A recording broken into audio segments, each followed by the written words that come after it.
The Lion and the Mouse. By Charles Klein. Chapter 1. There was unwonted bustle in the usually sleepy and dignified New York offices of the Southern and Transcontinental Railroad Company in Lower Broadway. The supercilious, well-groomed clerks who, on ordinary days, are far too preoccupied with their own personal affairs to betray the slightest interest in anything not immediately concerning them, now condescended to bestir themselves and gathered in little groups, conversed in subdued, eager tones. The slim, nervous fingers of half a dozen haughty stenographers, representing as many different types of business femininity, were busily rattling the keys of clicking typewriters, each of their owners intent on reducing with all possible dispatch the mass of letters which lay piled up in front of her. Through the heavy plate-glass swinging doors, leading to the elevators and thence to the street, came and went an army of messengers and telegraph boys, noisy and insolent. Through the open windows the hoarse shouting of news vendors, the rushing of elevated trains, the clanging of street cars, with the occasional feverish dash of an ambulance. All these familiar noises of a great city had the faraway sound peculiar to top floors of the modern skyscraper. The day was warm and sticky, as is not uncommon in early May, and the overcast sky and a distant rumbling of thunder promised rain before night. The big express elevators, running smoothly and swiftly, unloaded every few moments a number of prosperous-looking men who, chatting volubly and affably, made their way immediately through the outer offices towards another and larger inner office on the glass door of which was the legend, "Director's Room. Private." Each comer gave a patronizing nod in recognition of the deferential salutation of the clerks. Earlier arrivals had preceded them, and as they opened the door there issued from the director's room a confused murmur of voices, each different in pitch and tone, some deep and deliberate, others shrill and nervous, but all talking earnestly and with animation as men do when the subject under discussion is of common interest. Now and again a voice was heard high above the others, denoting anger in the speaker, followed by the pleading accents of the peacemaker, who was arguing his irate colleague into calmness. At intervals the door opened to admit other arrivals, and through the crack was caught a glimpse of a dozen directors, some seated, some standing near a long table covered with green baize. It was the regular quarterly meeting of the directors of the Southern and Transcontinental Railroad Company, but it was something more than mere routine that had called out a quorum of such strength, and which made today's gathering one of extraordinary importance in the history of the road. That the business on hand was of the greatest significance was easily to be inferred from the concerned and anxious expression on the directors' faces, and the eagerness of the employees as they plied each other with questions. "Suppose the injunction is sustained?" asked a clerk in a whisper. "Is not the road rich enough to bear the loss?" The man he addressed turned impatiently to the questioner. "That's all you know about railroading. Don't you understand that this suit we have lost will be the entering wedge for hundreds of others? The very existence of the road may be at stake. And between you and me," he added in a lower key, "with Judge Rossmore on the bench we never stood much show. It's Judge Rossmore that scares them, not the injunction. They've found it easy to corrupt most of the Supreme Court judges, but Judge Rossmore is one too many for them. You could no more bribe him than you could have bribed Abraham Lincoln.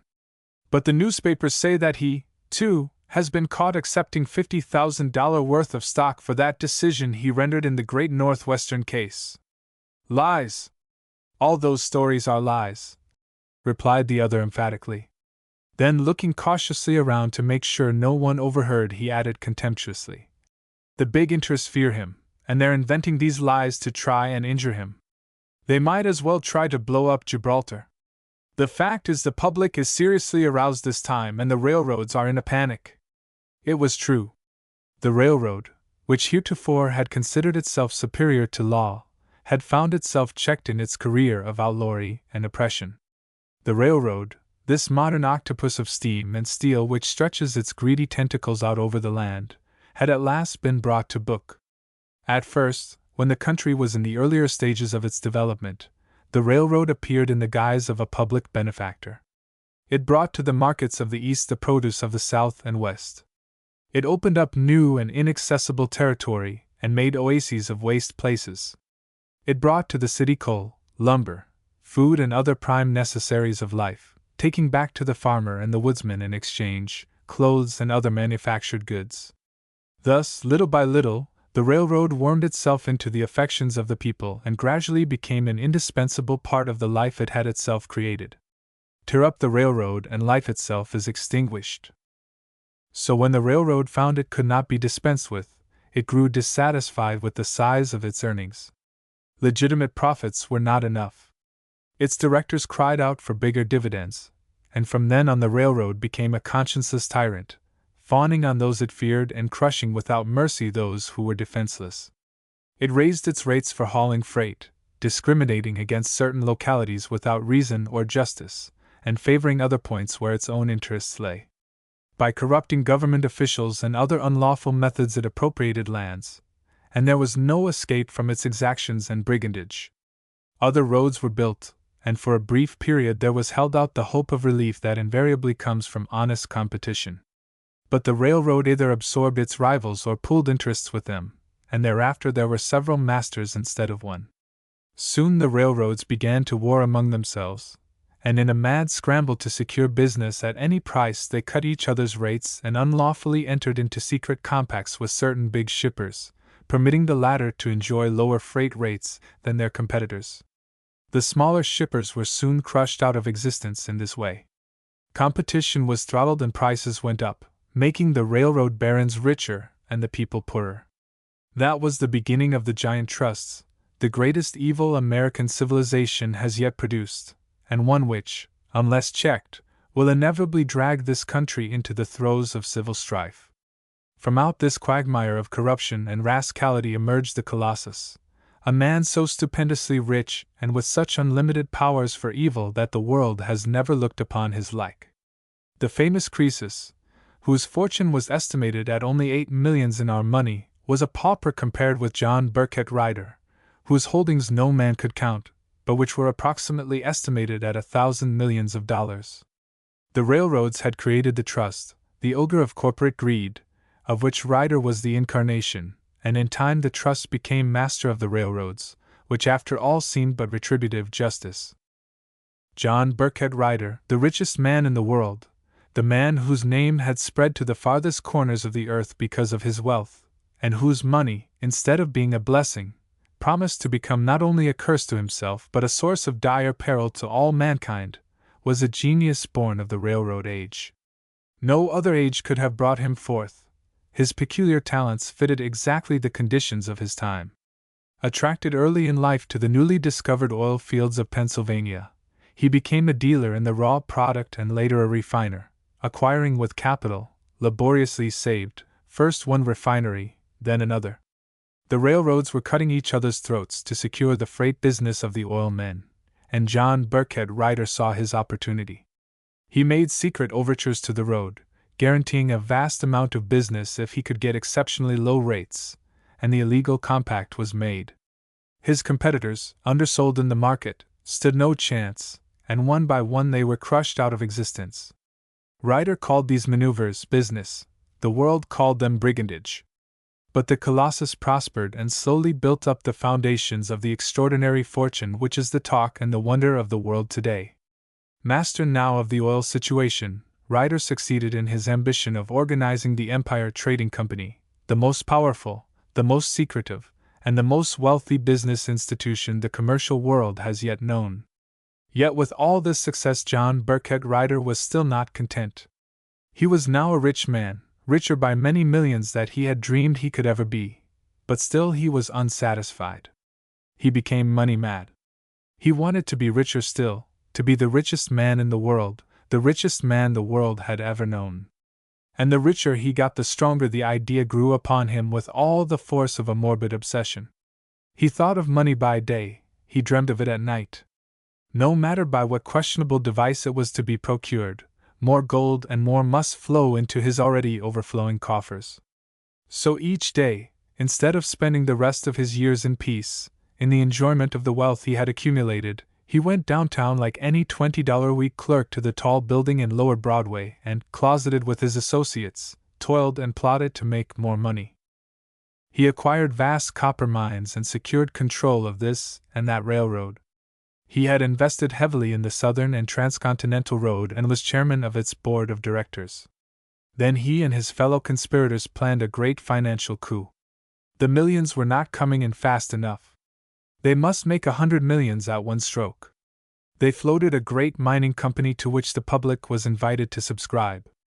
The scheme having the endorsement of the Empire Trading Company, no one suspected a snare, and such was the magic of John Ryder's name that gold flowed in from every point of the compass. The stock sold away above par the day it was issued. Men deemed themselves fortunate if they were even granted an allotment. What matter if, a few days later, the house of cards came tumbling down, and a dozen suicides were strewn along Wall Street, that sinister thoroughfare which, as a wit has said, has a graveyard at one end and the river at the other? Had Ryder any twinges of conscience? Hardly. Had he not made a cool 20 millions by the deal? Yet this commercial pirate, this Napoleon of finance, was not a wholly bad man. He had his redeeming qualities, like most bad men. His most pronounced weakness, and the one that had made him the most conspicuous man of his time, was an entire lack of moral principle. No honest or honorable man could have amassed such stupendous wealth. In other words, John Ryder had not been equipped by nature with a conscience. He had no sense of right, or wrong, or justice where his own interests were concerned. He was the prince of egoists. On the other hand, he possessed qualities which, with some people, count as virtues. He was pious and regular in his attendance at church, and while he had done but little for charity, he was known to have encouraged the giving of alms by the members of his family, which consisted of a wife, whose timid voice was rarely heard, and a son Jefferson, who was the destined successor to his gigantic estate. Such was the man who was the real power behind the Southern and Transcontinental Railroad. More than anyone else, Ryder had been aroused by the present legal action, not so much for the money interest at stake as that any one should dare to thwart his will. It had been a pet scheme of his, this purchase for a song, when the land was cheap, of some 1,000 acres along the line, and it is true that at the time of the purchase there had been some idea of laying the land out as a park.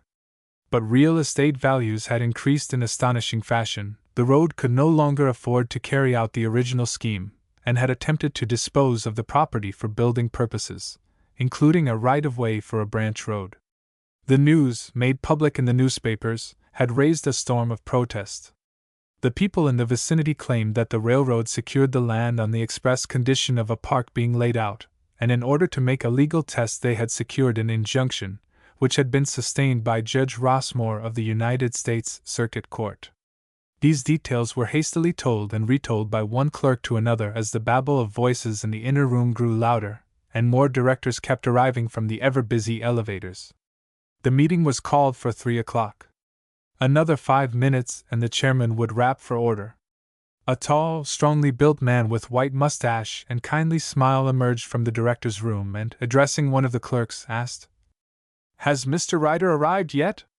The alacrity with which the employee hastened forward to reply would indicate that his interlocutor was a person of more than ordinary importance. "No, Senator, not yet. We expect him any minute." Then with a deferential smile he added, "Mr. Ryder usually arrives on the stroke, sir." The senator gave a nod of acquiescence, and turning on his heel, greeted with a grasp of the hand and affable smile his fellow directors as they passed in by twos and threes. Senator Roberts was in the world of politics what his friend John Burkett Ryder was in the world of finance, a leader of men. He started life in Wisconsin as an errand boy, was educated in the public schools, and later became clerk in a dry goods store, finally going into business for his own account on a large scale. He was elected to the legislature, where his ability as an organizer soon gained the friendship of the men in power, and later was sent to Congress, where he was quickly initiated in the game of corrupt politics. In 1885 he entered the United States Senate. He soon became the acknowledged leader of a considerable majority of the Republican senators, and from then on he was a figure to be reckoned with. A very ambitious man, with a great love of power and few scruples, it is little wonder that only the practical or dishonest side of politics appealed to him. He was in politics for all there was in it, and he saw in his lofty position only a splendid opportunity for easy graft. He did not hesitate to make such alliances with corporate interests seeking influence at Washington as would enable him to accomplish this purpose, and in this way he had met and formed a strong friendship with John Burkett Ryder. Each being a master in his own field was useful to the other. Neither was troubled with qualms of conscience, so they never quarreled. If the Ryder interest needed anything in the Senate, Roberts and his followers were there to attend to it. Just now the cohort was marshaled in defense of the railroads against the attacks of the new rebate bill. In fact, Ryder managed to keep the Senate busy all the time. When, on the other hand, the senators wanted anything, and they often did, Ryder saw that they got it: lower rates for this one, a fat job for that one, not forgetting themselves. Senator Roberts was already a very rich man, and although the world often wondered where he got it, no one had the courage to ask him. But the Republican leader was stirred with an ambition greater than that of controlling a majority in the Senate. He had a daughter, a marriageable young woman who, at least in her father's opinion, would make a desirable wife for any man. His friend Ryder had a son, and this son was the only heir to the greatest fortune ever amassed by one man, a fortune which, at its present rate of increase, by the time the father died and the young couple were ready to inherit, would probably amount to over $6 billions. Could the human mind grasp the possibilities of such a colossal fortune? It staggered the imagination. Its owner, or the man who controlled it, would be master of the world. Was not this a prize any man might well set himself out to win? The senator was thinking of it now as he stood exchanging banal remarks with the men who accosted him. If he could only bring off that marriage he would be content. The ambition of his life would be attained. There was no difficulty as far as John Ryder was concerned. He favored the match and had often spoken of it. Indeed, Ryder desired it, for such an alliance would naturally further his business interests in every way. Roberts knew that his daughter Kate had more than a liking for Ryder's handsome young son. Moreover, Kate was practical, like her father, and had sense enough to realize what it would mean to be the mistress of the Ryder fortune. No, Kate was all right, but there was young Ryder to reckon with. It would take two in this case to make a bargain. Jefferson Ryder was, in truth, an entirely different man from his father. It was difficult to realize that both had sprung from the same stock. A college-bred boy with all the advantages his father's wealth could give him, he had inherited from the parent only those characteristics which would have made him successful even if born poor: activity, pluck, application, dogged obstinacy, alert mentality. To these qualities he added what his father sorely lacked: a high notion of honor, a keen sense of right and wrong. He had the honest man's contempt for meanness of any description, and he had little patience with the lax so-called business morals of the day. For him a dishonorable or dishonest action could have no apologist, and he could see no difference between the crime of the hungry wretch who stole a loaf of bread and the coal baron who systematically robbed both his employees and the public. In fact, had he been on the bench he would probably have acquitted the human derelict who, in despair, had appropriated the prime necessary of life, and sent the overfed, conscienceless coal baron to jail. Do unto others as you would have others do unto you. This simple and fundamental axiom Jefferson Ryder had adopted early in life, and it had become his religion, the only one, in fact, that he had. He was never pious like his father, a fact much regretted by his mother, who could see nothing but eternal damnation in store for her son because he never went to church and professed no orthodox creed. She knew him to be a good lad, but to her simple mind a conduct of life based merely on a system of moral philosophy was the worst kind of paganism. There could, she argued, be no religion, and assuredly no salvation, outside the dogmatic teachings of the Church. But otherwise Jefferson was a model son and, with the exception of this bad habit of thinking for himself on religious matters, really gave her no anxiety.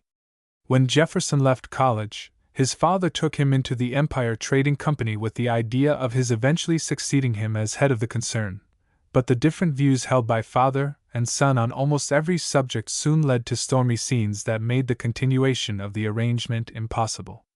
Senator Roberts was well aware of these unfortunate independent tendencies in John Ryder's son, and while he devoutly desired the consummation of Jefferson's union with his daughter, he quite realized that the young man was a nut which was going to be exceedingly hard to crack. "Hello, Senator, you're always on time!" Disturbed in his reflections, Senator Roberts looked up and saw the extended hand of a red-faced, corpulent man, one of the directors. He was no favorite with the senator, but the latter was too keen a man of the world to make enemies uselessly, so he condescended to place 2 fingers in the outstretched fat palm. "How are you, Mr. Grimsby? Well, what are we going to do about this injunction? The case has gone against us. I knew Judge Rossmore's decision would be for the other side. Public opinion is aroused. The press." Mr. Grimsby's red face grew more apoplectic as he blurted out, "Public opinion and the press BD. Who cares for public opinion? What is public opinion, anyhow? This road can manage its own affairs or it can't. If it can't, I for one quit railroading. The press. Pshaw! It's all graft, I tell you. It's nothing but a strike. I never knew one of these virtuous outbursts that wasn't. First the newspapers bark ferociously to advertise themselves, then they crawl round and whine like a cur. And it usually costs something to fix matters." The senator smiled grimly. No, Grimsby, not this time. It's more serious than that. Hitherto the road has been unusually lucky in its bench decisions." The senator gave a covert glance round to see if any long ears were listening. Then he added, "We can't expect always to get a favorable decision like that in the Cartwright case, when franchise rights valued at nearly $5 millions were at stake. Judge Stolman proved himself a true friend in that affair." Grimsby made a wry grimace as he retorted, "Yes, and it was worth it to him. A Supreme Court judge don't get a check for $20,000 every day. That represents 2 years' pay. It might represent 2 years in jail if it were found out," said the senator with a forced laugh. Grimsby saw an opportunity, and he could not resist the temptation. Bluntly he said, "As far as jail's concerned, others might be getting their deserts there too." The senator looked keenly at Grimsby from under his white eyebrows. Then in a calm, decisive tone he replied, "It's no question of a check this time.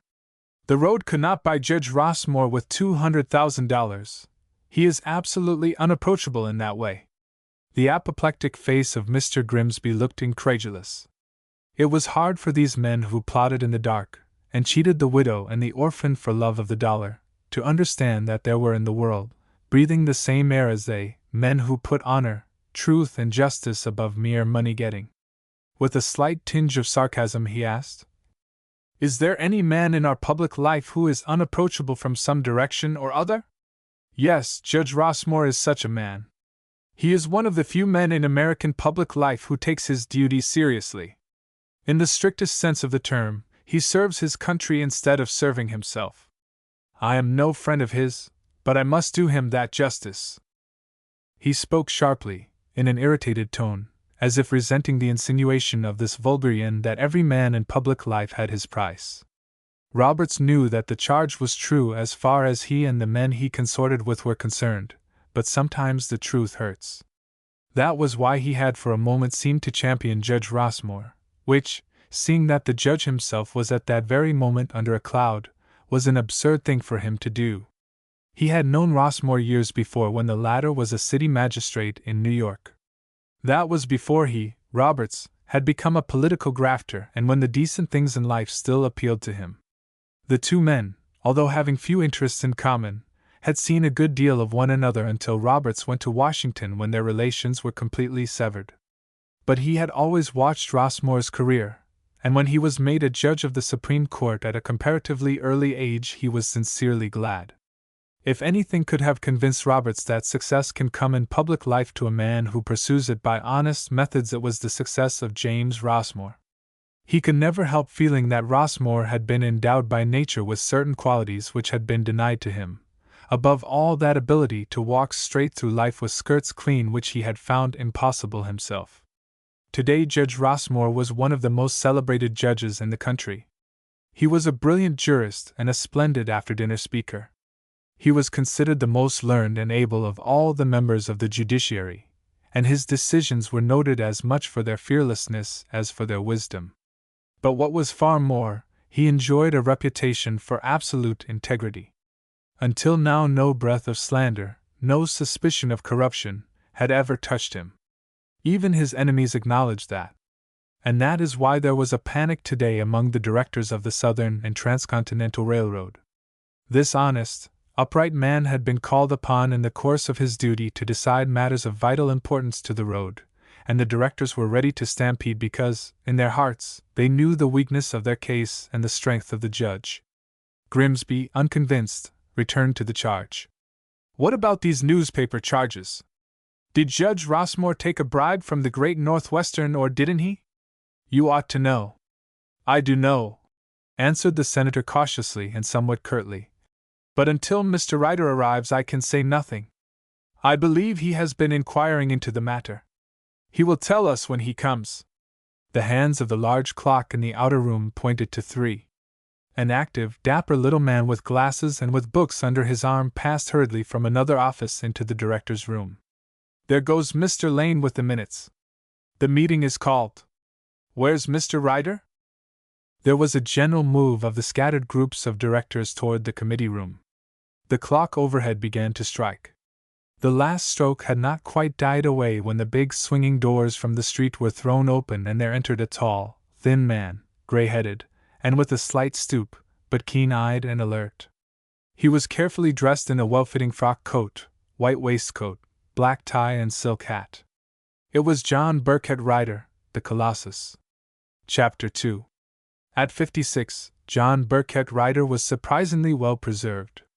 With the exception of the slight stoop, already noted, and the rapidly thinning snow-white hair, his step was as light and elastic, and his brain as vigorous and alert, as in a man of 40. Of Old English stock, his physical makeup presented all those strongly marked characteristics of our race which, sprung from Anglo-Saxon ancestry, but modified by nearly 300 years of different climate and customs, has gradually produced the distinct and true American type, as easily recognizable among the family of nations as any other of the earth's children. Tall and distinguished-looking, Ryder would have attracted attention anywhere. Men who have accomplished much in life usually bear plainly upon their persons the indefinable stamp of achievement, whether of good or evil, which renders them conspicuous among their fellows. We turn after a man in the street and ask, "Who is he?"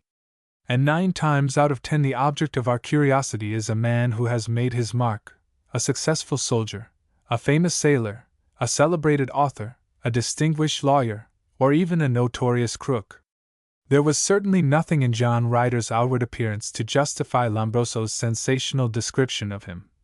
A social and physiological freak, a degenerate and a prodigy of turpitude who, in the pursuit of money, crushes with the insensibility of a steel machine everyone who stands in his way.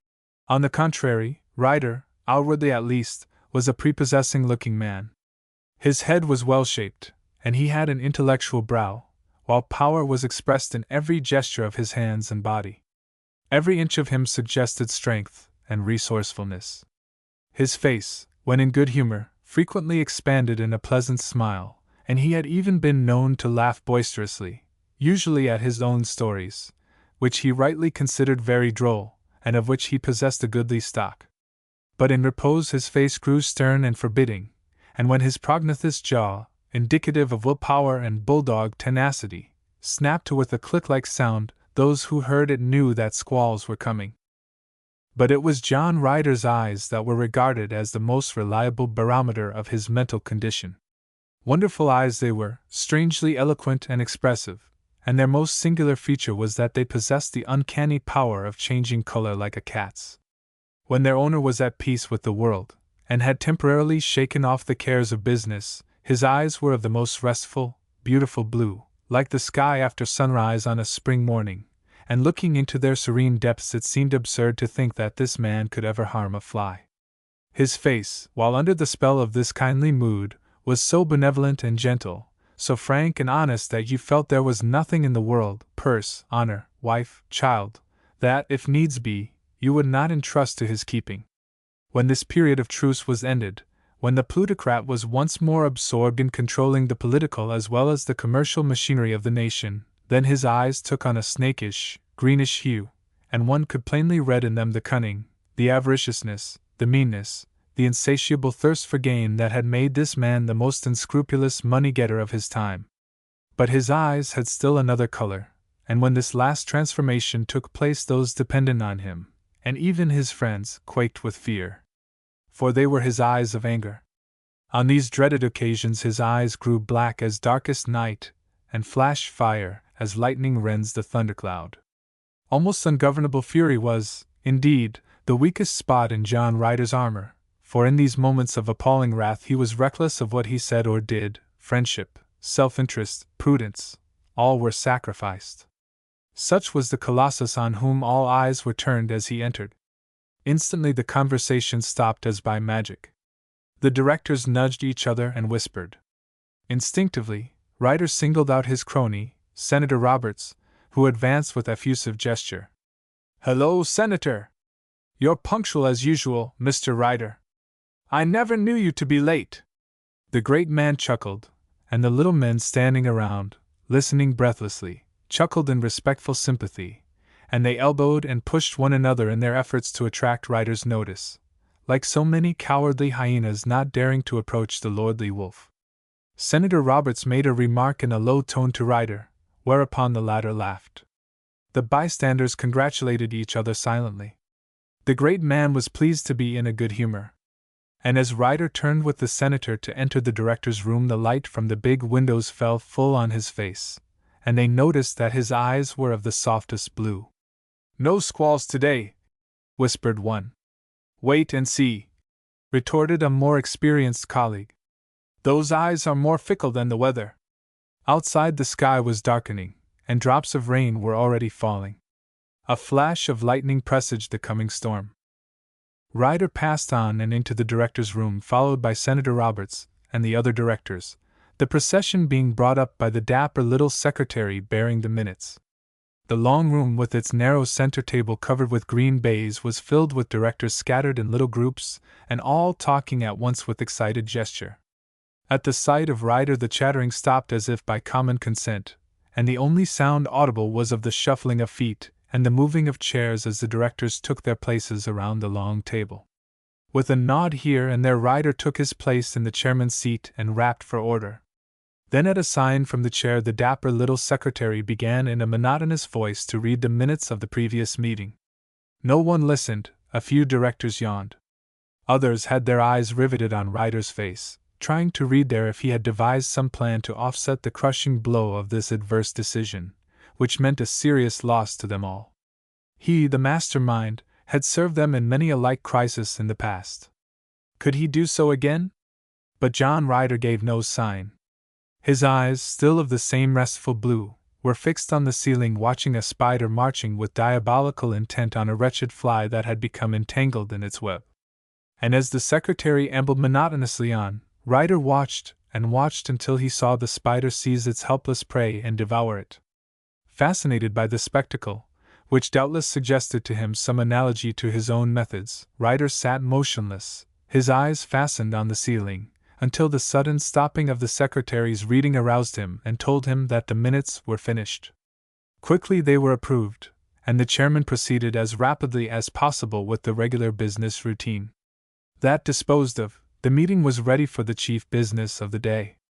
Ryder then calmly proceeded to present the facts in the case. Some years back the road had acquired as an investment some thousands of acres of land located in the outskirts of Auburndale, on the line of their road. The land was bought cheap, and there had been some talk of laying part of it out as a public park.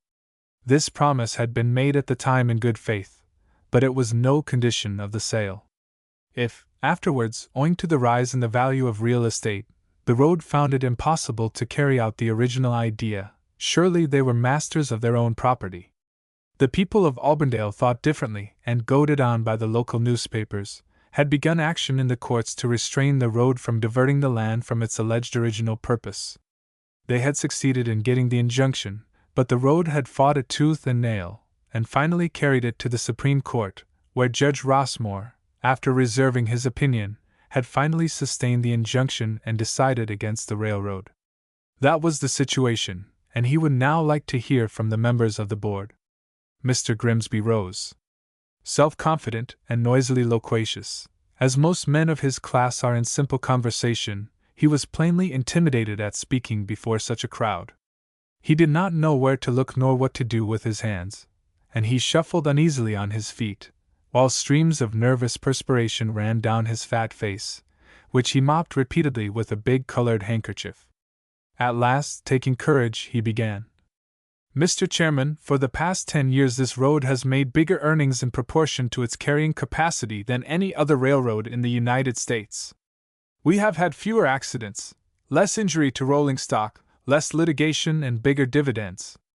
The road has been well managed and, here he looked significantly in Ryder's direction, there has been a big brain behind the manager.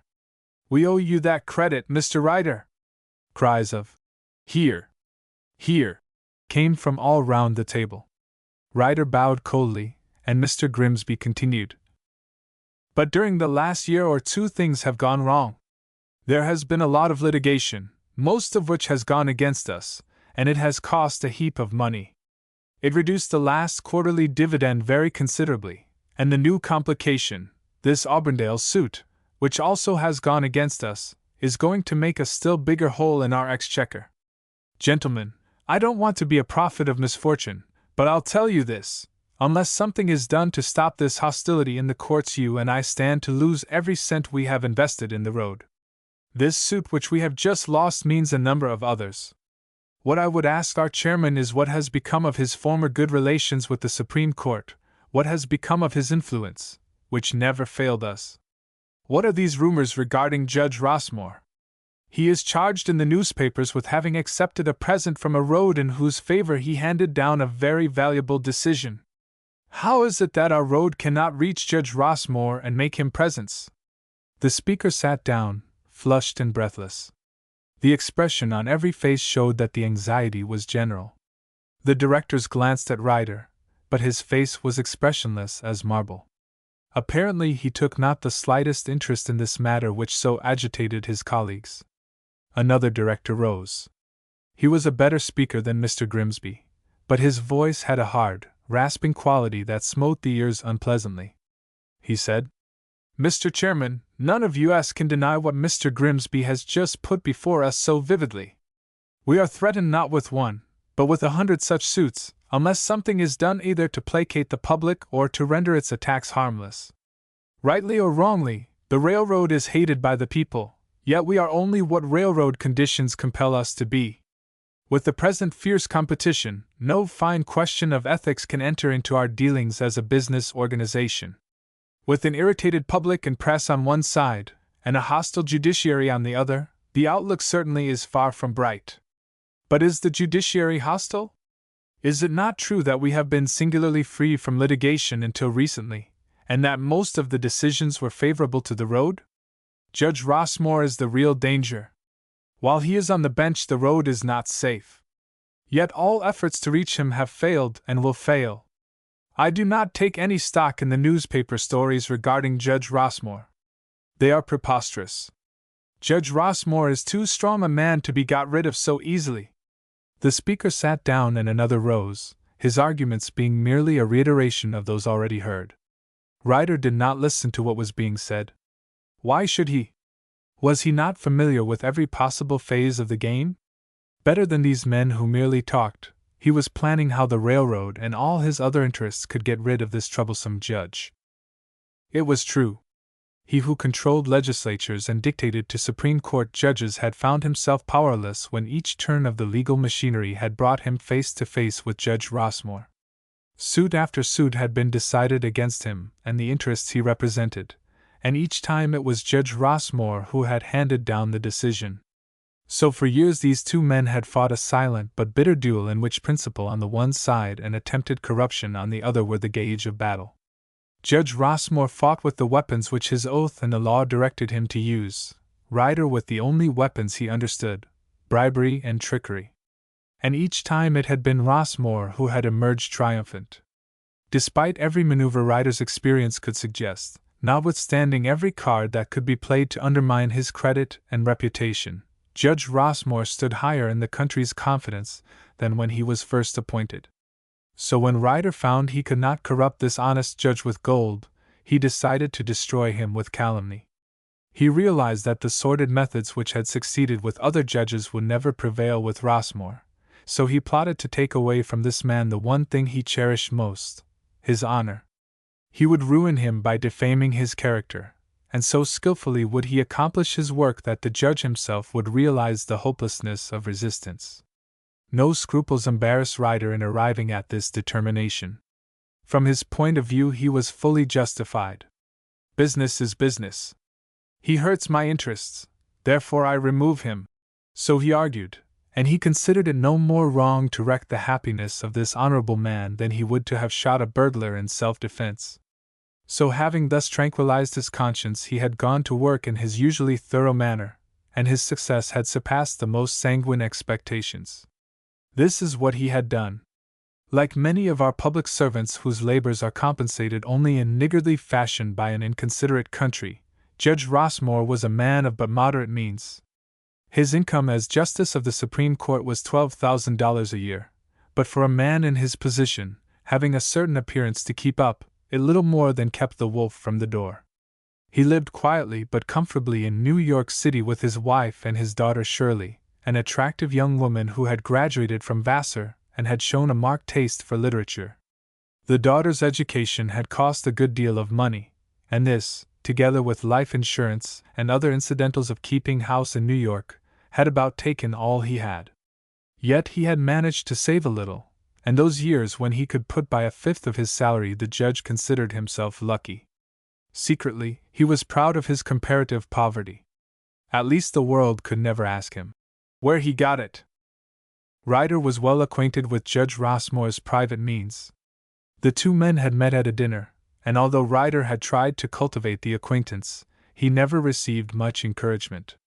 Ryder's son Jefferson, too, had met Miss Shirley Rossmore and been much attracted to her, but the father, having more ambitious plans for his heir, quickly discouraged all attentions in that direction. He himself, however, continued to meet the judge casually, and one evening he contrived to broach the subject of profitable investments. The judge admitted that by careful hoarding and much stinting he had managed to save a few $1,000s which he was anxious to invest in something good. Quick as the keen-eyed vulture swoops down on its prey, the wily financier seized the opportunity thus presented.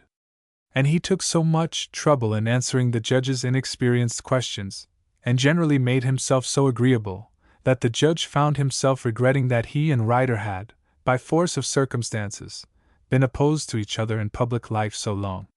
Ryder strongly recommended the purchase of Alaskan mining stock, a new and booming enterprise which had lately become very active in the market. Ryder said he had reasons to believe that the stock would soon advance, and now there was an opportunity to get it cheap. A few days after he had made the investment, the judge was surprised to receive certificates of stock for double the amount he had paid for. At the same time, he received a letter from the secretary of the company explaining that the additional stock was pool stock and not to be marketed at the present time. It was in the nature of a bonus to which he was entitled as one of the early shareholders. The letter was full of verbiage and technical details of which the judge understood nothing, but he thought it very liberal of the company, and putting the stock away in his safe soon forgot all about it. Had he been a business man, he would have scented peril. He would have realized that he had now in his possession $50,000 worth of stock for which he had not paid a cent, and furthermore had deposited it when a reorganization came. But the judge was sincerely grateful for Ryder's apparently disinterested advice and wrote 2 letters to him, one in which he thanked him for the trouble he had taken, and another in which he asked him if he was sure the company was financially sound, as the investment he contemplated making represented all his savings. He added in the second letter that he had received stock for double the amount of his investment, and that being a perfect child in business transactions he had been unable to account for the extra $50,000 worth until the secretary of the company had written him assuring him that everything was in order. These letters Ryder kept. From that time on, the Alaskan Mining Company underwent mysterious changes. New capitalists gained control and the name was altered to the Great Northwestern Mining Company. Then it became involved in litigation, and one suit, the outcome of which meant millions to the company, was carried to the Supreme Court, where Judge Rossmore was sitting. The judge had by this time forgotten all about the company in which he owned stock. He did not even recall its name. He only knew vaguely that it was a mine and that it was situated in Alaska. Could he dream that the Great Northwestern Mining Company and the company to which he had entrusted his few thousands were one and the same? In deciding on the merits of the case presented to him, right seemed to him to be plainly with the Northwestern, and he rendered a decision to that effect. It was an important decision, involving a large sum, and for a day or two it was talked about. But as it was the opinion of the most learned and honest judge on the bench, no one dreamed of questioning it. But very soon ugly paragraphs began to appear in the newspapers. One paper asked if it were true that Judge Rossmore owned stock in the Great Northwestern Mining Company, which had recently benefited so signally by his decision. Interviewed by a reporter, Judge Rossmore indignantly denied being interested in any way in the company. Thereupon the same paper returned to the attack, stating that the judge must surely be mistaken, as the records showed a sale of stock to him at the time the company was known as the Alaskan Mining Company. When he read this, the judge was overwhelmed. It was true then. They had not slandered him. It was he who had lied, but how innocently, how innocently! His daughter Shirley, who was his greatest friend and comfort, was then in Europe. She had gone to the continent to rest, after working for months on a novel which she had just published.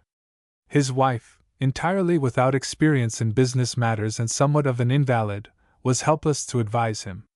But to his old and tried friend, ex-Judge Stott, Judge Rossmore explained the facts as they were. Stott shook his head. "It's a conspiracy," he cried. "And John B. Ryder is behind it." Rossmore refused to believe that any man could so deliberately try to encompass another's destruction, but when more newspaper stories came out he began to realize that Stott was right and that his enemies had indeed dealt him a deadly blow. One newspaper boldly stated that Judge Rossmore was down on the mining company's books for $50,000 more stock than he had paid for, and it went on to ask if this were payment for the favorable decision just rendered. Rossmore, helpless, childlike as he was in business matters, now fully realized the seriousness of his position. "My God! My God!" he cried, as he bowed his head down on his desk. And for a whole day he remained closeted in his library, no one venturing near him. As John Ryder sat there sphinx-like at the head of the director's table, he reviewed all this in his mind. His own part in the work was now done and well done, and he had come to this meeting today to tell them of his triumph. The speaker, to whom he had paid such scant attention, resumed his seat, and there followed a pause and an intense silence which was broken only by the pattering of the rain against the big windows. The directors turned expectantly to Ryder, waiting for him to speak. What could the Colossus do now to save the situation? Cries of, "The chair! The chair!" arose on every side. Senator Roberts leaned over to Ryder and whispered something in his ear. Page 46. With an acquiescent gesture, John Ryder tapped the table with his gavel and rose to address his fellow directors. Instantly the room was silent again as the tomb. One might have heard a pin drop, so intense was the attention. All eyes were fixed on the chairman. The air itself seemed charged with electricity, that needed but a spark to set it ablaze. Speaking deliberately and dispassionately, the master dissembler began. They had all listened carefully, he said, to what had been stated by previous speakers. The situation no doubt was very critical, but they had weathered worse storms and he had every reason to hope they would outlive this storm. It was true that public opinion was greatly incensed against the railroads and, indeed, against all organized capital, and was seeking to injure them through the courts. For a time this agitation would hurt business and lessen the dividends, for it meant not only smaller annual earnings but that a lot of money must be spent in Washington. The eyes of the listeners, who were hanging on every word, involuntarily turned in the direction of Senator Roberts, but the latter, at that moment busily engaged in rummaging among a lot of papers, seemed to have missed this significant allusion to the road's expenses in the District of Columbia. Ryder continued. In his experience such waves of reform were periodical and soon wear themselves out, when things go on just as they did before. Much of the agitation, doubtless, was a strike for graft. They would have to go down in their pockets, he supposed, and then these yellow newspapers and these yellow magazines that were barking at their heels would let them go. But in regard to the particular case now at issue, this Auburndale decision, there had been no way of preventing it. Influence had been used, but to no effect. The thing to do now was to prevent any such disasters in future by removing the author of them. The directors bent eagerly forward. Had Ryder really got some plan up his sleeve after all? The faces around the table looked brighter, and the directors cleared their throats and settled themselves down in their chairs as audiences do in the theater when the drama is reaching its climax. The board, continued Ryder with icy calmness, had perhaps heard, and also seen in the newspapers, the stories regarding Judge Rossmore and his alleged connection with the Great Northwestern Company. Perhaps they had not believed these stories. It was only natural. He had not believed them himself. But he had taken the trouble to inquire into the matter very carefully, and he regretted to say that the stories were true. In fact, they were no longer denied by Judge Rossmore himself. The directors looked at each other in amazement. Gasps of astonishment, incredulity, satisfaction were heard all over the room. The rumors were true, then? Was it possible? Incredible! Investigation, Ryder went on, had shown that Judge Rossmore was not only interested in the company in whose favor, as judge of the Supreme Court, he had rendered an important decision, but what was worse, he had accepted from that company a valuable gift, that is, $50,000 worth of stock, for which he had given absolutely nothing in return unless, as some claimed, the weight of his influence on the bench. These facts were very ugly, and so unanswerable that Judge Rossmore did not attempt to answer them, and the important news which he, the chairman, had to announce to his fellow directors that afternoon, was that Judge Rossmore's conduct would be made the subject of an inquiry by Congress. This was the spark that was needed to ignite the electrically charged air. A wild cry of triumph went up from this band of jackals only too willing to fatten their bellies at the cost of another man's ruin, and one director, in his enthusiasm, rose excitedly from his chair and demanded a vote of thanks for John Ryder. Ryder coldly opposed the motion. No thanks were due to him, he said deprecatingly, nor did he think the occasion called for congratulations of any kind.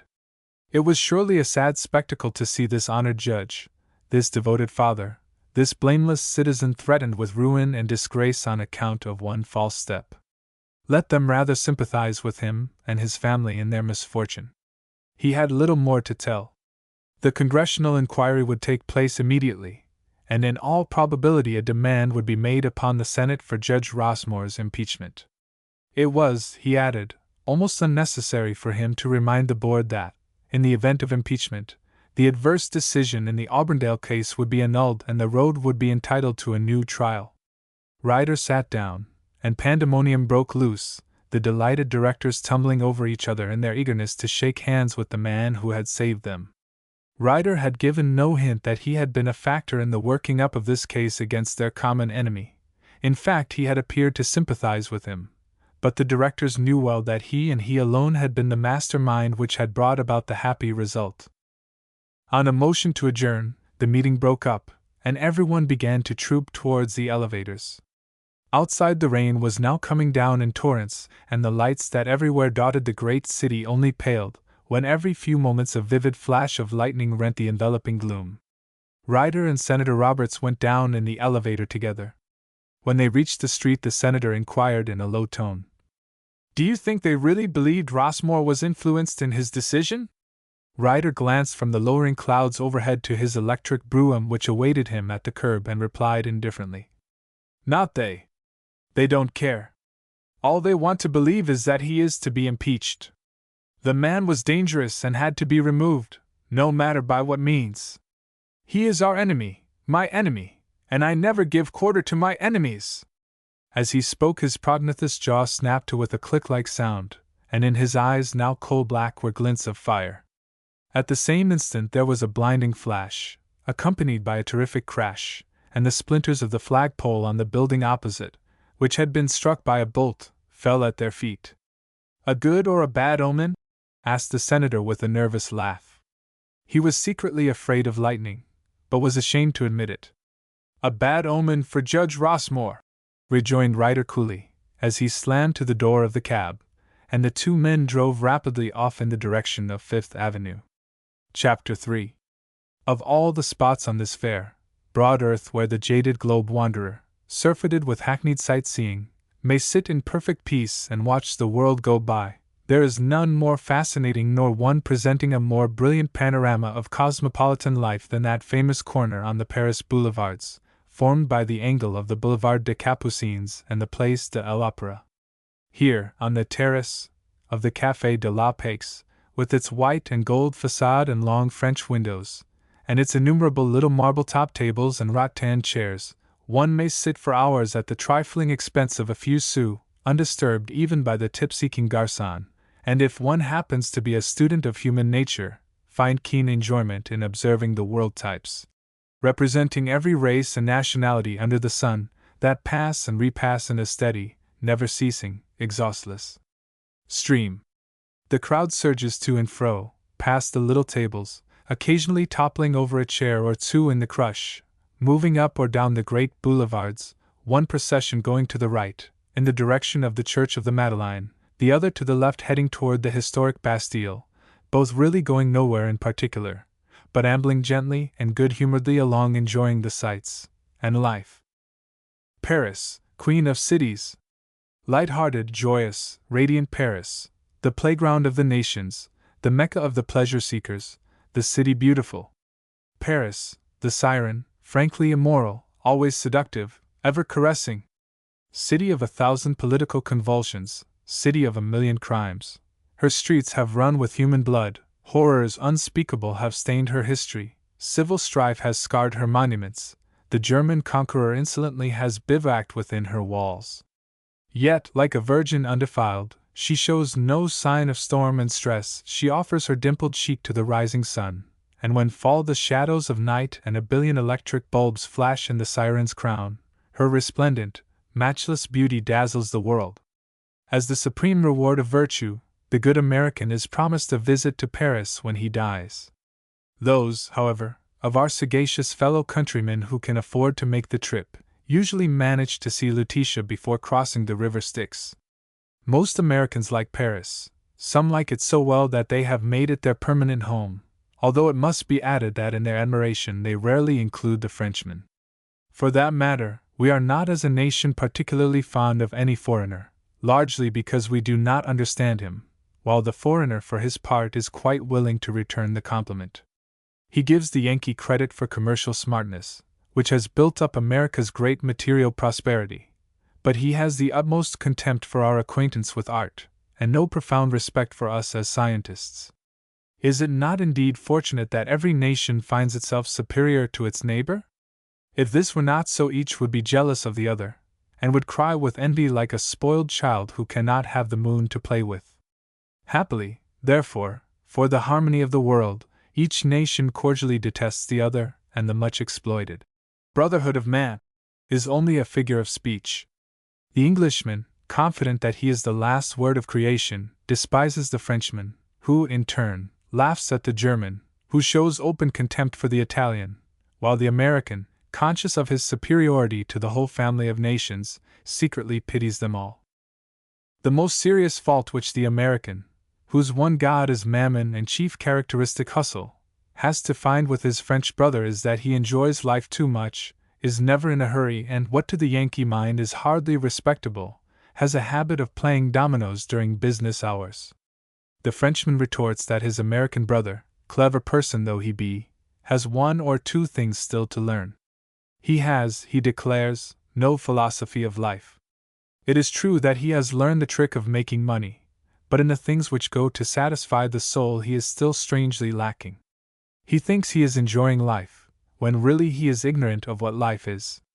He admits it is not the American's fault, for he has never been taught how to enjoy life. One must be educated to that as everything else.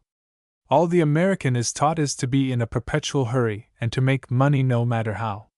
In this mad daily race for wealth, he bolts his food, not stopping to masticate it properly, and consequently suffers all his life from dyspepsia. So he rushes from the cradle to the grave, and what's the good, since he must one day die like all the rest?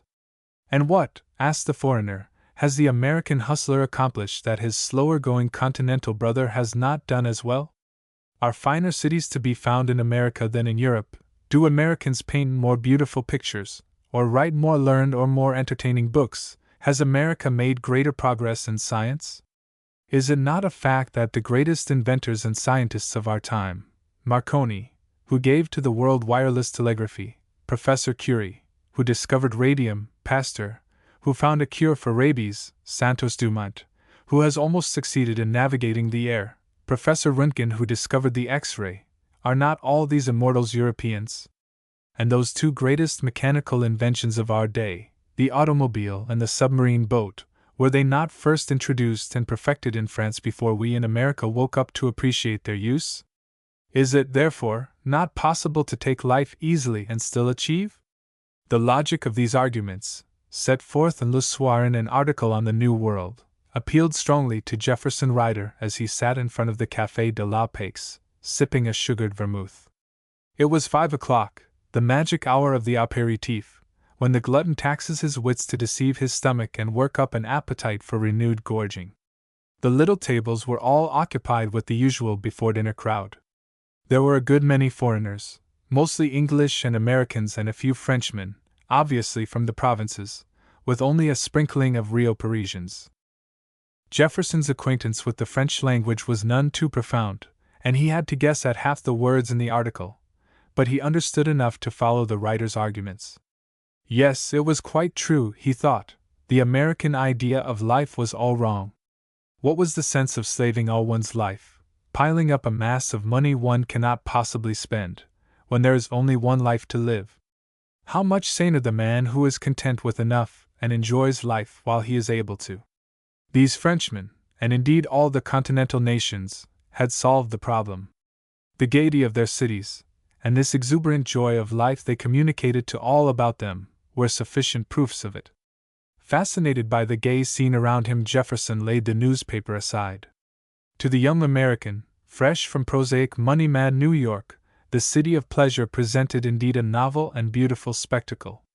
How different, he mused, from his own city with its one fashionable thoroughfare, Fifth Avenue, monotonously lined for miles with hideous brownstone residences, and showing little real animation except during the Saturday afternoon parade, when the activities of the smart set, male and female, centered chiefly in such exciting diversions as going to Hewler's for soda, taking tea at the Waldorf, and trying to outdo each other in dress and show. New York certainly was a dull place with all its boasted cosmopolitanism. There was no denying that. Destitute of any natural beauty, handicapped by its cramped geographical position between two rivers, made unsightly by gigantic skyscrapers and that noisy monstrosity the elevated railroad, having no intellectual interests, no art interests, no interest in anything not immediately connected with dollars, it was a city to dwell in and make money in, but hardly a city to live in. The millionaires were building white marble palaces, taxing the ingenuity and the originality of the native architects, and thus to some extent relieving the general ugliness and drab commonplaceness, while the merchant princes had begun to invade the lower end of the avenue with handsome shops. But in spite of all this, in spite of its pretty girls, and Jefferson insisted that in this one important particular New York had no peer, in spite of its comfortable theaters and its wicked Tenderloin, and its Rialto made so brilliant at night by thousands of elaborate electric signs, New York still had the subdued air of a provincial town, compared with the exuberant gaiety, the multiple attractions, the beauties, natural and artificial, of cosmopolitan Paris. The boulevards were crowded, as usual at that hour, and the crush of both vehicles and pedestrians was so great as to permit of only a snail-like progress. The clumsy three-horse omnibuses, Madeleine Bastille, crowded inside and out with passengers and with their neatly uniformed drivers and conductors, so different in appearance and manner from our own slovenly streetcar rowdies, were endeavoring to breast a perfect sea of fiacres which, like a swarm of mosquitoes, appeared to be trying to go in every direction at once, their drivers vociferating torrents of vituperous abuse on every man, woman, or beast unfortunate enough to get in their way. As a dispenser of unspeakable profanity, the Paris cocker has no equal. He is unique, no one can approach him. He also enjoys the reputation of being the worst driver in the world. If there is any possible way in which he can run down a pedestrian or crash into another vehicle, he will do it, probably for the only reason that it gives him another opportunity to display his choice stock of picturesque expletives.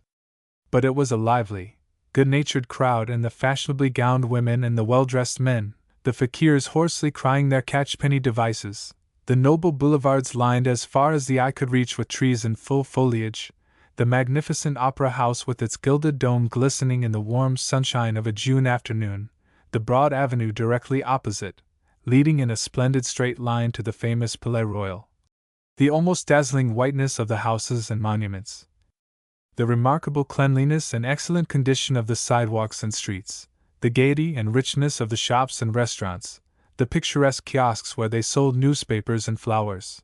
All this made up a picture so utterly unlike anything he was familiar with at home that Jefferson sat spellbound, delighted. Yes, it was true, he thought, the foreigner had indeed learned the secret of enjoying life. There was assuredly something else in the world beyond mere money-getting. His father was a slave to it, but he would never be. He was resolved on that. Yet, with all his ideas of emancipation and progress, Jefferson was a thoroughly practical young man. He fully understood the value of money, and the possession of it was as sweet to him as to other men. Only he would never soil his soul in acquiring it dishonorably.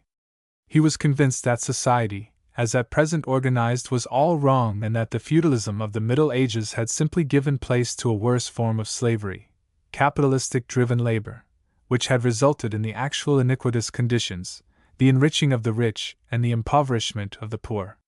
He was familiar with the socialistic doctrines of the day and had taken a keen interest in this momentous question, this dream of a regenerated mankind. He had read Karl Marx and other socialistic writers, and while his essentially practical mind could hardly approve all their program for reorganizing the state, some of which seemed to him utopian, extravagant, and even undesirable, he realized that the socialistic movement was growing rapidly all over the world, and the day was not far distant when in America, as today in Germany and France, it would be a formidable factor to reckon with. But until the socialistic millennium arrived and society was reorganized, money, he admitted, would remain the lever of the world, the great stimulus to effort. Money supplied not only the necessities of life but also its luxuries, everything the material desire craved for, and so long as money had this magic purchasing power, so long would men lie and cheat and rob and kill for its possession. Was life worth living without money? Could one travel and enjoy the glorious spectacles nature affords, the rolling ocean, the majestic mountains, the beautiful lakes, the noble rivers, without money? Could the book lover buy books, the art lover purchase pictures? Could one have fine houses to live in, or all sorts of modern conveniences to add to one's comfort, without money? The philosophers declared contentment to be happiness, arguing that the hod carrier was likely to be happier in his hut than the millionaire in his palace. But was not that mere animal contentment, the happiness which knows no higher state, the ignorance of one whose eyes have never been raised to the heights? No, Jefferson was no fool. He loved money for what pleasure, intellectual or physical, it could give him, but he would never allow money to dominate his life as his father had done. His father, he knew well, was not a happy man, either happy himself nor respected by the world. He had toiled all his life to make his vast fortune, and now he toiled to take care of it. The galley slave led a life of luxurious ease compared with John Burkett Ryder. Baited by the yellow newspapers and magazines, investigated by state committees, dogged by process servers, haunted by beggars, harassed by blackmailers, threatened by kidnappers, frustrated in his attempts to bestow charity by the cry, "Tainted money," certainly the lot of the world's richest man was far from being an enviable one. That is why Jefferson had resolved to strike out for himself. He had warded off the golden yoke which his father proposed to put on his shoulders, declining the lucrative position made for him in the Empire Trading Company, and he had gone so far as to refuse also the private income his father offered to settle on him. He would earn his own living. A man who has his bread buttered for him seldom accomplishes anything, he had said, and while his father had appeared to be angry at this open opposition to his will, he was secretly pleased at his son's grit. Jefferson was thoroughly in earnest. If needs be, he would forego the great fortune that awaited him rather than be forced into questionable business methods against which his whole manhood revolted. Jefferson Ryder felt strongly about these matters, and gave them more thought than would be expected of most young men with his opportunities. In fact, he was unusually serious for his age.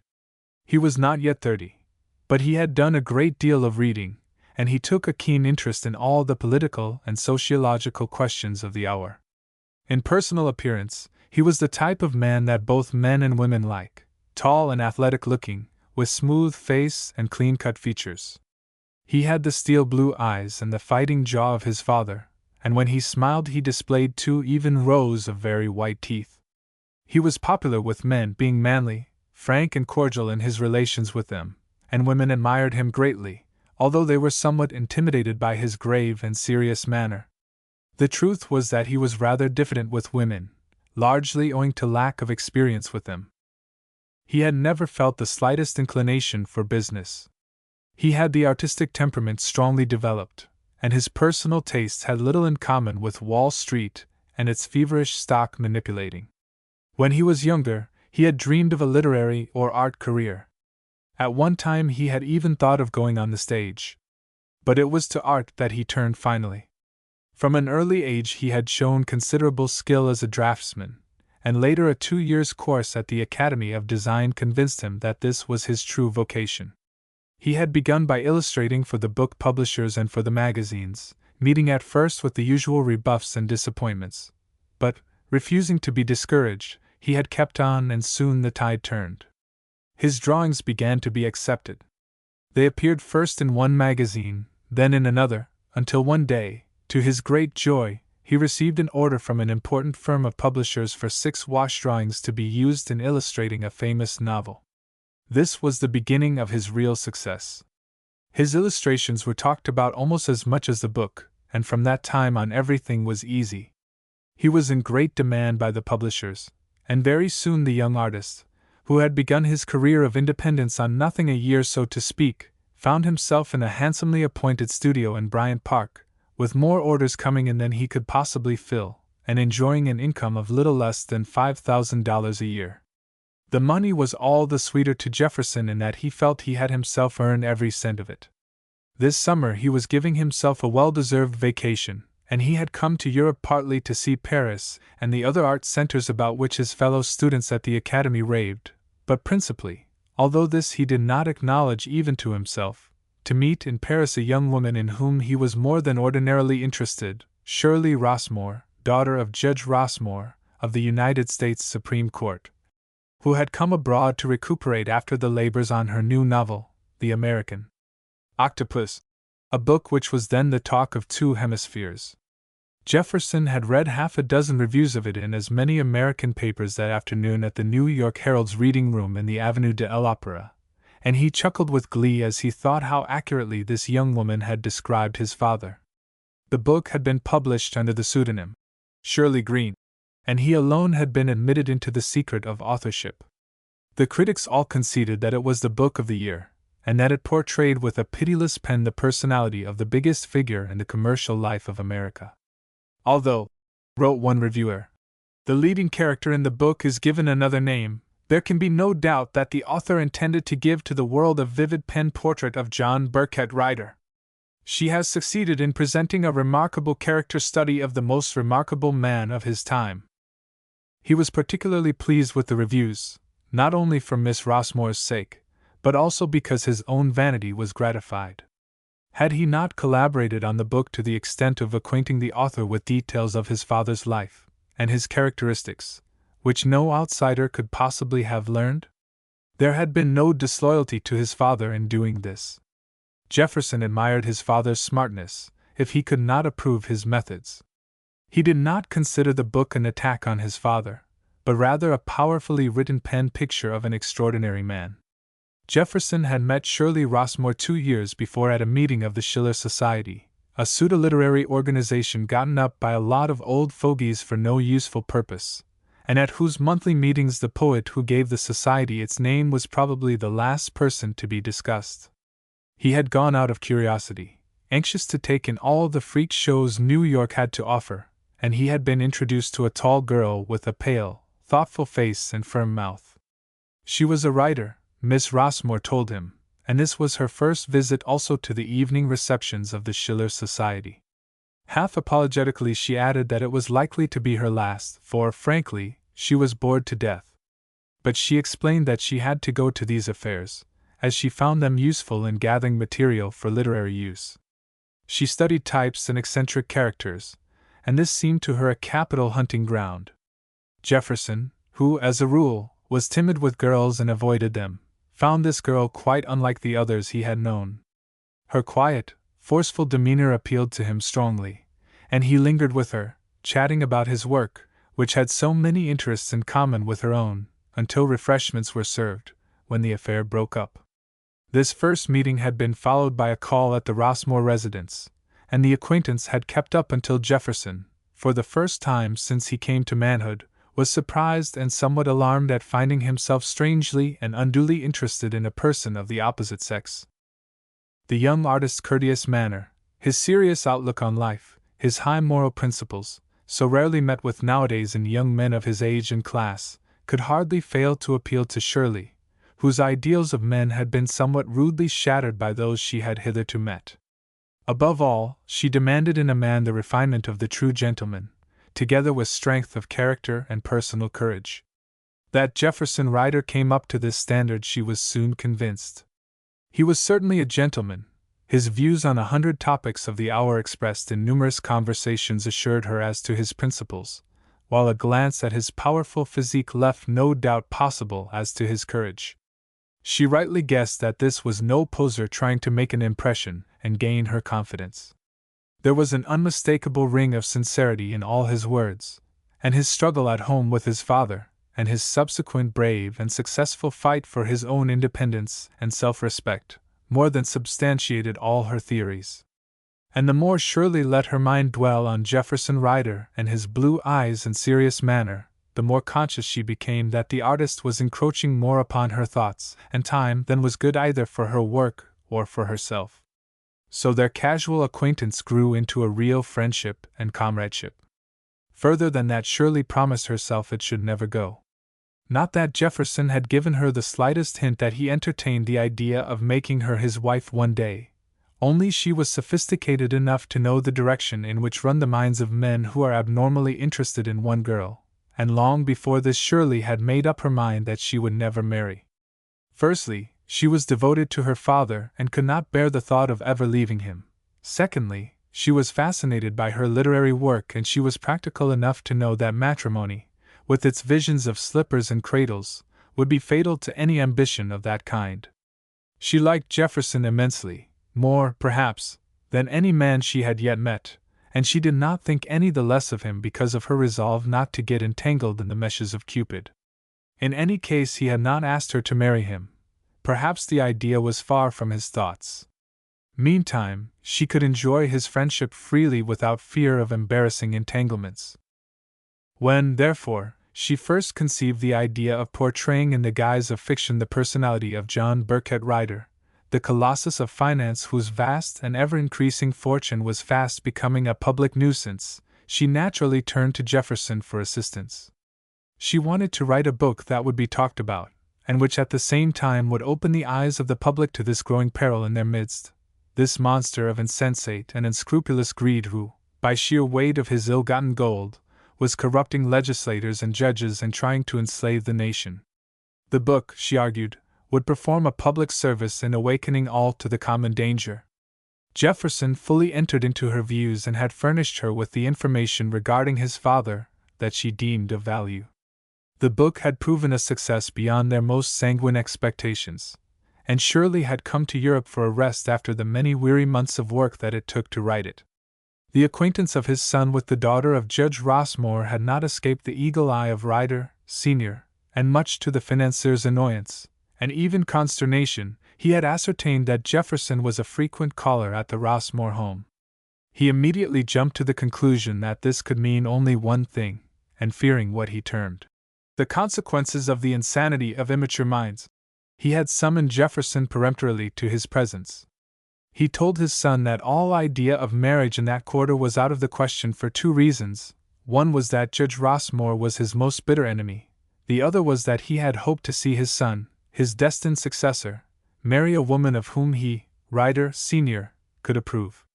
He knew of such a woman, one who would make a far more desirable mate than Miss Rossmore. He alluded, of course, to Kate Roberts, the pretty daughter of his old friend, the senator. The family interests would benefit by this alliance, which was desirable from every point of view. Jefferson had listened respectfully until his father had finished, and then grimly remarked that only one point of view had been overlooked: his own. He did not care for Miss Roberts. He did not think she really cared for him. The marriage was out of the question. Whereupon Ryder Sr. had fumed and raged, declaring that Jefferson was opposing his will as he always did, and ending with the threat that if his son married Shirley Rossmore without his consent he would disinherit him. Jefferson was cogitating on these incidents of the last few months when suddenly a feminine voice, which he quickly recognized, called out in English, "Hello, Mr. Ryder." He looked up and saw two ladies, one young, the other middle-aged, smiling at him from an open fiacre which had drawn up to the curb. Jefferson jumped from his seat, upsetting his chair and startling two nervous Frenchmen in his hurry, and hastened out, hat in hand. "Why, Miss Rossmore, what are you doing out driving?" he asked. "You know you and Mrs. Blake promised to dine with me tonight. I was coming round to the hotel in a few moments." Mrs. Blake was a younger sister of Shirley's mother. Her husband had died a few years previously, leaving her a small income, and when she had heard of her niece's contemplated trip to Europe she had decided to come to Paris to meet her and incidentally to chaperone her. The two women were stopping at the Grand Hotel close by, while Jefferson had found accommodations at the Athénée. Shirley explained. Her aunt wanted to go to the dressmaker's, and she herself was most anxious to go to the Luxembourg Gardens to hear the music. Would he take her? Then they could meet Mrs. Blake at the hotel at 7 o'clock and all go to dinner. Was he willing? Was he? Jefferson's face fairly glowed. He ran back to his table on the terrace to settle for his vermouth, astonished the waiter by not stopping to notice the short change he gave him, and rushed back to the carriage.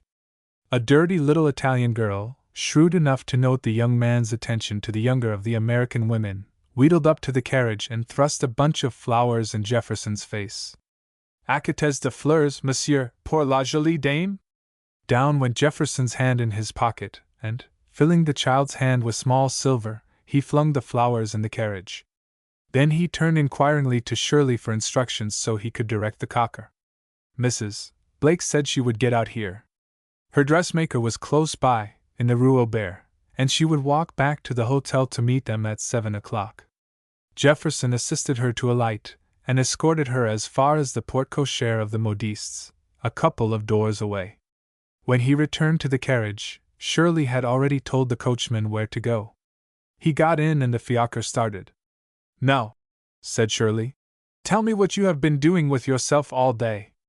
Jefferson was busily arranging the faded carriage rug about Shirley, spending more time in the task perhaps than was absolutely necessary, and she had to repeat the question. "Doing?" he echoed with a smile. "I've been doing two things, waiting impatiently for 7 o'clock and incidentally reading the notices of your book." Chapter 4.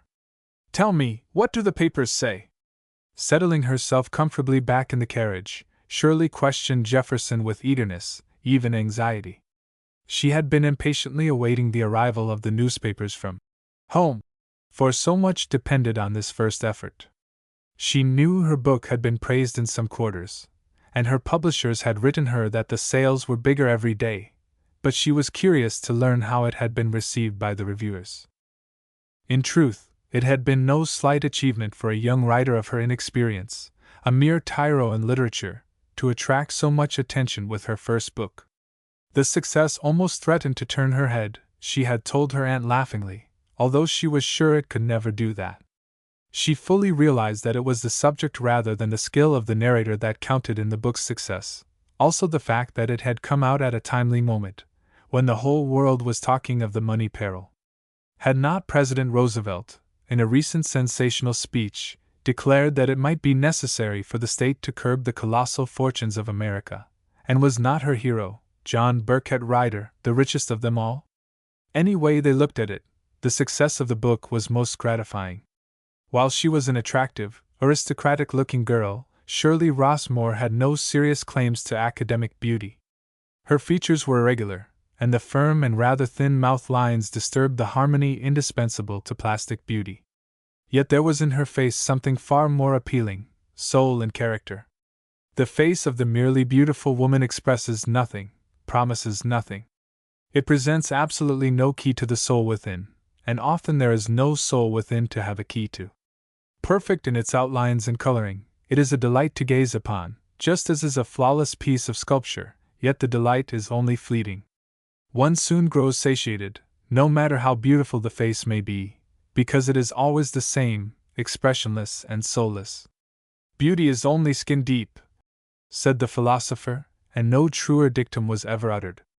The merely beautiful woman, who possesses only beauty and nothing else, is kept so busy thinking of her looks, and is so anxious to observe the impression her beauty makes on others, that she has neither the time nor the inclination for matters of greater importance. Sensible men, as a rule, do not lose their hearts to women whose only assets are their good looks. They enjoy a flirtation with them, but seldom care to make them their wives. The marrying man is shrewd enough to realize that domestic virtues will be more useful in his household economy than all the academic beauty ever chiseled out of block marble. Shirley was not beautiful, but hers was a face that never failed to attract attention. It was a thoughtful and interesting face, with an intellectual brow and large, expressive eyes, the face of a woman who had both brain power and ideals, and yet who, at the same time, was in perfect sympathy with the world. She was fair in complexion, and her fine brown eyes, alternately reflective and alert, were shaded by long dark lashes. Her eyebrows were delicately arched, and she had a good nose. She wore her hair well off the forehead, which was broader than in the average woman, suggesting good mentality. Her mouth, however, was her strongest feature. It was well shaped, but there were firm lines about it that suggested unusual will power. Yet it smiled readily, and when it did there was an agreeable vision of strong, healthy-looking teeth of dazzling whiteness. She was a little over medium height and slender in figure, and carried herself with that unmistakable air of well-bred independence that bespeaks birth and culture. She dressed stylishly, and while her gowns were of rich material, and of a cut suggesting expensive modistes, she was always so quietly attired and in such perfect taste, that after leaving her one could never recall what she had on. At the special request of Shirley, who wanted to get a glimpse of the Latin Quarter, the driver took a course down the Avenue de l'Opéra, that magnificent thoroughfare which starts at the Opera and ends at the Théâtre Français, and which, like many others that go to the beautifying of the capital, the Parisians owe to the much-despised Napoleon III. The cab, Jefferson told her, would skirt the Palais Royal and follow the Rue de Rivoli until it came to the Châtelet, when it would cross the Seine and drive up the Boulevard St. Michel, the Students' Boulevard, until it reached the Luxembourg Gardens. Like most of his kind, the Cocker knew less than nothing of the art of driving, and he ran a reckless, zigzag flight, in and out, forcing his way through a confusing maze of vehicles of every description, pulling first to the right then to the left, for no good purpose that was apparent, and averting only by the narrowest of margins half a dozen bad collisions. At times the fiacre lurched in such alarming fashion that Shirley was visibly perturbed, but when Jefferson assured her that all Paris cabs traveled in this crazy fashion and nothing ever happened, she was comforted. "Tell me," he repeated, "what do the papers say about the book?" "Say?" he echoed. "Why, simply that you've written the biggest book of the year, that's all." "Really?" "Oh, do tell me all they said." She was fairly excited now, and in her enthusiasm she grasped Jefferson's broad, sunburned hand which was lying outside the carriage rug. He tried to appear unconscious of the contact, which made his every nerve tingle, as he proceeded to tell her the gist of the reviews he had read that afternoon. "Isn't that splendid?" she exclaimed, when he had finished. Then she added quickly, "I wonder if your father has seen it?" Jefferson grinned. He had something on his conscience, and this was a good opportunity to get rid of it. He replied laconically, "He probably has read it by this time." I sent him a copy myself. The instant the words were out of his mouth he was sorry, for Shirley's face had changed color. You sent him a copy of The American Octopus? She cried. Then he'll guess who wrote the book. Oh, no, he won't, rejoined Jefferson calmly. He has no idea who sent it to him. I mailed it anonymously. Shirley breathed a sigh of relief. It was so important that her identity should remain a secret. As daughter of a Supreme Court judge, she had to be most careful. She would not embarrass her father for anything in the world. But it was smart of Jefferson to have sent Ryder, Sr., the book, so she smiled graciously on his son as she asked, How do you know he got it? So many letters and packages are sent to him that he never sees himself. Oh, he saw your book all right, laughed Jefferson. I was around the house a good deal before sailing, and one day I caught him in the library reading it.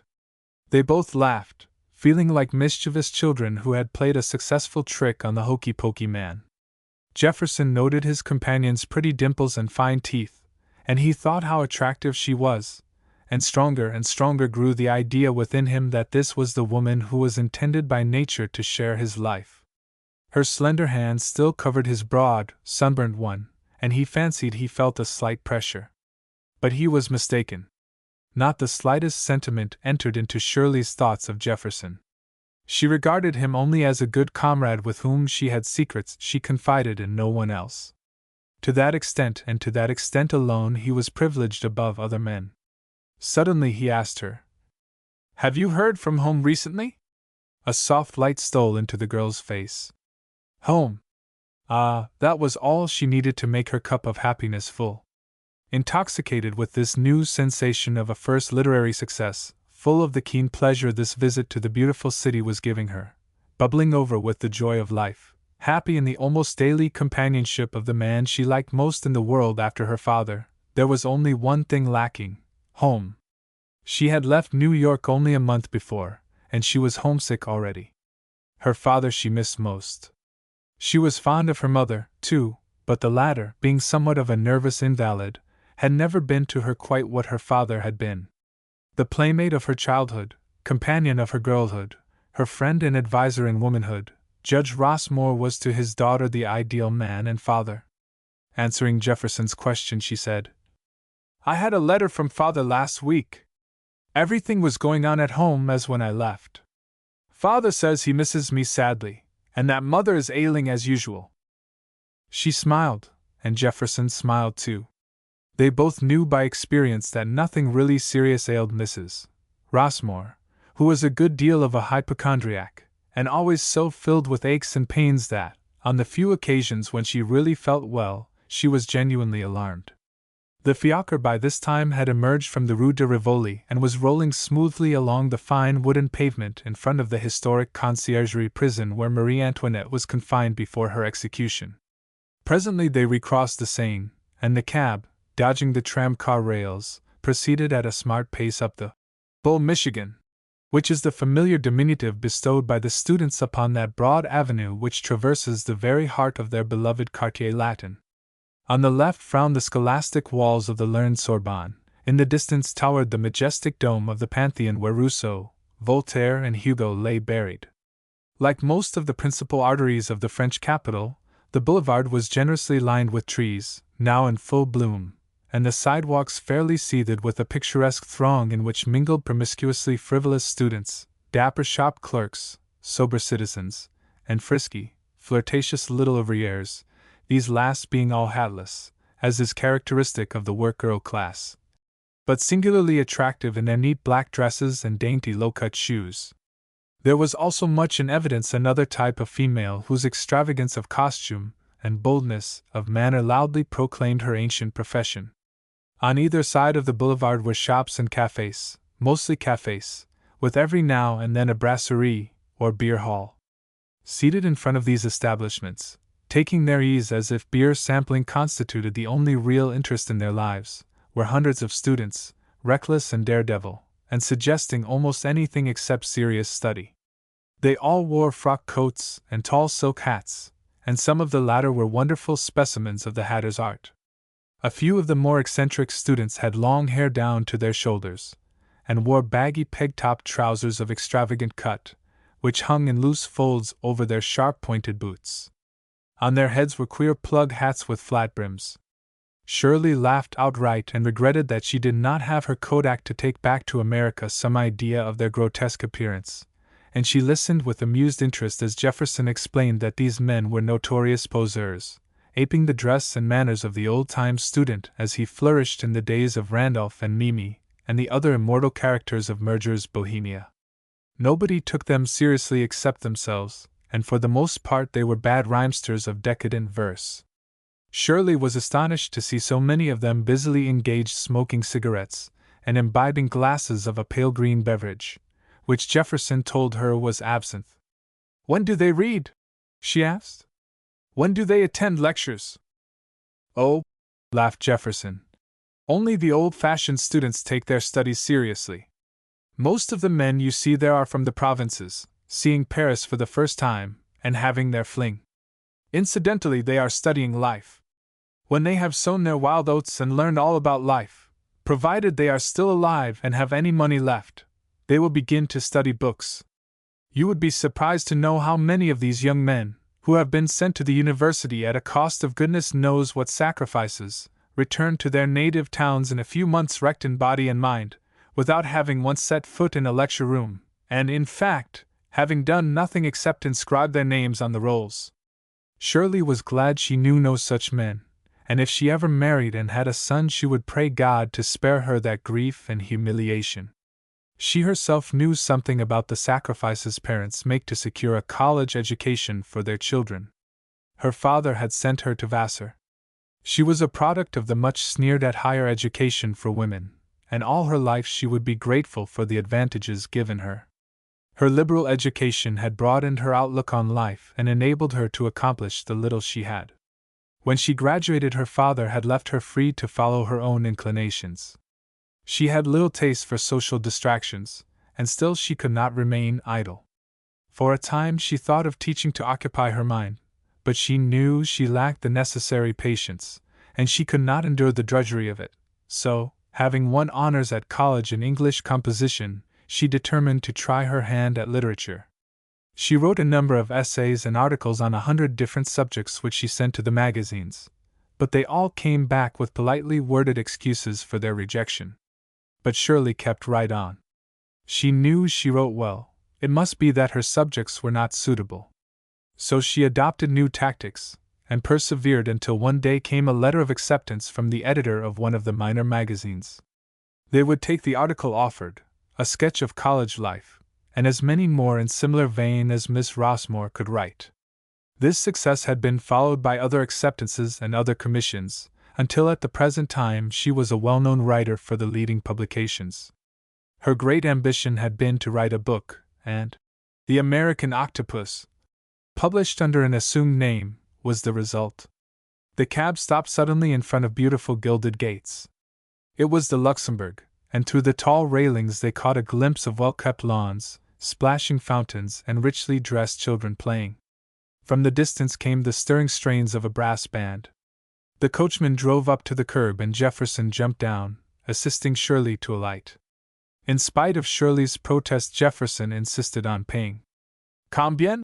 he asked the cocker. The Jehu, a surly, thick-set man with a red face and small, cunning eyes like a ferret, had already sized up his fares for two sacred foreigners whom it would be flying in the face of Providence not to cheat, so with unblushing effrontery he answered, "Dix francs, monsieur," and he held up 10 fingers by way of illustration. Jefferson was about to hand up a 10-franc piece when Shirley indignantly interfered. She would not submit to such an imposition. There was a regular tariff, and she would pay that and nothing more. So, in better French than was at Jefferson's command, she exclaimed, 10 francs? Pourquoi 10 francs? I took your cab by the hour. It is exactly 2 hours. That makes 4 francs. Then to Jefferson she added, give him a franc for a pourboire. That makes 5 francs altogether. Jefferson, obedient to her superior wisdom, held out a 5-franc piece, but the driver shrugged his shoulders disdainfully. He saw that the moment had come to bluster, so he descended from his box fully prepared to carry out his bluff. He started in to abuse the two Americans whom in his ignorance he took for English. "Ah, you sail anglais! You come to France to cheat the poor Frenchman. You make me work all afternoon, and then pay me nothing. Not with this cocoa! I know my rights and I'll get them, too." All this was hurled at them in a patois French, almost unintelligible to Shirley, and wholly so to Jefferson. All he knew was that the fellow's attitude was becoming unbearably insolent, and he stepped forward with a gleam in his eye that might have startled the man had he not been so busy shaking his fist at Shirley. But she saw Jefferson's movement, and laid her hand on his arm. "No, no, Mr. Ryder, no scandal, please. Look, people are beginning to come up. Leave him to me. I know how to manage him." With this, the daughter of a United States Supreme Court judge proceeded to lay down the law to the representative of the most lazy and irresponsible class of men ever let loose in the streets of a civilized community. Speaking with an air of authority, she said, "Now look here, my man, we have no time to bandy words here with you. I took your cab at 3.30. It is now 5.30. That makes 2 hours. The rate is 2 francs an hour, or 4 francs in all. We offer you 5 francs, and this includes a franc pourboire. If this settlement does not suit you, we will get into your cab and you will drive us to the nearest police station where the argument can be continued." The man's jaw dropped. He was obviously outclassed. These foreigners knew the law as well as he did. He had no desire to accept Shirley's suggestion of a trip to the police station, where he knew he would get little sympathy, so, grumbling and giving vent under his breath to a volley of strange oaths, he grabbed viciously at the 5-franc piece Jefferson held out, and, mounting his box, drove off. Proud of their victory, they entered the gardens, following the sweet-scented paths until they came to where the music was. The band of an infantry regiment was playing, and a large crowd had gathered. Many people were sitting on the chairs provided for visitors for the modest fee of 2 sous. Others were promenading round and round a great circle, having the musicians in its center. The dense foliage of the trees overhead afforded a perfect shelter from the hot rays of the sun, and the place was so inviting and interesting, so cool and so full of sweet perfumes and sounds, appealing to and satisfying the senses, that Shirley wished they had more time to spend there. She was very fond of a good brass band, especially when heard in the open air. They were playing Strauss's Blue Danube, and the familiar strains of the delightful waltz were so infectious that both were seized by a desire to get up and dance. There was constant amusement, too, watching the crowd, with its many original and curious types. There were serious college professors, with gold-rimmed spectacles, buxom nuns in their uniform cloaks and long ribbon streamers, nicely dressed children romping merrily but not noisily, more queer-looking students in shabby frock coats, tight at the waist, trousers too short, and comical hats, stylishly dressed women displaying the latest fashions, brilliantly uniformed army officers strutting proudly, dangling their swords. An attractive and interesting crowd, so different, thought the two Americans, from the cheap, evil-smelling, ill-mannered mob of aliens that invades their own Central Park the days when there is music, making it a nuisance instead of a pleasure. Here everyone belonged apparently to the better class. The women and children were richly and fashionably dressed, the officers looked smart in their multicolored uniforms, and, no matter how one might laugh at the students, there was an atmosphere of good breeding and refinement everywhere which Shirley was not accustomed to see in public places at home. A sprinkling of workmen and people of the poorer class were to be seen here and there, but they were in the decided minority. Shirley, herself a daughter of the Revolution, was a staunch supporter of the immortal principles of democracy and of the equality of man before the law. But all other talk of equality was the greatest sophistry and charlatanism. There could be no real equality so long as some people were cultured and refined and others were uneducated and vulgar. Shirley believed in an aristocracy of brains and soap.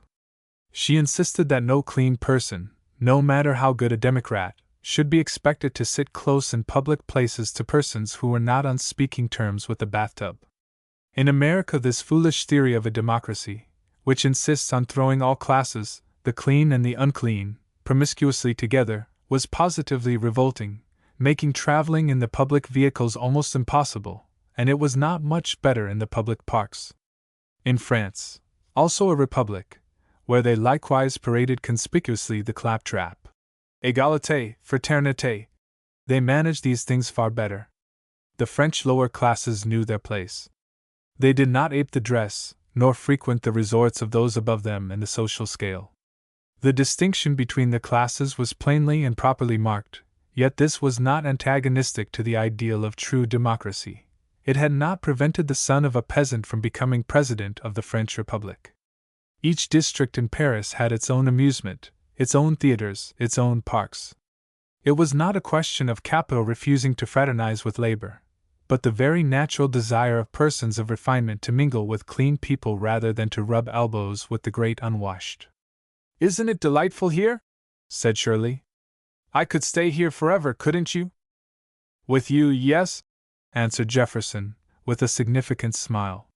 Shirley tried to look angry. She strictly discouraged these conventional, sentimental speeches which constantly flung her sex in her face. "Now you know I don't like you to talk that way, Mr. Ryder. It's most undignified. Please be sensible." Quite subdued, Jefferson relapsed into a sulky silence. Presently he said, "I wish you wouldn't call me Mr. Ryder. I meant to ask you this before. You know very well that you've no great love for the name, and if you persist you'll end by including me in your hatred of the hero of your book." Shirley looked at him with amused curiosity. "What do you mean?" she asked. "What do you want me to call you?"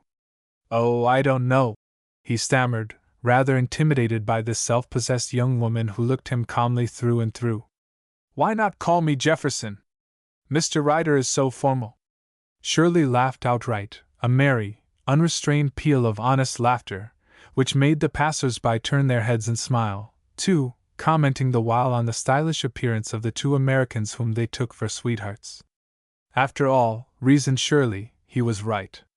They had been together now nearly every hour in the day for over a month. It was absurd to call him Mr. Ryder.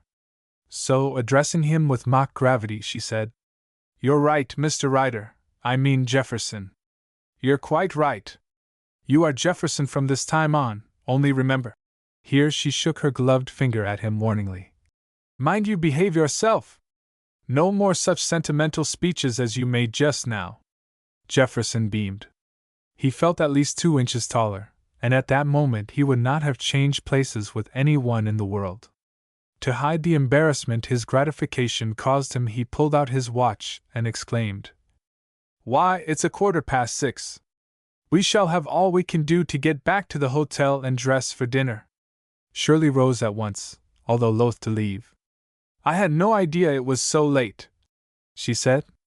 "How the time flies!" Then mockingly she added, "Come, Jefferson, be a good boy and find a cab." They passed out of the gardens by the gate facing the Theatre de l'Odeon, where there was a long string of fiacres for hire. They got into one and in 15 minutes they were back at the Grand Hotel. At the office they told Shirley that her aunt had already come in and gone to her room, so she hurried upstairs to dress for dinner, while Jefferson proceeded to the Hotel de l'Athené on the same mission. He had still 25 minutes before dinner time, and he needed only 10 minutes for a wash and to jump into his dress suit, so, instead of going directly to his hotel, he sat down at the Café de la Paix. He was thirsty, and calling for a vermouth frappé he told the garçon to bring him also the American papers. The crowd on the boulevard was denser than ever. The business offices and some of the shops were closing, and a vast army of employees, homeward bound, helped to swell the sea of humanity that pushed this way and that. But Jefferson had no eyes for the crowd. He was thinking of Shirley. What singular, mysterious power had this girl acquired over him? He, who had scoffed at the very idea of marriage only a few months before, now desired it ardently, anxiously. Yes, that was what his life lacked, such a woman to be his companion and helpmate. He loved her, there was no doubt of that. His every thought, waking and sleeping, was of her, all his plans for the future included her. He would win her if any man could. But did she care for him? Ah, that was the cruel, torturing uncertainty. She appeared cold and indifferent, but perhaps she was only trying him. Certainly she did not seem to dislike him. The waiter returned with the vermouth and the newspapers. All he could find were the London Times, which he pronounced TMS, and some issues of the New York Herald. The papers were nearly a month old, but he did not care for that. Jefferson idly turned over the pages of the Herald. His thoughts were still running on Shirley, and he was paying little attention to what he was reading. Suddenly, however, his eyes rested on a headline which made him sit up with a start. It read as follows: Judge Rossmore impeached. Justice of the Supreme Court to be tried on bribery charges. The dispatch, which was dated Washington 2 weeks back, went on to say that serious charges affecting the integrity of Judge Rossmore had been made the subject of congressional inquiry, and that the result of the inquiry was so grave that a demand for impeachment would be at once sent to the Senate. It added that the charges grew out of the recent decision in the Great Northwestern Mining Company case, it being alleged that Judge Rossmore had accepted a large sum of money on condition of his handing down a decision favorable to the company. Jefferson was thunderstruck. He read the dispatch over again to make sure there was no mistake. No, it was very plain, Judge Rossmore of Madison Avenue. But how preposterous, what a calumny! The one judge on the bench at whom one could point and say with absolute conviction, "There goes an honest man!" And this judge was to be tried on a charge of bribery. What could be the meaning of it? Something terrible must have happened since Shirley's departure from home, that was certain. It meant her immediate return to the States and, of course, his own. He would see what could be done. He would make his father use his great influence. But how could he tell Shirley? Impossible, he could not. She would not believe him if he did. She would probably hear from home in some other way. They might cable. In any case, he would say nothing yet. He paid for his vermouth and hurried away to his hotel to dress. It was just striking 7 when he re-entered the courtyard of the Grand Hotel. Shirley and Mrs. Blake were waiting for him. Jefferson suggested having dinner at the Café de Paris, but Shirley objected that as the weather was warm it would be more pleasant to dine in the open air, so they finally decided on the Pavilion d'Armenville, where there was music and where they could have a little table to themselves in the garden.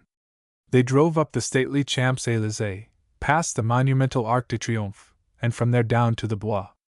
All were singularly quiet. Mrs. Blake was worrying about her new gown, Shirley was tired, and Jefferson could not banish from his mind the terrible news he had just read. He avoided looking at Shirley until the latter noticed it, and thought she must have offended him in some way. She was more sorry than she would have him know, for, with all her apparent coldness, Jefferson was rapidly becoming very indispensable to her happiness. They dined sumptuously and delightfully with all the luxury of surroundings, and all the delights of cooking that the French culinary art can perfect.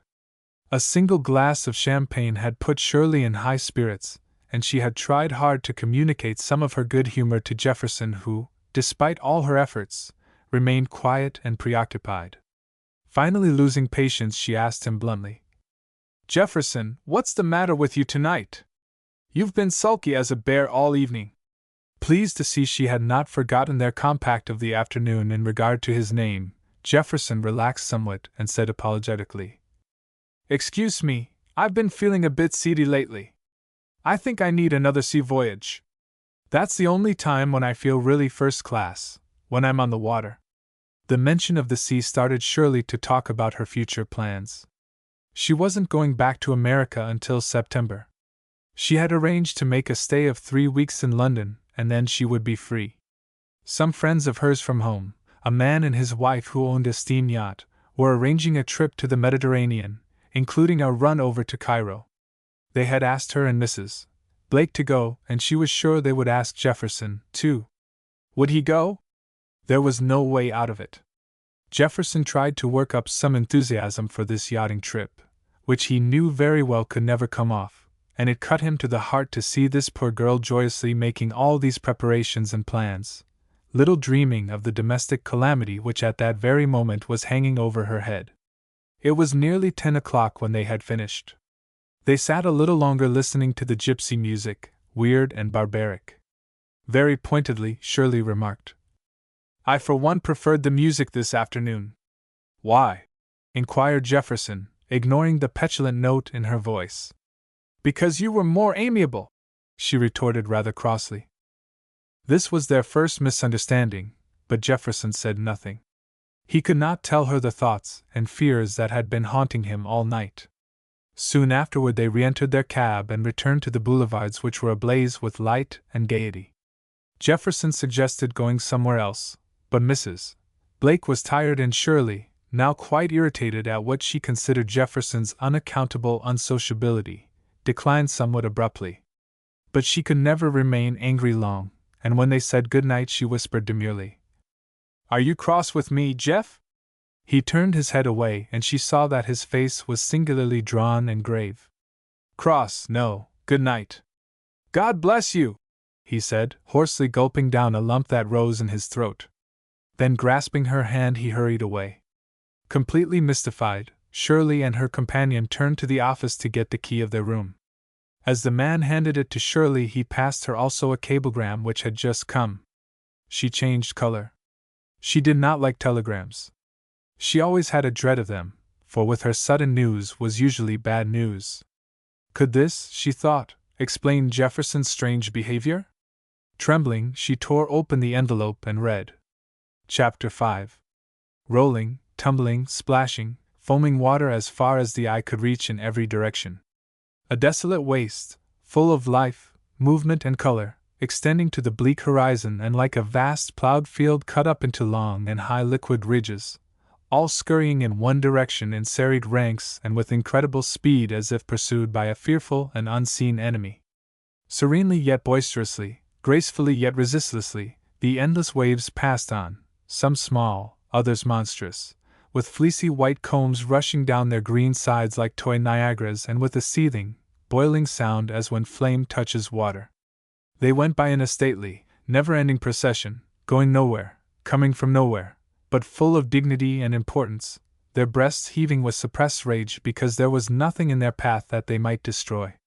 The dancing, leaping water reflected every shade and tint, now a rich green, then a deep blue and again a dirty gray as the sun hid for a moment behind a cloud, and as a gust of wind caught the top of the combers decapitating them at one mad rush, the spray was dashed high in the air, flashing out all the prismatic colors.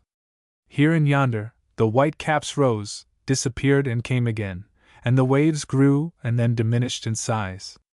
Then others rose, towering, became larger, majestic, terrible. The milk-like comb rose proudly, soared a brief moment, then fell ignominiously, and the wave diminished passed on humiliated. Overhead, a few scattered cirrus clouds flitted lazily across the blue dome of heaven, while a dozen mother-carry chickens screamed hoarsely as they circled in the air. The strong and steady western breeze bore on its powerful pinions the sweet and eternal music of the wind and sea. Shirley stood at the rail under the bridge of the ocean greyhound that was carrying her back to America with all the speed of which her mighty engines were capable. All day and all night, half-naked stokers, so grimed with oil and coal dust as to lose the slightest semblance to human beings, feverishly shoveled coal, throwing it rapidly and evenly over roaring furnaces kept at a fierce white heat. The vast boilers, shaken by the titanic forces generating in their cavern-like depths, sent streams of scalding, hissing steam through 1,000 valves, cylinders and pistons, turning wheels and cranks as it distributed the tremendous power which was driving the steel monster through the seas at the prodigious speed of 400 miles in the 24 hours. Like a pulsating heart in some living thing, the mammoth engines throbbed and panted, and the great vessel groaned and creaked as she rose and fell to the heavy swell, and again lurched forward in obedience to each fresh propulsion from her fast-spinning screws. Out on deck, volumes of dense black smoke were pouring from 4 gigantic smokestacks and spread out in the sky like some endless cinder path leading back over the course the ship had taken. They were 4 days out from port. 2 days more and they would sight Sandy Hook, and Shirley would know the worst. She had caught the North German Lloyd boat at Cherbourg 2 days after receiving the cablegram from New York. Mrs. Blake had insisted on coming along in spite of her niece's protests. Shirley argued that she had crossed alone when coming, she could go back the same way. Besides, was not Mr. Ryder returning home on the same ship? He would be company and protection both. But Mrs. Blake was bent on making the voyage. She had not seen her sister for many years, and moreover, this sudden return to America had upset her own plans. She was a poor sailor, yet she loved the ocean, and this was a good excuse for a long trip. Shirley was too exhausted with worry to offer further resistance, and by great good luck the two women had been able to secure at the last moment a cabin to themselves amidships. Jefferson, less fortunate, was compelled, to his disgust, to share a stateroom with another passenger, a fat German brewer who was returning to Cincinnati, and who snored so loud at night that even the thumping of the engines was completely drowned by his eccentric nasal sounds. The alarming summons home and the terrible shock she had experienced the following morning when Jefferson showed her the newspaper article with its astounding and heart-rending news about her father had almost prostrated Shirley. The blow was all the greater for being so entirely unlooked for. That the story was true she could not doubt. Her mother would not have cabled except under the gravest circumstances. What alarmed Shirley still more was that she had no direct news of her father. For a moment her heart stood still. Suppose the shock of this shameful accusation had killed him? Her blood froze in her veins, she clenched her fists, and dug her nails into her flesh as she thought of the dread possibility that she had looked upon him in life for the last time. She remembered his last kind words when he came to the steamer to see her off, and his kiss when he said good-bye, and she had noticed a tear of which he appeared to be ashamed. The hot tears welled up in her own eyes and coursed unhindered down her cheeks. What could these preposterous and abominable charges mean? What was this lie they had invented to ruin her father? That he had enemies she well knew. What strong man had not? Indeed, his proverbial honesty had made him feared by all evildoers, and on one occasion they had gone so far as to threaten his life. This new attack was more deadly than all, to sap and destroy his character, to deliberately fabricate lies and calumnies which had no foundation whatever. Of course, the accusation was absurd, the Senate would refuse to convict him, the entire press would espouse the cause of so worthy a public servant. Certainly, everything would be done to clear his character. But what was being done? She could do nothing but wait and wait. The suspense and anxiety were awful. Suddenly she heard a familiar step behind her, and Jefferson joined her at the rail. The wind was due west and blowing half a gale, so where they were standing, one of the most exposed parts of the ship, it was difficult to keep one's feet, to say nothing of hearing anyone speak.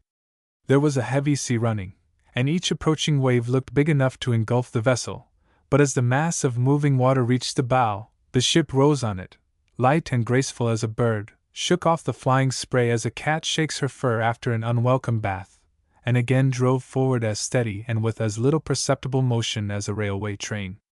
Shirley was a fairly good sailor, and this kind of weather did not bother her in the least.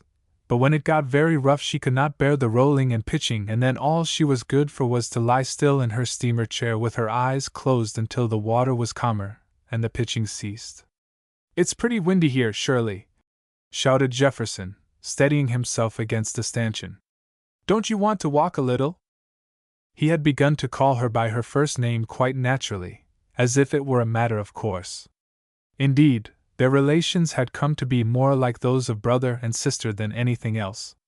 Shirley was too much troubled over the news from home to have a mind for other things, and in her distress she had turned to Jefferson for advice and help as she would have looked to an elder brother. He had felt this impulse to confide in him and consult his opinion, and it had pleased him more than he dared betray. He had shown her all the sympathy of which his warm, generous nature was capable, yet secretly he did not regret that events had necessitated this sudden return home together on the same ship. He was sorry for Judge Rossmore, of course, and there was nothing he would not do on his return to secure a withdrawal of the charges. That his father would use his influence he had no doubt. But meantime he was selfish enough to be glad for the opportunity it gave him to be a whole week alone with Shirley. No matter how much one may be with people in city or country, or even when stopping at the same hotel or house, there is no place in the world where two persons, especially when they are of the opposite sex, can become so intimate as on shipboard. The reason is obvious. The days are long and monotonous. There is nowhere to go, nothing to see but the ocean, nothing to do but read, talk, or promenade. Seclusion in one stuffy cabin is out of the question. The public sitting rooms are noisy and impossible. Only a steamer chair on deck is comfortable, and once they're snugly wrapped up in a rug, it is surprising how quickly another chair makes its appearance alongside and how welcome one is apt to make the intruder. Thus events combined with the weather conspired to bring Shirley and Jefferson more closely together. The sea had been rough ever since they sailed, keeping Mrs. Blake confined to her stateroom almost continuously. They were, therefore, constantly in one another's company, and slowly, unconsciously, there was taking root in their hearts the germ of the only real and lasting love, the love born of something higher than mere physical attraction, the nobler, more enduring affection that is born of mutual sympathy, association, and companionship. "Isn't it beautiful?" exclaimed Shirley ecstatically. "Look at those great waves out there. See how majestically they soar and how gracefully they fall." "Glorious!" assented Jefferson, sharing her enthusiasm. "There's nothing to compare with it. It's nature's grandest spectacle. The ocean is the only place on earth that man has not defiled and spoiled. Those waves are the same now as they were on the day of creation." "Not the day of creation. You mean during the eons of time creation was evolving," corrected Shirley. "I meant that, of course," assented Jefferson. "When one says day, that is only a form of speech." "Why not be accurate?" persisted Shirley. "It was the use of that little word day which has given the theologians so many sleepless nights." There was a roguish twinkle in her eye. She well knew that he thought as she did on metaphysical questions, but she could not resist teasing him. Like Jefferson, she was not a member of any church, although her nature was deeply religious. Hers was the religion the soul inculcates, not that which is learned by rote in the temple. She was a Christian because she thought Christ the greatest figure in world history, and also because her own conduct of life was modeled upon Christian principles and virtues. She was religious for religion's sake, and not for public ostentation. The mystery of life awed her, and while her intelligence could not accept all the doctrines of dogmatic religion, she did not go so far as Jefferson, who was a frank agnostic. She would not admit that we do not know. The longings and aspirations of her own soul convinced her of the existence of a supreme being, first cause, divine intelligence, call it what you will, which had brought out of chaos the wonderful order of the universe. The human mind was, indeed, helpless to conceive such a first cause in any form and lay prostrate before the unknown, yet she herself was an enthusiastic delver into scientific hypothesis, and the teachings of Darwin, Spencer, Haeckel had satisfied her intellect if they had failed to content her soul. The theory of evolution as applied to life on her own little planet appealed strongly to her because it accounted plausibly for the presence of man on Earth. The process through which we had passed could be understood by every intelligence. The blazing satellite, violently detached from the parent sun starting on its circumscribed orbit, that was the first stage, the gradual subsidence of the flames and the cooling of the crust, the second stage, the gases mingling and forming water which covered the earth, the third stage, the retreating of the waters and the appearance of the land, the fourth stage, the appearance of vegetation and animal life, the fifth stage. Then, after a long interval and through constant evolution and change, the appearance of man, which was the sixth stage. What stage is still to come, who knows? This simple account given by science was, after all, practically identical with the biblical legend. It was when Shirley was face to face with nature in her wildest and most primitive aspects that this deep-rooted religious feeling moved her most strongly. At these times she felt herself another being, exalted, sublimated, lifted from this little world with its petty affairs and vanities up to dizzy heights.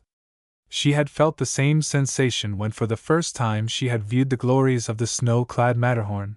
She had felt it when on a summer's night at sea she had sat on deck and watched with fascinated awe the resplendent radiance of the countless stars. She felt it now as she looked at the foaming, tumbling waves. "It is so beautiful," she murmured as she turned to walk. The ship was rolling a little and she took Jefferson's arm to steady herself.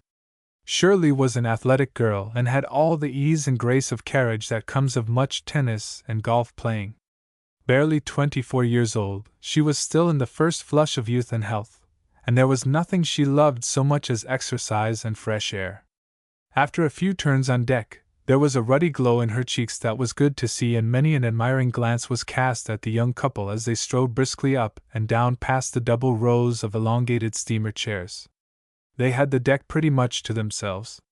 It was only 4 o'clock, too early for the appetite-stimulating walk before dinner, and their fellow passengers were basking in the sunshine, stretched out on their chairs in 2 even rows like so many mummies on exhibition. Some were reading, some were dozing. 2 or 3 were under the weather, completely prostrated, their bilious complexion of a deathly greenish hue. At each new roll of the ship, they closed their eyes as if resigned to the worst that might happen, and their immediate neighbors furtively eyed each of their movements, as if apprehensive of what any moment might bring forth. A few couples were flirting to their heart's content under the friendly cover of the lifeboats which, as on most of the transatlantic liners, were more useful in saving reputations than in saving life.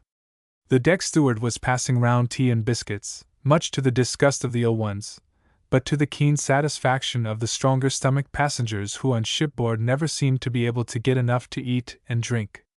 On the bridge, the second officer, a tall, handsome man with the points of his mustache trained upwards a la Kaiser Wilhelm, was striding back and forth, every now and then sweeping the horizon with his glass and relieving the monotony of his duties by ogling the better-looking women passengers. "Hello, Shirley!" called out a voice from a heap of rugs as Shirley and Jefferson passed the rows of chairs. They stopped short and discovered Mrs. Blake ensconced in a cozy corner, sheltered from the wind. "Why, Aunt Millie!" exclaimed Shirley, surprised. "I thought you were downstairs. I didn't think you could stand this sea." "It is a little rougher than I care to have it," responded Mrs. Blake with a wry grimace and putting her hand to her breast as if to appease disturbing qualms. "It was so stuffy in the cabin I could not bear it. It's more pleasant here, but it's getting a little cool and I think I'll go below." "Where have you children been all afternoon?" Jefferson volunteered to explain. "The children have been rhapsodizing over the beauties of the ocean." He laughed. With a sly glance at Shirley, he added, "Your niece has been coaching me in metaphysics." Shirley shook her finger at him. "Now, Jefferson, if you make fun of me, I'll never talk seriously with you again. We get yes, mean Damon?" Shirley turned on hearing the guttural salutation. It was Captain Hegerman, the commander of the ship, a big florid Saxon with great bushy golden whiskers and a basso voice like Edouard de Resca. He was imposing in his smart uniform and gold braid, and his manner had the self-reliant, authoritative air usual in men who have great responsibilities and are accustomed to command. He was taking his afternoon stroll and had stopped to chat with his lady passengers. He had already passed Mrs. Blake a dozen times and not noticed her, but now her pretty niece was with her, which altered the situation. He talked to the aunt and looked at Shirley, much to the annoyance of Jefferson, who muttered things under his breath. "When shall we be in, Captain?" asked Mrs. Blake anxiously, forgetting that this was one of the questions which according to ship etiquette must never be asked of the officers. But as long as he could ignore Mrs. Blake and gaze at Shirley, Captain Hegerman did not mind. He answered amiably, "At the rate we are going, we ought to sight Fire Island sometime tomorrow evening. If we do, that will get us to our dock about 11 o'clock Friday morning, I fancy." Then addressing Shirley direct, he said, "And you, Fräulein, I hope you won't be glad the voyage is over?" Shirley sighed and a worried, anxious look came into her face. "Yes, Captain, I shall be very glad. It is not pleasure that is bringing me back to America so soon." The captain elevated his eyebrows. He was sorry the young lady had anxieties to keep her so serious, and he hoped she would find everything all right on her arrival. Then, politely saluting, he passed on, only to halt again a few paces on where his bewhiskered gallantry met with more encouragement. Mrs. Blake rose from her chair. The air was decidedly cooler, she would go downstairs and prepare for dinner. Shirley said she would remain on deck a little longer. She was tired of walking, so when her aunt left them she took her chair and told Jefferson to get another. He wanted nothing better, but before seating himself he took the rugs and wrapped Shirley up with all the solicitude of a mother caring for her firstborn. Arranging the pillow under her head, he asked, "Is that comfortable?" She nodded, smiling at him. "You're a good boy, Jeff. But you'll spoil me." "Nonsense," he stammered as he took another chair and put himself by her side. As if any fellow wouldn't give his boots to do a little job like that for you. She seemed to take no notice of the covert compliment. In fact, she already took it as a matter of course that Jefferson was very fond of her. Did she love him? She hardly knew. Certainly she thought more of him than of any other man she knew, and she readily believed that she could be with him for the rest of her life and like him better every day. Then, too, they had become more intimate during the last few days. This trouble, this unknown peril had drawn them together. Yes, she would be sorry if she were to see Jefferson paying attention to another woman. Was this love? Perhaps. These thoughts were running through her mind as they sat there side by side, isolated from the main herd of passengers, each silent, watching through the open rail the foaming water as it rushed past. Jefferson had been casting furtive glances at his companion, and as he noted her serious, pensive face, he thought how pretty she was. He wondered what she was thinking of, and suddenly inspired no doubt by the mysterious power that enables some people to read the thoughts of others, he said abruptly, "Surely, I can read your thoughts. You were thinking of me." She was startled for a moment, but immediately recovered her self-possession. It never occurred to her to deny it. She pondered for a moment, and then replied, "You are right, Jeff, I was thinking of you." "How did you guess?" He leaned over her chair and took her hand. She made no resistance. Her delicate, slender hand lay passively in his big brown one and met his grasp frankly, cordially. He whispered, "What were you thinking of me, good or bad?" "Good, of course. How could I think anything bad of you?" She turned her eyes on him in wonderment. Then she went on, "I was wondering how a girl could distinguish between the feeling she has for a man she merely likes, and the feeling she has for a man she loves." Jefferson bent eagerly forward so as to lose no word that might fall from those coveted lips. "In what category would I be placed?" he asked. "I don't quite know," she answered laughingly. Then seriously she added, "Jeff, why should we act like children? Your actions, more than your words, have told me that you love me. I have known it all along. If I have appeared cold and indifferent, it is because—" She hesitated. "Because?" echoed Jefferson anxiously, as if his whole future depended on that reason. "Because I was not sure of myself. Would it be womanly or honorable on my part to encourage you, unless I felt I reciprocated your feelings? You are young, one day you will be very rich, the whole world lies before you. There are plenty of women who would willingly give you their love." "No, no!" he burst out in vigorous protest. "It is you I want, surely you alone." Grasping her hand more closely, he went on, passion vibrating in every note of his voice. "I love you, Shirley. I've loved you from the very first evening I met you. I want you to be my wife." Shirley looked straight up into the blue eyes so eagerly bent down on hers, so entreating in their expression, and in a gentle voice full of emotion she answered, "Jefferson, you have done me the greatest honor a man can do a woman. Don't ask me to answer you now. I like you very much, I more than like you. Whether it is love I feel for you, that I have not yet determined. Give me time. My present trouble and then my literary work." "I know," agreed Jefferson, "that this is hardly the time to speak of such matters. Your father has first call on your attention. But as to your literary work, I do not understand. Simply this. I am ambitious. I have had a little success, just enough to crave for more. I realize that marriage would put an extinguisher on all aspirations in that direction." "Is marriage so very commonplace?" grumbled Jefferson. "Not commonplace, but there is no room in marriage for a woman having personal ambitions of her own. Once married, her duty is to her husband and her children, not to herself." "That is right," he replied. "But which is likely to give you greater joy, a literary success or a happy wifehood? When you have spent your best years and given the public your best work, they will throw you over for some new favorite. You'll find yourself an old woman with nothing more substantial to show as your life work than that questionable asset, a literary reputation. How many literary reputations today conceal an aching heart and find it difficult to make both ends meet? How different with the woman who married young and obeys nature's behest by contributing her share to the process of evolution. Her life is spent basking in the affection of her husband and the chubby smiles of her dimpled babes, and when in the course of time she finds herself in the twilight of her life, she has at her feet a new generation of her own flesh and blood. Isn't that better than a literary reputation? He spoke so earnestly that Shirley looked at him in surprise. She knew he was serious, but she had not suspected that he thought so deeply on these matters. Her heart told her that he was uttering the true philosophy of the ages. She said, "Why, Jefferson, you talk like a book. Perhaps you are right. I have no wish to be a blue stocking and deserted in my old age, far from it. But give me time to think. Let us first ascertain the extent of this disaster which has overtaken my father.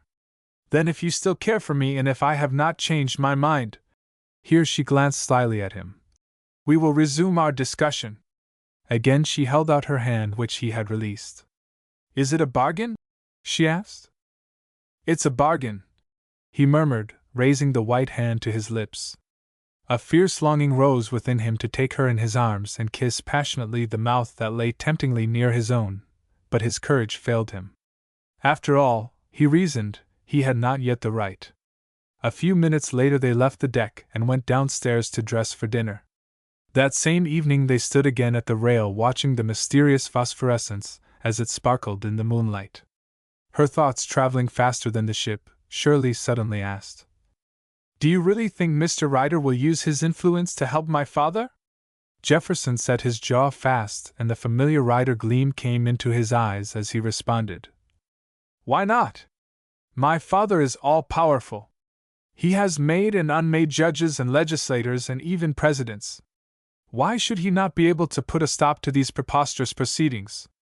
I will go to him directly we land and we'll see what can be done." So the time on shipboard had passed, Shirley alternately buoyed up with hope and again depressed by the gloomiest forebodings. The following night they passed Fire Island and the next day the huge steamer dropped anchor at Quarantine. Chapter 6. A month had passed since the memorable meeting of the directors of the Southern and Transcontinental Railroad in New York, and during that time neither John Burkett Ryder nor Judge Rossmore had been idle. The former had immediately set in motion the machinery he controlled in the legislature at Washington, while the judge neglected no step to vindicate himself before the public. Ryder, for reasons of his own, probably because he wished to make the blow the more crushing when it did fall, had insisted on the proceedings at the board meeting being kept a profound secret, and some time elapsed before the newspapers got wind of the coming congressional inquiry. No one had believed the stories about Judge Rossmore, but now that a quasi-official seal had been set on the current gossip, there was a howl of virtuous indignation from the journalistic muck-rakers.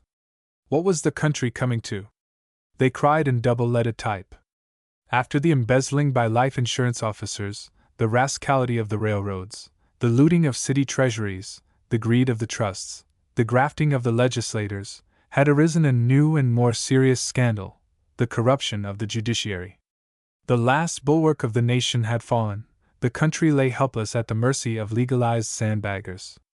Even the judges were no longer to be trusted, the most respected one among them all had been unable to resist the tempter. The Supreme Court, the living voice of the Constitution, was honeycombed with graft. Public life was rotten to the core.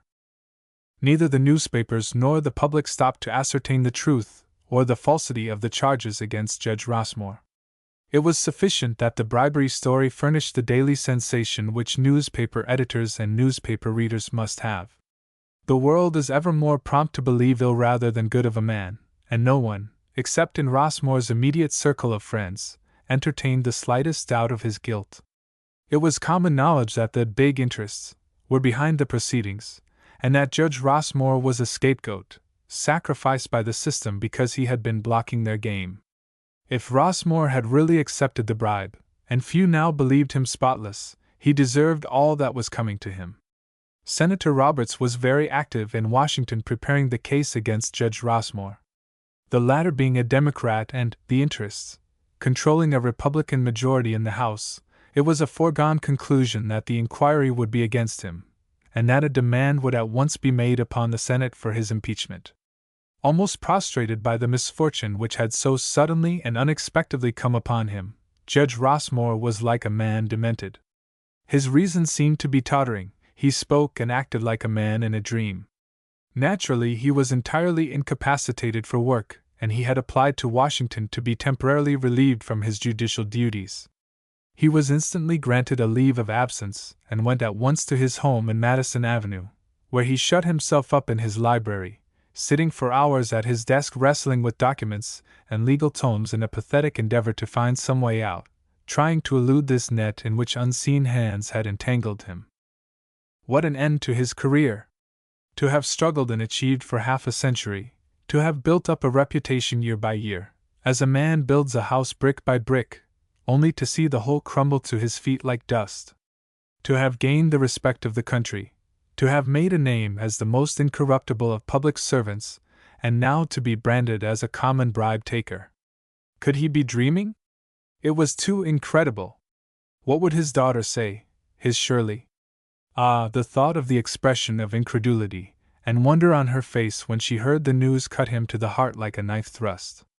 Yet, he mused, her very unwillingness to believe it should really be his consolation. Ah, his wife and his child, they knew he had been innocent of wrongdoing. The very idea was ridiculous. At most he had been careless. Yes, he was certainly to blame. He ought to have seen the trap so carefully prepared and into which he had walked as if blindfolded. That extra $50,000 worth of stock, on which he had never received a cent interest, had been the decoy in a carefully thought-out plot. They, the plotters, well knew how ignorant he was of financial matters, and he had been an easy victim. Who would believe his story that the stock had been sent to him with a plausibly worded letter to the effect that it represented a bonus on his own investment? Now he came to think of it, calmly and reasonably, he would not believe it himself. As usual, he had mislaid or destroyed the secretary's letter, and there was only his word against the company's books to substantiate what would appear a most improbable if not impossible occurrence. It was his conviction of his own good faith that made his present dilemma all the more cruel. Had he really been a grafter, had he really taken the stock as a bribe, he would not care so much, for then he would have foreseen and discounted the chances of exposure. Yes, there was no doubt possible. He was the victim of a conspiracy, there was an organized plot to ruin him, to get him out of the way. The interests feared him, resented his judicial decisions, and they had halted at nothing to accomplish their purpose. How could he fight them back? What could he do to protect himself? He had no proofs of a conspiracy. His enemies worked in the dark. There was no way in which he could reach them or know who they were. He thought of John Burkett Ryder. Ah, he remembered now. Ryder was the man who had recommended the investment in Alaskan stock. Of course, why did he not think of it before? He recollected that at the time he had been puzzled at receiving so much stock, and he had mentioned it to Ryder, adding that the secretary had told him it was customary. Oh, why had he not kept the secretary's letter? But Ryder would certainly remember it. He probably still had his 2 letters in which he spoke of making the investment. If those letters could be produced at the congressional inquiry, they would clear him at once. So, losing no time, and filled with renewed hope, he wrote to the Colossus a strong, manly letter which would have melted an iceberg, urging Mr. Ryder to come forward now at this critical time and clear him of this abominable charge, or in any case to kindly return the 2 letters he must have in his possession, as they would go far to help him at the trial. 3 days passed, and no reply from Ryder. On the 4th came a polite but frigid note from Mr. Ryder's private secretary. Mr. Ryder had received Judge Rossmore's letter, and in reply begged to state that he had a vague recollection of some conversation with the judge in regard to investments, but he did not think he had advised the purchase of any particular stock, as that was something he never did on principle, even with his most intimate friends. He had no wish to be held accountable in case of loss, etc. As to the letter which Judge Rossmore mentioned as having written to Mr. Ryder in regard to having received more stock than he had bought, of that Mr. Ryder had no recollection whatsoever. Judge Rossmore was probably mistaken as to the identity of his correspondent. He regretted he could not be of more service to Judge Rossmore, and remained his very obedient servant. It was very evident that no help was to be looked for in that quarter. There was even decided hostility in Ryder's reply. Could it be true that the financier was really behind these attacks upon his character? Was it possible that one man merely to make more money would deliberately ruin his fellow man whose hand he had grasped in friendship? He had been unwilling to believe it when his friend ex-Judge Stott had pointed to Ryder as the author of all his misfortunes. But this unsympathetic letter with its falsehoods, its lies plainly written all over its face, was proof enough. Yes, there was now no doubt possible. John Burkett Ryder was his enemy, and what an enemy! Many a man had committed suicide when he had incurred the enmity of the Colossus. Judge Rossmore, completely discouraged, bowed his head to the inevitable. His wife, a nervous, sickly woman, was helpless to comfort or aid him. She had taken their misfortune as a visitation of an inscrutable deity. She knew, of course, that her husband was wholly innocent of the accusations brought against him, and if his character could be cleared and himself rehabilitated before the world, she would be the first to rejoice. But if it pleased the Almighty in His wisdom to sorely try her husband and herself, and inflict this punishment upon them, it was not for the finite mind to criticize the ways of Providence. There was probably some good reason for the apparent cruelty and injustice of it which their earthly understanding failed to grasp. Mrs. Rossmore found much comfort in this philosophy, which gave a satisfactory ending to both ends of the problem, and she was upheld in her view by the rector of the church which she had attended regularly each Sunday for the past 25 years. Christian resignation in the hour of trial, submission to the will of heaven were, declared her spiritual adviser, the fundamental principles of religion. He could only hope that Mrs. Rossmore would succeed in imbuing her husband with her Christian spirit. But when the judge's wife returned home and saw the keen mental distress of the man who had been her companion for 25 long years, the comforter in her sorrows, the joy and pride of her young wifehood, she forgot all about her smug churchly consoler, and her heart went out to her husband in a spontaneous burst of genuine human sympathy. Yes, they must do something at once. Where men had failed, perhaps a woman could do something. She wanted to cable at once for Shirley, who was everything in their household, organizer, manager, adviser, but the judge would not hear of it. No, his daughter was enjoying her holiday in blissful ignorance of what had occurred. He would not spoil it for her. They would see, perhaps things would improve. But he sent for his old friend ex-Judge Stott. They were lifelong friends, having become acquainted nearly 30 years ago at the law school, at the time when both were young men about to enter on a public career. Stott, who was Rossmore's junior, had begun as a lawyer in New York and soon acquired a reputation in criminal practice. He afterwards became assistant district attorney, and later, when a vacancy occurred in the city magistrature, he was successful in securing the appointment. On the bench he again met his old friend Rossmore, and the two men once more became closely intimate. The regular court hours, however, soon palled on a man of Judge Stott's nervous temperament, and it was not long before he retired to take up once more his criminal practice. He was still a young man, not yet 50, and full of vigor and fight. He had a blunt manner, but his heart was in the right place, and he had a record as clean as his close-shaven face. He was a hard worker, a brilliant speaker, and one of the cleverest cross-examiners at the bar. This was the man to whom Judge Rossmore naturally turned for legal assistance. Stott was out west when he first heard of the proceedings against his old friend, and this indignity put upon the only really honest man in public life whom he knew, so incensed him that he was already hurrying back to his aid when the summons reached him. Meantime, a fresh and more serious calamity had overwhelmed Judge Rossmore.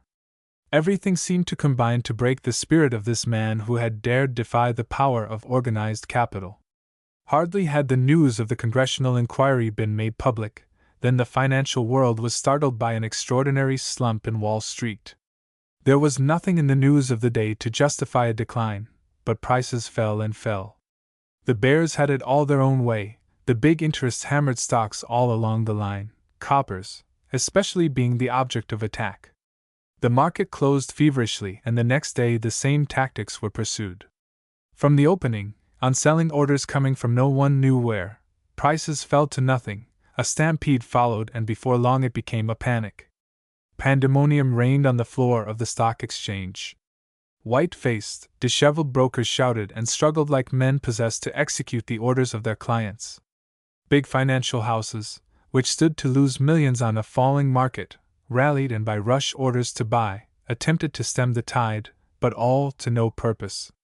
One firm after another went by the board unable to weather the tempest, until just before closing time, the stock ticker announced the failure of the Great Northwestern Mining Company. The drive in the market had been principally directed against its securities, and after vainly endeavoring to check the bear raid, it had been compelled to declare itself bankrupt. It was heavily involved, assets nil, stock almost worthless. It was probable that the creditors would not see 10 cents on the dollar. Thousands were ruined, and Judge Rossmore among them.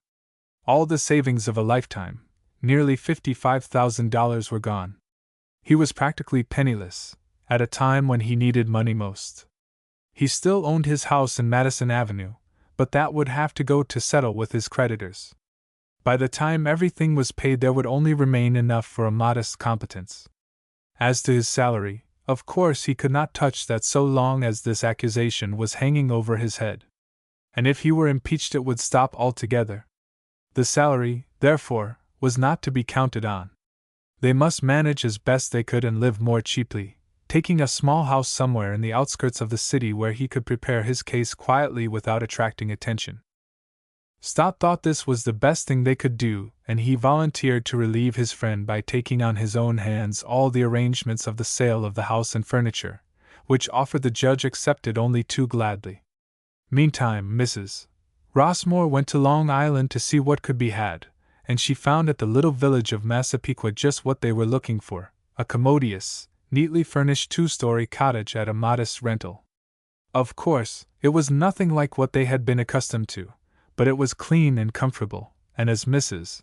Rossmore said, rather tactlessly, beggars cannot be choosers. Perhaps it would not be for long. Instant possession was to be had, so deposit was paid on the spot, and a few days later the Rossmores left their mansion on Madison Avenue and took up their residence in Massapequa, where their advent created quite a fluster in local social circles. Massapequa is one of the 1,001 flourishing communities scattered over Long Island, all of which are apparently modeled after the same pattern. Each is an exact duplicate of its neighbor in everything except the name: the same untidy railroad station, the same sleepy stores, the same attractive little frame residences, built for the most part on the "why pay rent? Own your own home" plan. A healthy boom in real estate imparts plenty of life to them all, and Massapequa is particularly famed as being the place where the cat jumped to when Manhattan had to seek an outlet for its congested population and ever-increasing army of home seekers. Formerly large tracts of flat farmlands, only sparsely shaded by trees, Massapequa, in common with other villages of its kind, was utterly destitute of any natural attractions. There was the one principal street leading to the station, with a few scattered stores on either side, a church and a bank. Happily, too, for those who were unable to survive the monotony of the place, it boasted of a pretty cemetery. There were also a number of attractive cottages with spacious porches hung with honeysuckle, and of these the Rossmores occupied one of the less pretentious kind. But although Massapequa, theoretically speaking, was situated only a stone's throw from the metropolis, it might have been situated in the Great Sahara so far as its inhabitants took any active interest in the doings of gay Gotham. Local happenings naturally had first claim upon Massapequa's attention: the prowess of the local baseball team, Mrs. Robinson's tea party, and the highly exciting sessions of the local Pinnacle Club furnishing food for unlimited gossip and scandal. The newspapers reached the village, of course, but only the local news items aroused any real interest, while the women folk usually restricted their readings to those pages devoted to daily hints for the home. Mrs. Sayers learned articles on health and beauty and Faye Stanton's daily fashions. It was not surprising, therefore, that the fame of Judge Rossmore and the scandal in which he was at present involved had not penetrated as far as Massapequa, and that the natives were considerably mystified as to who the new arrivals in their midst might be. Stott had been given a room in the cottage so that he might be near at hand to work with the judge in the preparation of the defense, and he came out from the city every evening. It was now June. The Senate would not take action until it convened in December, but there was a lot of work to be done, and no time to be lost. The evening following the day of their arrival, they were sitting on the porch enjoying the cool evening air after dinner. The judge was smoking. He was not a slave to the weed, but he enjoyed a quiet pipe after meals, claiming that it quieted his nerves and enabled him to think more clearly. Besides, it was necessary to keep at bay the ubiquitous Long Island mosquito. Mrs. Rossmore had remained for a moment in the dining room to admonish Eudoxia, their new and only maid of all work, not to wreck too much of the crockery when she removed the dinner dishes. Suddenly Stott, who was perusing an evening paper, asked, "By the way, where's your daughter? Does she know of this radical change in your affairs?" Judge Rossmore started. By what mysterious agency had this man penetrated his own most intimate thoughts? He was himself thinking of Shirley that very moment, and by some inexplicable means, telepathy modern psychologists called it, the thought current had crossed to Stott, whose mind, being in full sympathy, was exactly attuned to receive it. Removing the pipe from his mouth, the judge replied, "Shirley's in Paris. Poor girl, I hadn't the heart to tell her. She has no idea of what's happened. I didn't want to spoil her holiday." He was silent for a moment. Then, after a few more puffs, he added confidentially in a low tone, as if he did not care for his wife to hear, "The truth is, Stott, I couldn't bear to have her return now. I couldn't look my own daughter in the face." A sound as of a great sob which he had been unable to control cut short his speech. His eyes filled with tears and he began to smoke furiously as if ashamed of this display of emotion. Stott, blowing his nose with suspicious vigor, replied soothingly, "You mustn't talk like that. Everything will come out all right, of course. But I think you are wrong not to have told your daughter. Her place is here at your side. She ought to be told, even if only in justice to her. If you don't tell her, someone else will, or, what's worse, she'll hear of it through the newspapers." "Ah, I never thought of that!" exclaimed the judge, visibly perturbed at the suggestion about the newspapers. "Don't you agree with me?" demanded Stott, appealing to Mrs. Rossmore, who emerged from the house at that instant. "Don't you think your daughter should be informed of what has happened?" "Most assuredly I do," answered Mrs. Rossmore determinedly. "The judge wouldn't hear of it, but I took the law into my own hands. I've cabled for her." "You cabled for Shirley?" cried the judge incredulously. He was so unaccustomed to seeing his ailing, vacillating wife do anything on her own initiative and responsibility that it seemed impossible. "You cabled for Shirley?" he repeated. "Yes," replied Mrs. Rossmore triumphantly and secretly pleased that for once in her life she had asserted herself. "I cabled yesterday. I simply couldn't bear it alone any longer." "What did you say?" inquired the judge apprehensively. "I just told her to come home at once. Tomorrow, we ought to get an answer." Stott meantime had been figuring on the time of Shirley's probable arrival. If the cablegram had been received in Paris the previous evening, it would be too late to catch the French boat. The North German Lloyd steamer was the next to leave, and it touched at Cherbourg. She would undoubtedly come on that. In a week at most she would be here. Then it became a question as to who should go to meet her at the dock. The judge could not go, that was certain. It would be too much of an ordeal. Mrs. Rossmore did not know the lower part of the city well, and had no experience in meeting ocean steamships. There was only one way out. Would Stott go? Of course he would, and he would bring Shirley back with him to Massapequa. So during the next few days, while Stott and the judge toiled preparing their case, which often necessitated brief trips to the city, Mrs.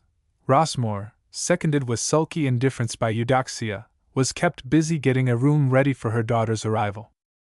Eudoxia, who came originally from County Cork, was an Irish lady with a thick brogue and a husky temper.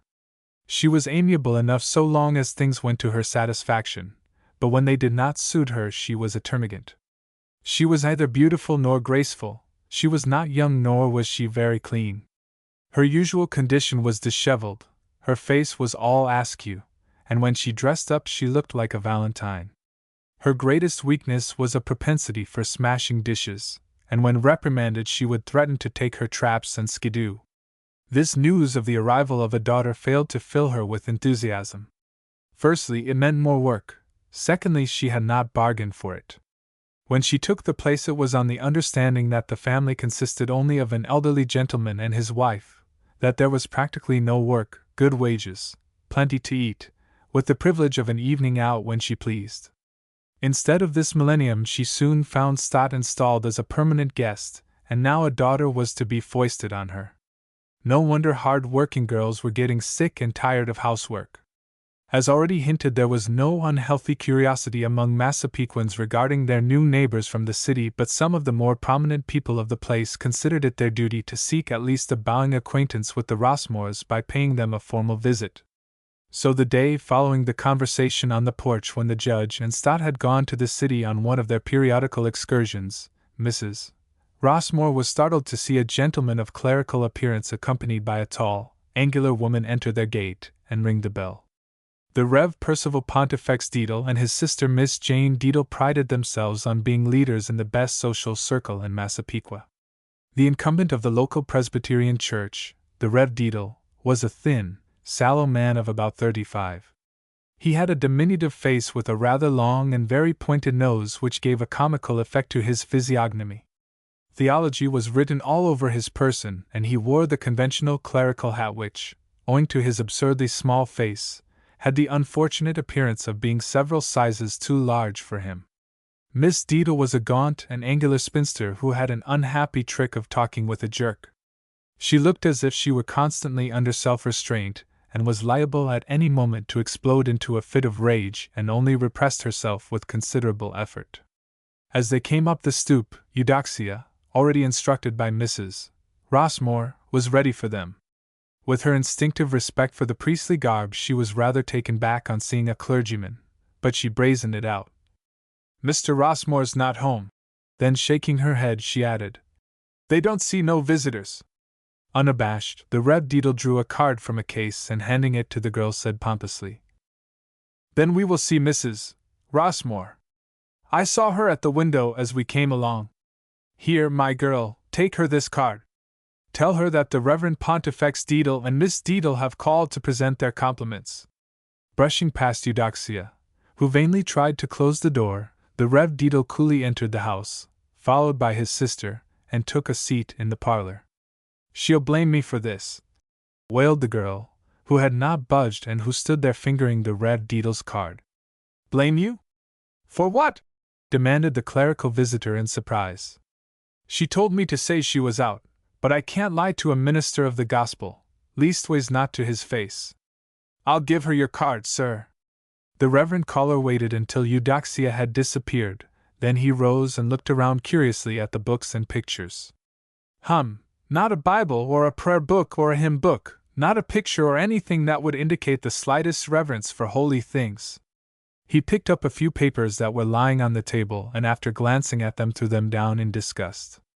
Law reports, Wall Street reports, the God of this world. Evidently very ordinary people, Jane. He looked at his sister, but she sat stiffly and primly in her chair and made no reply. He repeated, "Didn't you hear me? I said they are ordinary people." "I've no doubt," retorted Miss Deedle, "and as such they will not thank us for prying into their affairs." "Prying, did you say?"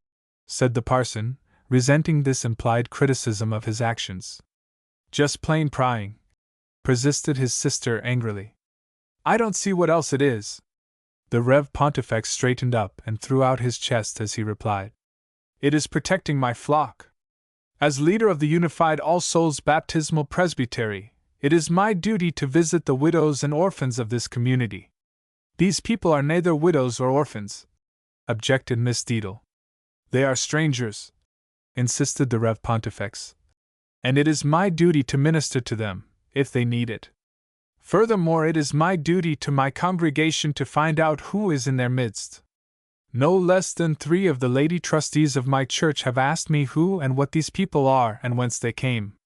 "The lady trustees are a pack of old busybodies," growled his sister. Her brother raised his finger warningly. "Jane, do you know you are uttering a blasphemy? These Rossmore people have been here 2 weeks. They have visited no one visits them. They have avoided a temple of worship, they have acted most mysteriously. Who are they? What are they hiding? Is it fair to my church, is it fair to my flock? It is not a bereavement, for they don't wear mourning. I'm afraid it may be some hidden scandal. Further speculations on his part were interrupted by the entrance of Mrs. Rossmore, who thought rightly that the quickest way to get rid of her unwelcome visitors was to hurry downstairs as quickly as possible. Miss Deedle, Mr. Deedle. I am much honored, was her not too effusive greeting. The Reverend Pontifex, anxious to make a favorable impression, was all smiles and bows. The idea of a possible scandal had for the moment ceased to worry him. The honor is ours, he stammered. My sister Jane and I called to. Won't you sit down? Said Mrs. Rossmore, waving him to a chair. He danced around her in a manner that made her nervous. Thank you so much, he said with a smile that was meant to be amiable. He took a seat at the further end of the room and an awkward pause followed. Finally his sister prompted him. You wanted to see Mrs. Rossmore about the festival, she said. Oh, of course, I had quite forgotten. How stupid of me. The fact is, Mrs. Rossmore, he went on, we are thinking of giving a festival next week, a festival with strawberries, and our trustees thought, in fact it occurred to me also that if you and Mr. Rossmore would grace the occasion with your presence it would give us an opportunity, so to speak, get better acquainted, and Another awkward pause followed during which he sought inspiration by gazing fixedly in the fireplace. Then turning on Mrs. Rossmore so suddenly that the poor woman nearly jumped out of her chair, he asked, Do you like strawberries? It's very kind of you, interrupted Mrs. Rossmore, glad of the opportunity to get a word in edgeways. Indeed, I appreciate your kindness most keenly, but my husband and I go nowhere at all. You see, we have met with reverses and… Reverses, echoed the clerical visitor, with difficulty keeping his seat. This was the very thing he had come to find out, and here it was actually thrown at him. He congratulated himself on his cleverness in having inspired so much confidence, and thought with glee of his triumph, when he returned with the full story to the lady trustees. Simulating, therefore, the deepest sympathy, he tried to draw his hostess out. Dear me, how sad! You met with reverses. Turning to his sister, who was sitting in her corner like a petrified mummy, he added, Jane, do you hear? How inexpressibly sad! They have met with reverses. He paused, hoping that Mrs. Rossmore would go on to explain just what their reverses had been, but she was silent. As a gentle hint, he said softly, Did I interrupt you, madam? Not at all, I did not speak, she answered. Thus baffled, he turned the whites of his eyes up to the ceiling and said, When reverses come, we naturally look for spiritual consolation. My dear Mrs. Rossmore, in the name of the Unified All Souls Baptismal Presbytery, I offer you that consolation. Mrs. Rossmore looked helplessly from one to the other, embarrassed as to what to say. Who were these strangers that intruded on her privacy, offering a consolation she did not want? Miss Deedle, as if glad of the opportunity to joke at her brother's expense, said explosively, My dear Pontifex, you have already offered a strawberry festival which Mrs. Rossmore has been unable to accept. Well, what of it? Demanded Mr. Deedle, glaring at his sister for the irrelevant interruption. You are both most kind, murmured Mrs. Rossmore, but we could not accept in any case. My daughter is returning home from Paris next week. Ah, your daughter! You have a daughter? Exclaimed Mr. Deedle, grasping at the slightest straw to add to his stock of information. Coming from Paris, too! Such a wicked city! He had never been to Paris, he went on to explain, but he had read enough about it, and he was grateful that the Lord had chosen Massapequa as the field of his labors. Here at least, life was sweet and wholesome, and one's hopes of future salvation fairly reasonable. He was not a brilliant talker when the conversation extended beyond Massapequa, but he rambled on, airing his views on the viciousness of the foreigner in general, until Mrs. Rossmore, utterly wearied, began to wonder when they would go. Finally he fell back upon the weather. We are very fortunate in having such pleasant weather, don't you think so, madam? Oh, Massapequa is a lovely spot, isn't it? We think it's the one place to live in. We are all one happy family. That's why my sister and I called to make your acquaintance. You are very good, I'm sure. I shall tell my husband you came and he'll be very pleased.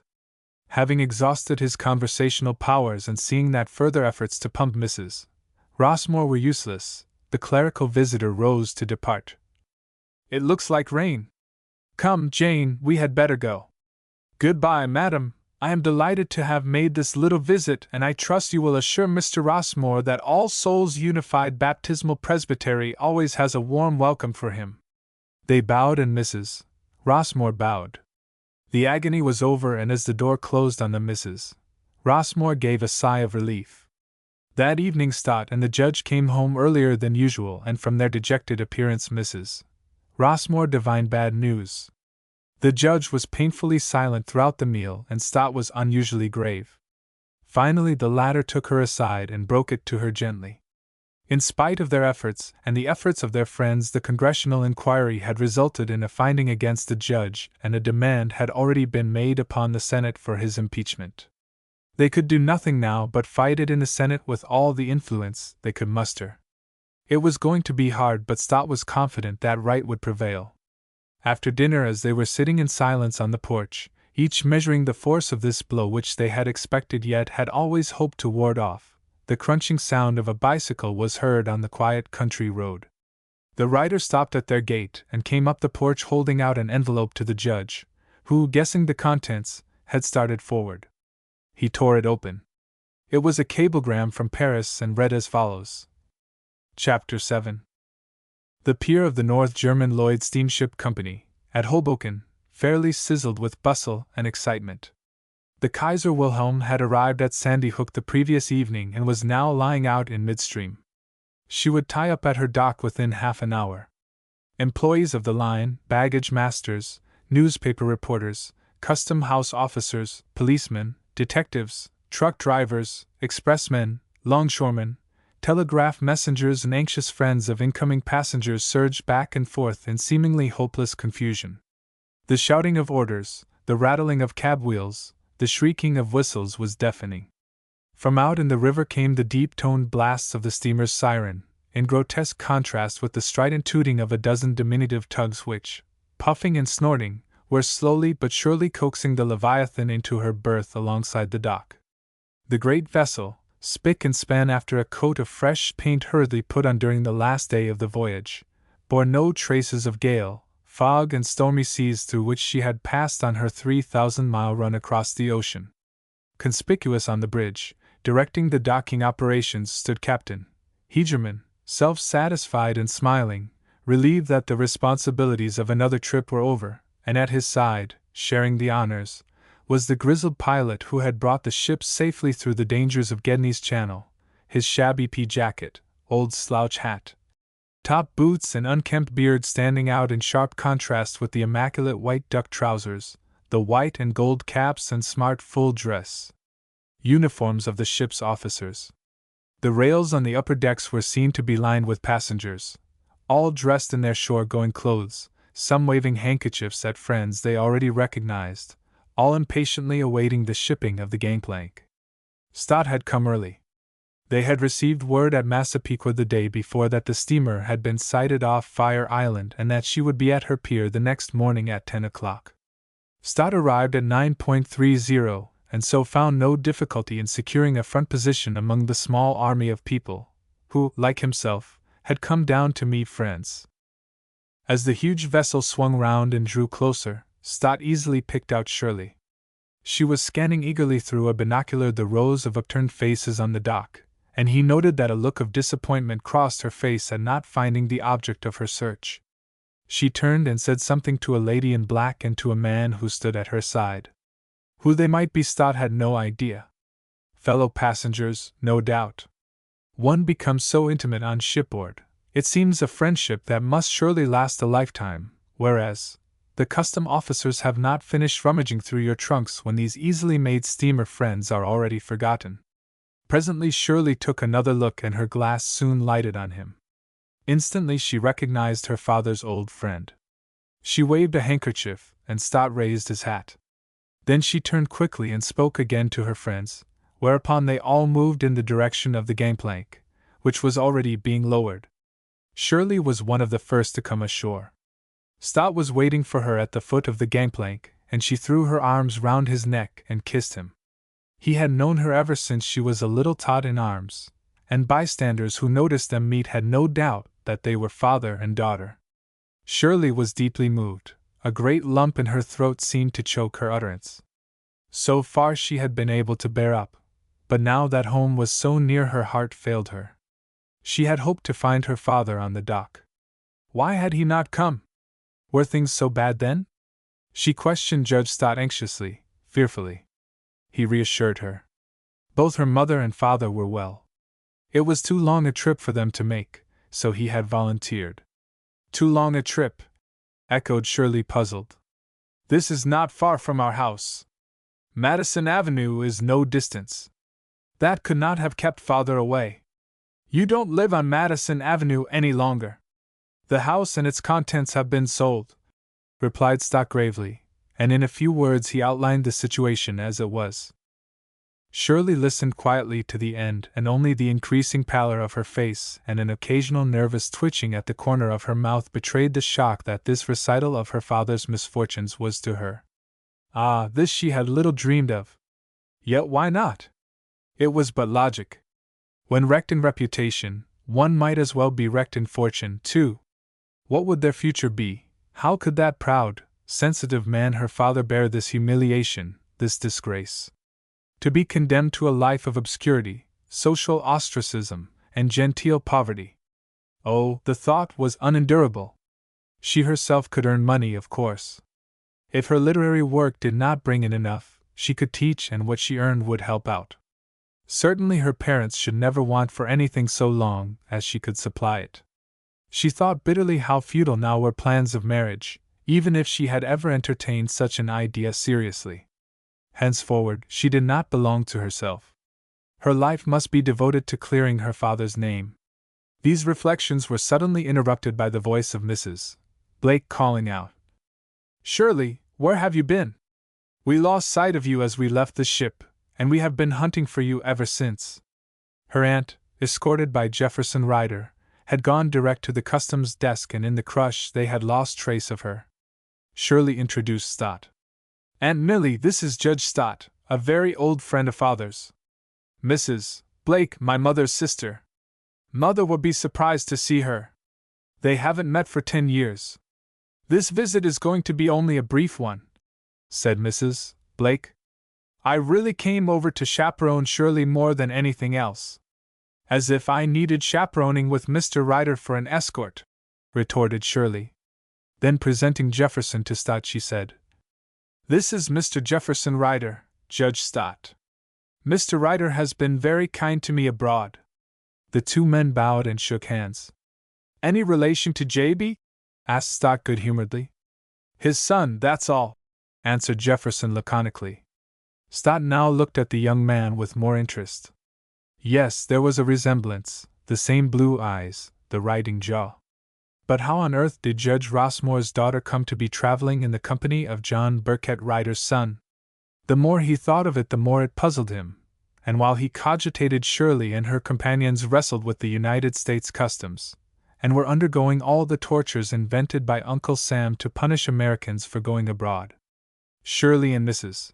Blake were fortunate in securing an inspector who was fairly reasonable. Of course, he did not for a moment believe their solemn statement, already made on the ship, that they had nothing dutiable, and he rummaged among the most intimate garments of their wardrobe in a wholly indecent and unjustifiable manner.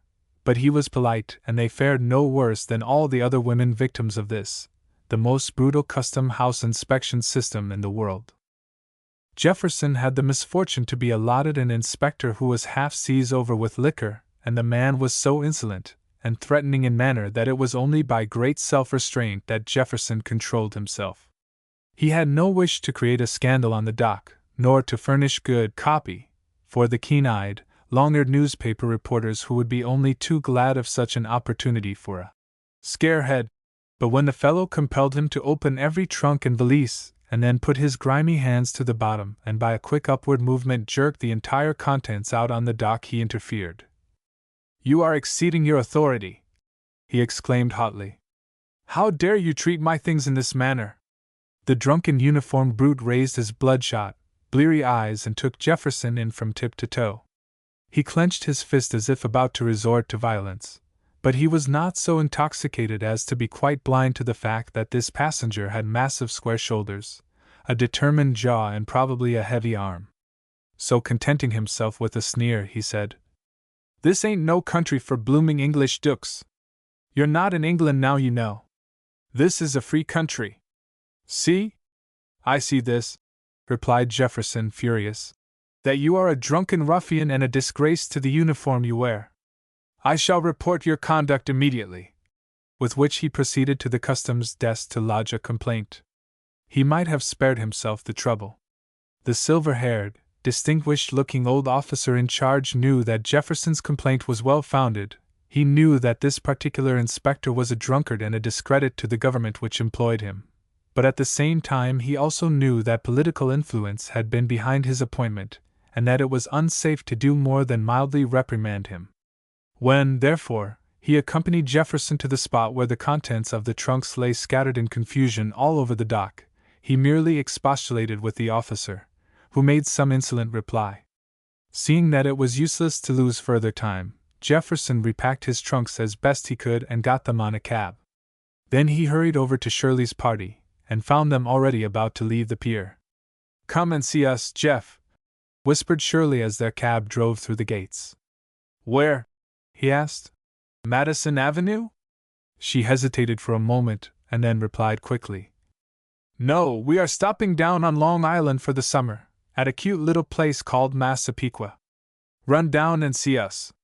He raised his hat and the cab drove on. There was greater activity in the Rossmore cottage at Massapequa than there had been any day since the judge and his wife went to live there. Since daybreak Eudoxia had been scouring and polishing in honor of the expected arrival, and 100 times Mrs. Rossmore had climbed the stairs to see that everything was as it should be in the room which had been prepared for Shirley. It was not, however, without a passage at arms that Eudoxia consented to consider the idea of an addition to the family. Mrs. Rossmore had said to her the day before, "My daughter will be here tomorrow, Eudoxia." A look expressive of both displeasure and astonishment marred the classic features of the hireling. Putting her broom aside and placing her arms akimbo, she exclaimed in an injured tone, "And it's a day that you've got now? So it's 3 in family you are. When I took the place it's 2 you told me there was." "Well, with your kind permission," replied Mrs. Rossmore, "there will be 3 in future. There is nothing in the Constitution of the United States that says we can have a daughter without consulting our help, is there?" The sarcasm of this reply did not escape even the dull-edged wits of the Irish drudge. She relapsed into a dignified silence, and a few minutes later was discovered working with some show of enthusiasm. The judge was nervous and fidgety. He made a pretense to read, but it was plain to see that his mind was not on his book. He kept leaving his chair to go and look at the clock, then he would lay the volume aside and wander from room to room like a lost soul. His thoughts were on the dock at Hoboken. By noon every little detail had been attended to, and there was nothing further to do but sit and wait for the arrival of Stott and Shirley. They were to be expected any moment now. The passengers had probably got off the steamer by 11 o'clock. It would take at least 2 hours to get through the customs and out to Massapequa. The judge and his wife sat on the porch counting the minutes and straining their ears to catch the first sound of the train from New York. "I hope Stott broke the news to her gently," said the judge. "I wish we had gone to meet her ourselves," sighed his wife. The judge was silent, and for a moment or two he puffed vigorously at his pipe, as was his habit when disturbed mentally. Then he said, "I ought to have gone, Martha, but I was afraid. I'm afraid to look my own daughter in the face and tell her that I am a disgraced man, that I am to be tried by the Senate for corruption, perhaps impeached and turned off the bench as if I were a criminal. Shirley won't believe it. Sometimes I can't believe it myself. I often wake up in the night and think of it as part of a dream, But when the morning comes, it's still true, it's still true. He smoked on in silence. Then, happening to look up, he noticed that his wife was weeping. He laid his hand gently on hers. Don't cry, dear, don't make it harder for me to bear. Shirley must see no trace of tears. I was thinking of the injustice of it all, replied Mrs. Rossmore, wiping her eyes. Fancy Shirley in this place, living from hand to mouth, went on the judge. That's the least, answered his wife. She's a fine, handsome girl, well educated, and all the rest of it. She ought to make a good marriage. No matter what state of mind Mrs. Rossmore might be in, she never lost sight of the practical side of things. Hardly with her father's disgrace hanging over her head, replied the judge wearily. Who, he added, would have the courage to marry a girl whose father was publicly disgraced? Both relapsed into another long silence, each mentally reviewing the past and speculating on the future. Suddenly Mrs. Rossmore started. Surely she could not be mistaken. No, the clanging of a locomotive bell was plainly audible. The train was in.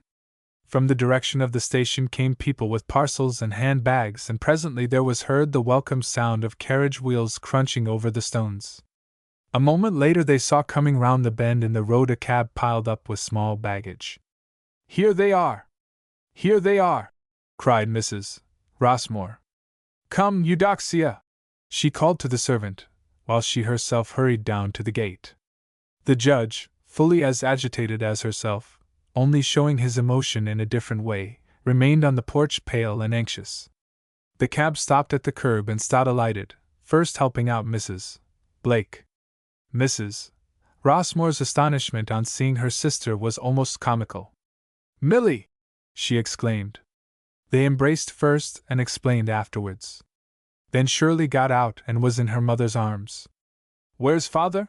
Was Shirley's first question. There, he's coming. The judge, unable to restrain his impatience longer, ran down from the porch towards the gate. Shirley, with a cry of mingled grief and joy, precipitated herself on his breast. Father! Father! She cried between her sobs. What have they done to you? There, my child. Everything will be well, everything will be well. Her head lay on his shoulder, and he stroked her hair with his hand, unable to speak from pent-up emotion. Mrs. Rossmore could not recover from her stupefaction on seeing her sister. Mrs. Blake explained that she had come chiefly for the benefit of the voyage and announced her intention of returning on the same steamer. So you see I shall bother you only a few days, she said. You'll stay just as long as you wish, rejoined Mrs. Rossmore. Happily we have just one bedroom left. Then turning to Eudoxia, who was wrestling with the baggage, which formed a miniature Matterhorn on the sidewalk, she gave instructions. Eudoxia, you'll take this lady's baggage to the small bedroom adjoining Miss Shirley's. She is going to stop with us for a few days. Taken completely aback at the news of this new addition, Eudoxia looked at first defiance. She seemed on the point of handing in her resignation there and then. But evidently she thought better of it, for, taking a cue from Mrs. Rossmore, she asked in the sarcastic manner of her mistress. For is it now, I suppose the Constitution of the United States allows a family to be as big as one likes to make it. It's hard on us girls, but if it's the law, it's all right, The more the merrier! With which broadside she hung the bags all over herself and staggered off to the house. Stott explained that the larger pieces and the trunks would come later by express. Mrs. Rossmore took him aside while Mrs. Blake joined Shirley and the judge. Did you tell Shirley? Asked Mrs. Rossmore. How did she take it? She knows everything, answered Stott, and takes it very sensibly. We shall find her of great moral assistance in our coming fight in the Senate, he added confidently. Page 161. Realizing that the judge would like to be left alone with Shirley, Mrs. Rossmore invited Mrs. Blake to go upstairs and see the room she would have, while Stott said he would be glad of a wash-up. When they had gone, Shirley sidled up to her father in her old familiar way. I've just been longing to see you, father, she said.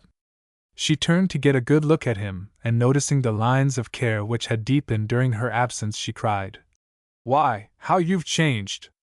I can scarcely believe it's you. Say something. Let me hear the sound of your voice, father." The judge tried to smile. "Why, my dear girl, I—" Shirley threw her arms round his neck. "Ah, yes, now I know it's you!" she cried. "Of course it is, Shirley, my dear girl. Of course it is. Who else should it be?" "Yes, but it isn't the same," insisted Shirley. "There is no ring to your voice. It sounds hollow and empty, like an echo. And this place," she added dolefully, "this awful place." She glanced around at the cracked ceilings, the cheaply papered walls, the shabby furniture, and her heart sank as she realized the extent of their misfortune. She had come back prepared for the worst, to help win the fight for her father's honor, but to have to struggle against sordid poverty as well, to endure that humiliation in addition to disgrace. Ah, that was something she had not anticipated. She changed color, and her voice faltered. Her father had been closely watching for just such signs, and he read her thoughts. "It's the best we can afford, Shirley," he said quietly. "The blow has been complete. I will tell you everything. You shall judge for yourself. My enemies have done for me at last." "Your enemies?" cried Shirley eagerly. "Tell me who they are so I may go to them." "Yes, dear, you shall know everything. But not now.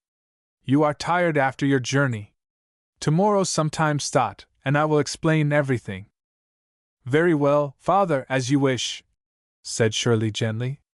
"After all," she added in an effort to appear cheerful, "what matter where we live so long as we have each other?" She drew away to hide her tears and left the room on pretense of inspecting the house.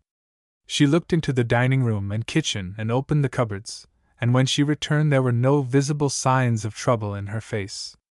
"It's a cute little house, isn't it?" she said. "I've always wanted a little place like this, all to ourselves. Oh, if you only knew how tired I am of New York and its great ugly houses, its retinue of servants, and its domestic and social responsibilities. We shall be able to live for ourselves now, father?" She spoke with a forced gaiety that might have deceived anyone but the judge. He understood the motive of her sudden change in manner, and silently he blessed her for making his burden lighter. "Yes, dear, it's not bad," he said. "There's not much room, though." "There's quite enough," she insisted. "Let me see." She began to count on her fingers. "Upstairs 3 rooms, eh? And above that 3 more." "No," smiled the judge. "Then comes the roof?" "Of course." She laughed. "How stupid of me! A nice gable roof, a sloping roof that the rain runs off beautifully. Oh, I can see that this is going to be awfully jolly, just like camping out. You know how I love camping out. And you have a piano, too?" She went over to the corner where stood one of those homely instruments which hardly deserve to be dignified by the name piano, with a cheap, gaudily painted case outside and a tin pan effect inside, and which are usually to be found in the poorer class of country boarding houses. Shirley sat down and ran her fingers over the keys, determined to like everything. "It's a little old," was her comment, "but I like these zither effects. It's just like the 16th century spinet. I can see you and Mother dancing a stately minuet." She smiled. "What's that about Mother dancing?" demanded Mrs. Rossmore, who at that instant entered the room. Shirley arose and appealed to her. "Isn't it absurd, Mother, when you come to think of it, that anybody should accuse Father of being corrupt and of having forfeited the right to be judge? Isn't it still more absurd that we should be helpless and dejected and unhappy because we are on Long Island instead of Madison Avenue? Why should Manhattan Island be a happier spot than Long Island? Why shouldn't we be happy anywhere? We have each other. And we do need each other. We never knew how much till today, did we? We must stand by each other now. Father is going to clear his name of this preposterous charge, and we're going to help him, aren't we, Mother? We're not helpless just because we are women. We're going to work, Mother and I." "Work?" echoed Mrs. Rossmore, somewhat scandalized. "Work," repeated Shirley very decisively. The judge interfered. He would not hear of it. You work, Shirley? Impossible! Why not? My book has been selling well while I was abroad. I shall probably write others. Then I shall write, too, for the newspapers and magazines. It will add to our income.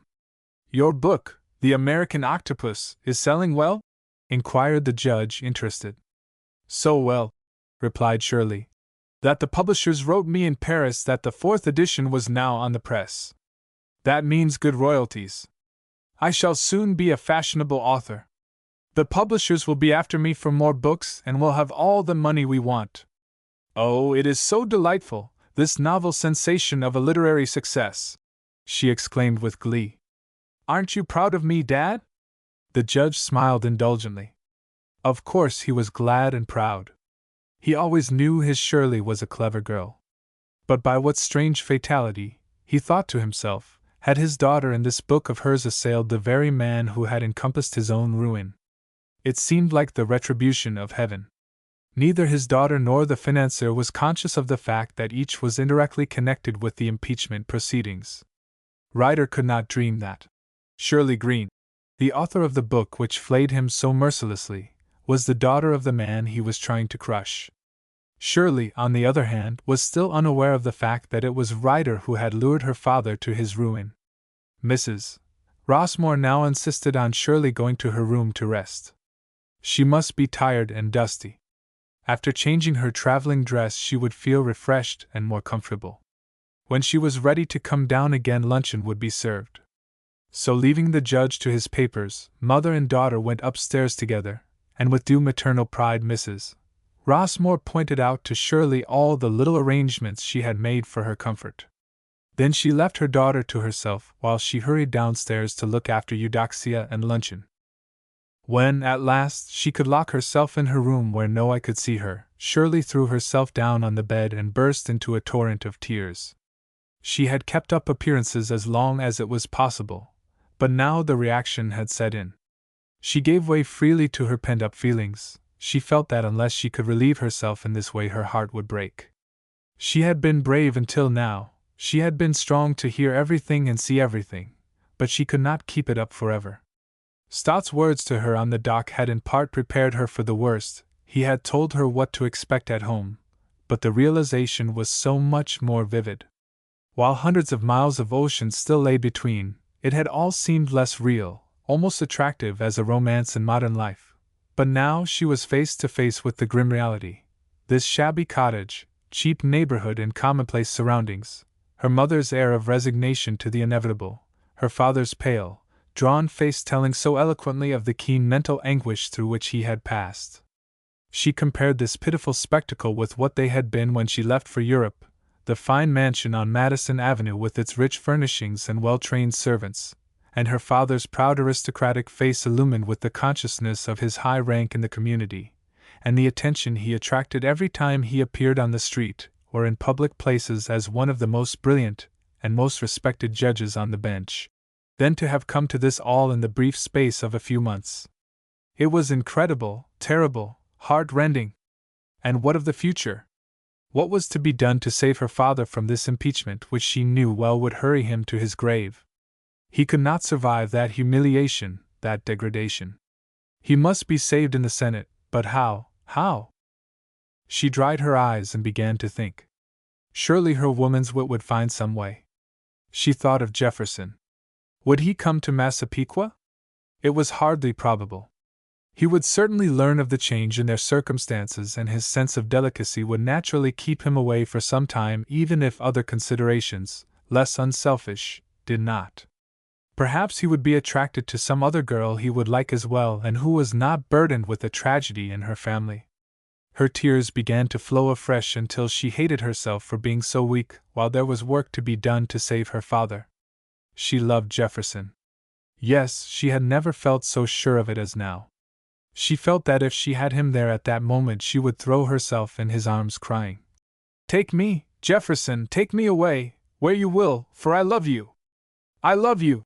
But Jefferson was not there, and the rickety chairs in the tiny bedroom, and the cheap prints on the walls seemed to jibe at her in her misery. If he were there, she thought as she looked into a cracked mirror, He would think her very ugly with her eyes all red from crying. He would not marry her now in any case. No self-respecting man would. She was glad that she had spoken to him as she had in regard to marriage, for while a stain remained upon her father's name, marriage was out of the question. She might have yielded on the question of the literary career, but she would never allow a man to taunt her afterwards with the disgrace of her own flesh and blood. No, henceforth her place was at her father's side until his character was cleared. If the trial in the Senate were to go against him, then she could never see Jefferson again. She would give up all idea of him, and everything else. Her literary career would be ended, her life would be a blank. They would have to go abroad, where they were not known, and try and live down their shame, for no matter how innocent her father might be, the world would believe him guilty. Once condemned by the Senate, nothing could remove the stigma. She would have to teach in order to contribute towards the support. They would manage somehow. But what a future, how unnecessary, how unjust!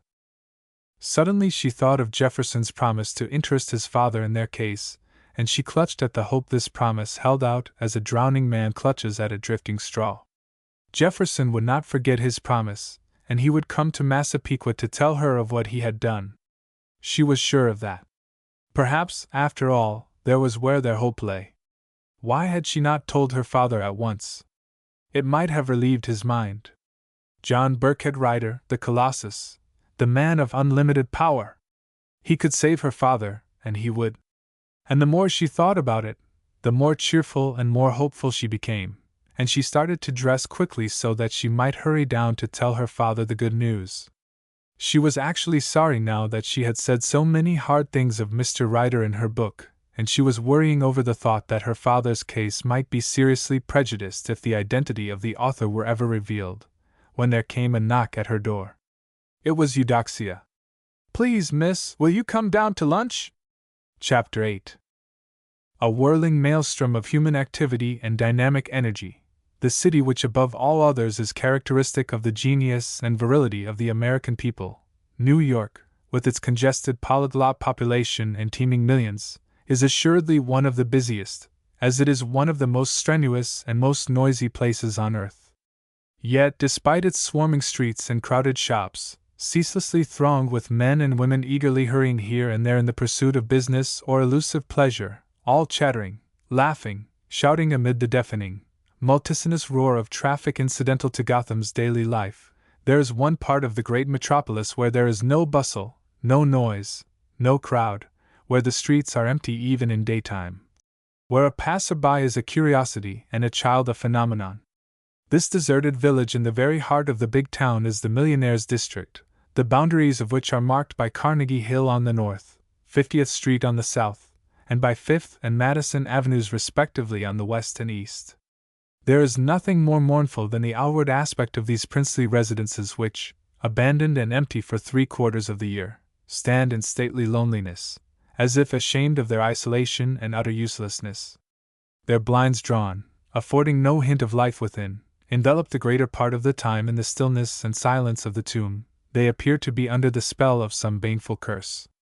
No merry-voiced children romp in their carefully railed-off gardens, no sounds of conversation or laughter come from their hermetically closed windows, not a soul goes in or out. At most, at rare intervals, does one catch a glimpse of a gorgeously arrayed servant gliding about in ghostly fashion, supercilious and suspicious, and addressing the chance visitor in odd whispers as though he were the guardian of a house of affliction. It is, indeed, like a city of the dead. So it appeared to Jefferson as he walked up Fifth Avenue, bound for the Ryder residence, the day following his arrival from Europe. Although he still lived at his father's house, for at no time had there been an open rupture, he often slept in his studio, finding it more convenient for his work, and there he had gone straight from the ship. He felt, however, that it was his duty to see his mother as soon as possible. Besides, he was anxious to fulfill his promise to Shirley and find what his father could do to help Judge Rossmore. He had talked about the case with several men the previous evening at the club, and the general impression seemed to be that, guilty or innocent, the judge would be driven off the bench. The interests had forced the matter as a party issue, and the Republicans being in control in the Senate, the outcome could hardly be in doubt. He had learned also of the other misfortunes which had befallen Judge Rossmore, and he understood now the reason for Shirley's grave face on the dock and her little fib about summering on Long Island. The news had been a shock to him, for, apart from the fact that the judge was Shirley's father, he admired him immensely as a man. Of his perfect innocence there could, of course, be no question. These charges of bribery had simply been trumped up by his enemies to get him off the bench. That was very evident. The interests feared him and so had sacrificed him without pity, and as Jefferson walked along Central Park, past the rows of superb palaces which face its eastern wall, he wondered in which particular mansion had been hatched this wicked, iniquitous plot against a wholly blameless American citizen. Here, he thought, were the citadels of the plutocrats, America's aristocracy of money, the strongholds of her coal, railroad, oil, gas and ice barons, the castles of her monarchs of steel, copper, and finance.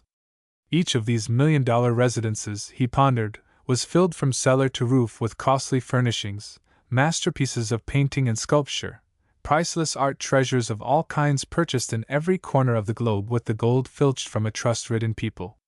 For every stone in those marble halls a human being, other than the owner, had been sold into bondage. For each of these magnificent edifices, which the plutocrat put up in his pride only to occupy it 2 months in the year, 10,000 American men, women and children had starved and sorrowed.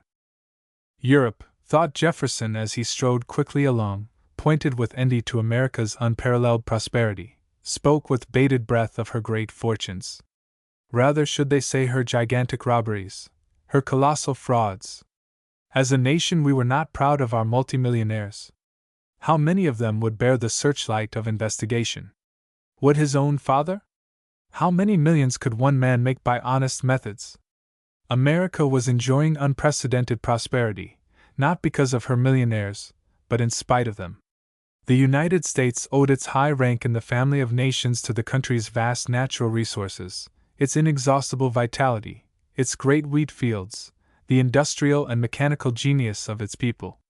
It was the plain American citizen who had made the greatness of America, not the millionaires who, forming a class by themselves of unscrupulous capitalists, had created an arrogant oligarchy which sought to rule the country by corrupting the legislature and the judiciary. The plutocrats, these were the leeches, the sores in the body politic. An organized band of robbers, they had succeeded in dominating legislation and in securing control of every branch of the nation's industry, crushing mercilessly and illegally all competition. They were the money power, and such a menace were they to the welfare of the people that, it had been estimated, 20 men in America had it in their power, by reason of the vast wealth which they controlled, to come together, and within 24 hours arrive at an understanding by which every wheel of trade and commerce would be stopped from revolving, every avenue of trade blocked, and every electric key struck dumb. Those 20 men could paralyze the whole country, for they controlled the circulation of the currency, and could create a panic whenever they might choose. It was the rapaciousness and insatiable greed of these plutocrats that had forced the toilers to combine for self-protection, resulting in the organization of the labor unions which, in time, became almost as tyrannical and unreasonable as the bosses. And the breach between capital on the one hand and labor on the other was widening daily, masters and servants snarling over wages and hours, the quarrel ever increasing in bitterness and acrimony until one day the extreme limit of patience would be reached and industrial strikes would give place to bloody violence. Meantime the plutocrats, wholly careless of the significant signs of the times and the growing irritation and resentment of the people, continued their illegal practices, scoffing at public opinion, snapping their fingers at the law, even going so far in their insolence as to mock and jibe at the President of the United States. Feeling secure in long immunity and actually protected in their wrongdoing by the courts, the legal machinery by its very elaborateness defeating the ends of justice, the trust kings impudently defied the country and tried to impose their own will upon the people. History had thus repeated itself. The armed feudalism of the Middle Ages had been succeeded in 20th century America by the tyranny of capital. Yet, ruminated the young artist as he neared the Ryder residence, the American people had but themselves to blame for their present thraldom.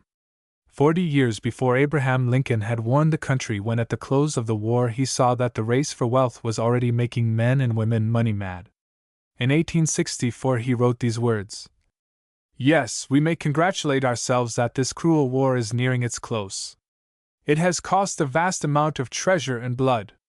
The best blood of the flower of American youth has been freely offered upon our country's altar that the nation might live. It has been indeed a trying hour for the Republic, but I see in the near future a crisis approaching that unnerves me and causes me to tremble for the safety of my country. As a result of the war, corporations have been enthroned and an era of corruption in high places will follow, and the money power of the country will endeavor to prolong its reign by working upon the prejudices of the people until all the wealth is aggregated in a few hands and the Republic is destroyed." Truly prophetic these solemn words were today.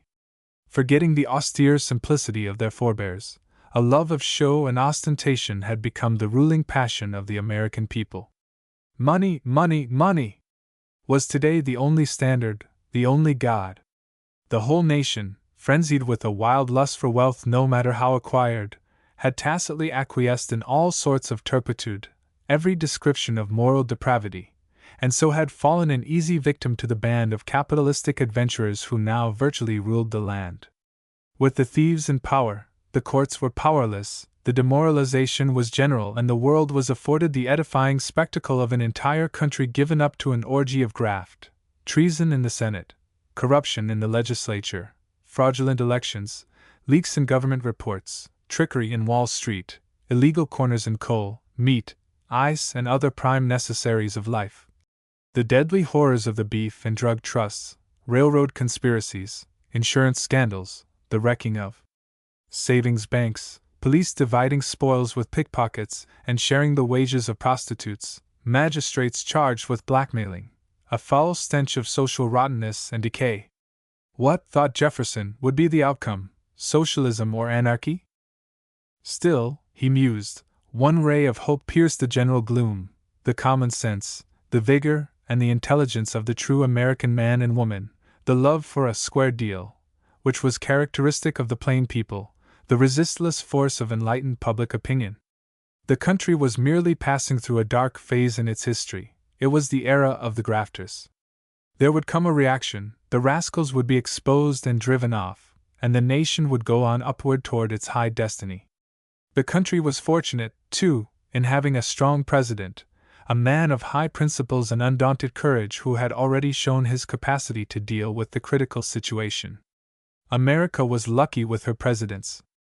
Picked out by the great political parties as mere figureheads, sometimes they deceived their sponsors, and showed themselves men and patriots. Such a president was Theodore Roosevelt. After beginning vigorous warfare on the trusts, attacking fearlessly the most rascally of the band, the chief of the nation had sounded the slogan of alarm in regard to the multimillionaires. The amassing of colossal fortunes, he had declared, must be stopped. A man might accumulate more than sufficient for his own needs and for the needs of his children, but the evil practice of perpetuating great and ever-increasing fortunes for generations yet unborn was recognized as a peril to the state. To have had the courage to propose such a sweeping and radical restrictive measure as this should alone, thought Jefferson, ensure for Theodore Roosevelt a place among America's greatest and wisest statesmen. He and Americans of his caliber would eventually perform the titanic task of cleansing these Augean stables, the muck and accumulated filth of which was sapping the health and vitality of the nation. Jefferson turned abruptly and went up the wide steps of an imposing white marble edifice, which took up the space of half a city block. A fine example of French Renaissance architecture, with spire roofs, round turrets, and mullioned windows dominating the neighboring houses, this magnificent home of the plutocrat, with its furnishings and art treasures, had cost John Burkett Ryder nearly $10 millions. It was one of the show places of the town, and when the rubberneck wagons approached the Ryder mansion and the guides, through their megaphones, expatiated in awe-stricken tones on its external and hidden beauties, there was a general craning of vertebrae among the seeing New York heirs to catch a glimpse of the abode of the richest man in the world. Only a few privileged ones were ever permitted to penetrate to the interior of this $10 million home. Ryder was not fond of company, he avoided strangers and lived in continual apprehension of the subpoena server. Not that he feared the law, only he usually found it inconvenient to answer questions in court under oath. The explicit instructions to the servants, therefore, were to admit no one under any pretext whatever unless the visitor had been approved by the Hon.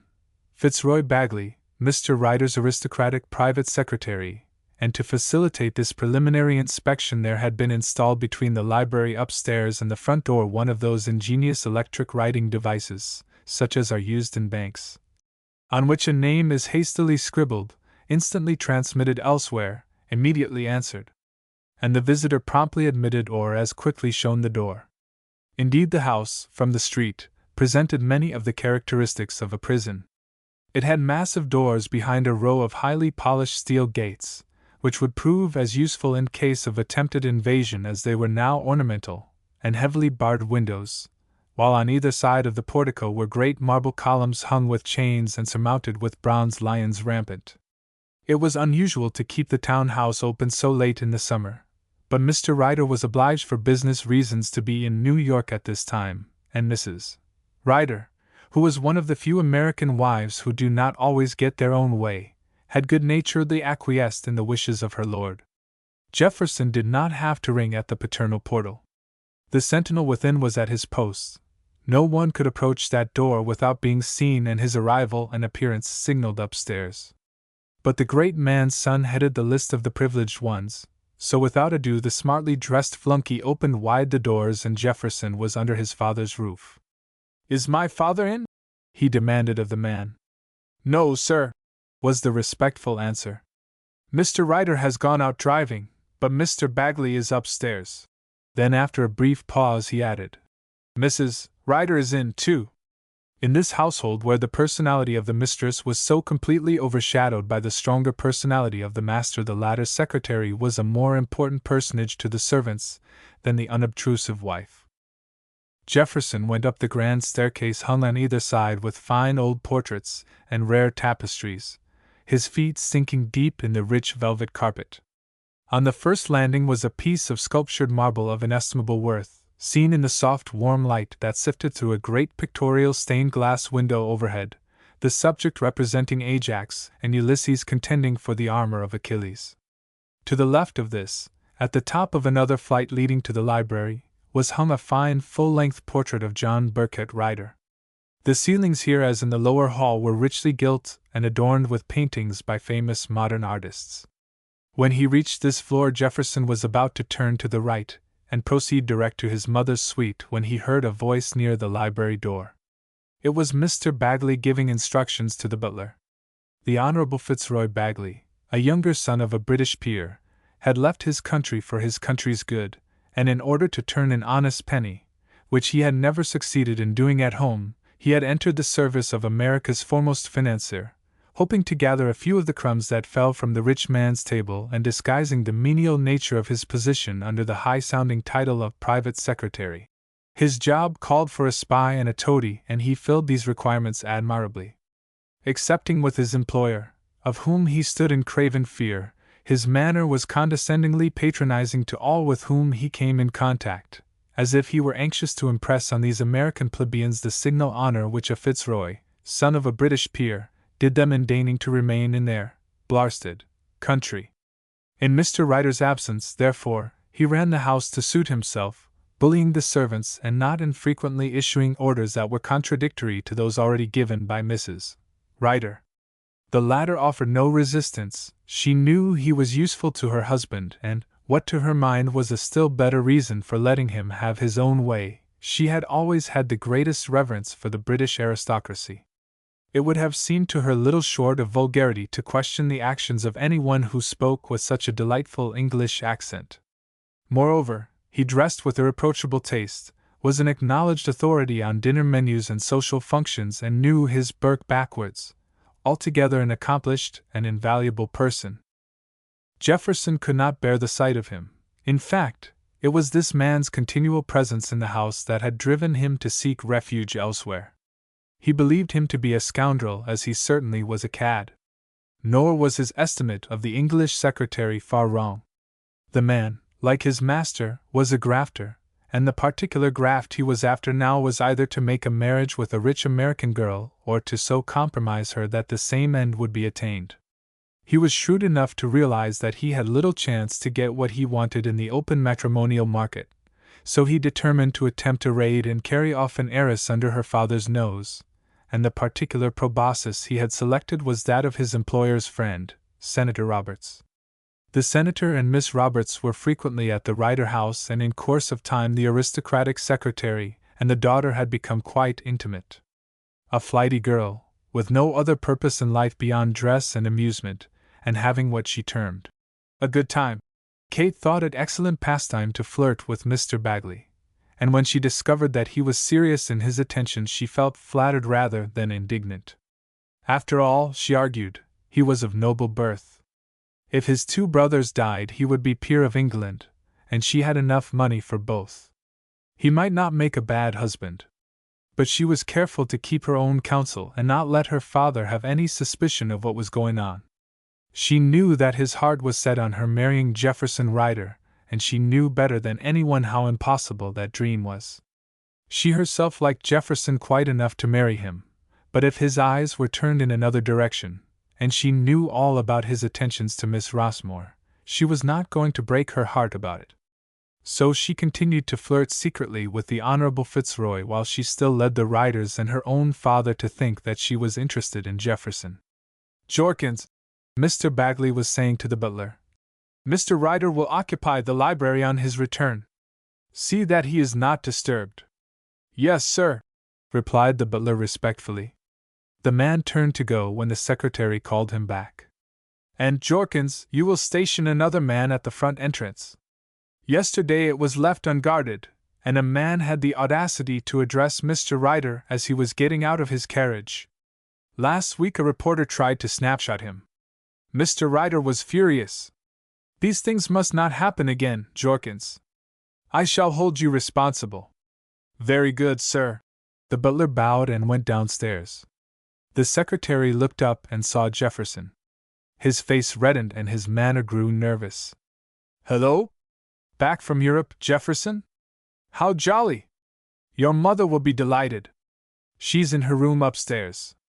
Declining to take the hint, and gathering from Bagley's embarrassed manner that he wanted to get rid of him, Jefferson lingered purposely. When the butler had disappeared, he said, "This house is getting more and more like a barracks every day. You've got men all over the place. One can't move a step without falling over one." Mr. Bagley drew himself up stiffly, as he always did when assuming an air of authority. "Your father's personality demands the utmost precaution," he replied. "We cannot leave the life of the richest and most powerful financier in the world at the mercy of the rabble." "What rabble?" inquired Jefferson, amused. "The common rabble, the lower class, the riff-raff," explained Mr. Bagley. "Pshaw!" laughed Jefferson. "If our financiers were only half as respectable as the common rabble, as you call them, they would need no bars to their houses." Mr. Bagley sneered and shrugged his shoulders. "Your father has warned me against your socialistic views." Then, with a lofty air, he added, "For 4 years I was third groom of the bedchamber to the second son of England's Queen. I know my responsibilities." "But you are not groom of the bedchamber here," retorted Jefferson. "Whatever I am," said Mr. Bagley haughtily, "I am answerable to your father alone."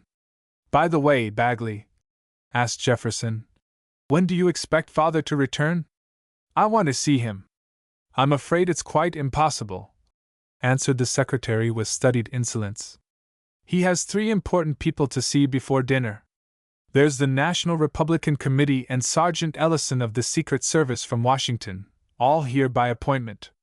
It's quite impossible." "I didn't ask you if it were possible. I said I wanted to see him, and I will see him," answered Jefferson quietly but firmly, and in a tone and manner which did not admit of further opposition. "I'll go and leave word for him on his desk," he added. He started to enter the library when the secretary, who was visibly perturbed, attempted to bar his way. "There's someone in there," he said in an undertone. "Someone waiting for your father." "Is there?" replied Jefferson coolly. "I'll see who it is," with which he brushed past Mr. Bagley and entered the library. He had guessed aright. A woman was there. It was Kate Roberts. "Hello, Kate. How are you?" They called each other by their first names, having been acquainted for years, and while theirs was an indifferent kind of friendship, they had always been on good terms. At one time Jefferson had even begun to think he might do what his father wished and marry the girl, but it was only after he had met and known Shirley Rossmore that he realized how different one woman can be from another. Yet Kate had her good qualities. She was frivolous and silly as are most girls with no brains and nothing else to do in life but dress and spend money, but she might yet be happy with some other fellow, and that was why it made him angry to see this girl with $100,000 in her own right playing into the hands of an unscrupulous adventurer. He had evidently disturbed an interesting tête-à-tête. He decided to say nothing, but mentally he resolved to spoil Mr. Bagley's game and save Kate from her own folly. On hearing his voice, Kate turned and gave a little cry of genuine surprise. "Why, is it you, Jeff? I thought you were in Europe." "I returned yesterday," he replied somewhat curtly.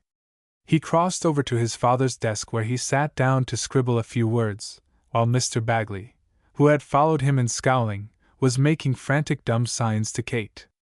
"I fear I intrude here," said Jefferson pointedly. "Oh dear no, not at all," replied Kate in some confusion. "I was waiting for my father." "How is Paris?" she asked. "Lovely as ever," he answered. "Did you have a good time?" she inquired.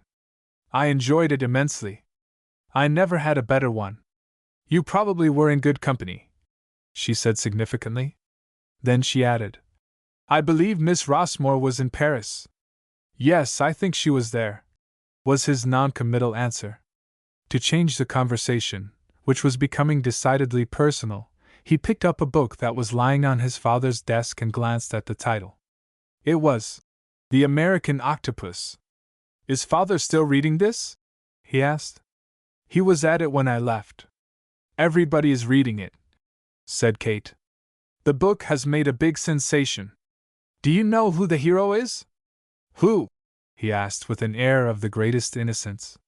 "Why, no less a personage than your father, John Burkett Ryder himself. Everybody says it's he, the press and everybody that's read it." "He says so himself?" "Really?" he exclaimed with well-simulated surprise. "I must read it." "It has made a strong impression on Mr. Ryder," chimed in Mr. Bagley. "I never knew him to be so interested in a book before. He's trying his best to find out who the author is.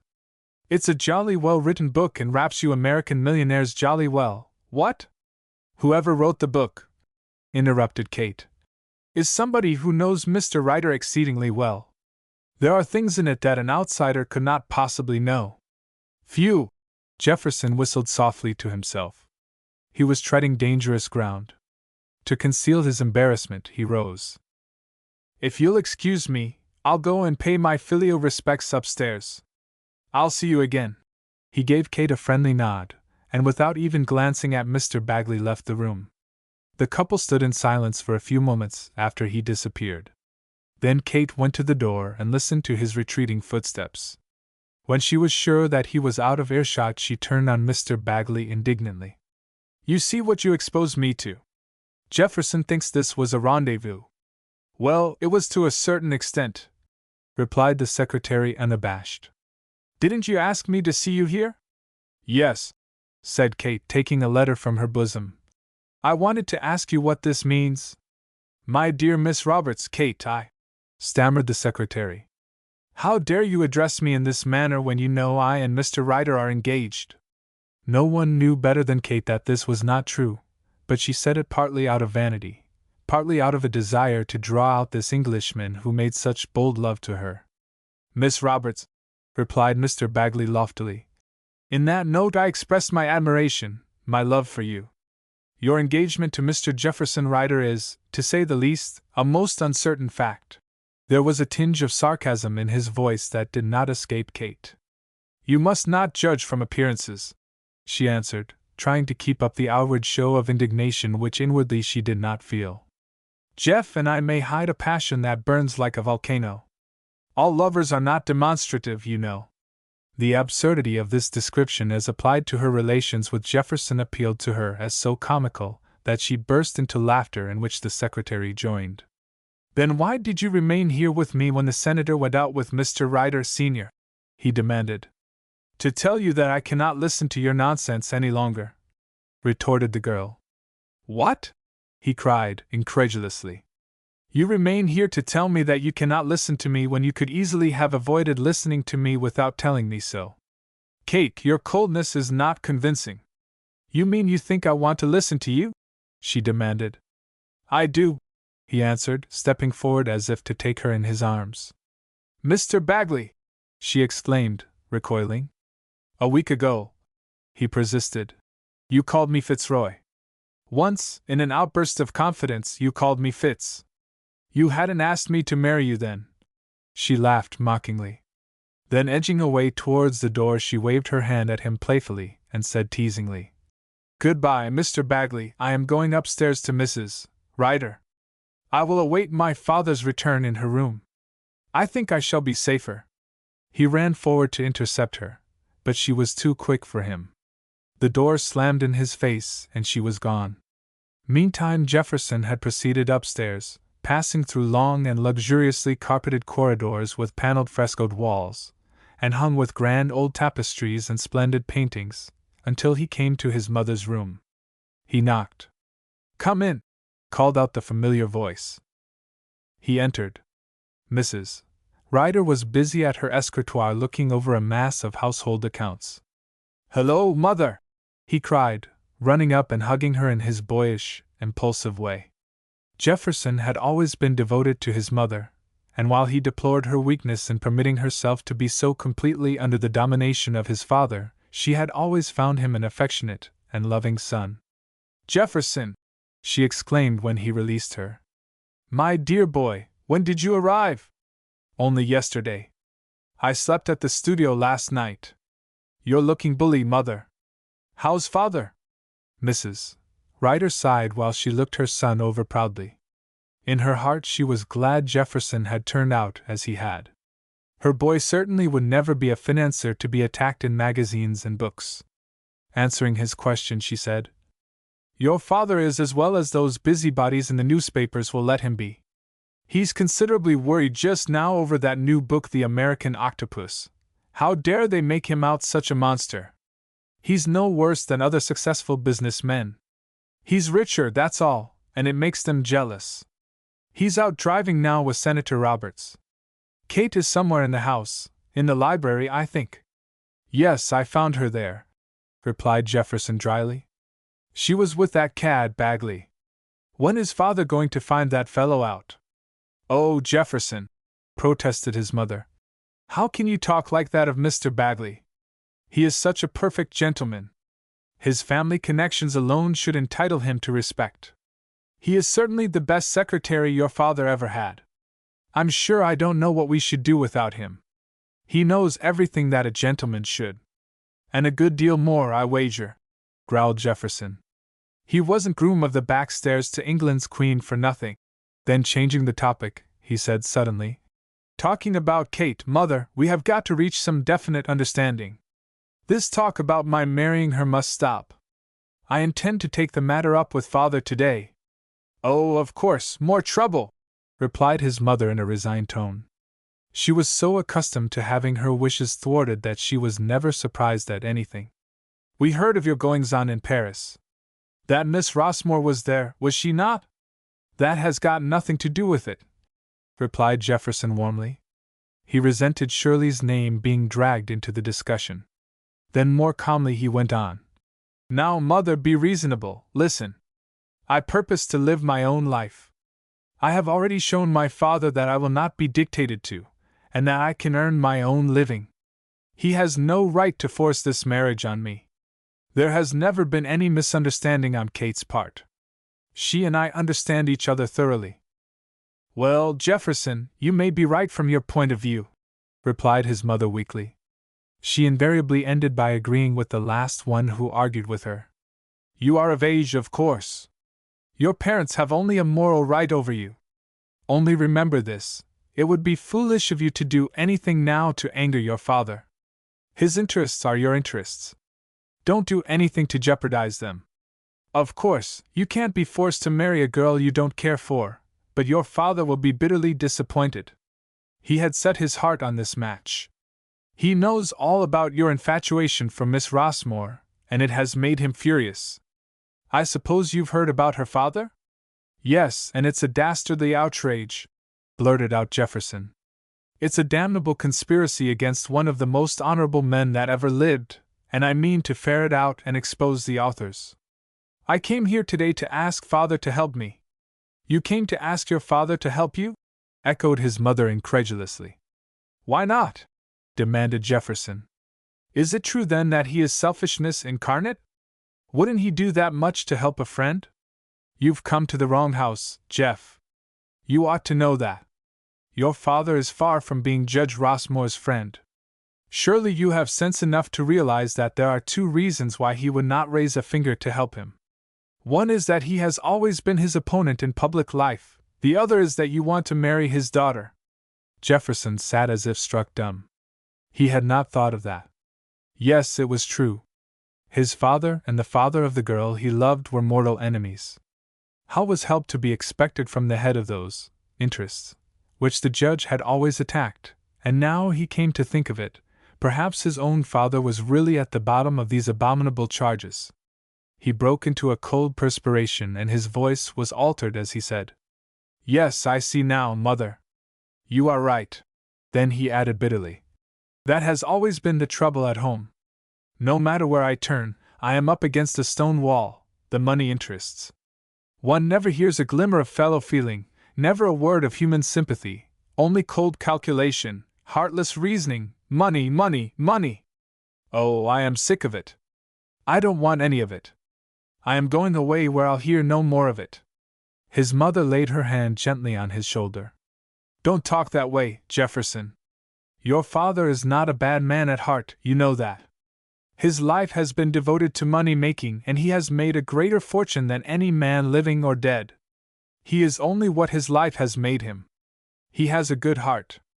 And he loves you, his only son. But his business enemies, those he never forgives. Jefferson was about to reply when suddenly a dozen electric bells sounded all over the house. What's that?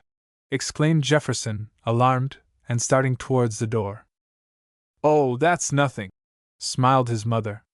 We have had that put in since you went away. Your father must have just come in. Those bells announced the fact. It was done so that if there happened to be any strangers in the house they could be kept out of the way until he reached the library safely. Oh, laughed Jefferson. He's afraid someone will kidnap him?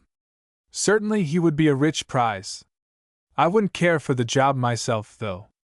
They'd be catching a Tartar. His speech was interrupted by a timid knock at the door. May I come in to say goodbye? Asked a voice which they recognized as Kate's. She had successfully escaped from Mr. Bagley's importunities and was now going home with the senator. She smiled amiably at Jefferson and they chatted pleasantly of his trip abroad. He was sincerely sorry for this girl whom they were trying to foist on him. Not that he thought she really cared for him, he was well aware that hers was a nature that made it impossible to feel very deeply on any subject, but the idea of this ready-made marriage was so foreign, so revolting to the American mind. He thought it would be a kindness to warn her against Bagley. Don't be foolish, Kate, he said. I was not blind just now in the library. That man is no good. As is usual when one's motives are suspected, the girl resented his interference. She knew he hated Mr. Bagley, and she thought it mean of him to try and get even in this way. She stiffened up and replied coldly, I think I am able to look after myself, Jefferson. Thanks, all the same. He shrugged his shoulders and made no reply. She said goodbye to Mrs. Ryder, who was again immersed in her tradespeople bills, and left the room, escorted by Jefferson, who accompanied her downstairs and on to the street where Senator Roberts was waiting for her in the open Victoria. The senator greeted with unusual cordiality the young man whom he still hoped to make his son-in-law. Come and see us, Jefferson, he said. Come to dinner any evening. We are always alone and Kate and I will be glad to see you. Jefferson has so little time now, Father. His work and his friends keep him pretty busy. Jefferson had noted both the pause and the sarcasm, but he said nothing. He smiled and the senator raised his hat. As the carriage drove off, the young man noticed that Kate glanced at one of the upper windows where Mr. Bagley stood behind a curtain watching. Jefferson returned to the house. The psychological moment had arrived. He must go now and confront his father in the library. Chapter 9.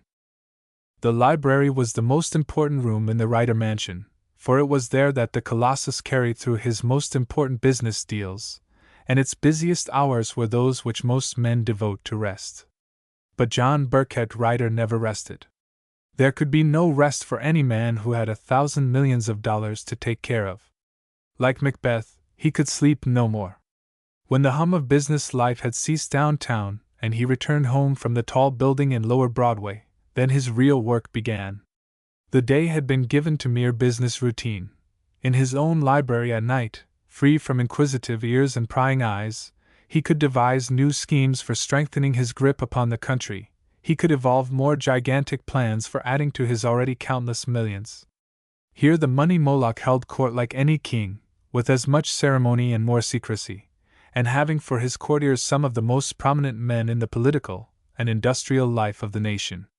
Corrupt senators, grafting congressmen, ambitious railroad presidents, insolent coal barons who impudently claimed they administered the coal lands in trust for the Almighty, unscrupulous princes of finance and commerce, all visited this room to receive orders or pay from the head of the system. Here were made and unmade governors of states, mayors of cities, judges, heads of police, cabinet ministers, even presidents.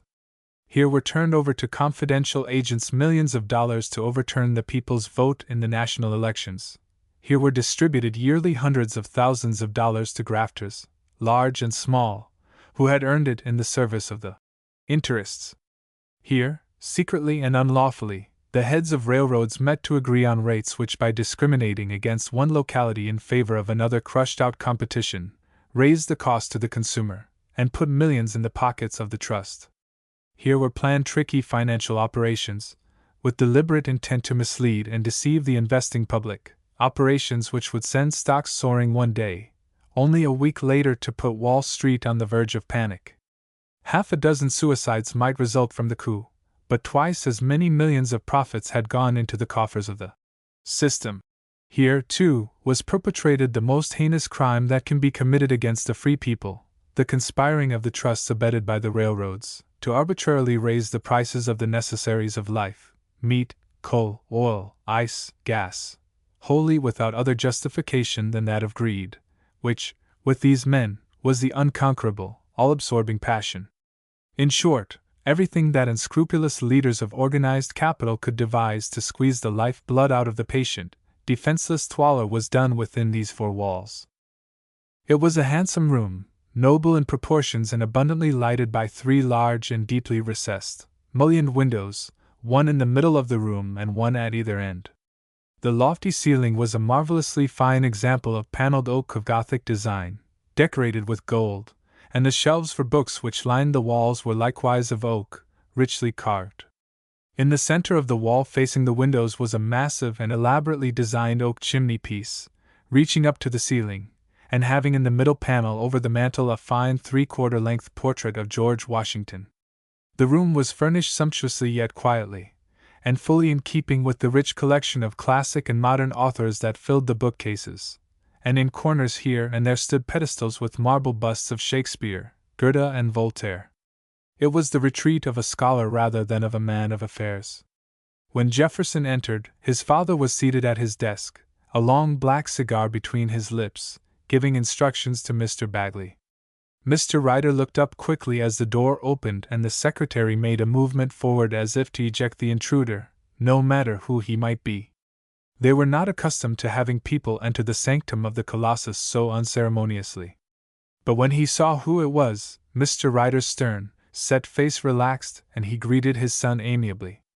"Why, Jeff, my boy, is that you? Just a moment until I get rid of Bagley, and I'll be with you."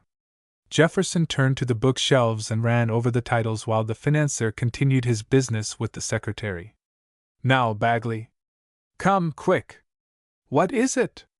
He spoke in a rapid, explosive manner, like a man who has only a few moments to spare before he must rush to catch a train. John Ryder had been catching trains all his life, and he had seldom missed one. Governor Rice called. "He wants an appointment," said Mr. Bagley, holding out a card. "I can't see him." "Tell him so," came the answer quick as a flash. "Who else?" he demanded. "Where's your list?" Mr. Bagley took from the desk a list of names and read them over. "General Abbey telephoned. He says you promised." Yes, interrupted Ryder impatiently. "But not here. Downtown, tomorrow, any time. Next?" The secretary jotted down a note against each name, and then said, "There are some people downstairs in the reception room. They are here by appointment." "Who are they?" "The National Republican Committee and Sergeant Ellison of the Secret Service from Washington," replied Mr. Bagley. "Who was here first?" demanded the financier. "Sergeant Ellison, sir." "Then I'll see him first, and the committee afterwards. But let them all wait until I ring. I wish to speak with my son." He waved his hand, and the secretary, knowing well from experience that this was a sign that there must be no further discussion, bowed respectfully and left the room. Jefferson turned and advanced towards his father, who held out his hand. "Well, Jefferson," he said kindly, "did you have a good time abroad?" "Yes, sir, thank you." "Such a trip is a liberal education in itself. Ready for work again, eh?" "I'm glad you're back, Jefferson. I'm busy now, but one of these days I want to have a serious talk with you in regard to your future. This artist business is all very well for a pastime, but it's not a career. Surely you can appreciate that, for a young man with such prospects as yours. Have you ever stopped to think of that?" Jefferson was silent. He did not want to displease his father. On the other hand, it was impossible to let things drift as they had been doing. There must be an understanding sooner or later. "Why not now?" "The truth is, sir," he began timidly, "I'd like a little talk with you now, if you can spare the time." Ryder Sr. looked first at his watch and then at his son, who, ill at ease, sat nervously on the extreme edge of a chair. Then he said with a smile, "Well, my boy, to be perfectly frank, I can't, but I will." "Come, what is it?" Then, as if to apologize for his previous abruptness, he added, "I've had a very busy day, Jeff. What with transcontinental and transatlantic and Southern Pacific, and Wall Street, and rate bills, and Washington, I feel like Atlas shouldering the world." "The world wasn't intended for one pair of shoulders to carry, sir," rejoined Jefferson calmly. His father looked at him in amazement. It was something new to hear anyone venturing to question or comment upon anything he said. "Why not?" he demanded, when he had recovered from his surprise. "Julius Caesar carried it. Napoleon carried it, to a certain extent. However, that's neither here nor there."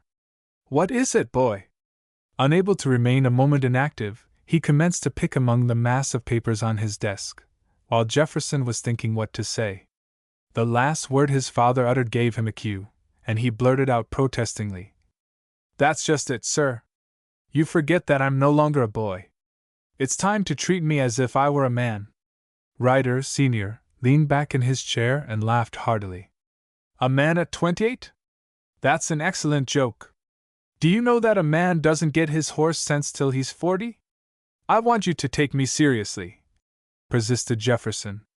Ryder Sr. was not a patient man. His moments of good humor were of brief duration. Anything that savored of questioning his authority always angered him. The smile went out of his face and he retorted explosively, "Go on, damn it all! Be serious if you want, only don't take so long about it. But understand one thing. I want no preaching, no philosophical or socialistic twaddle. No Tolstoy, he's a great thinker and you're not. No Bernard Shaw, he's funny and you're not. Now go ahead." This beginning was not very encouraging, and Jefferson felt somewhat intimidated. But he realized that he might not have another such opportunity, so he plunged right in. "I should have spoken to you before if you had let me," he said. "I often—" "If I let you?" interrupted his father. Do you expect me to sit and listen patiently to your wild theories of social reform?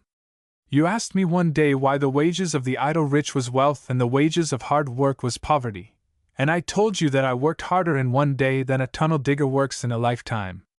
Thinking is a harder game than any. You must think or you won't know. Napoleon knew more about war than all his generals put together. I know more about money than any man living today.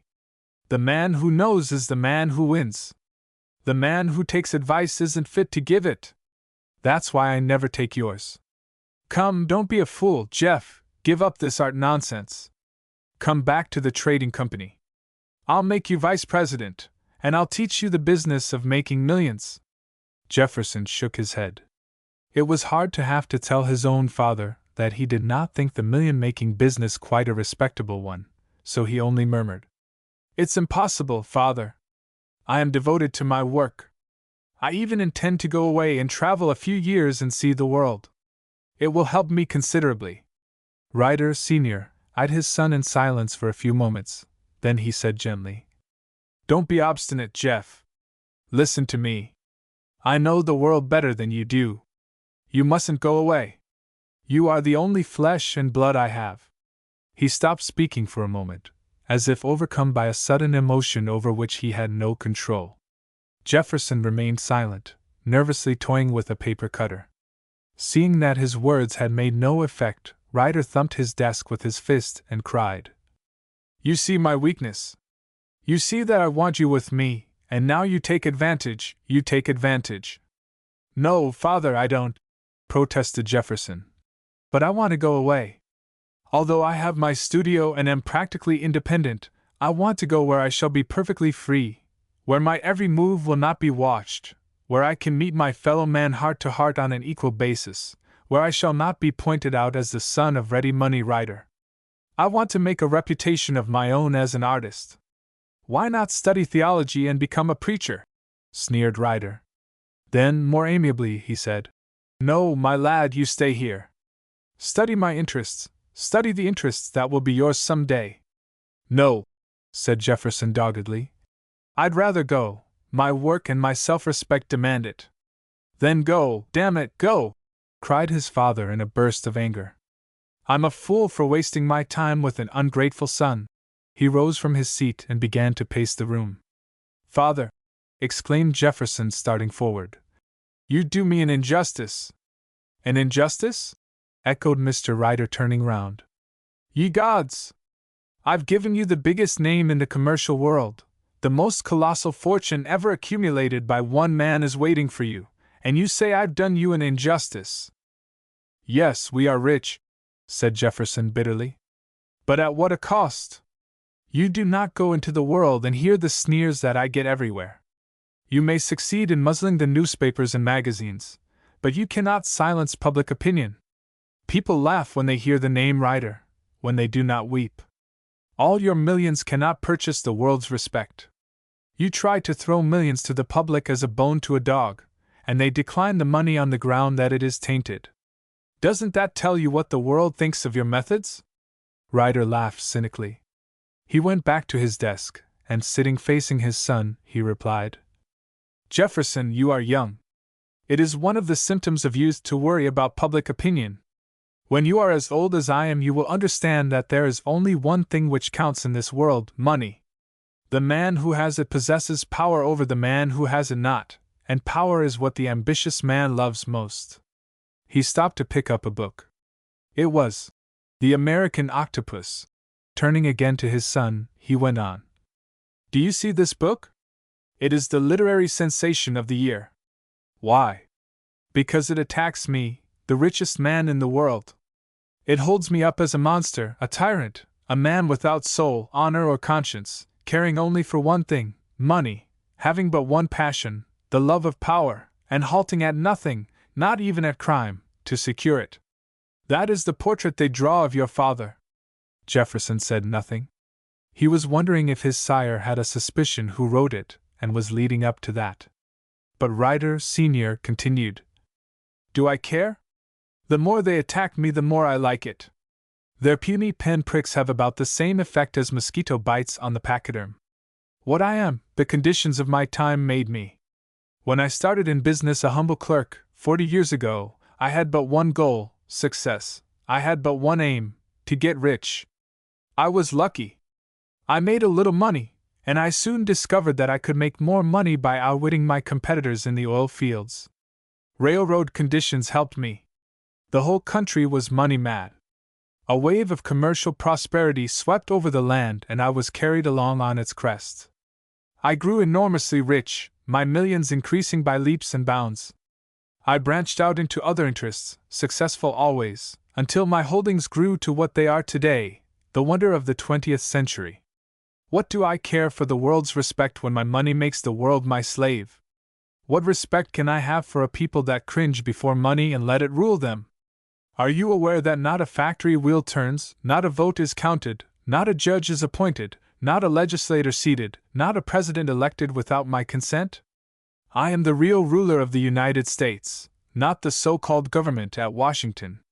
They are my puppets, and this is my executive chamber. This power will be yours one day, boy, but you must know how to use it when it comes. I never want it, father, said Jefferson firmly. To me your words savor of treason. I couldn't imagine that American talking that way. He pointed to the mantel, at the picture of George Washington. Ryder Sr. laughed. He could not help it if his son was an idealist. There was no use getting angry, so he merely shrugged his shoulders and said, "All right, Jeff. We'll discuss the matter later, when you've cut your wisdom teeth. Just at present you're in the clouds. But you spoke of my doing you an injustice. How can my love of power do you an injustice?" "Because," replied Jefferson, "you exert that power over your family as well as over your business associates. You think and will for everybody in the house, for everyone who comes in contact with you. Yours is an influence no one seems able to resist. You rob me of my right to think. Ever since I was old enough to think, you have thought for me. Ever since I was old enough to choose, you have chosen for me. You have chosen that I should marry Kate Roberts. That is the one thing I wish to speak to you about. The marriage is impossible." Ryder Sr. half sprang from his seat. He had listened patiently, he thought, to all that his headstrong son had said, but that he should repudiate in this unceremonious fashion what was a tacit understanding between the two families, and what was more, run the risk of injuring the Ryder interests, that was inconceivable. Leaving his desk, he advanced into the center of the room, and folding his arms confronted Jefferson. "So," he said sternly, "this is your latest act of rebellion, is it? You are going to Welsh on your word? You are going to jilt the girl?" "I never gave my word," answered Jefferson hotly. "Nor did Kate understand that an engagement existed. You can't expect me to marry a girl I don't care a straw about. It would not be fair to her." "Have you stopped to think whether it would be fair to me?" thundered his father. His face was pale with anger, his jet-black eyes flashed, and his white hair seemed to bristle with rage. He paced the floor for a few moments, and then turning to Jefferson, who had not moved, he said more calmly, "Don't be a fool, Jeff. I don't want to think for you, or to choose for you, or to marry for you. I did not interfere when you threw up the position I made for you in the trading company and took that studio. I realized that you were restless under the harness, so I gave you plenty of rein. But I know so much better than you what is best for you. Believe me, I do. Don't be obstinate. This marriage means a great deal to my interests, to your interests. Kate's father is all-powerful in the Senate. He'll never forgive this disappointment. Hang it all, you liked the girl once, and I made sure of that." He stopped suddenly, and the expression on his face changed as a new light dawned upon him. "It isn't that Rossmore girl, is it?" he demanded. His face grew dark and his jaw clicked as he said between his teeth, "I told you some time ago how I felt about her. If I thought that it was Rossmore's daughter! You know what's going to happen to him, don't you?" Thus appealed to, Jefferson thought this was the most favorable opportunity he would have to redeem his promise to Shirley. So, little anticipating the tempest he was about to unchain, he answered, "I am familiar with the charges that they have trumped up against him. Needless to say, I consider him entirely innocent. What's more, I firmly believe he is the victim of a contemptible conspiracy. And I'm going to make it my business to find out who the plotters are. I came to ask you to help me. Will you?" For a moment Ryder was speechless from utter astonishment. Then, as he realized the significance of his son's words and their application to himself, he completely lost control of himself. His face became livid, and he brought his fist down on his desk with a force that shook the room. "I will see him in hell first," he cried. "Damn him! He has always opposed me. He has always defied my power, and now his daughter has entrapped my son. So it's her you want to go to, eh? Well, I can't make you marry a girl you don't want, but I can prevent you throwing yourself away on the daughter of a man who is about to be publicly disgraced, and by God I will." "Per old Rossmore," said Jefferson bitterly. "If the history of every financial transaction were made known, how many of us would escape public disgrace?" "Would you?" he cried. Ryder, Sr., rose, his hands working dangerously. He made a movement as if about to advance on his son, but by a supreme effort he controlled himself. "No, upon my word, it's no use disinheriting you, you wouldn't care. I think you'd be glad, on my soul I do." Then calming down once more, he added, "Jefferson, give me your word of honor that your object in going away is not to find out this girl and marry her unknown to me. I don't mind your losing your heart, but damn it, don't lose your head. Give me your hand on it." Jefferson reluctantly held out his hand. "If I thought you would marry that girl unknown to me, I'd have Rossmore sent out of the country and the woman too. Listen, boy. This man is my enemy, and I show no mercy to my enemies. There are more reasons than one why you cannot marry Miss Rossmore. If she knew one of them, she would not marry you." "What reasons?" demanded Jefferson. "The principal one," said Ryder, slowly and deliberately, and eyeing his son keenly as if to judge of the effect of his words. "The principal one is that it was through my agents that the demand was made for her father's impeachment." "Ah!" cried Jefferson. "Then I guessed aright. Oh, father, how could you have done that? If you only knew him!" Ryder, Sr., had regained command of his temper, and now spoke calmly enough. "Jefferson, I don't have to make any apologies to you for the way I conduct my business. The facts contained in the charge were brought to my attention. I did not see why I should spare him. He never spared me. I shall not interfere, and the probabilities are that he will be impeached. Senator Roberts said this afternoon that it was a certainty. You see yourself how impossible a marriage with Miss Rossmore would be, don't you?" "Yes, father, I see now. I have nothing more to say. Do you still intend going away?" "Yes," replied Jefferson bitterly. "Why not? You have taken away the only reason why I should stay. Think it well over, lad. Marry Kate or not, as you please, but I want you to stay here." "It's no use. My mind is made up," answered Jefferson decisively. The telephone rang, and Jefferson got up to go. Mr. Ryder took up the receiver. "Hello? What's that? Sergeant Ellison?" "Yes, send him up." Putting the telephone down, Ryder, Sr., rose, and crossing the room accompanied his son to the door. "Think it well over, Jeff. Don't be hasty." "I have thought it over, sir, and I have decided to go." A few moments later Jefferson left the house. Ryder, Sr., went back to his desk and sat for a moment in deep thought. For the first time in his life he was face to face with defeat. For the first time he had encountered a will as strong as his own. He who could rule parliaments and dictate to governments now found himself powerless to rule his own son. At all costs, he mused, the boy's infatuation for Judge Rossmore's daughter must be checked, even if he had to blacken the girl's character as well as the father's, or, as a last resort, send the entire family out of the country.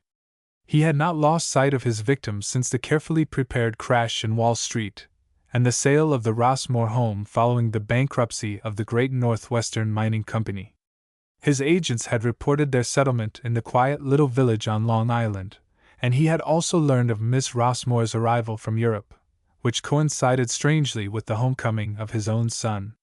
He decided, therefore, to keep a closer watch on Massapequa now than ever, and that is why today's call of Sergeant Ellison, a noted sleuth in the government service, found so ready a welcome. The door opened, and Mr. Bagley entered, followed by a tall, powerfully built man whose robust physique and cheap-looking clothes contrasted strangely with the delicate, ultra-fashionably attired English secretary. "Take a seat, Sergeant," said Mr. Ryder, cordially motioning his visitor to a chair. The man sat down gingerly on one of the rich leather-upholstered chairs. His manner was nervous and awkward, as if intimidated in the presence of the financier. "Are the Republican Committee still waiting?" demanded Mr. Ryder. "Yes, sir," replied the secretary. "I'll see them in a few minutes. Leave me with Sergeant Ellison." Mr. Bagley bowed and retired. "Well, Sergeant, what have you got to report?" He opened a box of cigars that stood on the desk and held it out to the detective. "Take a cigar," he said amiably. The man took a cigar, and also the match which Mr. Ryder held out. The financier knew how to be cordial with those who could serve him. "Thanks. This is a good one," smiled the sleuth, sniffing at the weed. "We don't often get a chance at such as these." "It ought to be good," laughed Ryder. "They cost $2 apiece." The detective was so surprised at this unheard-of extravagance that he inhaled a puff of smoke which almost choked him. It was like burning money. Ryder, with his customary bluntness, came right down to business. "Well, what have you been doing about the book?" he demanded. "Have you found the author of The American Octopus?" "No, sir, I have not. I confess I'm baffled. The secret has been well kept. The publishers have shut up like a clam. There's only one thing that I'm pretty well sure of." "What's that?" demanded Ryder, interested. "That no such person as Shirley Green exists." "Oh!" exclaimed the financier. "Then you think it is a mere nom de plume?" "Yes, sir." "And what do you think was the reason for preserving the anonymity?" "Well, you see, sir, the book deals with a big subject. It gives some hard knocks, and the author, no doubt, felt a little timid about launching it under his or her real name. At least that's my theory, sir. And a good one, no doubt," said Mr. Ryder. Then he added, "That makes me all the more anxious to find out who it is. I would willingly give this moment a check for $5,000 to know who wrote it. Whoever it is, knows me as well as I know myself. We must find the author." The sleuth was silent for a moment. Then he said, "There might be one way to reach the author, but it will be successful only in the event of her being willing to be known and come out into the open. Suppose you write to her in care of the publishers. They would certainly forward the letter to wherever she may be. If she does not want you to know who she is, she will ignore your letter and remain in the background. If, on the contrary, she has no fear of you, and is willing to meet you, she will answer the letter." "Ah, I never thought of that," exclaimed Ryder. "It's a good idea. I'll write such a letter at once. It shall go tonight." He unhooked the telephone and asked Mr. Bagley to come up. A few seconds later the secretary entered the room. "Bagley," said Mr. Ryder, "I want you to write a letter for me to Miss Shirley Green, author of that book The American Octopus.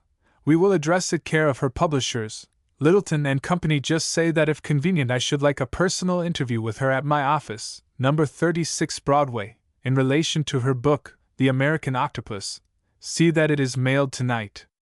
That's all." Mr. Bagley bowed and retired. Mr. Ryder turned to the Secret Service agent. "There, that's settled. We'll see how it works.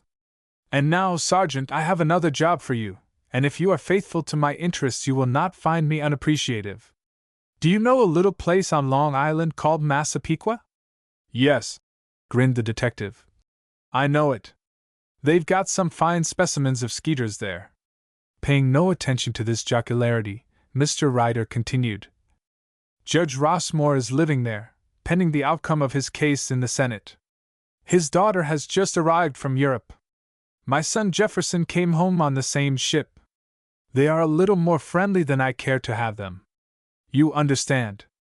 I want to know if my son visits the Rossmores, and if he does I wish to be kept informed of all that's going on. You understand?" "Perfectly, sir. You shall know everything." Mr. Ryder took a blank check from his desk and proceeded to fill it up.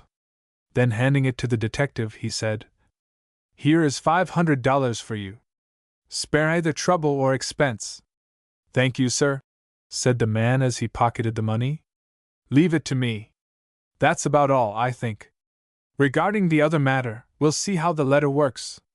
He touched a bell and rose, which was a signal to the visitor that the interview was at an end. Mr. Bagley entered. "Sergeant Ellison is going," said Mr. Ryder. "Have him shown out, and send the Republican committee up." Chapter 10. "What?" exclaimed Shirley, changing color. "You believe that John Burkett Ryder is at the bottom of this infamous accusation against father?" It was the day following her arrival at Massapequa, and Shirley, the judge, and Stott were all three sitting on the porch. Until now, by common consent, any mention of the impeachment proceedings had been avoided by everyone.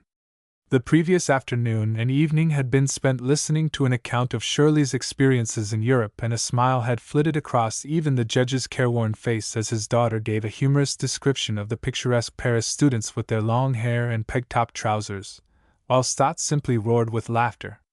It was good to laugh again after so much trouble and anxiety. But while Shirley avoided the topic that lay nearest her heart, she was consumed with a desire to tell her father of the hope she had of enlisting the aid of John Burkett Ryder.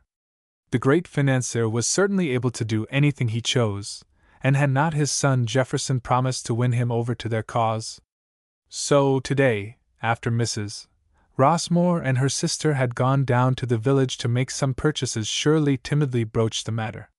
She asked Stott and her father to tell her everything, to hold back nothing. She wanted to hear the worst.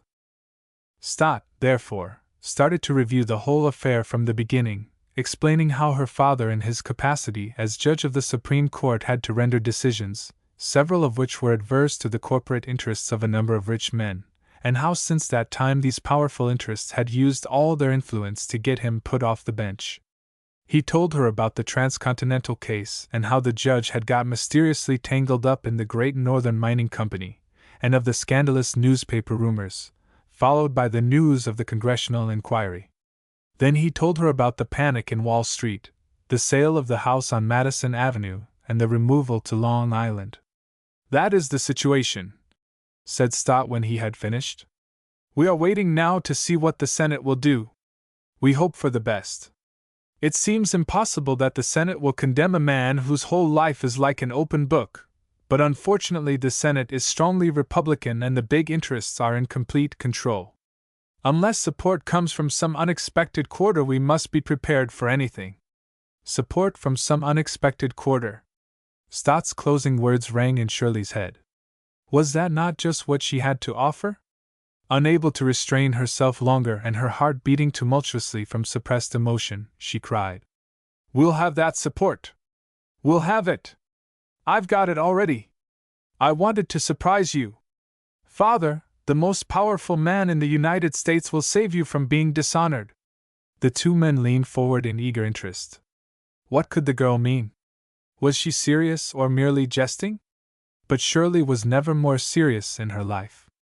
She was jubilant at the thought that she had arrived home in time to invoke the aid of this powerful ally. She repeated enthusiastically, "We need not worry any more. He has but to say a word and these proceedings will be instantly dropped. They would not dare act against his veto.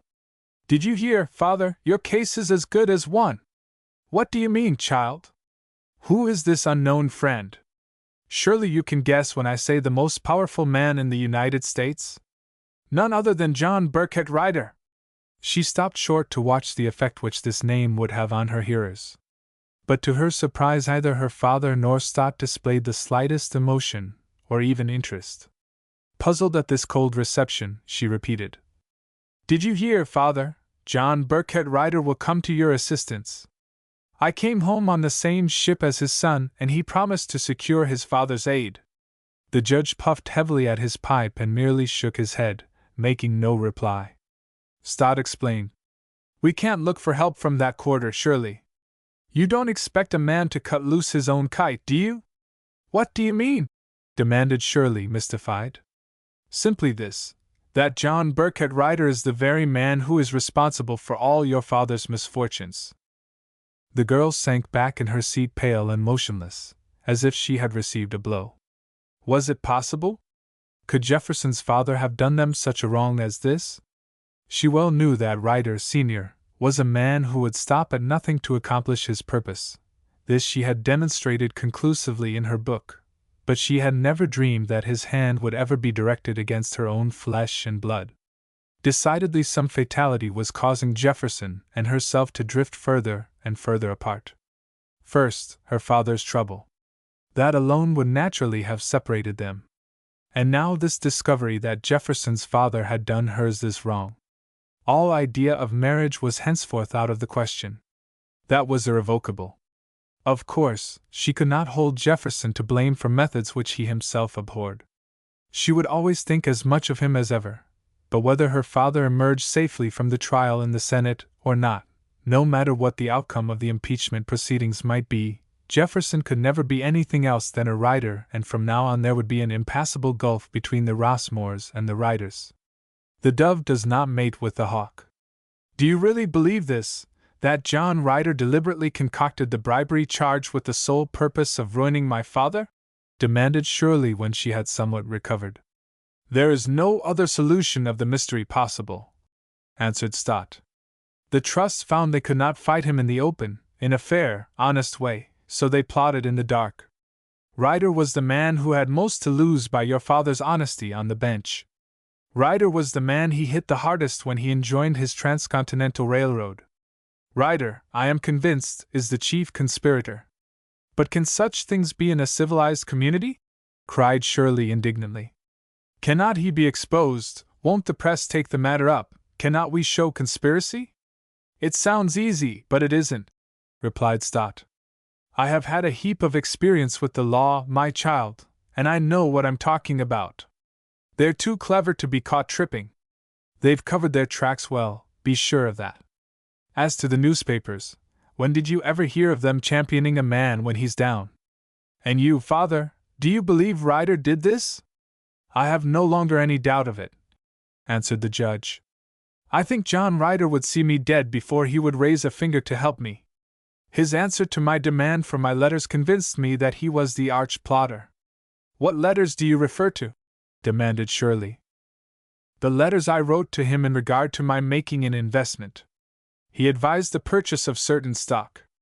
I wrote him 2 letters at the time, which letters, if I had them now, would go a long way to clearing me of this charge of bribery, for they plainly showed that I regarded the transaction as a bona fide investment. Since this trouble began, I wrote to Ryder asking him to return me these letters so I might use them in my defense. The only reply I got was an insolent note from his secretary saying that Mr. Ryder had forgotten all about the transaction, and in any case had not the letters I referred to. Couldn't you compel him to return them? Asked Shirley. We could never get at him, interrupted Stott. The man is guarded as carefully as the Tsar. Still, objected Shirley, it is possible that he may have lost the letters or even never received them. Oh, he has them safe enough, replied Stott. A man like Ryder keeps every scrap of paper, with the idea that it may prove useful some day. The letters are lying somewhere in his desk. Besides, after the transcontinental decision, he was heard to say that he'd have Judge Rossmore off the bench inside of a year. And it wasn't a vain boast, he's done it, muttered the judge. Shirley relapsed into silence. Her brain was in a whirl. It was true then. This merciless man of money, this ogre of monopolistic corporations, this human juggernaut had crushed her father merely because by his honesty he interfered with his shady business deals. Ah, why had she spared him in her book? She felt now that she had been too lenient, not bitter enough, not sufficiently pitiless. Such a man was entitled to no mercy. Yes, it was all clear enough now. John Burkett Ryder, the head of the system, the plutocrat whose fabulous fortune gave him absolute control over the entire country, which invested him with a personal power greater than that of any king, this was the man who now dared attack the judiciary, the cornerstone of the Constitution, the one safeguard of the people's liberty. Where would it end? How long would the nation tolerate being thus ruthlessly trodden under the unclean heels of an insolent oligarchy? The capitalists, banded together for the sole purpose of pillage and loot, had already succeeded in enslaving the toiler. The appalling degradation of the working classes, the sordidness and demoralizing squalor in which they passed their lives, the curse of drink, the provocation to crime, the shame of the sweat shops, all which evils in our social system she had seen as a settlement worker, were directly traceable to centralized wealth. The labor unions regulated wages and hours, but they were powerless to control the prices of the necessaries of life. The trust could at pleasure create famine or plenty. They usually willed to make it famine so they themselves might acquire more millions with which to pay for marble palaces, fast motor cars, ocean-going yachts, and expensive establishments at Newport. Food was ever dearer and of poorer quality, clothes cost more, rents and taxes were higher. She thought of the horrors in the packing houses at Chicago recently made the subject of a sensational government report: putrid, pestiferous meats put up for human food amid conditions of unspeakable foulness, freely exposed to deadly germs from the expectorations of workpeople suffering from tuberculosis, in unsanitary rotten buildings soaked through with blood and every conceivable form of filth and decay. The beef barons careless and indifferent to the dictates of common decency so long as they could make more money. And while our public gasped in disgust at the sickening revelations of the beef scandal and foreign countries quickly cancelled their contracts for American prepared meats, the millionaire packer, insolent in the possession of wealth stolen from a poisoned public, impudently appeared in public in his fashionable touring car, with head erect and self-satisfied, wholly indifferent to his shame. These and other evidences of the plutocracy's cruel grip upon the nation had ended by exasperating the people. There must be a limit somewhere to the turpitudes of a degenerate class of nouveau riches. The day of reckoning was fast approaching for the grafters, and among the first to taste the vengeance of the people would be the Colossus. But while waiting for the people to rise in their righteous wrath, Ryder was all-powerful, and if it were true that he had instituted these impeachment proceedings, her father had little chance. What could be done? They could not sit and wait, as Stott had said, for the action of the Senate. If it were true that Ryder controlled the Senate as he controlled everything else, her father was doomed. No, they must find some other way. And long after the judge and Stott had left for the city, Shirley sat alone on the porch engrossed in thought, taxing her brain to find some way out of the darkness. And when presently her mother and aunt returned, they found her still sitting there, silent and preoccupied. If they only had those 2 letters, she thought. They alone might save her father. But how could they be got at? Mr. Ryder had put them safely away, no doubt. He would not give them up. She wondered how it would be to go boldly to him, appeal to whatever sense of honor and fairness that might be lying latent within him. No, such a man would not know what the terms honor, fairness meant. She pondered upon it all day, and at night when she went tired to bed it was her last thought as she dropped off to sleep. The following morning broke clear and fine. It was one of those glorious, ideal days of which we get perhaps half a dozen during the whole summer, days when the air is cool and bracing, champagne-like in its exhilarating effect, and when nature dons her brightest dress, when the atmosphere is purer, the grass greener, the sky bluer, the flowers sweeter, and the birds sing in more joyous chorus, when all creation seems in tune. Days that make living worthwhile, when one can forget the ugliness, the selfishness, the empty glitter of the man-made city, and walk erect and buoyant in the open country as in the garden of God. Shirley went out for a long walk. She preferred to go alone so she would not have to talk. Hers was one of those lonely, introspective natures that resent the intrusion of aimless chatter when preoccupied with serious thoughts. Long Island was unknown territory to her, and it all looked very flat and uninteresting, but she loved the country and found keen delight in the fresh, pure air and the sweet scent of new-mown hay wafted from the surrounding fields. In her soft, loose-fitting linen dress, her white canvas shoes, garden hat trimmed with red roses, and lace parasol, she made an attractive picture, and every passer-by, with the exception of one old farmer, and he was half blind, turned to look at this good-looking girl, a stranger in those parts and whose stylish appearance suggested Fifth Avenue rather than the commonplace purlieus of Massapequa. Every now and then Shirley espied in the distance the figure of a man which she thought she recognized as that of Jefferson. Had he come, after all? The blood went coursing tumultuously through her veins only a moment later to leave her face a shade paler, as the man came nearer, and she saw he was a stranger. She wondered what he was doing, if he gave her a thought, if he had spoken to his father, and what the latter had said.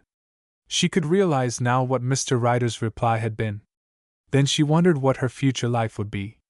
She could do nothing, of course, until the Senate had passed upon her father's case, but it was imperative that she get to work.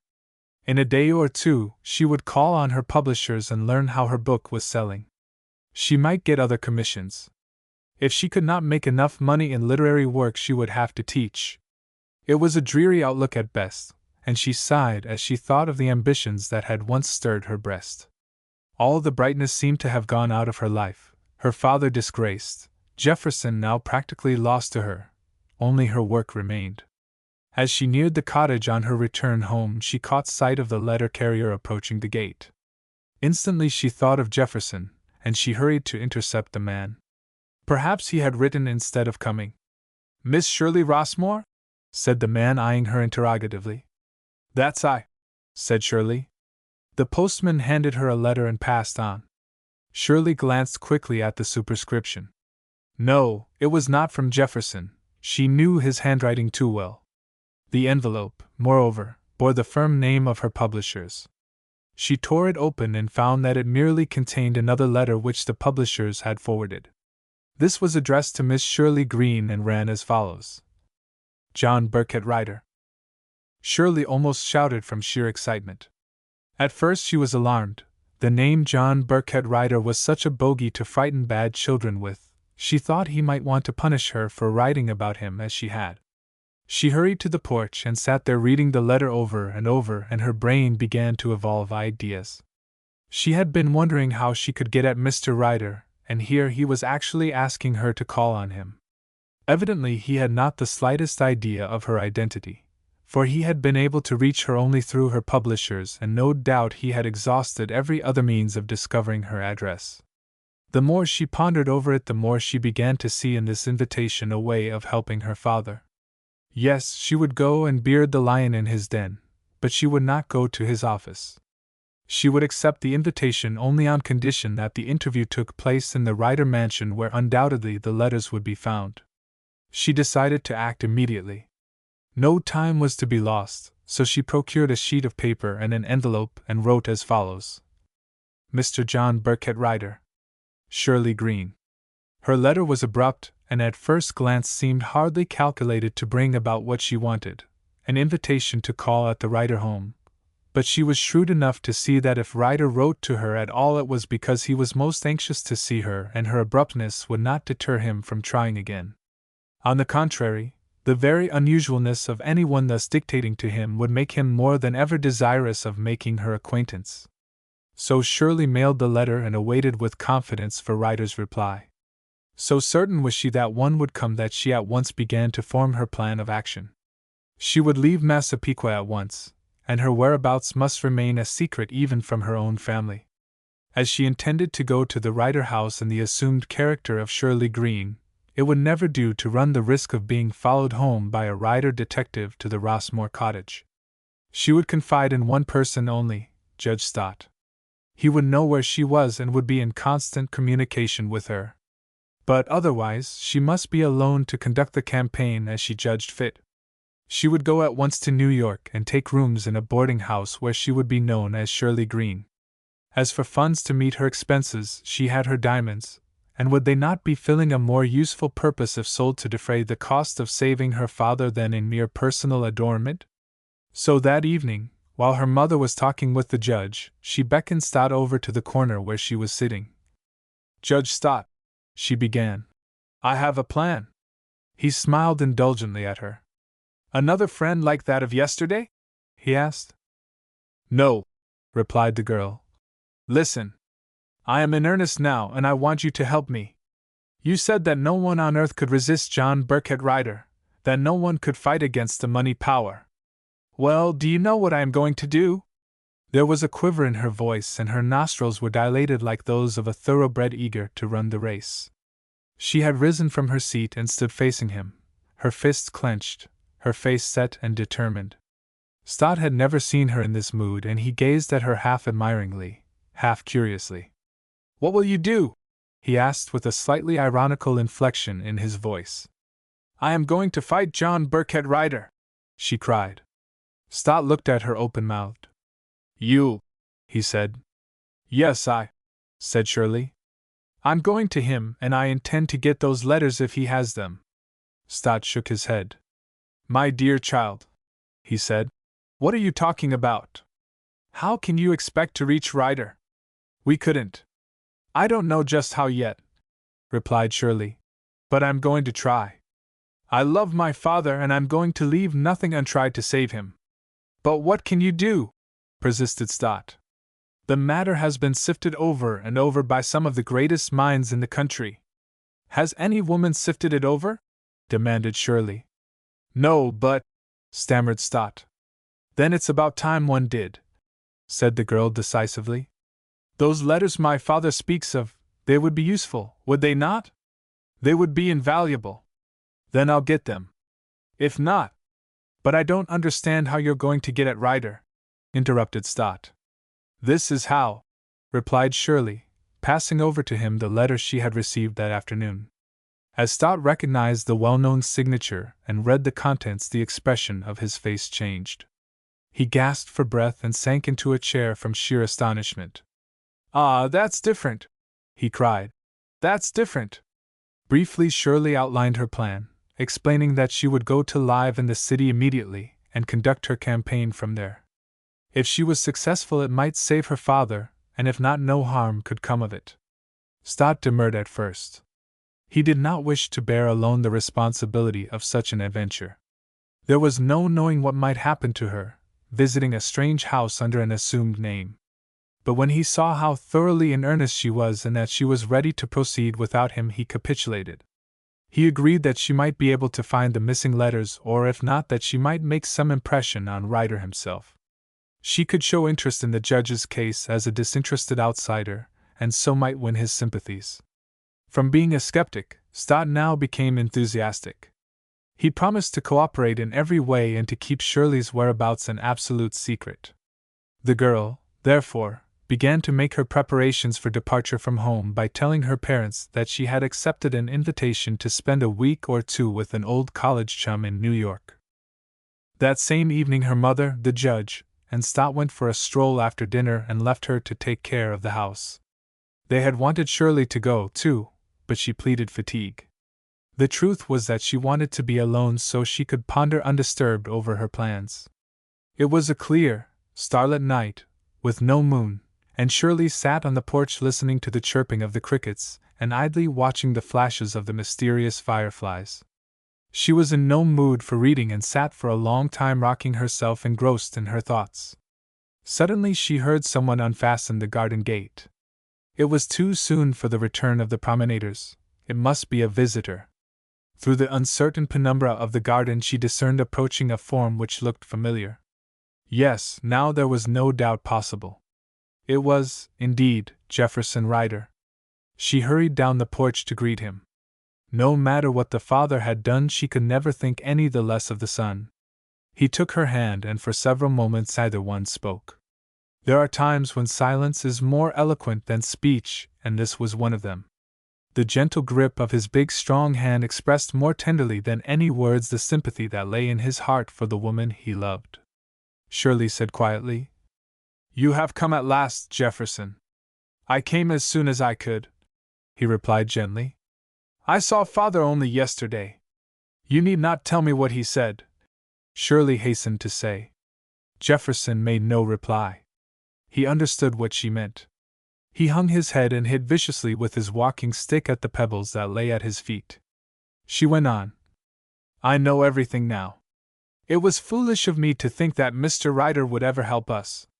"I can't help it in any way," blurted out Jefferson. "I have not the slightest influence over him. His business methods I consider disgraceful. You understand that, don't you, Shirley?" The girl laid her hand on his arm and replied kindly. Of course, Jeff, we know that. Come up and sit down. He followed her on the porch and drew up a rocker beside her. They are all out for a walk, she explained. I'm glad, he said frankly. I wanted a quiet talk with you. I did not care to meet anyone. My name must be odious to your people. Both were silent, feeling a certain awkwardness. They seemed to have drifted apart in some way since those delightful days in Paris and on the ship. Then he said, I'm going away, but I couldn't go until I saw you. You are going away? Exclaimed Shirley, surprised. Yes, he said. I cannot stand it any more at home. I had a hot talk with my father yesterday about one thing and another. He and I don't chin well together. Besides, this matter of your father's impeachment has completely discouraged me.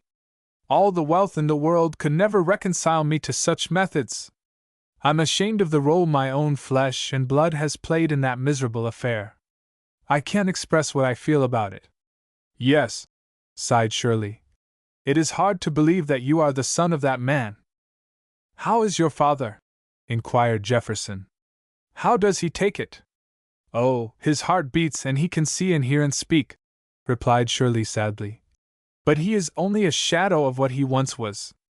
If the trial goes against him, I don't think he'll survive it. It is monstrous, cried Jefferson. To think that my father should be responsible for this thing. We are still hoping for the best, added Shirley. But the outlook is dark. But what are you going to do? He asked. These surroundings are not for you. He looked around at the cheap furnishings which he could see through the open window, and his face showed real concern. I shall teach or write, or go out as governess, replied Shirley with a tinge of bitterness. Then smiling sadly she added, Poverty is easy, it is unmerited disgrace which is hard. The young man drew his chair closer and took hold of the hand that lay in her lap. She made no resistance. Shirley, he said, do you remember that talk we had on the ship? I asked you to be my wife. You led me to believe that you were not indifferent to me. I asked you again to marry me. Give me the right to take care of you and yours. I am the son of the world's richest man, but I don't want his money. I have earned a competence of my own, enough to live on comfortably. We will go away where you and your father and mother will make their home with us. Do not let the sins of the fathers embitter the lives of the children. Mine has not sinned, said Shirley bitterly. I wish I could say the same of mine, replied Jefferson. It is because the clouds are dark about you that I want to come into your life to comfort you. The girl shook her head. No, Jefferson, the circumstances make such a marriage impossible. Your family and everybody else would say that I had inveigled you into it. It is even more impossible now than I thought it was when I spoke to you on the ship. Then I was worried about my father's trouble and could give no thought to anything else. Now it is different. Your father's action has made our union impossible forever. I thank you for the honor you have done me. I do like you. I like you well enough to be your wife, but I will not accept this sacrifice on your part.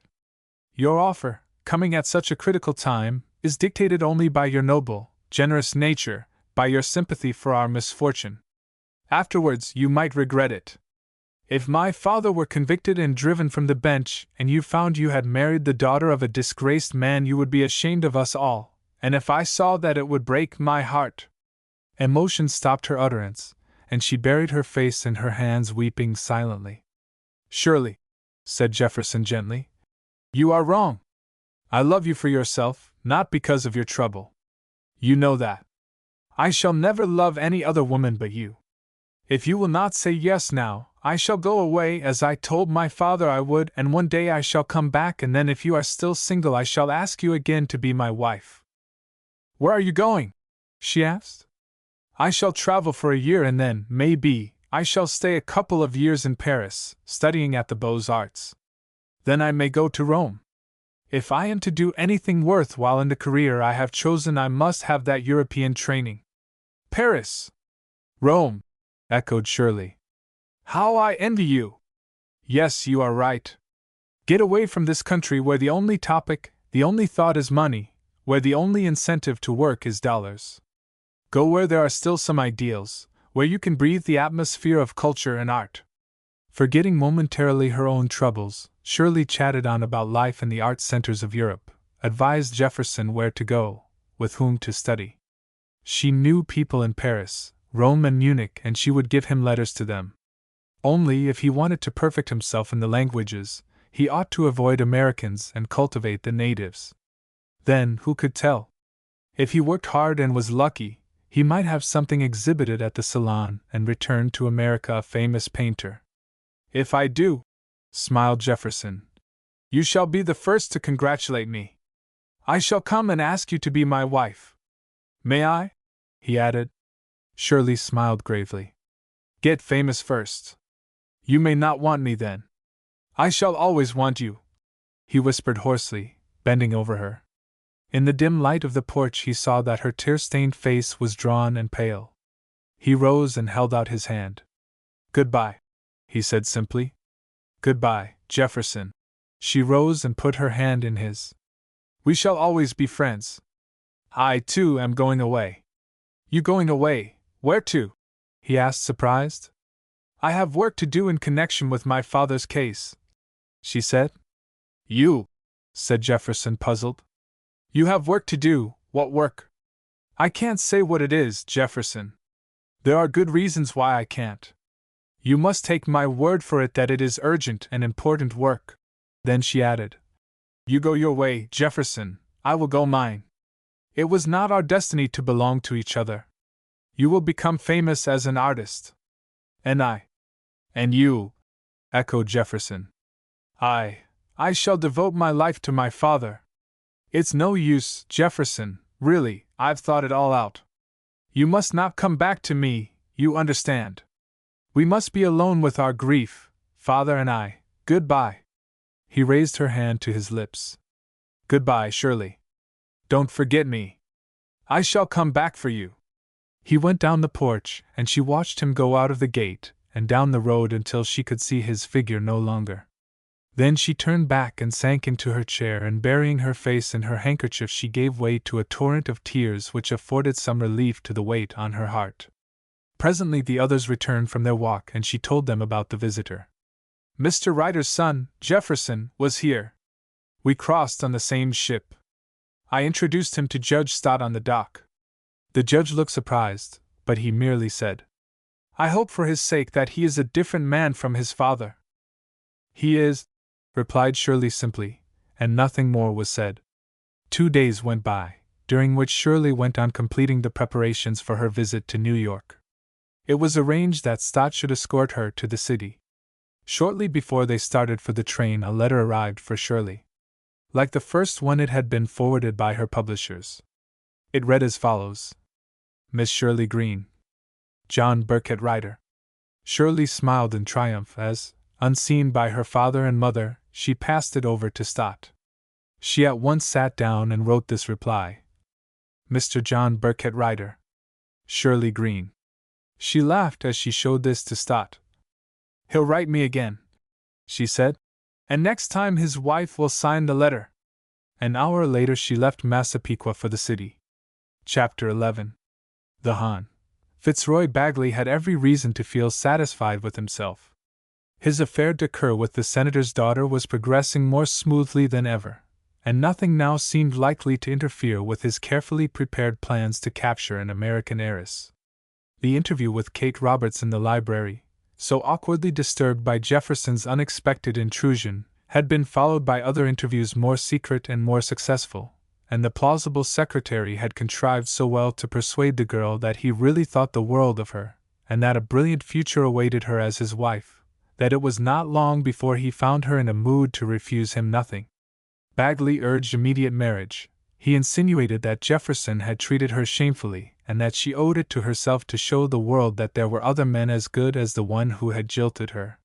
He argued that in view of the senator being bent on the match with Ryder's son, it would be worse than useless for him, Bagley, to make formal application for her hand, so, as he explained, the only thing which remained was a runaway marriage.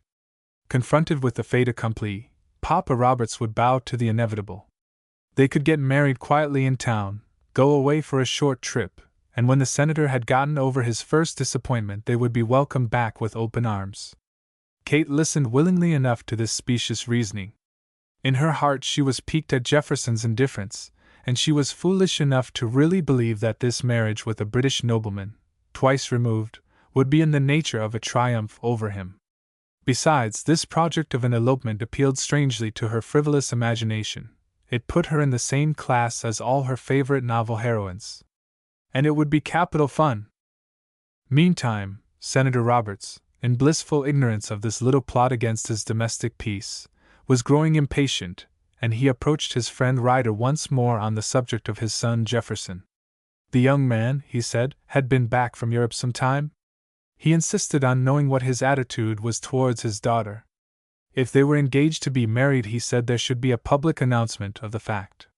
It was unfair to him, and a slight to his daughter, to let matters hang fire in this unsatisfactory way, and he hinted that both himself and his daughter might demand their passports from the Ryder mansion unless some explanation were forthcoming.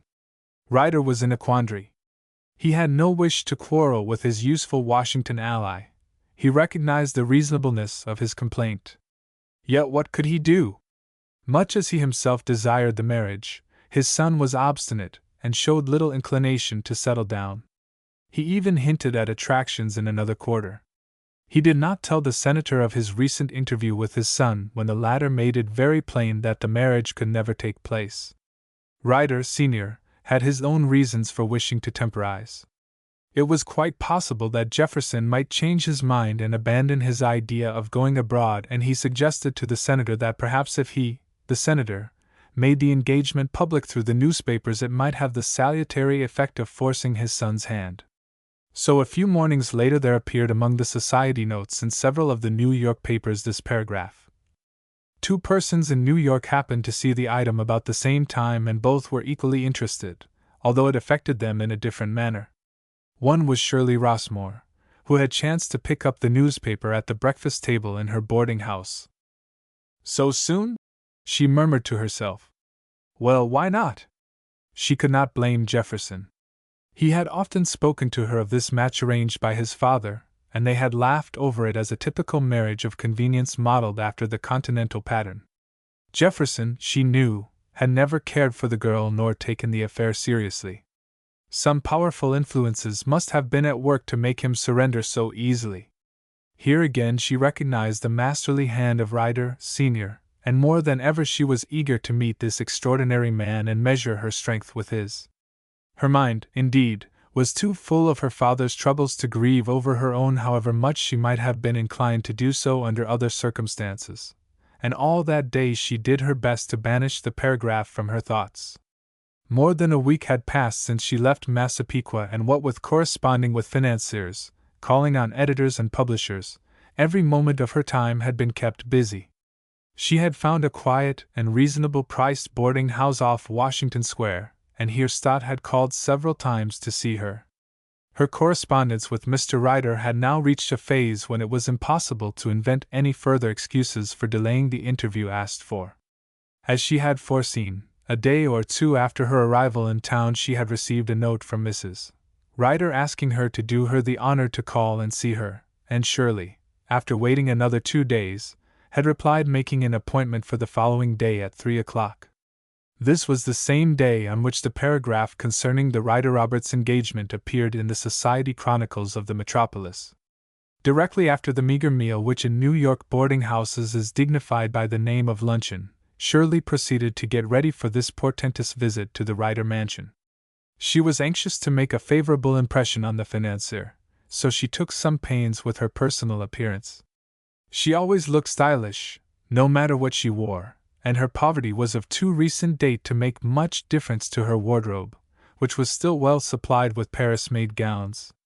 She selected a simple close-fitting gown of gray chiffon cloth and a picture hat of leghorn straw heaped with red roses, Shirley's favorite flower.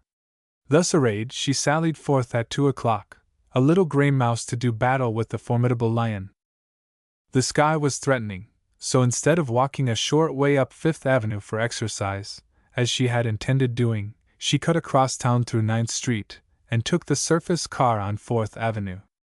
This would put her down at Madison Avenue and 74th Street, which was only a block from the Ryder residence.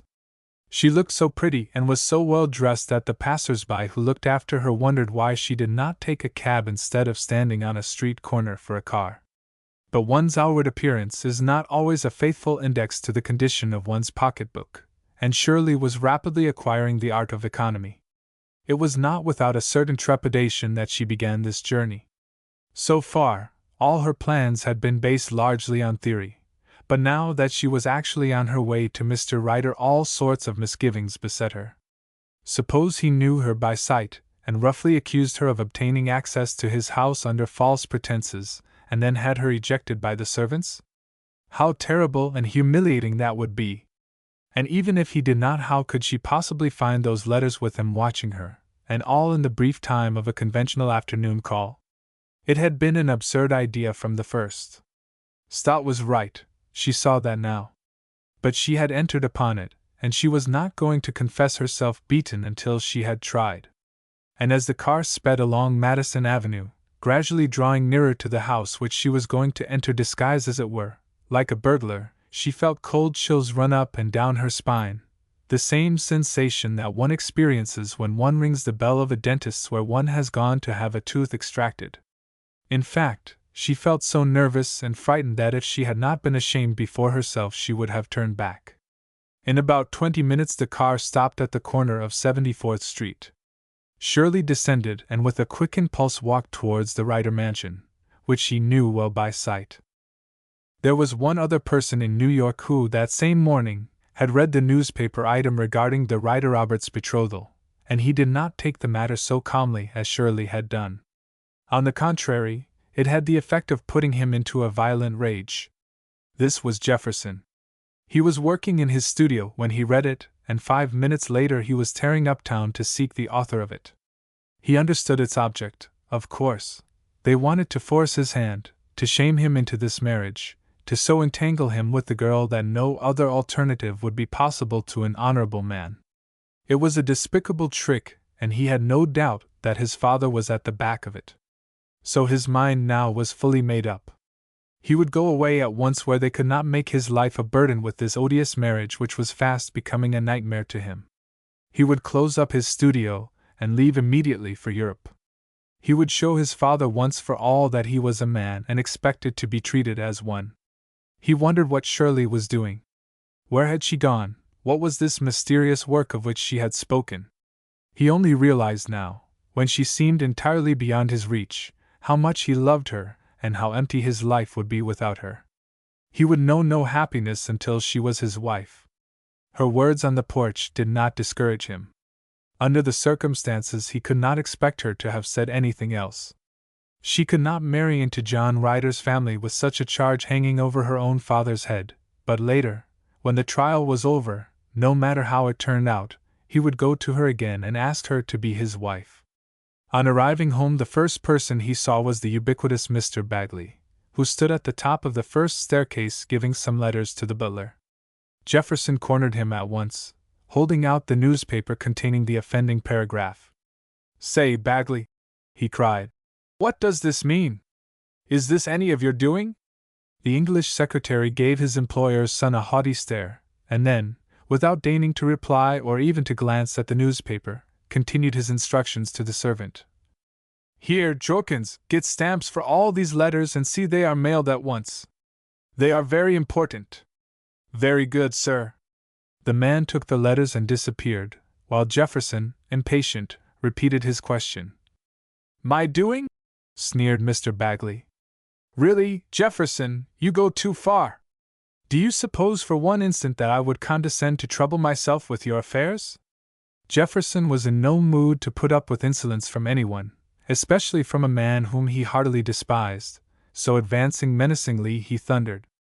"I mean, were you, in the discharge of your menial-like duties, instructed by my father to send that paragraph to the newspapers regarding my alleged betrothal to Miss Roberts? Yes or no?" The man winced and made a step backward. There was a gleam in the Ryder eye which he knew by experience boded no good. "Really, Jefferson," he said in a more conciliatory tone, "I know absolutely nothing about the paragraph. This is the first I hear of it. Why not ask your father? I will, replied Jefferson grimly. He was turning to go in the direction of the library when Bagley stopped him. You cannot possibly see him now, he said. Sergeant Ellison of the Secret Service is in there with him, and your father told me not to disturb him on any account. He has another appointment at 3 o'clock with some woman who writes books. Seeing that the fellow was in earnest, Jefferson did not insist. He could see his father a little later or send him a message through his mother. Proceeding upstairs, he found Mrs. Ryder in her room, and in a few energetic words he explained the situation to his mother. They had gone too far with this matchmaking business, he said. His father was trying to interfere with his personal liberty, and he was going to put a stop to it. He would leave at once for Europe. Mrs. Ryder had already heard of the projected trip abroad, so the news of this sudden departure was not the shock it might otherwise have been. In her heart she did not blame her son, on the contrary she admired his spirit, and if the temporary absence from home would make him happier, she would not hold him back. Yet, mother-like, she wept and coaxed. But nothing would shake Jefferson in his determination, and he begged his mother to make it very plain to his father that this was final and that a few days would see him on his way abroad.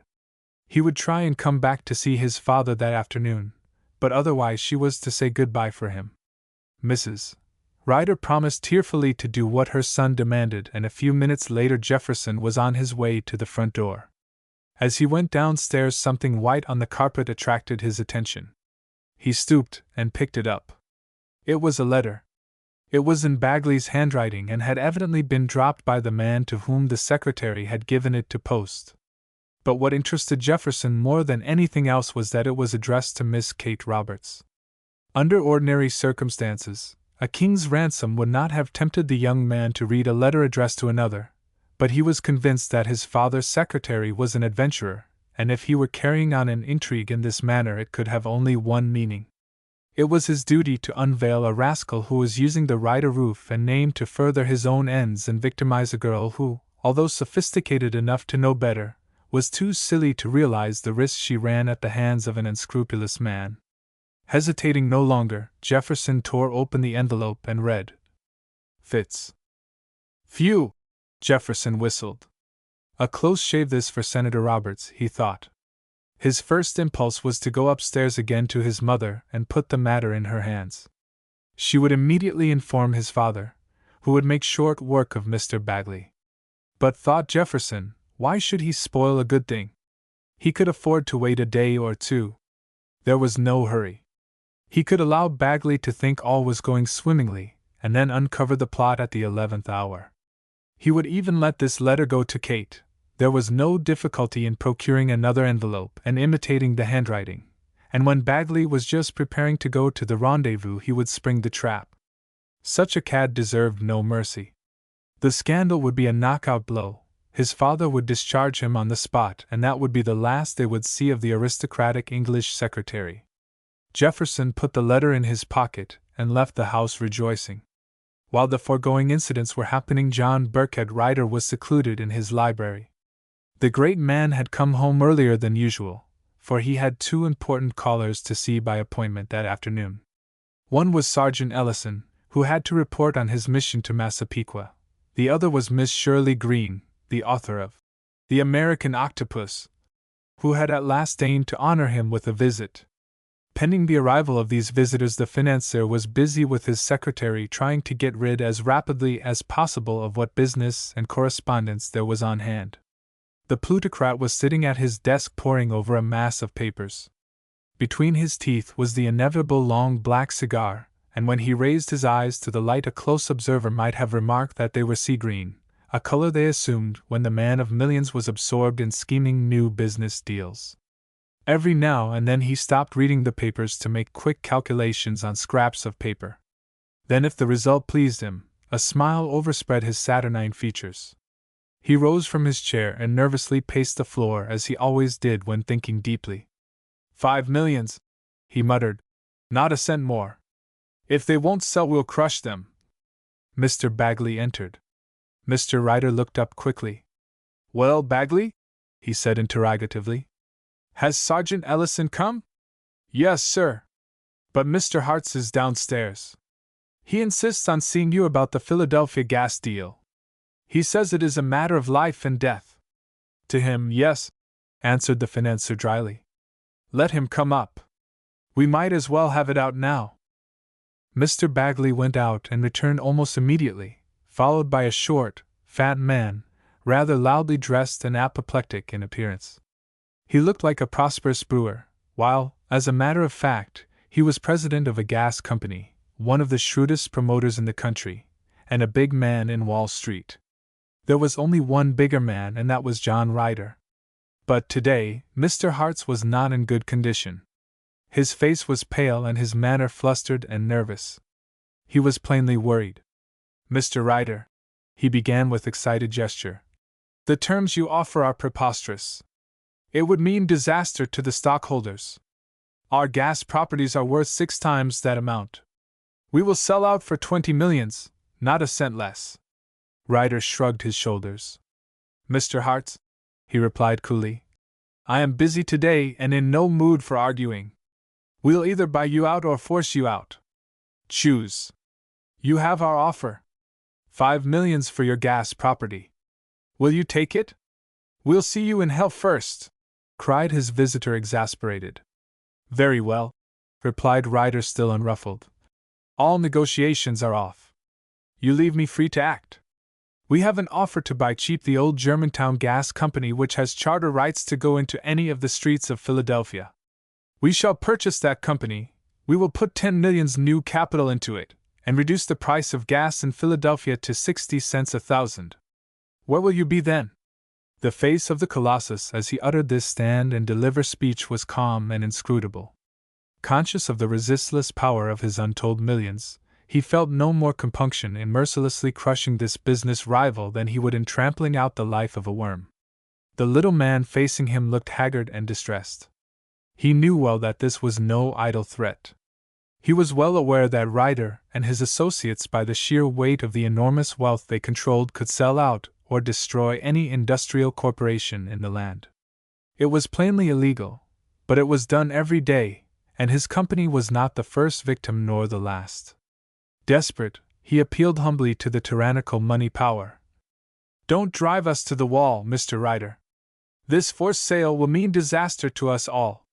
Put yourself in our place. Think what it means to scores of families whose only support is the income from their investment in our company.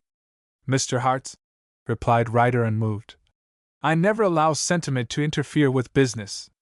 You have heard my terms. I refuse to argue the matter further. What is it to be? 5 millions or competition? Decide now or this interview must end. He took out his watch and with his other hand touched a bell. Beads of perspiration stood on his visitor's forehead. In a voice broken with suppressed emotion, he said hoarsely, You're a hard, pitiless man, John Ryder. So be it, 5 millions. I don't know what they'll say. I don't dare return to them. Those are my terms, said Ryder coldly. The papers, he added, will be ready for your signature tomorrow at this time, and I'll have a check ready for the entire amount. Good day. Mr. Bagley entered.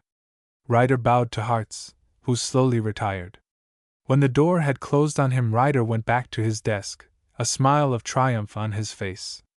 Then he turned to his secretary. Let Sergeant Ellison come up, he said. The secretary left the room and Mr. Ryder sank comfortably in his chair, puffing silently at his long black cigar.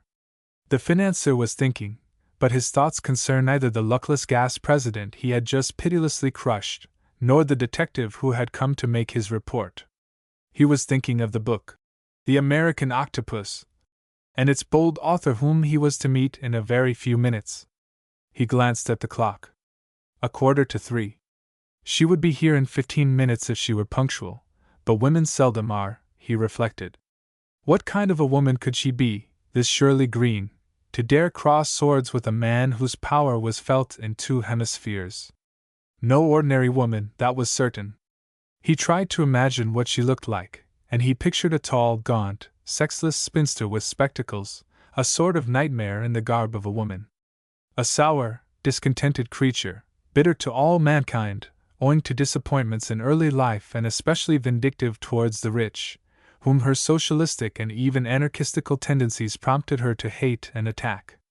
Yet, withal, a brainy, intelligent woman, remarkably well informed as to political and industrial conditions, a woman to make a friend of rather than an enemy.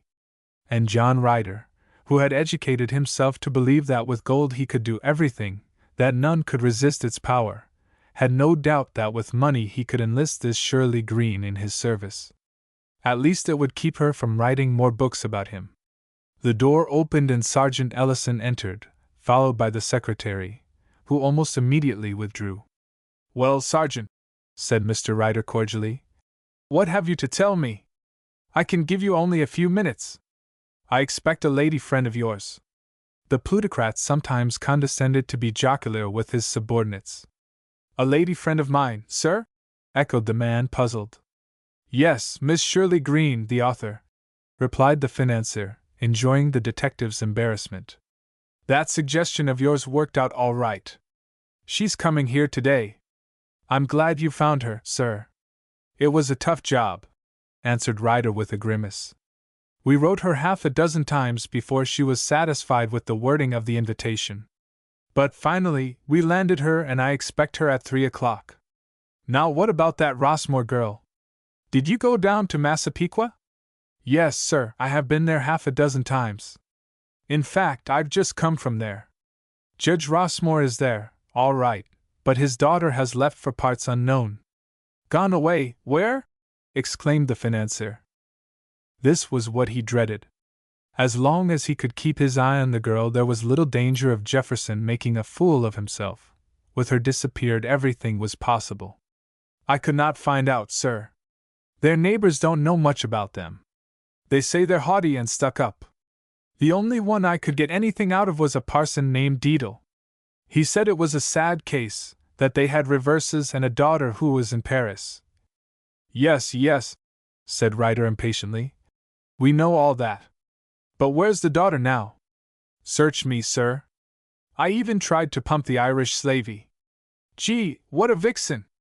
She almost flew at me. She said she didn't know and didn't care." Ryder brought his fist down with force on his desk, a trick he had when he wished to emphasize a point.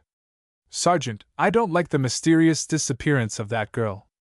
You must find her, do you hear? You must find her if it takes all the sleuths in the country. Had my son been seen there? The parson said he saw a young fellow answering his description sitting on the porch of the Rossmore cottage the evening before the girl disappeared, but he didn't know who he was and hasn't seen him since. That was my son, I'll wager. He knows where the girl is. Perhaps he's with her now. Maybe he's going to marry her. That must be prevented at any cost. Sergeant, find that Rossmore girl and I'll give you $1,000. The detective's face flushed with pleasure at the prospect of so liberal a reward. Rising, he said, "I'll find her, sir. I'll find her." Mr. Bagley entered, wearing the solemn, important air he always affected when he had to announce a visitor of consequence. But before he could open his mouth, Mr. Ryder said, "Bagley, when did you see my son, Jefferson, last?" "Today, sir. He wanted to see you to say goodbye. He said he would be back." Ryder gave a sigh of relief and addressing the detective said, "It's not so bad as I thought." Then turning again to his secretary he asked, "Well, Bagley, what is it?" "There's a lady downstairs, sir, Miss Shirley Green." The financier half sprang from his seat. "Oh, yes. Show her up at once. Goodbye, Sergeant, goodbye. Find that Rossmore woman and the $1,000 is yours." The detective went out, and a few moments later Mr. Bagley reappeared ushering in Shirley. The mouse was in the den of the lion. Chapter 12. Mr. Ryder remained at his desk and did not even look up when his visitor entered. He pretended to be busily preoccupied with his papers, which was a favorite pose of his when receiving strangers. This frigid reception invariably served its purpose, for it led visitors not to expect more than they got, which usually was little enough. For several minutes Shirley stood still, not knowing whether to advance or to take a seat. She gave a little conventional cough, and Ryder looked up. What he saw so astonished him that he at once took from his mouth the cigar he was smoking and rose from his seat. He had expected a gaunt old maid with spectacles, and here was a stylish, good-looking young woman, who could not possibly be over 25. There was surely some mistake. This slip of a girl could not have written, "The American Octopus." He advanced to greet Shirley. "You wish to see me, madam?" he asked courteously. There were times when even John Burkett Ryder could be polite. "Yes," replied Shirley, her voice trembling a little, in spite of her efforts to keep cool. "I am here by appointment. 3 o'clock, Mrs. Ryder's note said. I am Miss Green." "You, Miss Green?" echoed the financier dubiously. "Yes, I am Miss Green, Shirley Green, author of The American Octopus. You asked me to call. Here I am." For the first time in his life, John Ryder was nonplussed. He coughed and stammered and looked round for a place where he could throw his cigar. Shirley, who enjoyed his embarrassment, put him at his ease. "Oh, please go on smoking," she said. "I don't mind it in the least." Ryder threw the cigar into a receptacle and looked closely at his visitor. "So you are Shirley Green, eh?" "That is my nom de plume, yes," replied the girl nervously. She was already wishing herself back at Massapequa. The financier eyed her for a moment in silence, as if trying to gauge the strength of the personality of this audacious young woman, who had dared to criticize his business methods in public print. Then, waving her to a seat near his desk, he said, "Won't you sit down?" "Thank you," murmured Shirley. She sat down, and he took his seat at the other side of the desk, which brought them face to face. Again inspecting the girl with a close scrutiny that made her cheeks burn, Ryder said, "I rather expected." He stopped for a moment as if uncertain what to say, then he added, "You're younger than I thought you were, Miss Green, much younger." "Time will remedy that," smiled Shirley. Then, mischievously, she added, "I rather expected to see Mrs. Ryder." There was the faintest suspicion of a smile playing around the corners of the plutocrat's mouth, as he picked up a book lying on his desk and replied, "Yes, she wrote you, but I wanted to see you about this." Shirley's pulse throbbed faster, but she tried hard to appear unconcerned as she answered, "Oh, my book, have you read it?"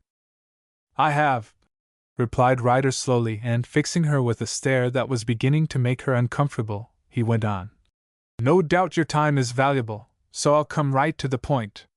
I want to ask you, Miss Green, where you got the character of your central figure, the octopus, as you call him, John Broderick?" "From imagination, of course," answered Shirley.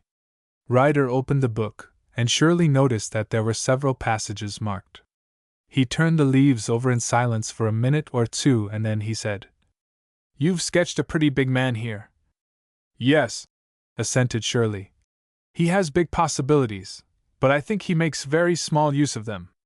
Ryder appeared not to notice her commentary, and still reading the book, he continued, "On page 22 you call him the world's greatest individualized potentiality, a giant combination of materiality, mentality, and money, the greatest exemplar of individual human will in existence today, and you make indomitable will and energy the keystone of his marvelous success. Am I right?" He looked at her questioningly. "Quite right," answered Shirley. Ryder proceeded, "On page 26 you say the machinery of his money-making mind typifies the laws of perpetual unrest. It must go on, relentlessly, resistlessly, ruthlessly making money and continuing to make money. It cannot stop until the machinery crumbles." Laying the book down and turning sharply on Shirley, he asked her bluntly, "Do you mean to say that I couldn't stop tomorrow if I wanted to?" She affected to not understand him. "You?" she inquired in a tone of surprise. "Well, it's a natural question," stammered Ryder, with a nervous little laugh. "Every man sees himself in the hero of a novel just as every woman sees herself in the heroine. We're all heroes and heroines in our own eyes. But tell me, what's your private opinion of this man? You drew the character. What do you think of him as a type? How would you classify him?" "As the greatest criminal the world has yet produced," replied Shirley without a moment's hesitation. The financier looked at the girl in unfeigned astonishment. Criminal?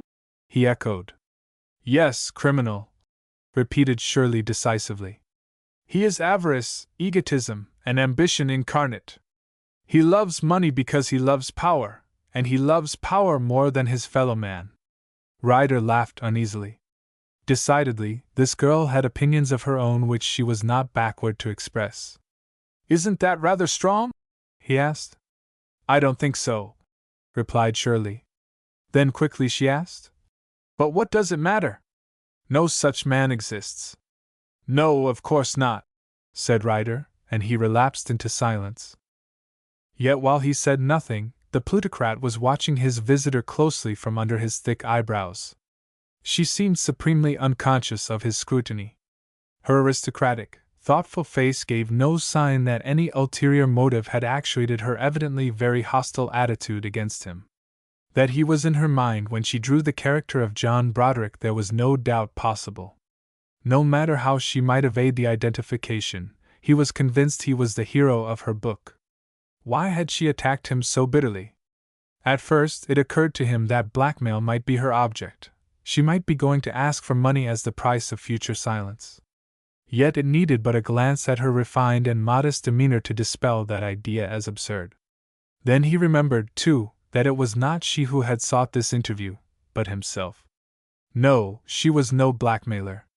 More probably she was a dreamer, one of those meddling sociologists who, under pretense of bettering the conditions of the working classes, stir up discontent and bitterness of feeling. As such, she might prove more to be feared than a mere blackmailer whom he could buy off with money. He knew he was not popular, but he was no worse than the other captains of industry. It was a cutthroat game at best. Competition was the soul of commercial life, and if he had outwitted his competitors and made himself richer than all of them, he was not a criminal for that. But all these attacks in newspapers and books did not do him any good. One day the people might take these demagogic writings seriously, and then there would be the devil to pay. He took up the book again and ran over the pages. This certainly was no ordinary girl. She knew more and had a more direct way of saying things than any woman he had ever met. And as he watched her furtively across the desk he wondered how he could use her, how instead of being his enemy, he could make her his friend. If he did not, she would go away and write more such books, and literature of this kind might become a real peril to his interests. Money could do anything. It could secure the services of this woman, and prevent her doing further mischief. But how could he employ her? Suddenly an inspiration came to him. For some years he had been collecting material for a history of the Empire Trading Company. She could write it.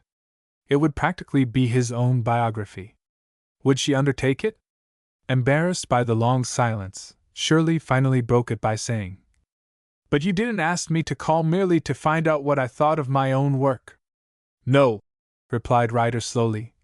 "I want you to do some work for me." He opened a drawer at the left-hand side of his desk and took out several sheets of foolscap and a number of letters. Shirley's heart beat faster as she caught sight of the letters. Were her father's among them? She wondered what kind of work John Burkhead Ryder had for her to do and if she would do it whatever it was. Some literary work probably, compiling or something of that kind. If it was well paid, why should she not accept? There would be nothing humiliating in it. It would not tie her hands in any way. She was a professional writer in the market to be employed by whoever could pay the price. Besides, such work might give her better opportunities to secure the letters of which she was in search. Gathering in one pile all the papers he had removed from the drawer, Mr. Ryder said, "I want you to put my biography together from this material. But first," he added, taking up, "the American octopus, I want to know where you got the details of this man's life." "Oh, for the most part, imagination, newspapers, magazines," replied Shirley carelessly. "You know the American millionaire is a very overworked topic just now, and naturally I've read." "Yes, I understand," he said. "But I refer to what you haven't read, what you couldn't have read. For example, here." He turned to a page marked in the book and read aloud. "As an evidence of his petty vanity, when a youth he had a beautiful Indian girl tattooed just above the forearm." Ryder leaned eagerly forward as he asked her searchingly, Now who told you that I had my arm tattooed when I was a boy? Have you? Laughed Shirley nervously. What a curious coincidence. Let me read you another coincidence, said Ryder meaningly. He turned to another part of the book and read. The same eternal long black cigar always between his lips. General Grant smoked too, interrupted Shirley. All men who think deeply along material lines seem to smoke. Well, we'll let that go. But how about this? He turned back a few pages and read. John Broderick had loved, when a young man, a girl who lived in Vermont, but circumstances separated them. He stopped and stared at Shirley a moment, and then he said, I loved a girl when I was a lad and she came from Vermont, and circumstances separated us. That isn't coincidence, for presently you make John Broderick marry a young woman who had money. I married a girl with money. Lots of men marry for money, remarked Shirley. I said with money, not for money, retorted Ryder. Then turning again to the book, he said, Now, this is what I can't understand, for no one could have told you this but I myself. Listen, he read aloud. With all his physical bravery and personal courage, John Broderick was intensely afraid of death. It was on his mind constantly. Who told you that? He demanded somewhat roughly. I swear I've never mentioned it to a living soul. Most men who amass money are afraid of death, replied Shirley with outward composure. For death is about the only thing that can separate them from their money. Ryder laughed, but it was a hollow, mocking laugh, neither sincere nor hearty. It was a laugh such as the devil may have given when driven out of heaven. You're quite a character! He laughed again, and Shirley, catching the infection, laughed too. It's me and it isn't me, went on Ryder, flourishing the book. This fellow Broderick is all right. He's successful and he's great, but I don't like his finish. It's logical, ventured Shirley. It's cruel, insisted Ryder. So is the man who reverses the divine law and hates his neighbor instead of loving him, retorted Shirley. She spoke more boldly, beginning to feel more sure of her ground, and it amused her to fence in this way with the man of millions. So far, she thought, he had not got the best of her. She was fast becoming used to him, and her first feeling of intimidation was passing away. Grunted Ryder. You're a curious girl. Upon my word, you interest me. He took the mass of papers lying at his elbow and pushed them over to her. Here, he said. I want you to make as clever a book out of this chaos as you did out of your own imagination. Shirley turned the papers over carelessly. So you think your life is a good example to follow? She asked with a tinge of irony. Isn't it? He demanded. The girl looked him square in the face. Suppose, she said, we all wanted to follow it. Suppose we all wanted to be the richest, the most powerful personage in the world? Well, what then? He demanded. I think it would postpone the era of the brotherhood of man indefinitely, don't you? I never thought of it from that point of view, admitted the billionaire. Really, he added, you're an extraordinary girl. Why, you can't be more than 20, or so.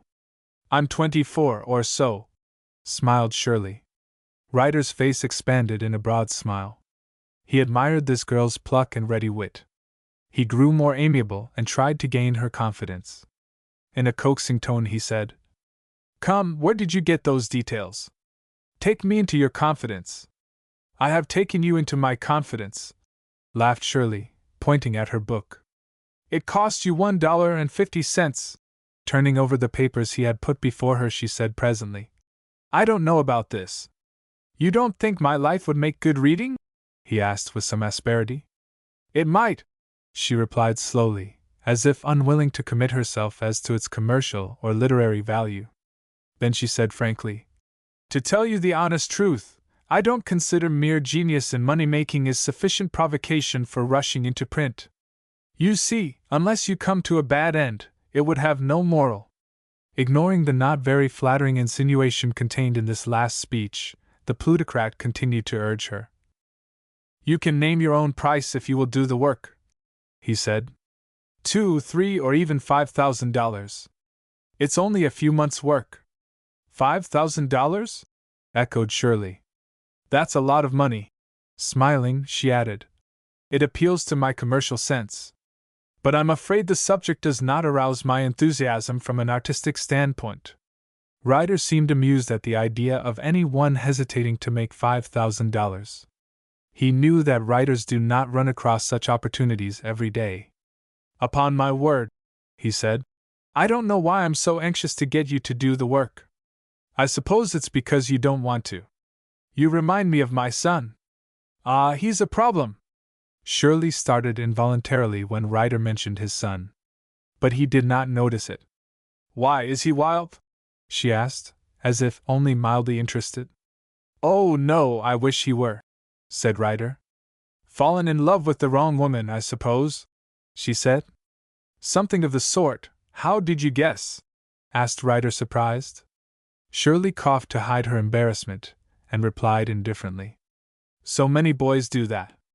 Besides," she added with a mischievous twinkle in her eyes, "I can hardly imagine that any woman would be the right one unless you selected her yourself." Ryder made no answer. He folded his arms and gazed at her. Who was this woman who knew him so well, who could read his inmost thoughts, who never made a mistake? After a silence he said, "Do you know you say the strangest things?" "Truth is strange," replied Shirley carelessly. "I don't suppose you hear it very often." "Not in that form," admitted Ryder. Shirley had taken on to her lap some of the letters he had passed her, and was perusing them one after another. "All these letters from Washington consulting you on politics and finance, they won't interest the world. My secretary picked them out," explained Ryder. "Your artistic sense will tell you what to use. Does your son still love this girl? I mean the one you object to?" inquired Shirley as she went on sorting the papers. "Oh, no, he does not care for her any more," answered Ryder hastily. "Yes, he does, he still loves her," said Shirley positively. "How do you know?" asked Ryder, amazed. "From the way you say he doesn't," retorted Shirley. Ryder gave his caller a look in which admiration was mingled with astonishment. "You are right again," he said. "The idiot does love the girl." "Bless his heart," said Shirley to herself. Aloud she said, "I hope they'll both outwit you." Ryder laughed in spite of himself. This young woman certainly interested him more than any other he had ever known. "I don't think I ever met anyone in my life quite like you," he said. "What's the objection to the girl?" demanded Shirley. "Every objection. I don't want her in my family." "Anything against her character?" To better conceal the keen interest she took in the personal turn the conversation had taken, Shirley pretended to be more busy than ever with the papers. "Yes, that is no, not that I know of," replied Ryder. "But because a woman has a good character, that doesn't necessarily make her a desirable match, does it? It's a point in her favor, isn't it?" "Yes, but—" He hesitated as if uncertain what to say. "You know men well, don't you, Mr. Ryder?" "I've met enough to know them pretty well," he replied. "Why don't you study women for a change?" she asked. "That would enable you to understand a great many things that I don't think are quite clear to you now." Ryder laughed good-humoredly. It was decidedly a novel sensation to have someone lecturing him. "I'm studying you," he said, "but I don't seem to make much headway. A woman like you whose mind isn't spoiled by the amusement habit has great possibilities, great possibilities. Do you know you're the first woman I ever took into my confidence, I mean at sight?" Again he fixed her with that keen glance which in his business life had taught him how to read men. He continued, "I'm acting on sentiment, something I rarely do, but I can't help it. I like you, upon my soul I do, and I'm going to introduce you to my wife, my son." He took the telephone from his desk as if he were going to use it. "What a commander-in-chief you would have made! How natural it is for you to command!" exclaimed Shirley in a burst of admiration that was half real, half mocking. "I suppose you always tell people what they are to do and how they are to do it. You are a born general. You know, I've often thought that Napoleon and Caesar and Alexander must have been great domestic leaders as well as imperial rulers. I'm sure of it now." Ryder listened to her in amazement. He was not quite sure if she were making fun of him or not. Well, of all, he began. Then interrupting himself, he said amiably, Won't you do me the honor to meet my family? Shirley smiled sweetly and bowed. Thank you, Mr. Ryder, I will. She rose from her seat and leaned over the manuscripts to conceal the satisfaction this promise of an introduction to the family circle gave her. She was quick to see that it meant more visits to the house, and other and perhaps better opportunities to find the objects of her search. Ryder lifted the receiver of his telephone and talked to his secretary in another room, while Shirley, who was still standing, continued examining the papers and letters. Is that you, Bagley? What's that? General Dodge? Get rid of him. I can't see him today. Tell him to come tomorrow. What's that? My son wants to see me? Tell him to come to the phone. At that instant Shirley gave a little cry, which in vain she tried to suppress. Ryder looked up. What's the matter? He demanded, startled. Nothing, nothing, she replied in a hoarse whisper. I pricked myself with a pin.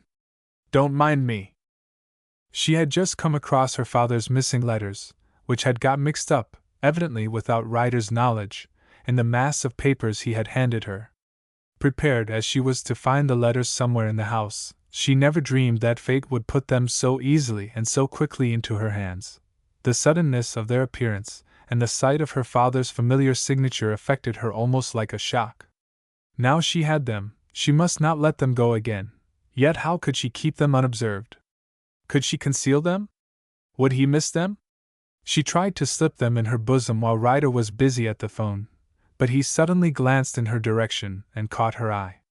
She still held the letters in her hand, which shook from nervousness, but he noticed nothing and went on speaking through the phone. Hello, Jefferson boy. You want to see me? Can you wait till I'm through? I've got a lady here. Going away? Nonsense. Determined, eh? Well, I can't keep you here if you've made up your mind. You want to say goodbye. Come up in about 5 minutes and I'll introduce you to a very interesting person. He laughed and hung up the receiver. Shirley was all unstrung, trying to overcome the emotion which her discovery had caused her, and in a strangely altered voice, the result of the nervous strain she was under, she said, You want me to come here? She looked up from the letters she was reading across to Ryder, who was standing watching her on the other side of the desk. He caught her glance and, leaning over to take some manuscript, he said, Yes, I don't want these papers to get. His eye suddenly rested on the letters she was holding. He stopped short, and reaching forward he tried to snatch them from her. What have you got there? He exclaimed. He took the letters and she made no resistance. It would be folly to force the issue now, she thought. Another opportunity would present itself. Ryder locked the letters up very carefully in the drawer on the left-hand side of his desk, muttering to himself rather than speaking to Shirley. How on earth did they get among my other papers? From Judge Rossmore, were they not? Said Shirley boldly. How did you know it was Judge Rossmore? Demanded Ryder suspiciously. I didn't know that his name had been mentioned. I saw his signature, she said simply. Then she added, He's the father of the girl you don't like, isn't he? Yes, he's the... A cloud came over the financier's face. His eyes darkened, his jaws snapped, and he clenched his fists. How you must hate him, said Shirley, who observed the change. Not at all, replied Ryder, recovering his self-possession and suavity of manner. I disagree with his politics and his methods, but I know very little about him except that he is about to be removed from office. About to be? Echoed Shirley. So his fate is decided even before he is tried? The girl laughed bitterly. Yes, she went on. Some of the newspapers are beginning to think he is innocent of the things of which he is accused. Do they? Said Ryder indifferently. Yes, she persisted. Most people are on his side. She planted her elbows on the desk in front of her, and looking him squarely in the face, she asked him point blank. Whose side are you on, really and truly? Ryder winced. What right had this woman, a stranger both to Judge Rossmore and himself, to come here and catechize him? He restrained his impatience with difficulty as he replied, Whose side am I on? Oh, I don't know that I am on any side. I don't know that I give it much thought. Do you think this man deserves to be punished? She demanded. She had resumed her seat at the desk and partly regained her self-possession. Why do you ask? What is your interest in this matter? I don't know, she replied evasively. His case interests me, that's all. It's rather romantic. Your son loves this man's daughter. He is in disgrace, many seem to think unjustly. Her voice trembled with emotion as she continued. I have heard from one source or another. You know I am acquainted with a number of newspaper men. I have heard that life no longer has any interest for him, that he is not only disgraced but beggared, that he is pining away slowly, dying of a broken heart, that his wife and daughter are in despair. Tell me, do you think he deserves such a fate? Ryder remained thoughtful a moment, and then he replied. No, I do not, no. Thinking that she had touched his sympathies, Shirley followed up her advantage. Oh, then, why not come to his rescue, you, who are so rich, so powerful, you, who can move the scales of justice at your will, save this man from humiliation and disgrace. Ryder shrugged his shoulders, and his face expressed weariness, as if the subject had begun to bore him. My dear girl, you don't understand. His removal is necessary. Shirley's face became set and hard. There was a contemptuous ring to her words as she retorted. Yet you admit that he may be innocent. Even if I knew it as a fact, I couldn't move. Do you mean to say that if you had positive proof? She pointed to the drawer in the desk where he had placed the letters. If you had absolute proof in that drawer, for instance? Wouldn't you help him then? Ryder's face grew cold and inscrutable. He now wore his fighting mask. Not even if I had the absolute proof in that drawer? He snapped viciously. Have you absolute proof in that drawer? She demanded. I repeat that even if I had, I could not expose the men who have been my friends. It's noblesse oblige in politics as well as in society, you know. He smiled again at her, as if he had recovered his good humor after their sharp passage at arms. Oh, it's politics, that's what the papers said. And you believe him innocent. Well, you must have some grounds for your belief. Not necessarily. You said that even if you had the proofs, you could not produce them without sacrificing your friends, showing that your friends are interested in having this man put off the bench. She stopped and burst into hysterical laughter. Oh, I think you're having a joke at my expense, she went on. Just to see how far you can lead me. I dare say Judge Rossmore deserves all he gets. Oh, yes, I'm sure he deserves it. She rose and walked to the other side of the room to conceal her emotion. Ryder watched her curiously. My dear young lady, how you take this matter to heart! Please forgive me, laughed Shirley, and averting her face to conceal the fact that her eyes were filled with tears. It's my artistic temperament, I suppose. It's always getting me into trouble. It appealed so strongly to my sympathies, this story of hopeless love between two young people, with the father of the girl hounded by corrupt politicians and unscrupulous financiers. It was too much for me. I forgot where I was. She leaned against a chair, sick and faint from nervousness, her whole body trembling. At that moment there was a knock at the library door and Jefferson Ryder appeared.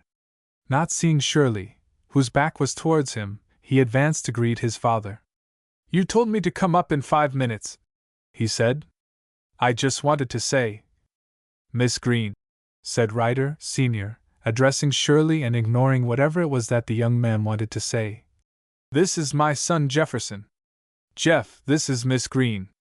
Jefferson looked in the direction indicated and stood as if rooted to the floor. He was so surprised that he was struck dumb.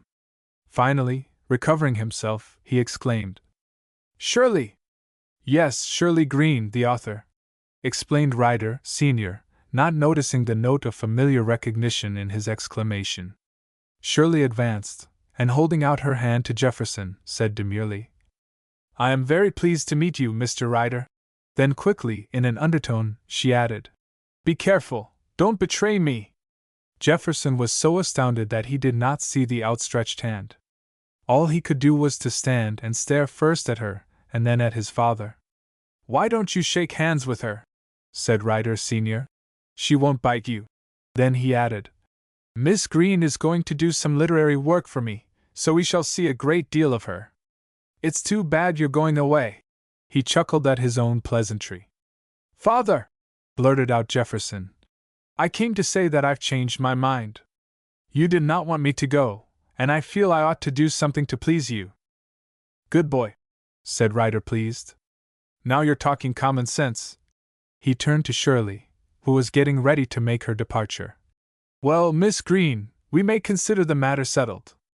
You undertake the work at the price I named and finish it as soon as you can. Of course, you will have to consult me a good deal as you go along, so I think it would be better for you to come and stay here while the work is progressing. Mrs. Ryder can give you a suite of rooms to yourself, where you will be undisturbed and you will have all your material close at hand. What do you say? Shirley was silent for a moment. She looked first at Ryder and then at his son, and from them her glance went to the little drawer on the left-hand side of the desk. Then she said quietly, As you think best, Mr. Ryder. I am quite willing to do the work here. Ryder, Sr., escorted her to the top of the landing and watched her as she passed down the grand staircase, ushered by the gorgeously uniformed flunkies, to the front door and the street. Chapter 13. Shirley entered upon her new duties in the Ryder household 2 days later. She had returned to her rooms the evening of her meeting with the financier in a state bordering upon hysteria. The day's events had been so extraordinary that it seemed to her they could not be real, and that she must be in a dream. The car ride to 74th Street, the interview in the library, the discovery of her father's letters, the offer to write the biography, and what to her was still more important, the invitation to go and live in the Ryder home. All these incidents were so remarkable and unusual that it was only with difficulty that the girl persuaded herself that they were not figments of a disordered brain. But it was all true enough.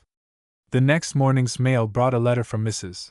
Ryder, who wrote to the effect that Mr. Ryder would like the work to begin at once, and adding that a suite of rooms would be ready for her the following afternoon. Shirley did not hesitate. Everything was to be gained by making the Ryder residence her headquarters. Her father's very life depended upon the successful outcome of her present mission, and this unhoped-for opportunity practically ensured success. She immediately wrote to Massapequa. One letter was to her mother, saying that she was extending her visit beyond the time originally planned. The other letter was to Stott. She told him all about the interview with Ryder, informed him of the discovery of the letters, and after explaining the nature of the work offered to her, said that her address for the next few weeks would be in care of John Burkett Ryder. All was going better than she had dared to hope. Everything seemed to favor their plan. Her first step, of course, while in the Ryder home, would be to secure possession of her father's letters, and these she would dispatch at once to Massapequa, so they could be laid before the Senate without delay. So, after settling accounts with her landlady and packing up her few belongings, Shirley lost no time in transferring herself to the more luxurious quarters provided for her in the $10 million mansion uptown. At the Ryder house she was received cordially, and with every mark of consideration. The housekeeper came down to the main hall to greet her when she arrived and escorted her to the suite of rooms, comprising a small working library, a bedroom simply but daintily furnished in pink and white, and a private bathroom, which had been specially prepared for her convenience and comfort. And here presently she was joined by Mrs. Ryder. "Dear me!" exclaimed the financier's wife, staring curiously at Shirley. "What a young girl you are to have made such a stir with a book! How did you do it? I'm sure I couldn't. It's as much as I can do to write a letter, and half the time that's not legible." "Oh, it wasn't so hard," laughed Shirley. "It was the subject that appealed rather than any special skill of mine. The trusts and their misdeeds are the favorite topics of the hour. The whole country is talking about nothing else. My book came at the right time, that's all." Although The American Octopus was a direct attack on her own husband, Mrs. Ryder secretly admired this young woman, who had dared to speak a few blunt truths. It was a courage which, alas, she had always lacked herself, but there was a certain satisfaction in knowing there were women in the world not entirely cowed by the tyrant man. "I have always wanted a daughter," went on Mrs. Ryder, becoming confidential, while Shirley removed her things and made herself at home. Girls of your age are so companionable. Then, abruptly, she asked, Do your parents live in New York? Shirley's face flushed, and she stooped over her trunk to hide her embarrassment. No, not at present, she answered evasively. My mother and father are in the country. She was afraid that more questions of a personal nature would follow, but apparently Mrs. Ryder was not in an inquisitive mood, for she asked nothing further. She only said, I have a son, but I don't see much of him. You must meet my Jefferson. He is such a nice boy. Shirley tried to look unconcerned as she replied, I met him yesterday. Mr. Ryder introduced him to me.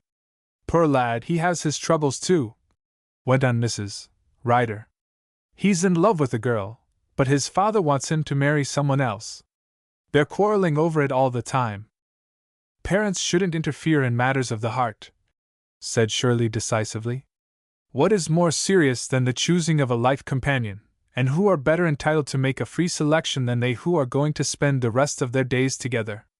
Of course, it is a father's duty to give his son the benefit of his riper experience, but to insist on a marriage based only on business interests is little less than a crime.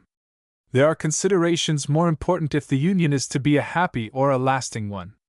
The chief thing is that the man should feel real attachment for the woman he marries. Two people who are to live together as man and wife must be compatible in tastes and temper. You cannot mix oil and water. It is these selfish marriages which keep our divorce courts busy. Money alone won't buy happiness in marriage. No, sighed Mrs. Ryder. No one knows that better than I. The financier's wife was already most favorably impressed with her guest, and she chatted on as if she had known Shirley for years. It was rarely that she had heard so young a woman express such common-sense views, and the more she talked with her the less surprised she was that she was the author of a much-discussed book. Finally, thinking that Shirley might prefer to be alone, she rose to go, bidding her make herself thoroughly at home and to ring for anything she might wish. A maid had been assigned to look exclusively after her wants, and she could have her meals served in her room or else have them with the family, as she liked. But Shirley, not caring to encounter Mr. Ryder's cold, searching stare more often than necessary, said she would prefer to take her meals alone. Left to herself, Shirley settled down to work in earnest. Mr. Ryder had sent to her room all the material for the biography, and soon she was completely absorbed in the task of sorting and arranging letters, making extracts from records, compiling data, etc., laying the foundations for the important book she was to write. She wondered what they would call it, and she smiled as a peculiarly appropriate title flashed through her mind. The History of a Crime. Yet she thought they could hardly infringe on Victor Hugo. Perhaps the best title was the simplest. The History of the Empire Trading Company. Everyone would understand that it told the story of John Burkett Ryder's remarkable career from his earliest beginnings to the present time. She worked feverishly all that evening getting the material into shape, and the following day found her early at her desk. No one disturbed her, and she wrote steadily on until noon, Mrs. Ryder only once putting her head in the door to wish her good morning. After luncheon, Shirley decided that the weather was too glorious to remain indoors. Her health must not be jeopardized even to advance the interests of the Colossus, so she put on her hat and left the house to go for a walk. The air smelled sweet to her after being confined so long indoor, and she walked with a more elastic and buoyant step than she had since her return home. Turning down Fifth Avenue, she entered the park at 72nd Street, following the pathway until she came to the bend in the driveway opposite the casino. The park was almost deserted at that hour, and there was a delightful sense of solitude and a sweet scent of new-mown hay from the freshly cut lawns. She found an empty bench, well shaded by an overspreading tree, and she sat down, grateful for the rest and quiet. She wondered what Jefferson thought of her action in coming to his father's house practically in disguise and under an assumed name. She must see him at once, for in him lay her hope of obtaining possession of the letters. Certainly she felt no delicacy or compunction in asking Jefferson to do her this service. The letters belonged to her father, and they were being wrongfully withheld with the deliberate purpose of doing him an injury. She had a moral if not a legal right to recover the letters in any way that she could. She was so deeply engrossed in her thoughts that she had not noticed a hansom cab which suddenly drew up with a jerk at the curb opposite her bench. A man jumped out. It was Jefferson. "Hello, Shirley," he cried gaily. "Who would have expected to find you rusticating on a bench here? I pictured you grinding away at home doing literary stunts for the governor." He grinned and then added, "Come for a drive. I want to talk to you." Shirley demurred. No, she could not spare the time. Yet, she thought to herself, why was not this a good opportunity to explain to Jefferson how he came to find her in his father's library masquerading under another name, and also to ask him to secure the letters for her? While she pondered, Jefferson insisted, and a few minutes later she found herself sitting beside him in the cab. They started off at a brisk pace, Shirley sitting with her head back, enjoying the strong breeze caused by the rapid motion. "Now tell me," he said, "what does it all mean? I was so startled at seeing you in the library the other day that I almost betrayed you. How did you come to call on Father?" Briefly, Shirley explained everything. She told him how Mr. Ryder had written to her asking her to call and see him, and how she had eagerly seized at this last straw in the hope of helping her father. She told him about the letters, explaining how necessary they were for her father's defense, and how she had discovered them. Mr. Ryder, she said, had seemed to take a fancy to her and had asked her to remain in the house as his guest while she was compiling his biography, and she had accepted the offer, not so much for the amount of money involved as for the splendid opportunity it afforded her to gain possession of the letters. "So that is the mysterious work you spoke of, to get those letters?" said Jefferson. "Yes, that is my mission. It was a secret. I couldn't tell you, I couldn't tell anyone. Only Judge Stott knows. He is aware I have found them and is hourly expecting to receive them from me. And now," she said, "I want your help." His only answer was to grasp tighter the hand she had laid in his. She knew that she would not have to explain the nature of the service she wanted. He understood. "Where are the letters?" he demanded. "In the left-hand drawer of your father's desk," she answered. He was silent for a few moments, and then he said simply, "I will get them." The cab by this time had got as far as Claremont, and from the hill summit they had a splendid view of the broad sweep of the majestic Hudson and the towering walls of the blue Palisades. The day was so beautiful and the air so invigorating that Jefferson suggested a ramble along the banks of the river. They could leave the cab at Claremont and drive back to the city later. Shirley was too grateful to him for his promise of cooperation to make any further opposition, and soon they were far away from beaten highways, down on the banks of the historic stream, picking flowers and laughing merrily like two truant children bent on a self-made holiday. The place they had reached was just outside the northern boundaries of Harlem, a sylvan spot still unspoiled by the rude invasion of the flat house builder. The land, thickly wooded, sloped down sharply to the water, and the perfect quiet was broken only by the washing of the tiny surf against the river bank and the shrill notes of the birds in the trees. Although it was late in October, the day was warm, and Shirley soon tired of climbing over bramble-entangled verdure. The rich grass underfoot looked cool and inviting, and the natural slope of the ground affording an ideal resting place. She sat there, with Jefferson stretched out at her feet, both watching idly the dancing waters of the broad Hudson, spangled with gleams of light, as they swept swiftly by on their journey to the sea.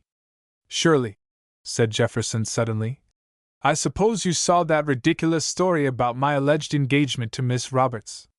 I hope you understood that it was done without my consent."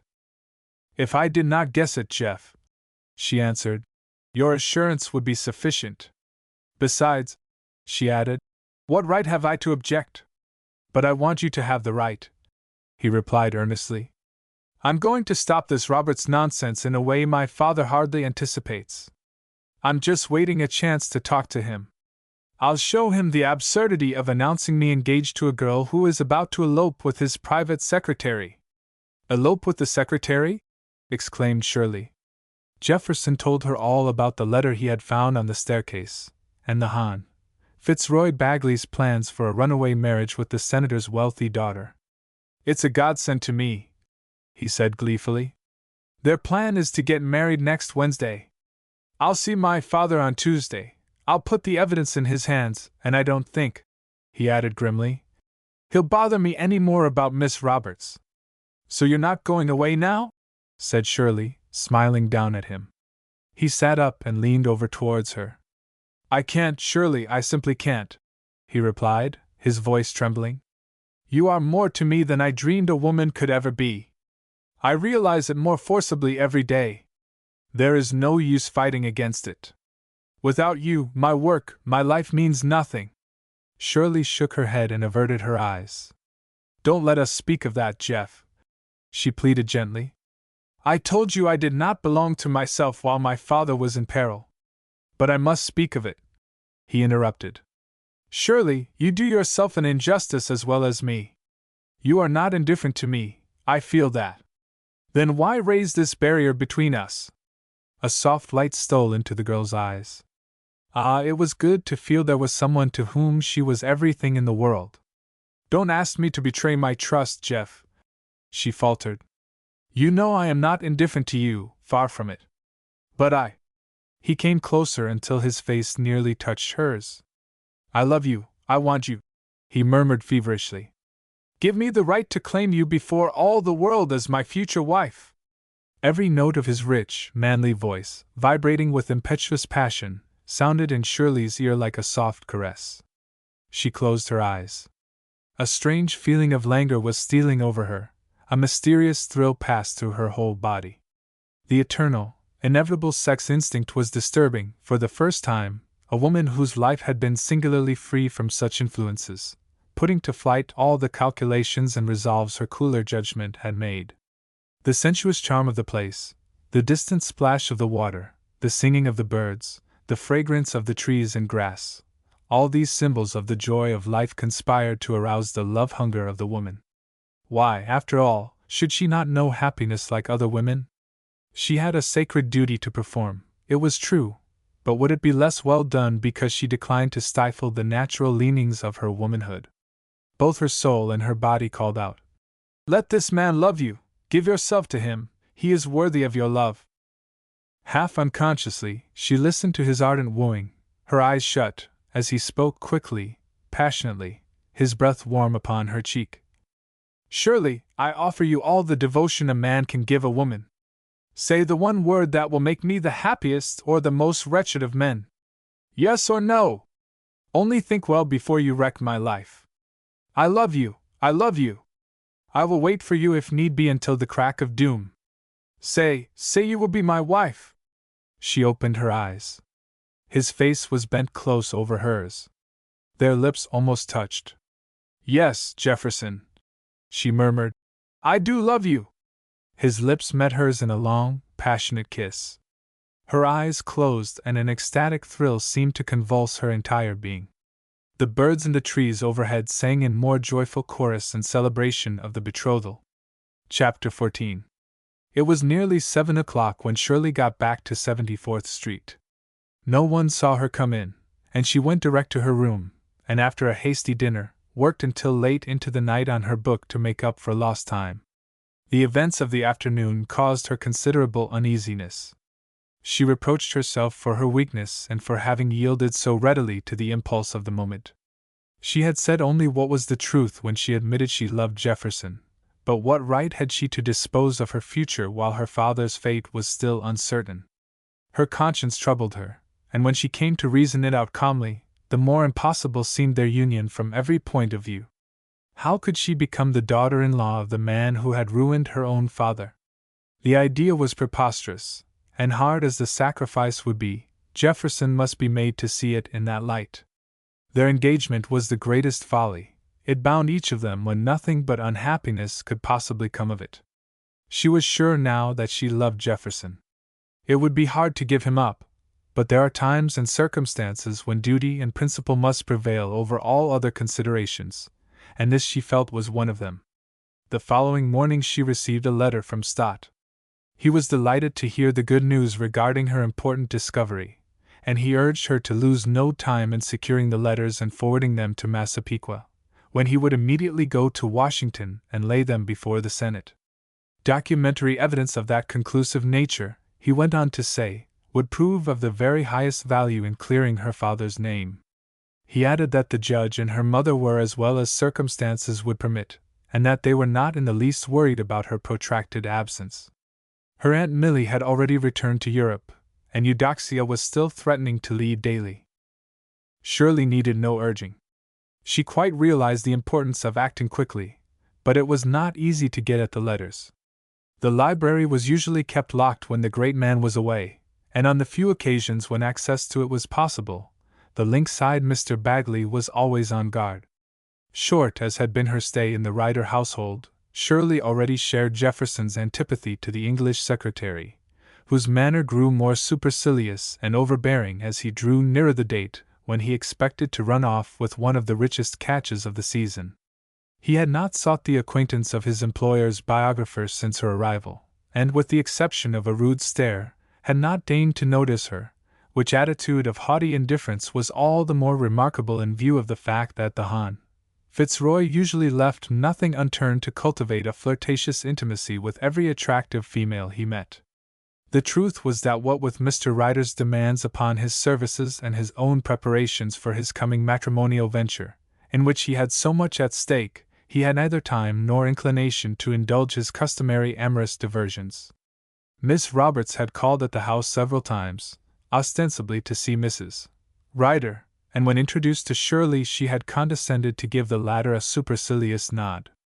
Her conversation was generally of the silly, vacuous sort, concerning chiefly new dresses or bonnets, and Shirley at once read her character: frivolous, amusement-loving, empty-headed, irresponsible, just the kind of girl to do something foolish without weighing the consequences.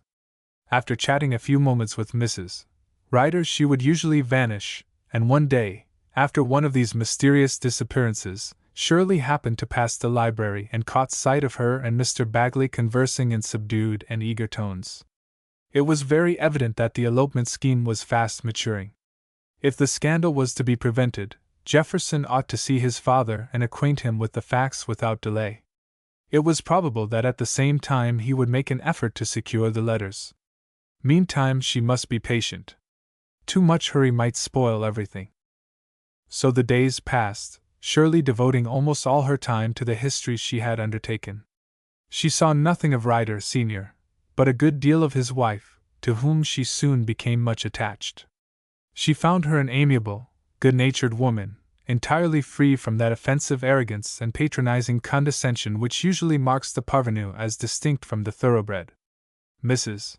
Ryder had no claims to distinguished lineage.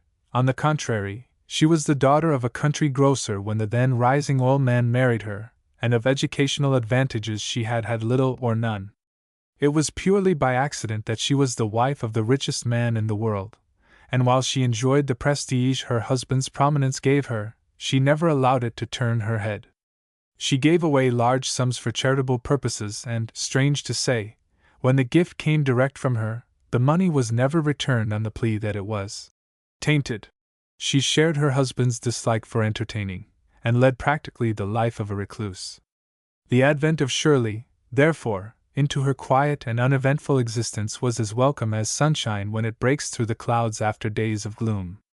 Quite a friendship sprang up between the two women, and when tired of writing, Shirley would go into Mrs. Ryder's room and chat until the financier's wife began to look forward to these little impromptu visits, so much she enjoyed them. Nothing more had been said concerning Jefferson and Miss Roberts. The young man had not yet seen his father, but his mother knew he was only waiting an opportunity to demand an explanation of the engagement announcements. Her husband, on the other hand, desired the match more than ever, owing to the continued importunities of Senator Roberts. As usual, Mrs. Ryder confided these little domestic troubles to Shirley. "Jefferson," she said, "is very angry. He is determined not to marry the girl, and when he and his father do meet there'll be another scene."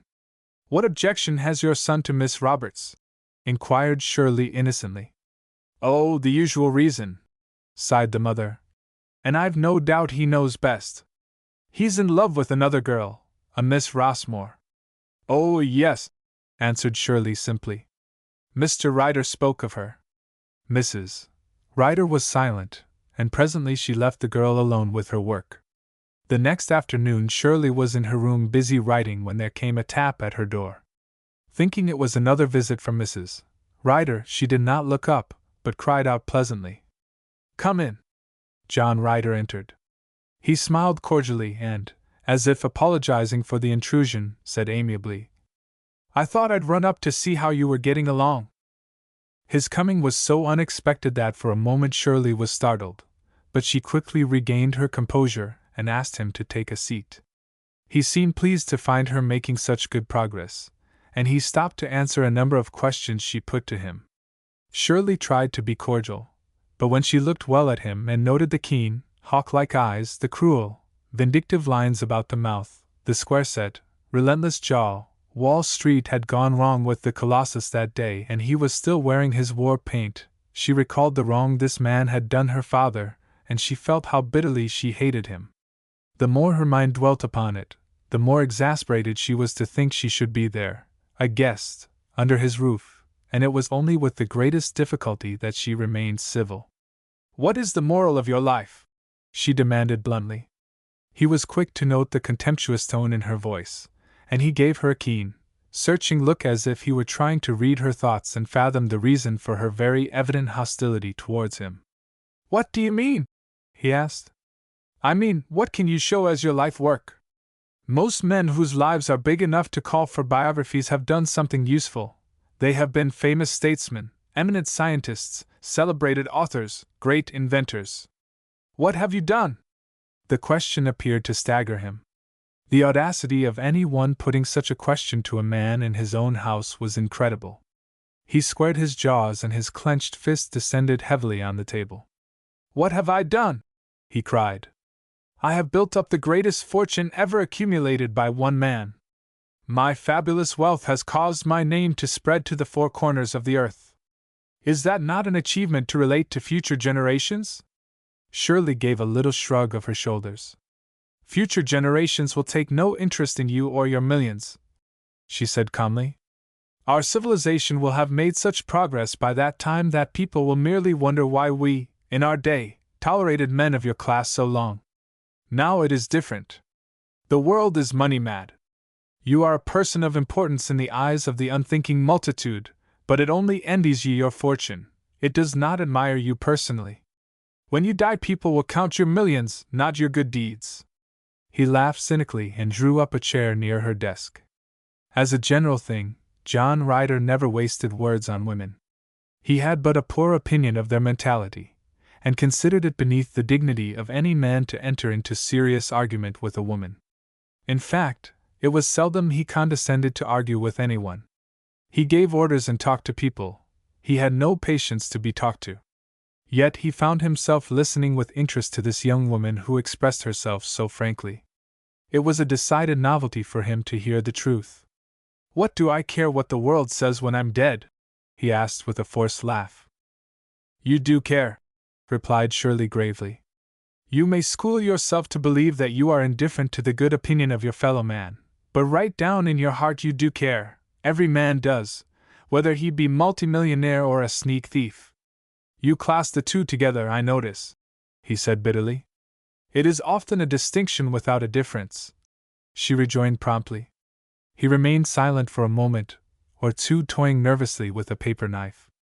Then, arrogantly and as if anxious to impress her with his importance, he said, "Most men would be satisfied if they had accomplished what I have. Do you realize that my wealth is so vast that I scarcely know myself what I am worth? What my fortune will be in another 50 years staggers the imagination. Yet I started with nothing. I made it all myself. Surely I should get credit for that." "How did you make it?" retorted Shirley.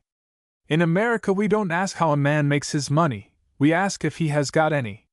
"You are mistaken," replied Shirley earnestly.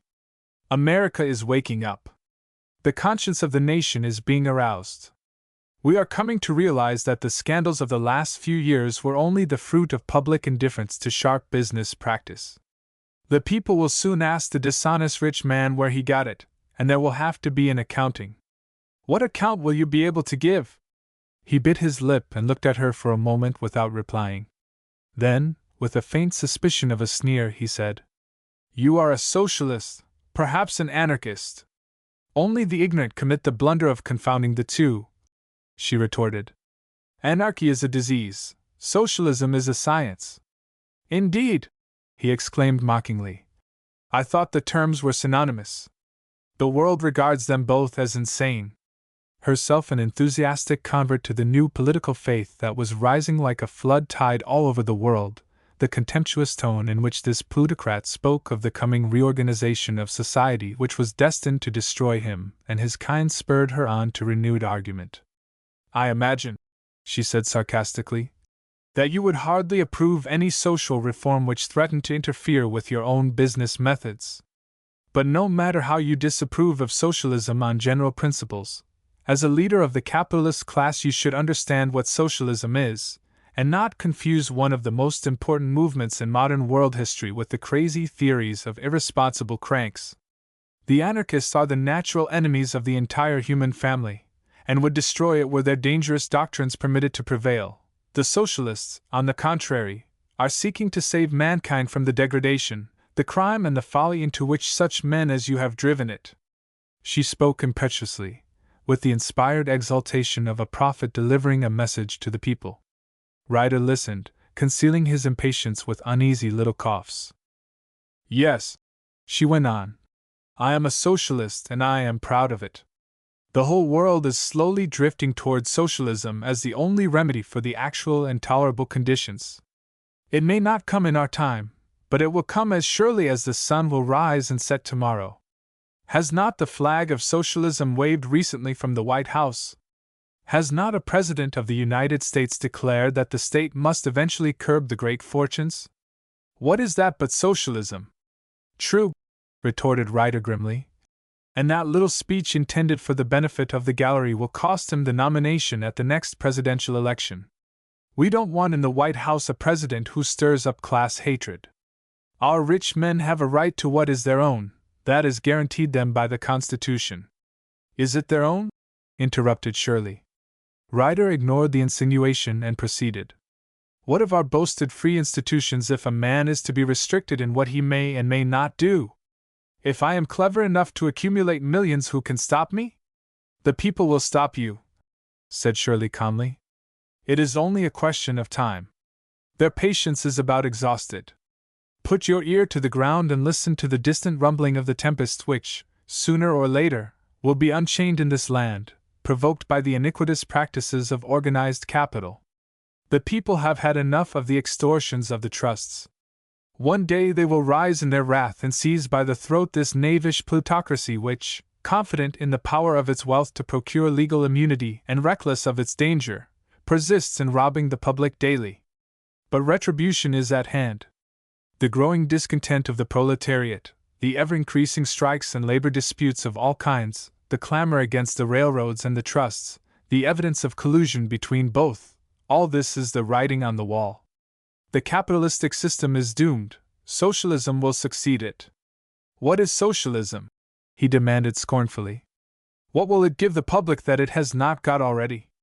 Shirley, who never neglected an opportunity to make a convert, no matter how hardened he might be, picked up a little pamphlet printed for propaganda purposes which she had that morning received by mail.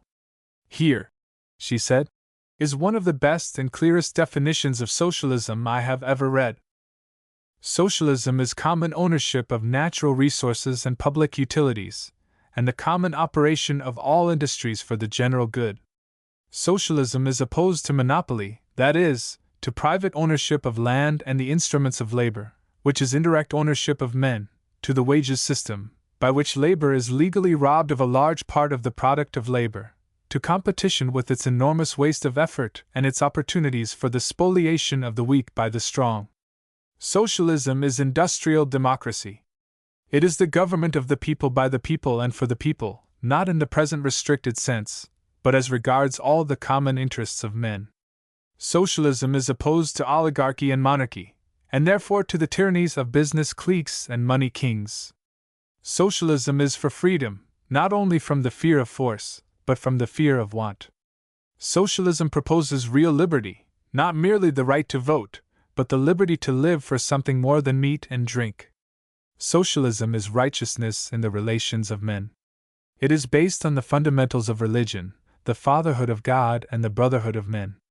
It seeks through association and equality to realize fraternity. Socialism will destroy the motives which make for cheap manufacturers, poor workmanship and adulterations.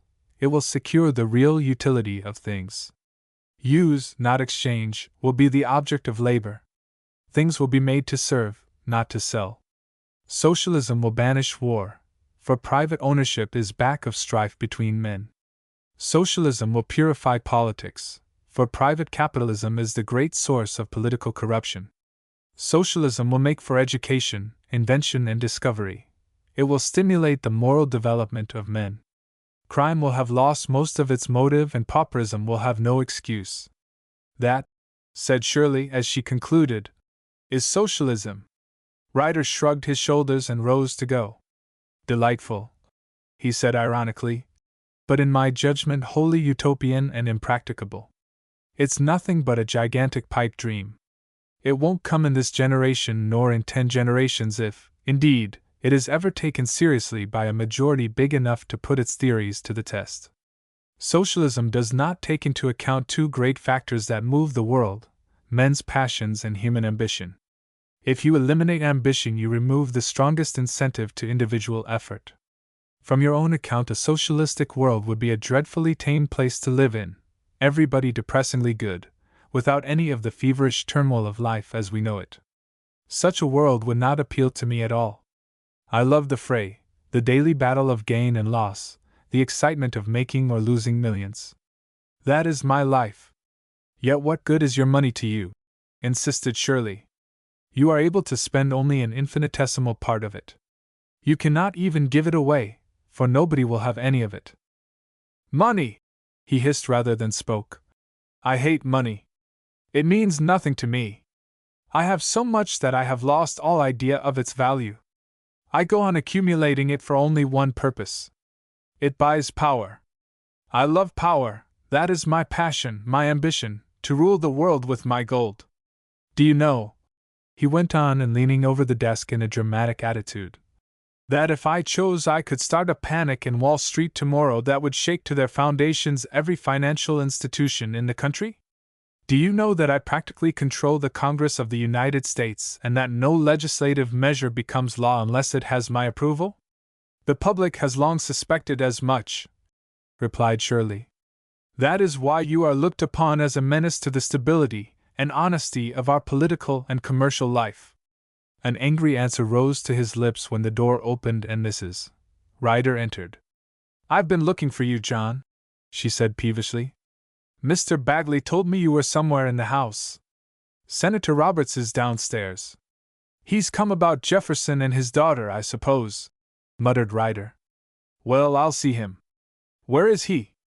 In the library. Kate came with him. She's in my room. They left Shirley to her writing, and when he had closed the door, the financier turned to his wife and said impatiently, Now, what are we going to do about Jefferson and Kate? The senator insists on the matter of their marriage being settled one way or another. Where is Jefferson? He came in about half an hour ago. He was upstairs to see me, and I thought he was looking for you, answered the wife. Well, replied Ryder determinedly, he and I have got to understand each other. This can't go on. It shan't. Mrs. Ryder put her hand on his arm and said pleadingly, Don't be impatient with the boy, John. Remember, he is all we have. He is so unhappy. He wants to please us, but he insists on pleasing himself, said Ryder, completing the sentence. I'm afraid, John, that his liking for that Miss Rossmore is more serious than you realize. The financier stamped his foot and replied angrily, Miss Rossmore! That name seems to confront me at every turn, for years the father, now the daughter. I'm sorry, my dear, he went on more calmly, that you seem inclined to listen to Jefferson. It only encourages him in his attitude towards me. Kate would make him an excellent wife, while what do we know about the other woman? Are you willing to sacrifice your son's future to a mere boyish whim? Mrs. Ryder sighed. It's very hard, she said, for a mother to know what to advise. Miss Green says. What? exclaimed her husband. You have consulted Miss Green on the subject? Yes, answered his wife. I don't know how I came to tell her, but I did. I seem to tell her everything. I find her such a comfort, John. I haven't had an attack of nerves since that girl has been in the house. She is certainly a superior woman, admitted Ryder. I wish she'd ward that Rossmore girl off. I wish she. He stopped abruptly as if not venturing to give expression to his thoughts, even to his wife. Then he said, If she were Kate Roberts, she wouldn't let Jeff slip through her fingers. I have often wished, went on Mrs. Ryder, that Kate were more like Shirley Green. I don't think we would have any difficulty with Jeff then. Kate is the daughter of Senator Roberts, and if this marriage is broken off in any way without the senator's consent, he is in a position to injure my interests materially. If you see Jefferson, send him to me in the library. I'll go and keep Roberts in good humor until he comes. He went downstairs and Mrs. Ryder proceeded to her apartments, where she found Jefferson chatting with Kate. She at once delivered Ryder Sr.'s message. Jeff, your father wants to see you in the library? Yes, I want to see him, answered the young man grimly, and after a few moments more badinage with Kate he left the room. It was not a mere coincidence that had brought Senator Roberts and his daughter and the financier's son all together under the Ryder roof at the same time. It was part of Jefferson's well-prepared plan to expose the rascality of his father's secretary, and at the same time rid himself of the embarrassing entanglement with Kate Roberts. If the senator were confronted publicly with the fact that his daughter, while keeping up the fiction of being engaged to Ryder Jr., was really preparing to run off with the Hon. Fitzroy Bagley, he would have no alternative but to retire gracefully under fire and relinquish all idea of a marriage alliance with the House of Ryder. The critical moment had arrived. Tomorrow, Wednesday, was the day fixed for the elopement. The secretary's little game had gone far enough. The time had come for action. So Jefferson had written to Senator Roberts, who was in Washington, asking him if it would be convenient for him to come at once to New York and meet himself and his father on a matter of importance. The senator naturally jumped to the conclusion that Jefferson and Ryder had reached an amicable understanding, and he immediately hurried to New York and with his daughter came round to 74th Street. When Ryder Sr. entered the library, Senator Roberts was striding nervously up and down the room. This, he felt, was an important day. The ambition of his life seemed on the point of being attained. "Hello, Roberts," was Ryder's cheerful greeting. "What's brought you from Washington at a critical time like this? The Rossmore impeachment needs every friend we have." "Just as if you didn't know," smiled the senator uneasily, "that I am here by appointment to meet you and your son." "To meet me and my son?" echoed Ryder, astonished. The senator, perplexed and beginning to feel real alarm, showed the financier Jefferson's letter. Ryder read it, and he looked pleased. "That's all right," he said. "If the lad asked you to meet us here, it can mean only one thing, that at last he has made up his mind to this marriage." "That's what I thought," replied the senator, breathing more freely. "I was sorry to leave Washington at such a time, but I'm a father, and Kate is more to me than the Rossmore impeachment.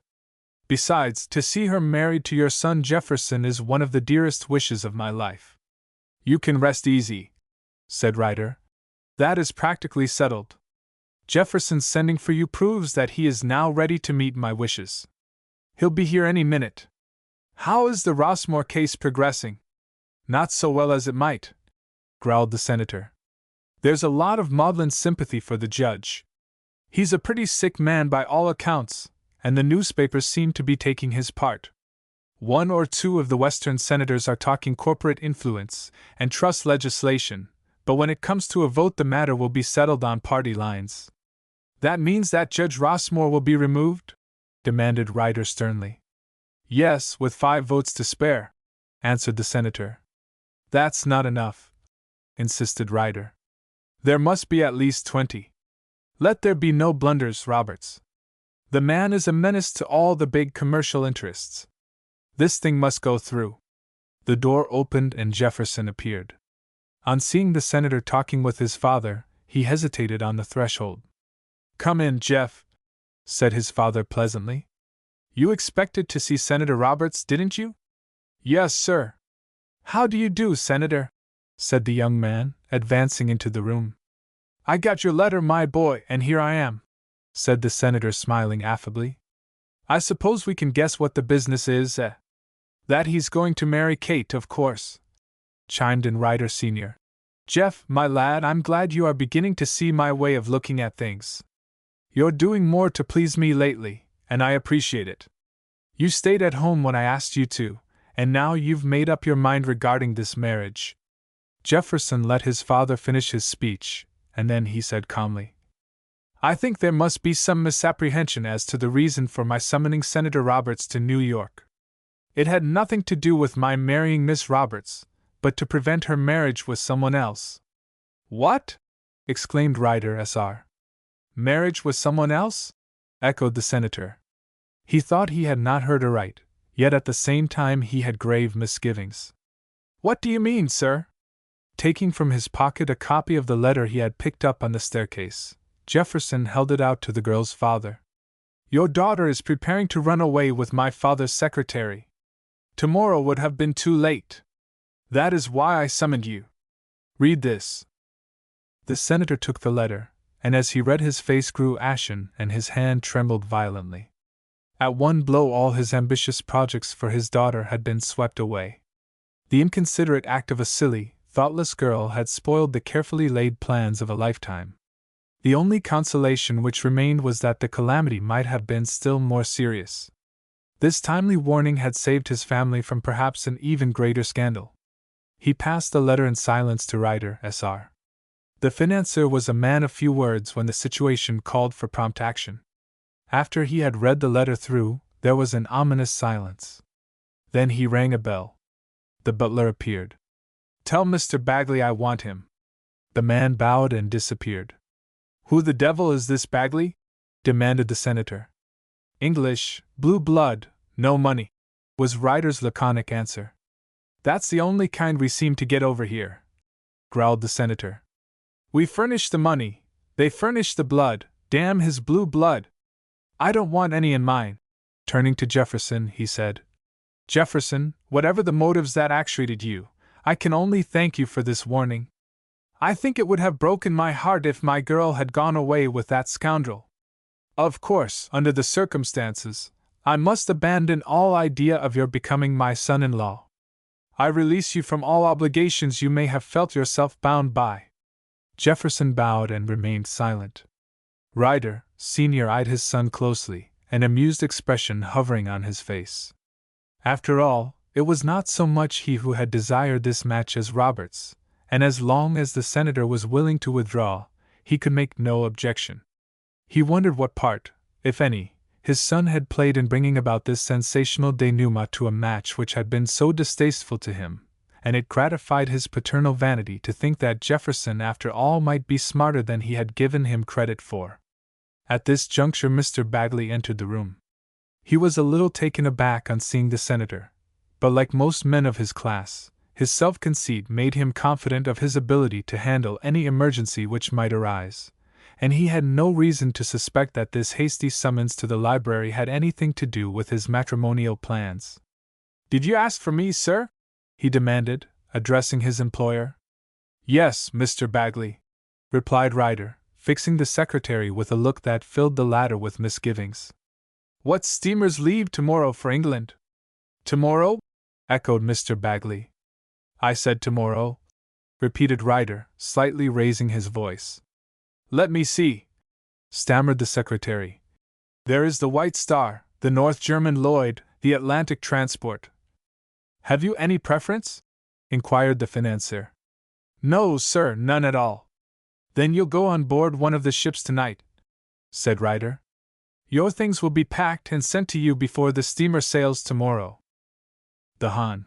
Fitzroy Bagley, third son of a British peer, did not understand even yet that he was discharged as one dismisses a housemaid caught kissing the policeman. He could not think what Mr. Ryder wanted him to go abroad for unless it were on some matter of business, and it was decidedly inconvenient for him to sail at this time. But, sir, he stammered, I'm afraid. Yes, rejoined Ryder promptly. I notice that.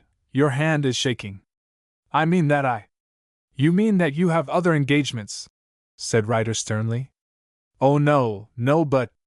No engagement at 11 o'clock tomorrow morning? Insisted Ryder. With my daughter? Chimed in the senator. Mr. Bagley now understood. He broke out in a cold perspiration and he paled visibly. In the hope that the full extent of his plans were not known, he attempted to brazen it out. No, certainly not, under no circumstances, he said. Ryder, Sr. rang a bell. Perhaps she has an engagement with you. We'll ask her. To the butler, who entered, he said, Tell Miss Roberts that her father would like to see her here. The man disappeared and the senator took a hand in cross-examining the now thoroughly uncomfortable secretary. So you thought my daughter looked pale and that a little excursion to Buffalo would be a good thing for her? Well, it won't be a good thing for you, young man, I can assure you of that. The English aristocrat began to wilt. His assurance of manner quite deserted him, and he stammered painfully as he floundered about in excuses. Not with me, oh dear, no, he said. You never proposed to run away with my daughter? Cried the irate father. Run away with her? Stammered Bagley. And marry her? Shouted the senator, shaking his fist at him. Oh, say, this is hardly fair, 3 against 1, really, I'm awfully sorry, what? The door opened and Kate Roberts bounced in. She was smiling and full of animal spirits, but on seeing the stern face of her father and the pitiable picture presented by her faithful Fitz, she was intelligent enough to immediately scent danger. Did you want to see me, father? She inquired boldly. Yes, Kate, answered the senator gravely. We have just been having a talk with Mr. Bagley, in which you were one of the subjects of conversation. Can you guess what it was? The girl looked from her father to Bagley and from him to the Ryders. Her aristocratic lover made a movement forward as if to exculpate himself, but he caught Ryder's eye and remained where he was. Well, she said with a nervous laugh.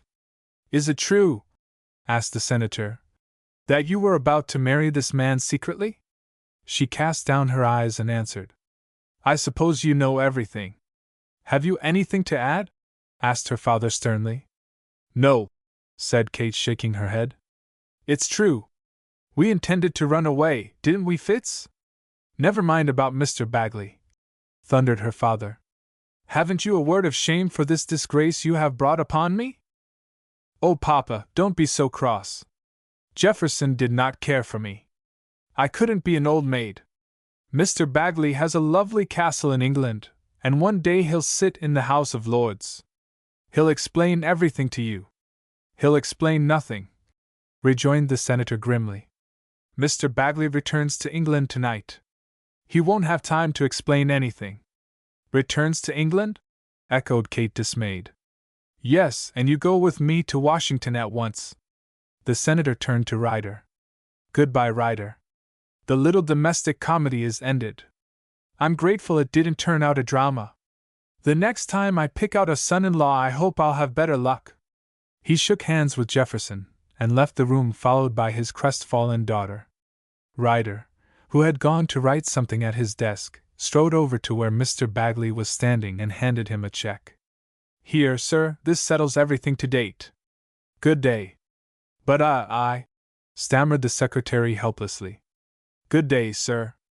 Ryder turned his back on him and conversed with his son, while Mr. Bagley slowly, and as if regretfully, made his exit. Chapter 15. It was now December, and the Senate had been in session for over a week. Jefferson had not forgotten his promise, and one day, about 2 weeks after Mr. Bagley's spectacular dismissal from the Ryder residence, he had brought Shirley the 2 letters. She did not ask him how he got them, if he forced the drawer or procured the key. It sufficed for her that the precious letters, the absolute proof of her father's innocence, were at last in her possession. She at once sent them off by registered mail to Stott, who immediately acknowledged receipt and at the same time announced his departure for Washington that night. He promised to keep her constantly informed of what he was doing and how her father's case was going. It could, he thought, be only a matter of a few days now before the result of the proceedings would be known. The approach of the crisis made Shirley exceedingly nervous, and it was only by the exercise of the greatest self-control that she did not betray the terrible anxiety she felt. The Ryder biography was nearly finished, and her stay in 74th Street would soon come to an end. She had a serious talk with Jefferson, who contrived to see a good deal of her, entirely unsuspected by his parents, for Mr. and Mrs.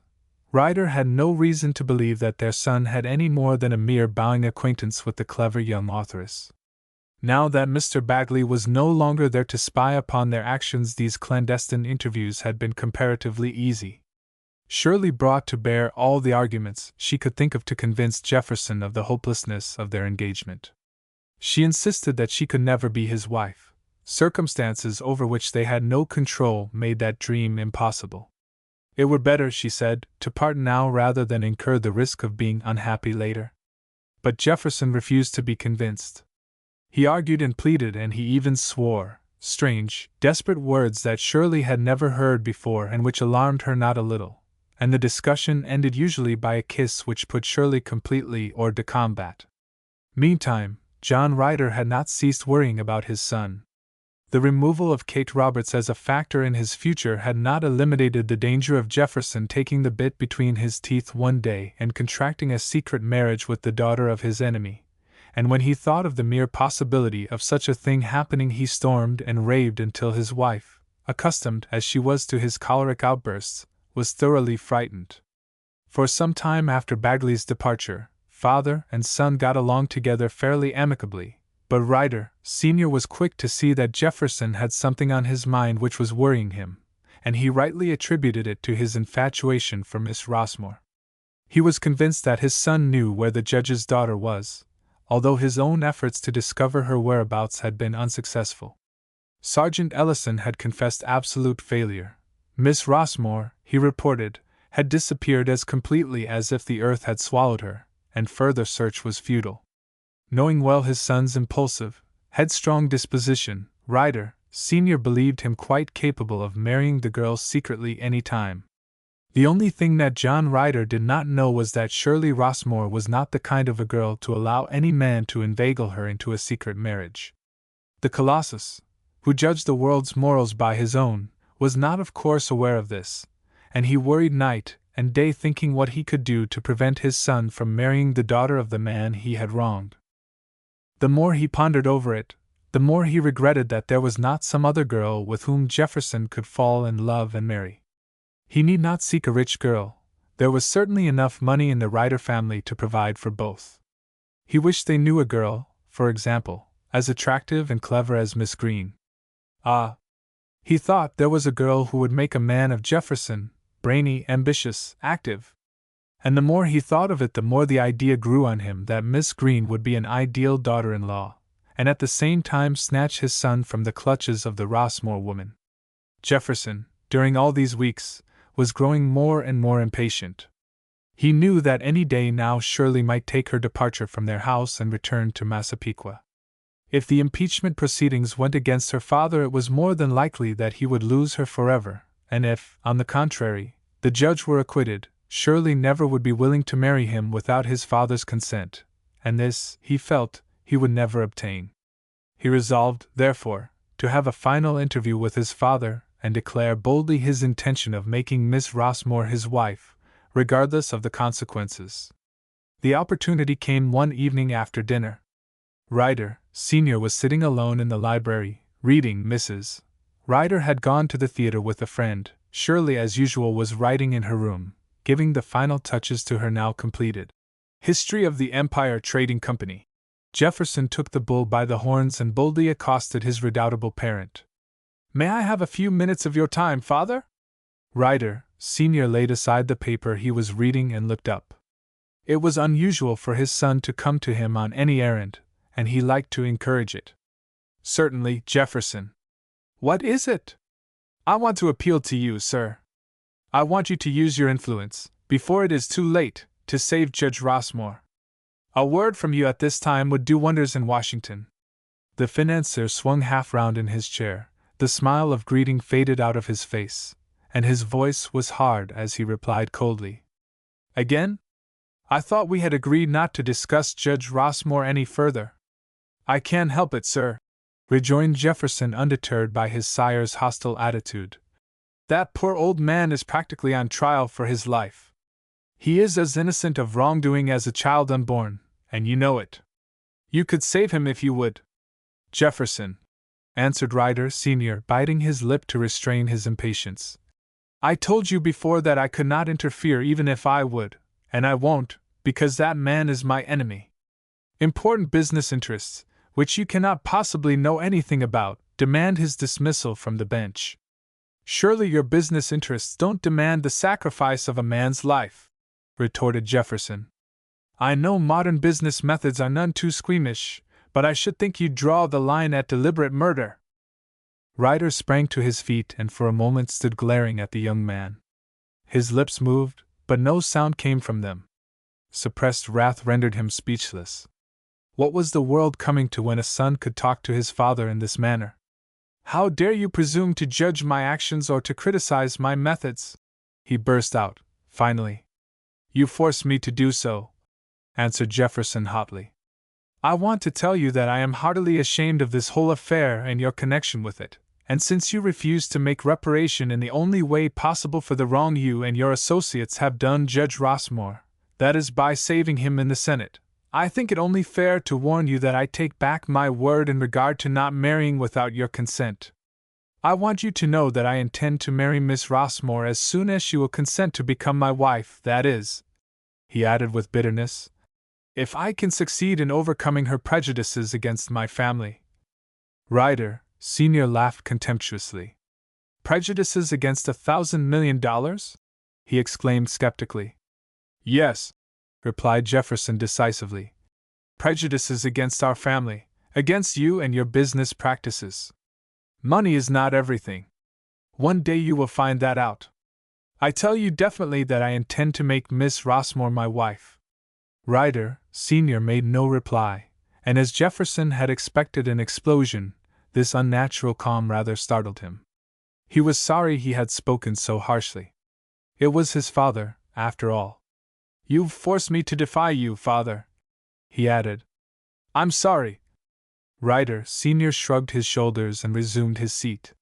He lit another cigar, and with affected carelessness he said, All right, Jeff, my boy, we'll let it go at that. You're sorry, so am I. You've shown me your cards, I'll show you mine. His composed, unruffled manner vanished. He suddenly threw off the mask and revealed the tempest that was raging within. He leaned across the desk, his face convulsed with uncontrollable passion, a terrifying picture of human wrath. Shaking his fist at his son, he shouted, When I get through with Judge Rossmore at Washington, I'll start after his daughter. This time tomorrow he'll be a disgraced man. A week later she will be a notorious woman. Then we'll see if you'll be so eager to marry her. Father! Cried Jefferson. There is sure to be something in her life that won't bear inspection, sneered Ryder. There is in everybody's life. I'll find out what it is. Where is she today? She can't be found. No one knows where she is, not even her own mother. Something is wrong. The girl's no good. Jefferson started forward as if to resent these insults to the woman he loved. But, realizing that it was his own father, he stopped short, and his hands fell powerless at his side. Well, is that all? Inquired Ryder Sr. with a sneer. That's all, replied Jefferson. I'm going. Goodbye. Goodbye, answered his father indifferently. Leave your address with your mother. Jefferson left the room, and Ryder Sr., as if exhausted by the violence of his own outburst, sank back limp in his chair. The crisis he dreaded had come at last. His son had openly defied his authority, and was going to marry the daughter of his enemy. He must do something to prevent it. The marriage must not take place, but what could he do? The boy was of age and legally his own master. He could do nothing to restrain his actions unless they put him in an insane asylum. He would rather see his son there, he mused, than married to the Rossmore woman. Presently there was a timid knock at the library door. Ryder rose from his seat and went to see who was there. To his surprise it was Miss Green. May I come in? Asked Shirley. Certainly, by all means. Sit down. He drew up a chair for her, and his manner was so cordial that it was easy to see she was a welcome visitor. "Mr. Ryder," she began in a low, tremulous voice, "I have come to see you on a very important matter. I've been waiting to see you all evening, and as I shall be here only a short time longer, I want to ask you a great favor, perhaps the greatest you were ever asked. I want to ask you for mercy too." She stopped and glanced nervously at him, but she saw he was paying no attention to what she was saying. He was puffing heavily at his cigar, entirely preoccupied with his own thoughts. Her sudden silence aroused him. He apologized. "Oh, excuse me, I didn't quite catch what you were saying." She said nothing, wondering what had happened to render him so absent-minded. He read the question in her face, for, turning towards her, he exclaimed, "For the first time in my life I am face to face with defeat of the most ignominious kind, incapacity, inability to regulate my own internal affairs. I can rule a government, but I can't manage my own family, my own son. I'm a failure. Tell me," he added, appealing to her, "why can't I rule my own household? Why can't I govern my own child?" "Why can't you govern yourself?" said Shirley quietly. Ryder looked keenly at her for a moment without answering her question. Then, as if prompted by a sudden inspiration, he said, "You can help me, but not by preaching at me. This is the first time in my life I ever called on a living soul for help. I'm only accustomed to deal with men. This time there's a woman in the case, and I need your woman's wit." "How can I help you?" asked Shirley. "I don't know," he answered with suppressed excitement. "As I told you, I am up against a blank wall. I can't see my way." He gave a nervous little laugh and went on. "God! I'm ashamed of myself, ashamed. Did you ever read the fable of the lion and the mouse? Well, I want you to gnaw with your sharp woman's teeth at the cords which bind the son of John Burkett Ryder to this Rossmore woman.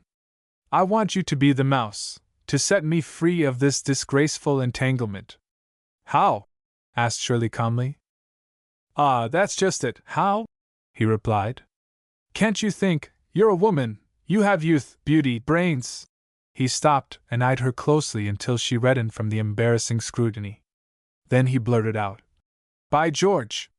Marry him yourself, force him to let go of this other woman." "Why not? Come, what do you say?" This unexpected suggestion came upon Shirley with all the force of a violent shock. She immediately saw the falseness of her position. This man was asking for her hand for his son under the impression that she was another woman. It would be dishonorable of her to keep up the deception any longer. She passed her hand over her face to conceal her confusion. You must give me time to think," she stammered. "Suppose I don't love your son, I should want something to compensate." "Something to compensate?" echoed Ryder, surprised and a little disconcerted. "Why, the boy will inherit millions. I don't know how many." No, not money," rejoined Shirley. "Money only compensates those who love money. It's something else, a man's honor, a man's life. It means nothing to you." He gazed at her, not understanding. Full of his own project, he had mind for nothing else. Ignoring, therefore, the question of compensation, whatever she might mean by that, he continued. "You can win him if you make up your mind to. A woman with your resources can blind him to any other woman." "But if he loves Judge Rossmore's daughter," objected Shirley. "It's for you to make him forget her, and you can," replied the financier confidently. "My desire is to separate him from this Rossmore woman at any cost. You must help me." His sternness relaxed somewhat, and his eyes rested on her kindly. "Do you know, I should be glad to think you won't have to leave us. Mrs. Ryder has taken a fancy to you, and I myself shall miss you when you go. You asked me to be your son's wife, and you know nothing of my family," said Shirley. "I know you, that is sufficient," he replied. No, you don't," returned Shirley. "Nor do you know your son. He has more constancy, more strength of character than you think, and far more principle than you have. So much the greater the victory for you," he answered good-humoredly. "Ah," she said reproachfully, "you do not love your son." "I do love him," replied Ryder warmly. It's because I love him that I'm such a fool in this matter. Don't you see that if he marries this girl it would separate us, and I should lose him? I don't want to lose him. If I welcomed her to my house it would make me the laughingstock of all my friends and business associates. Come, will you join forces with me? Shirley shook her head and was about to reply when the telephone bell rang. Ryder took up the receiver and spoke to the butler downstairs. Who's that? Judge Stott. Tell him I'm too busy to see anyone. What's that? A man's life at stake? What's that to do with me? Tell him. On hearing Stott's name, Shirley nearly betrayed herself. She turned pale and half started up from her chair. Something serious must have happened to bring her father's legal adviser to the Ryder residence at such an hour. She thought he was in Washington. Could it be that the proceedings in the Senate were ended and the result known? She could hardly conceal her anxiety, and instinctively she placed her hand on Ryder's arm. No, Mr. Ryder, do see Judge Stott. You must see him. I know who he is. Your son has told me. Judge Stott is one of Judge Rossmore's advisers. See him. You may find out something about the girl. You may find out where she is. If Jefferson finds out you have refused to see her father's friend at such a critical time, it will only make him sympathize more deeply with the Rossmores, and you know sympathy is akin to love. That's what you want to avoid, isn't it? Ryder still held the telephone, hesitating what to do. What she said sounded like good sense. Upon my word, he said. You may be right, and yet. Am I to help you or not? Demanded Shirley. You said you wanted a woman's wit. Yes, said Ryder. But still.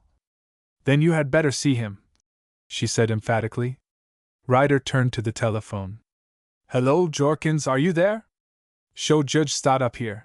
He laid the receiver down and turned again to Shirley. That's one thing I don't like about you, he said. I allow you to decide against me and then I agree with you. She said nothing and he went on looking at her admiringly. I predict that you'll bring that boy to your feet within a month. I don't know why, but I seem to feel that he is attracted to you already. Thank heaven! You haven't a lot of troublesome relations. I think you said you were almost alone in the world. Don't look so serious, he added, laughing. Jeff is a fine fellow, and believe me, an excellent catch as the world goes. Shirley raised her hand as if entreating him to desist. Oh, don't, please! My position is so false. You don't know how false it is, she cried. At that instant the library door was thrown open and the butler appeared, ushering in Stott. The lawyer looked anxious, and his disheveled appearance indicated that he had come direct from the train. Shirley scanned his face narrowly in the hope that she might read there what had happened. He walked right past her, giving no sign of recognition, and advanced direct towards Ryder, who had risen and remained standing at his desk. Perhaps I had better go, ventured Shirley, although tortured by anxiety to hear the news from Washington. No, said Ryder quickly. Judge Stott will detain me but a very few moments. Having delivered himself of this delicate hint, he looked towards his visitor, as if inviting him to come to the point as rapidly as possible. I must apologize for intruding at this unseemly hour, sir, said Stott, but time is precious. The Senate meets tomorrow to vote. If anything is to be done for Judge Rossmore, it must be done tonight. I failed to see why you address yourself to me in this matter, sir, replied Ryder with asperity. As Judge Rossmore's friend and counsel, answered Stott, I am impelled to ask your help at this critical moment. The matter is in the hands of the United States Senate, sir, replied Ryder coldly. They are against him, cried Stott. Not one senator I've spoken to holds out any hope for him. If he is convicted, it will mean his death. Inch by inch his life is leaving him. The only thing that can save him is the good news of the Senate's refusal to find him guilty. Stott was talking so excitedly and loudly that neither he nor Ryder heard the low moan that came from the corner of the room where Shirley was standing listening. I can do nothing, repeated Ryder coldly, and he turned his back and began to examine some papers lying on his desk as if to notify the caller that the interview was ended. But Stott was not so easily discouraged. He went on. As I understand it, they will vote on strictly party lines, and the party in power is against him. He's a marked man. You have the power to help him. Heedless of Ryder's gesture of impatience, he continued. When I left his bedside tonight, sir, I promised to return to him with good news. I have told him that the Senate ridicules the charges against him. I must return to him with good news. He is very ill tonight, sir. He halted for a moment and glanced in Shirley's direction, and slightly raising his voice so she might hear, he added, If he gets worse, we shall send for his daughter. Where is his daughter? Demanded Ryder, suddenly interested. She is working in her father's interests, replied Stott, and he added significantly, I believe with some hope of success. He gave Shirley a quick, questioning look. She nodded affirmatively. Ryder, who had seen nothing of this byplay, said with a sneer, Surely you didn't come here tonight to tell me this? No, sir, I did not. He took from his pocket 2 letters, the 2 which Shirley had sent him, and held them out for Ryder's inspection. These letters from Judge Rossmore to you, he said, show you to be acquainted with the fact that he bought those shares as an investment, and did not receive them as a bribe. When he caught sight of the letters and he realized what they were, Ryder changed color. Instinctively his eyes sought the drawer on the left-hand side of his desk. In a voice that was unnaturally calm, he asked, Why don't you produce them before the Senate? It was too late, explained Stott, handing them to the financier. I received them only 2 days ago. But if you come forward and declare... Ryder made an effort to control himself. I'll do nothing of the kind. I refuse to move in the matter. That is final. And now, sir, he added, raising his voice and pointing to the letters, I wish to know how comes it that you had in your possession private correspondence addressed to me? That I cannot answer, replied Stott promptly. From whom did you receive these letters? Demanded Ryder. Stott was dumb, while Shirley clutched at her chair as if she would fall. The financier repeated the question. I must decline to answer, replied Stott finally. Shirley left her place and came slowly forward. Addressing Ryder, she said, I wish to make a statement. The financier gazed at her in astonishment. What could she know about it, he wondered, and he waited with curiosity to hear what she was going to say. But Stott instantly realized that she was about to take the blame upon herself, regardless of the consequences to the success of their cause. This must be prevented at all hazards, even if another must be sacrificed, so interrupting her he said hastily to Ryder, Judge Rossmore's life and honor are at stake, and no false sense of delicacy must cause the failure of my object to save him. These letters were sent to me by your son. From my son! Exclaimed Ryder, starting. For a moment he staggered as if he had received a blow. He was too much overcome to speak or act. Then recovering himself, he rang a bell, and turned to Stott with renewed fury. So, he cried, this man, this judge whose honor is at stake, and his daughter, who most likely has no honor at stake, between them have made a thief and a liar of my son. False to his father, false to his party, and you, sir, have the presumption to come here and ask me to intercede for him. To the butler, who entered, he said, See if Mr. Jefferson is still in the house. If he is, tell him I would like to see him here at once. The man disappeared, and Ryder strode angrily up and down the room with the letters in his hand. Then, turning abruptly on Stott, he said, And now, sir, I think nothing more remains to be said. I shall keep these letters, as they are my property. As you please. Good night, sir. Good night, replied Ryder, not looking up. With a significant glance at Shirley, who motioned to him that she might yet succeed where he had failed, Stott left the room. Ryder turned to Shirley. His fierceness of manner softened down as he addressed the girl. You see what they have done to my son? Yes, replied Shirley. It's the girl's fault. If Jefferson hadn't loved her, you would have helped the judge. Why did they ever meet? She has worked on his sympathy, and he took these letters for her sake, not to injure you. Oh, you must make some allowance for him. One's sympathy gets aroused in spite of oneself. Even I feel sorry for these people. Don't, replied Ryder grimly. Sympathy is often weakness. Ah, there you are! Turning to Jefferson, who entered the room at that moment. You sent for me, father? Yes, said Ryder Sr., holding up the letters. Have you ever seen these letters before? Jefferson took the letters and examined them, then he passed them back to his father and said frankly, Yes, I took them out of your desk and sent them to Mr. Stott in the hope they would help Judge Rossmore's case. Ryder restrained himself from proceeding to actual violence only with the greatest difficulty. His face grew white as death, his lips were compressed, his hands twitched convulsively, his eyes flashed dangerously. He took another cigar to give the impression that he had himself well under control, but the violent trembling of his hands as he lit it betrayed the terrific strain he was under. So, he said, you deliberately sacrificed my interests to save this woman's father. You hear him, Miss Green? Jefferson, my boy, I think it's time you and I had a final accounting. Shirley made a motion as if about to withdraw. He stopped her with a gesture. Please don't go, Miss Green. As the writer of my biography, you are sufficiently well acquainted with my family affairs to warrant your being present at the epilogue. Besides, I want an excuse for keeping my temper. Sit down, Miss Green. Turning to Jefferson, he went on. For your mother's sake, my boy, I have overlooked your little eccentricities of character. But now we have arrived at the parting of the ways, you have gone too far.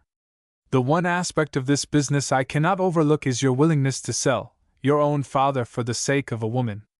My own father, interrupted Jefferson bitterly, would not hesitate to sell me if his business and political interests warranted the sacrifice. Shirley attempted the role of peacemaker. Appealing to the younger man, she said, Please don't talk like that, Mr. Jefferson. Then she turned to Ryder Sr. I don't think your son quite understands you, Mr. Ryder, and if you will pardon me, I don't think you quite understand him. Do you realize that there is a man's life at stake, that Judge Rossmore is almost at the point of death, and that favorable news from the Senate tomorrow is perhaps the only thing that can save him? Ah, I see, sneered Ryder Sr. Judge Stott's story has aroused your sympathy. Yes, I confess my sympathy is aroused. I do feel for this father whose life is slowly ebbing away, whose strength is being sapped hourly by the thought of the disgrace, the injustice that is being done him. I do feel for the wife of this suffering man. Ah, it's a complete picture, cried Ryder mockingly. The dying father, the sorrowing mother, and the daughter, what is she supposed to be doing? She is fighting for her father's life, cried Shirley. And you, Mr. Jefferson, should have pleaded, not demanded. It's no use trying to combat your father's will. She is quite right, father. I should have implored you. I do so now. I ask you for God's sake to help us. Ryder was grim and silent. He rose from his seat and paced the room, puffing savagely at his cigar. Then he turned and said, His removal is a political necessity.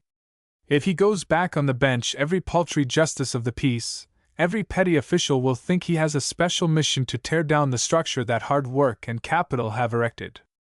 No, this man has been especially conspicuous in his efforts to block the progress of amalgamated interests. And so he must be sacrificed? Cried Shirley indignantly. He is a meddlesome man, insisted Ryder. And he is innocent of the charges brought against him, urged Jefferson. Mr. Ryder is not considering that point, said Shirley bitterly. All he can see is that it is necessary to put this poor old man in the public pillory, to set him up as a warning to others of his class not to act in accordance with the principles of truth and justice, not to dare to obstruct the car of juggernaut set in motion by the money gods of the country. It's the survival of the fittest, my dear, said Ryder coldly. Oh, cried Shirley, making a last appeal to the financier's heart of stone. Use your great influence with this governing body for good, not evil. Urge them to vote not in accordance with party policy and personal interests, but in accordance with their consciences, in accordance with truth and justice. Ah, for God's sake, Mr. Ryder! Don't permit this foul injustice to blot the name of the highest tribunal in the Western world. Ryder laughed cynically. By Jove! Jefferson, I give you credit for having secured an eloquent advocate. Suppose, went on Shirley, ignoring his taunting comments, suppose this daughter promises that she will never see your son again, that she will go away to some foreign country. No, burst in Jefferson. Why should she? If my father is not man enough to do a simple act of justice without bartering a woman's happiness and his son's happiness, let him find comfort in his self-justification. Shirley, completely unnerved, made a move towards the door, unable longer to bear the strain she was under. She tottered as though she would fall. Ryder made a quick movement towards his son and took him by the arm. Pointing to Shirley, he said in a low tone, "You see how that girl pleads your cause for you. She loves you, my boy." Jefferson started. "Yes, she does," pursued Ryder Sr. "She's worth 1,000 of the Rossmore woman. Make her your wife and I'll—" "Make her my wife!" cried Jefferson joyously. He stared at his parent as if he thought he had suddenly been bereft of his senses. "Make her my wife?" he repeated incredulously. "Well, what do you say?" demanded Ryder Sr. The young man advanced towards Shirley, hands outstretched. Yes, sure, Miss Green, will you?" Seeing that Shirley made no sign, he said, "Not now, father. I will speak to her later." No, tonight, at once," insisted Ryder. Addressing Shirley, he went on. "Miss Green, my son is much affected by your disinterested appeal in his behalf. You can save him from himself. My son wishes you, he asks you to become his wife. Is it not so, Jefferson?" Yes, my wife." Advancing again towards Shirley. The girl shrank back in alarm. No, Mr. Ryder, I cannot, she cried. "Why not?" demanded Ryder Sr. appealingly. Don't decide hastily." Shirley, her face set and drawn and keen mental distress showing in every line of it, faced the two men, pale and determined. The time had come to reveal the truth. This masquerade could go on no longer. It was not honorable either to her father or to herself. Her self-respect demanded that she inform the financier of her true identity. "I cannot marry your son with these lies upon my lips," she cried. "I cannot go on with this deception. I told you did not know who I was, who my people were. My story about them, my name, everything about me is false. Every word I have uttered is a lie, a fraud, a cheat. I would not tell you now, but you trusted me and are willing to entrust your son's future, your family honor in my keeping, and I can't keep back the truth from you. Mr. Ryder, I am the daughter of the man you hate. I am the woman your son loves. I am Shirley Rossmore." Ryder took his cigar from his lips and rose slowly to his feet. You, he stammered. Yes, I am the Rossmore woman. Listen, Mr. Ryder. Don't turn away from me. Go to Washington on behalf of my father, and I promise you I will never see your son again, never. "Ah, Shirley!" cried Jefferson. "You don't love me." "Yes, Jeff, I do, God knows I do. But if I must break my own heart to save my father, I will do it. Would you sacrifice my happiness and your own? No happiness can be built on lies, Jeff. We must build on truth or our whole house will crumble and fall. We have deceived your father, but he will forgive that, won't you?" she said, appealing to Ryder. "And you will go to Washington, you will save my father's honor, his life, you will?" They stood face to face, this slim, delicate girl battling for her father's life, arrayed against a cold-blooded, heartless, unscrupulous man, deaf to every impulse of human sympathy or pity. Since this woman had deceived him, fooled him, he would deal with her as with everyone else who crossed his will. She laid her hand on his arm, pleading with him. Brutally, savagely, he thrust her aside. No, I will not!" he thundered. "You have wormed yourself into my confidence by means of lies and deceit. You have tricked me, fooled me to the very limit. Oh, it is easy to see how you have beguiled my son into the folly of loving you. And you have the brazen effrontery to ask me to plead for your father? No! Let the law take its course, and now, Miss Rossmore, you will please leave my house tomorrow morning." Shirley stood listening to what he had to say, her face white, her mouth quivering. At last the crisis had come. It was a fight to the finish between this man, the incarnation of corporate greed, and herself, representing the fundamental principles of right and justice. She turned on him in a fury. "Yes, I will leave your house tonight. Do you think I would remain another hour beneath the roof of a man who is as blind to justice, as deaf to mercy, as incapable of human sympathy as you are?" She raised her voice, and as she stood there denouncing the man of money, her eyes flashing and her head thrown back, she looked like some avenging angel defying one of the powers of evil. "Leave the room!" shouted Ryder, beside himself, and pointing to the door. "Father!" cried Jefferson, starting forward to protect the girl he loved. "You have tricked him as you have me!" thundered Ryder. "It is your own vanity that has tricked you!" cried Shirley contemptuously. "You lay traps for yourself and walk into them. You compel everyone around you to lie to you, to cajole you, to praise you, to deceive you. At least, you cannot accuse me of flattering you. I have never fawned upon you as you compel your family, and your friends, and your dependents to do. I have always appealed to your better nature by telling you the truth, and in your heart you know that I am speaking the truth now. Go!" he commanded. "Yes, let us go, Shirley," said Jefferson. "No, Jeff, I came here alone and I'm going alone." "You are not. I shall go with you. I intend to make you my wife." Ryder laughed scornfully. "No," cried Shirley. "Do you think I'd marry a man whose father is as deep a discredit to the human race as your father is? No, I wouldn't marry the son of such a merciless tyrant. He refuses to lift his voice to save my father. I refuse to marry his son." She turned on Ryder with all the fury of a tiger. "You think if you lived in the olden days you'd be a Caesar or an Alexander. But you wouldn't. You'd be a Nero, a Nero. Sink my self-respect to the extent of marrying into your family," she exclaimed contemptuously.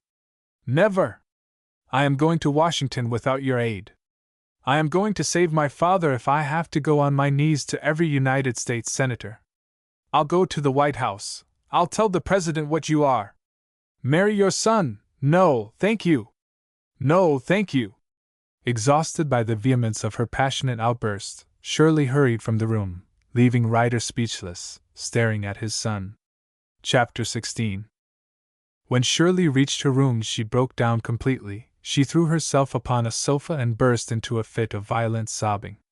After all, she was only a woman, and the ordeal through which she had passed would have taxed the strongest powers of endurance.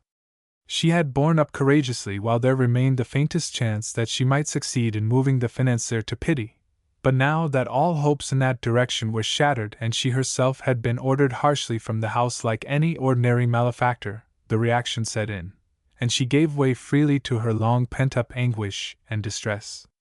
Nothing now could save her father, not even this journey to Washington, which she determined to take nevertheless, for, according to what Stott had said, the Senate was to take a vote that very night. She looked at the time, 11 o'clock. She had told Mr. Ryder that she would leave his house at once, but on reflection it was impossible for a girl alone to seek a room at that hour. It would be midnight before she could get her things packed. No, she would stay under this hated roof until morning and then take the first train to Washington.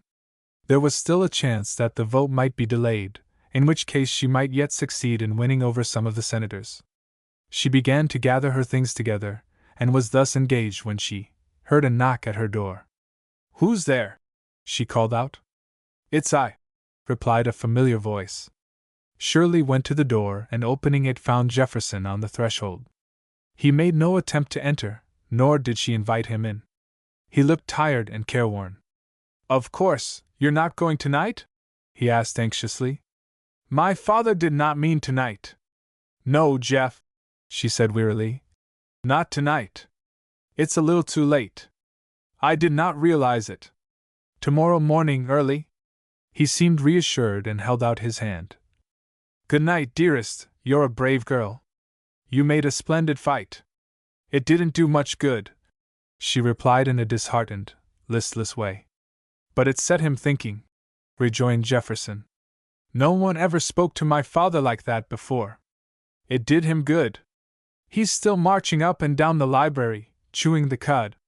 Noticing Shirley's tired face and her eyes, with great black circles underneath, he stopped short. Now don't do any more packing tonight, he said. Go to bed and in the morning I'll come up and help you. Good night. Good night, Jeff. She smiled. He went downstairs, and after doing some more packing she went to bed. But it was hours before she got to sleep, and then she dreamed that she was in the Senate chamber, and that she saw a writer suddenly rise and denounce himself before the astonished senators as a perjurer and traitor to his country, while she returned to Massapequa with the glad news that her father was acquitted. Meantime, a solitary figure remained in the library, pacing to and fro like a lost soul in purgatory. Mrs. Ryder had returned from the play and gone to bed, serenely oblivious of the drama in real life that had been enacted at home. The servants locked the house up for the night, and still John Burkhead Ryder walked the floor of his sanctum, and late into the small hours of the morning the watchman going his lonely rounds saw a light in the library, and the restless figure of his employer sharply silhouetted against the white blinds. For the first time in his life John Ryder realized that there was something in the world beyond self. He had seen with his own eyes the sacrifice a daughter will make for the father she loves, and he asked himself what manner of a man that father could be to inspire such devotion in his child. He probed into his own heart and conscience, and reviewed his past career. He had been phenomenally successful, but he had not been happy. He had more money than he knew what to do with, but the pleasures of the domestic circle, which he saw other men enjoy, had been denied to him. Was he himself to blame? Had his insensate craving for gold and power led him to neglect those other things in life which contribute more truly to man's happiness? In other words, was his life a mistake? Yes, it was true what this girl charged. He had been merciless and unscrupulous in his dealings with his fellow man. It was true that hardly $1 of his vast fortune had been honestly earned. It was true that it had been wrung from the people by fraud and trickery. He had craved for power, yet now he had tasted it. What a hollow joy it was, after all! The public hated and despised him. Even his so-called friends and business associates toadied to him merely because they feared him. And this judge, this father he had persecuted and ruined, what a better man and citizen he was, how much more worthy of a child's love and of the esteem of the world. What had Judge Rossmore done, after all, to deserve the frightful punishment the amalgamated interests had caused him to suffer? If he had blocked their game, he had done only what his oath, his duty commanded him to do. Such a girl as Shirley Rossmore could not have had any other kind of a father. Ah, if he had had such a daughter he might have been a better man, if only to win his child's respect and affection. John Ryder pondered long and deeply, and the more he ruminated the stronger the conviction grew upon him that the girl was right and he was wrong. Suddenly, he looked at his watch. It was 1 o'clock. Roberts had told him that it would be an all-night session and that a vote would probably not be taken until very late. He unhooked the telephone and calling Central, asked for long distance and connection with Washington. It was 7 o'clock when the maid entered Shirley's room with her breakfast, and she found its occupant up and dressed. "Why, you haven't been to bed, miss!" exclaimed the girl, looking at the bed in the inner room which seemed scarcely disturbed. "No, Teresa, I couldn't sleep." Hastily pouring out a cup of tea she added, "I must catch that 9 o'clock train to Washington. I didn't finish packing until nearly 3. Can I do anything for you, miss?" inquired the maid. Shirley was as popular with the servants as with the rest of the household. "No," answered Shirley. "There are only a few things to go in my suitcase. Will you please have a cab here in half an hour?" The maid was about to go when she suddenly thought of something she had forgotten. She held out an envelope which she had left lying on the tray. "Oh, miss, Mr. Jorkins said to give you this, and master wanted to see you as soon as you had finished your breakfast." Shirley tore open the envelope and took out the contents. It was a check payable to her order for $5,000 and signed John Burkhead Ryder. A deep flush covered the girl's face as she saw the money, a flush of annoyance rather than of pleasure. This man who had insulted her, who had wronged her father, who had driven her from his home, thought he could throw his gold at her and insolently send her her pay as one settles haughtily with a servant discharged for impertinence. She would have none of his money. The work she had done she would make him a present of. She replaced the check in the envelope and passed it back to Teresa. "Give this to Mr. Ryder and tell him I cannot see him." "But Mr. Ryder said," insisted the girl. "Please deliver my message as I give it," commanded Shirley with authority. "I cannot see Mr. Ryder." The maid withdrew, but she had barely closed the door when it was opened again and Mrs. Ryder rushed in, without knocking. She was all flustered with excitement, and in such a hurry that she had not even stopped to arrange her toilet. "My dear Miss Green," she gasped. "What's this I hear, going away suddenly without giving me warning?" "I wasn't engaged by the month," replied Shirley drily. "I know, dear, I know. I was thinking of myself. I've grown so used to you. How shall I get on without you? No one understands me the way you do. Dear me! The whole house is upset. Mr. Ryder never went to bed at all last night. Jefferson is going away, too, forever, he threatens. If he hadn't come and woke me up to say goodbye, I should never have known you intended to leave us. My boy's going, you're going, everyone's deserting me." Mrs. Ryder was not accustomed to such prolonged flights of oratory, and she sank exhausted on a chair, her eyes filling with tears. "Did they tell you who I am, the daughter of Judge Rossmore?" demanded Shirley. It had been a shock to Mrs. Ryder that morning when Jefferson burst into his mother's room before she was up and acquainted her with the events of the previous evening. The news that the Miss Green whom she had grown to love was really the Miss Rossmore of whose relations with Jefferson her husband stood in such dread, was far from affecting the financier's wife, as it had Ryder himself. To the mother's simple and ingenuous mind, free from prejudice and ulterior motive, the girl's character was more important than her name, and certainly she could not blame her son for loving such a woman as Shirley. Of course, it was unfortunate for Jefferson that his father felt this bitterness towards Judge Rossmore, for she herself could hardly have wished for a more sympathetic daughter-in-law. She had not seen her husband since the previous evening at dinner, so was in complete ignorance as to what he thought of this new development, but the mother sighed as she thought how happy it would make her to see Jefferson happily married to the girl of his own choice, and in her heart she still entertained the hope that her husband would see it that way and thus prevent their son from leaving them as he threatened. "That's not your fault, my dear," she replied, answering Shirley's question. "You are yourself, that's the main thing. You mustn't mind what Mr. Ryder says. Business and worry makes him irritable at times. If you must go, of course you must, you are the best judge of that, but Jefferson wants to see you before you leave." She kissed Shirley in motherly fashion and added, "He has told me everything, dear. Nothing would make me happier than to see you become his wife. He's downstairs now waiting for me to tell him to come up." "It's better that I should not see him," replied Shirley slowly and gravely. "I can only tell him what I have already told him. My father comes first. I have still a duty to perform." "That's right, dear," answered Mrs. Ryder. "You're a good, noble girl, and I admire you all the more for it. I'll let Jefferson be his own advocate. You'll see him for my sake." She gave Shirley another affectionate embrace and left the room while the girl proceeded with her final preparations for departure. Presently there was a quick, heavy step in the corridor outside and Jefferson appeared in the doorway. He stood there waiting for her to invite him in. She looked up and greeted him cordially, yet it was hardly the kind of reception he looked for or that he considered he had a right to expect. He advanced sulkily into the room. "Mother said she had put everything right," he began. "I guess she was mistaken. Your mother does not understand either, do you?" she replied seriously. "Nothing can be put right until my father is restored to honor and position.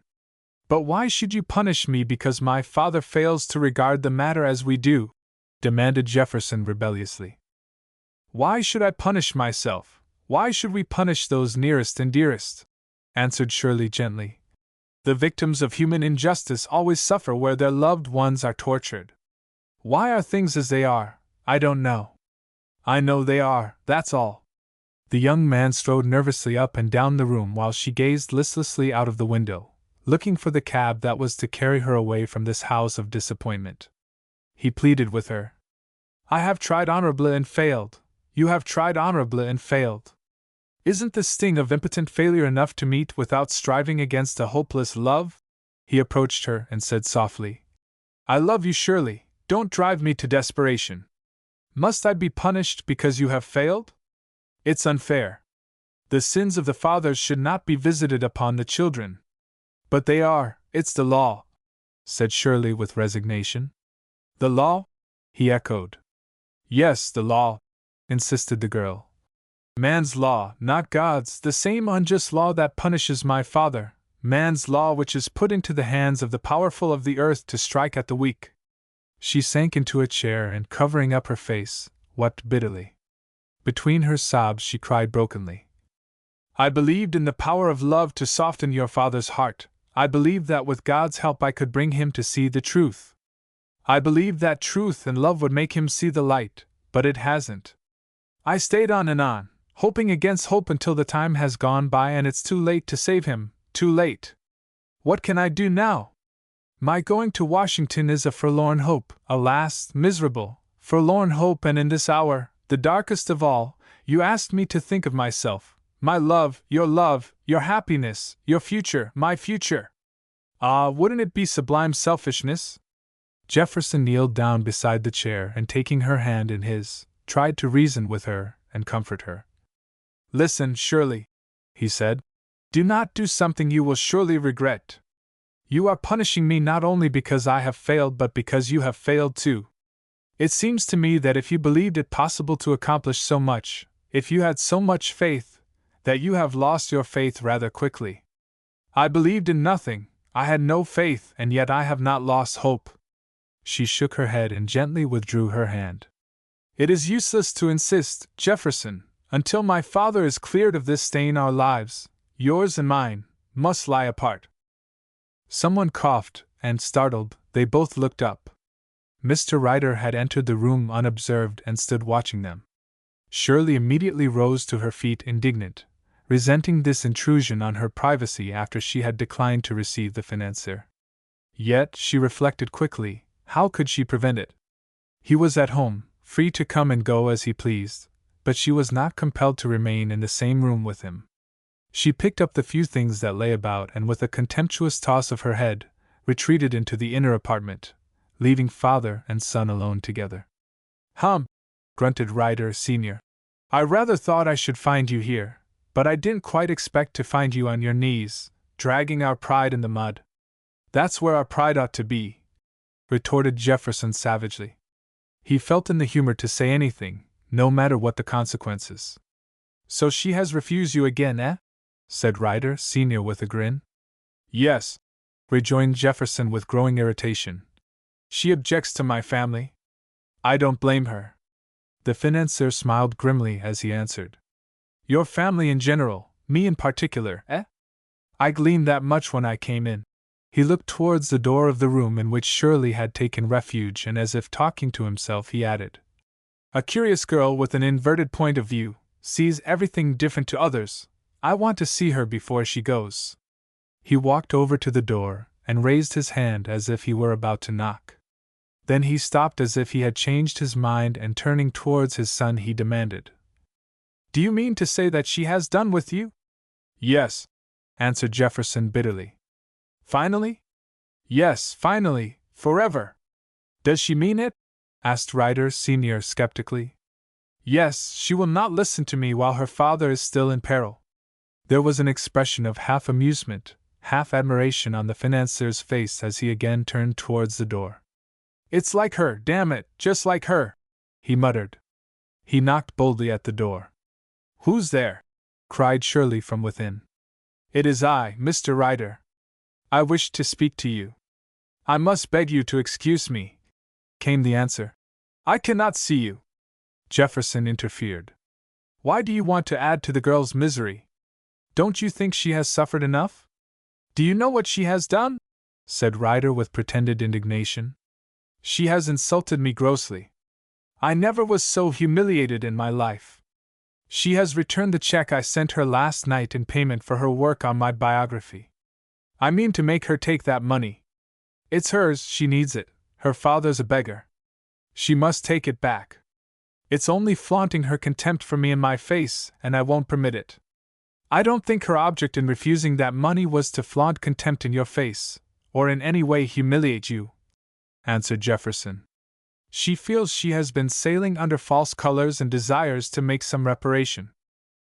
And so she sends me back my money, feeling that will pacify me, perhaps repair the injury she has done me, perhaps buy me into entering into her plan of helping her father, but it won't. It only increases my determination to see her and her." Suddenly changing the topic, he asked, "When do you leave us?" "Now, at once, that is, I don't know," answered Jefferson, embarrassed. "The fact is my faculties are numbed. I seem to have lost my power of thinking." "Father," he exclaimed, "you see what a wreck you have made of our lives." "Now don't moralize," replied his father testily. "As if your own selfishness in desiring to possess that girl wasn't the mainspring of all your actions." Waving his son out of the room, he added, "Now leave me alone with her for a few moments. Perhaps I can make her listen to reason." Jefferson stared at his father, as if he feared he were out of his mind. "What do you mean? Are you?" he ejaculated.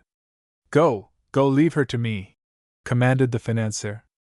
"Slam the door when you go out and she'll think we've both gone. Then come up again presently." The stratagem succeeded admirably. Jefferson gave the door a vigorous pull and John Ryder stood quiet, waiting for the girl to emerge from sanctuary. He did not have to wait long. The door soon opened and Shirley came out slowly. She had her hat on and was drawing on her gloves, for through her window she had caught a glimpse of the cab standing at the curb. She started on seeing Ryder standing there motionless, and she would have retreated had he not intercepted her. "I wish to speak to you, Miss Rossmore," he began. "I have nothing to say," answered Shirley frigidly. "Why did you do this?" he asked, holding out the check. "Because I do not want your money," she replied with hauteur. "It was yours, you earned it," he said. "No, I came here hoping to influence you to help my father. The work I did was part of the plan. It happened to fall my way. I took it as a means to get to your heart. But it is yours, please take it. It will be useful." "No," she said scornfully. "I can't tell you how low I should fall in my own estimation if I took your money." "Money," she added, with ringing contempt. "Why, that's all there is to you. It's your God. Shall I make your God my God? No, thank you, Mr. Ryder." "Am I as bad as that?" he asked wistfully. "You are as bad as that," she answered decisively. "So bad that I contaminate even good money?" He spoke lightly, but she noticed that he winced. "Money itself is nothing," replied the girl. "It's the spirit that gives it, the spirit that receives it, the spirit that earns it, the spirit that spends it.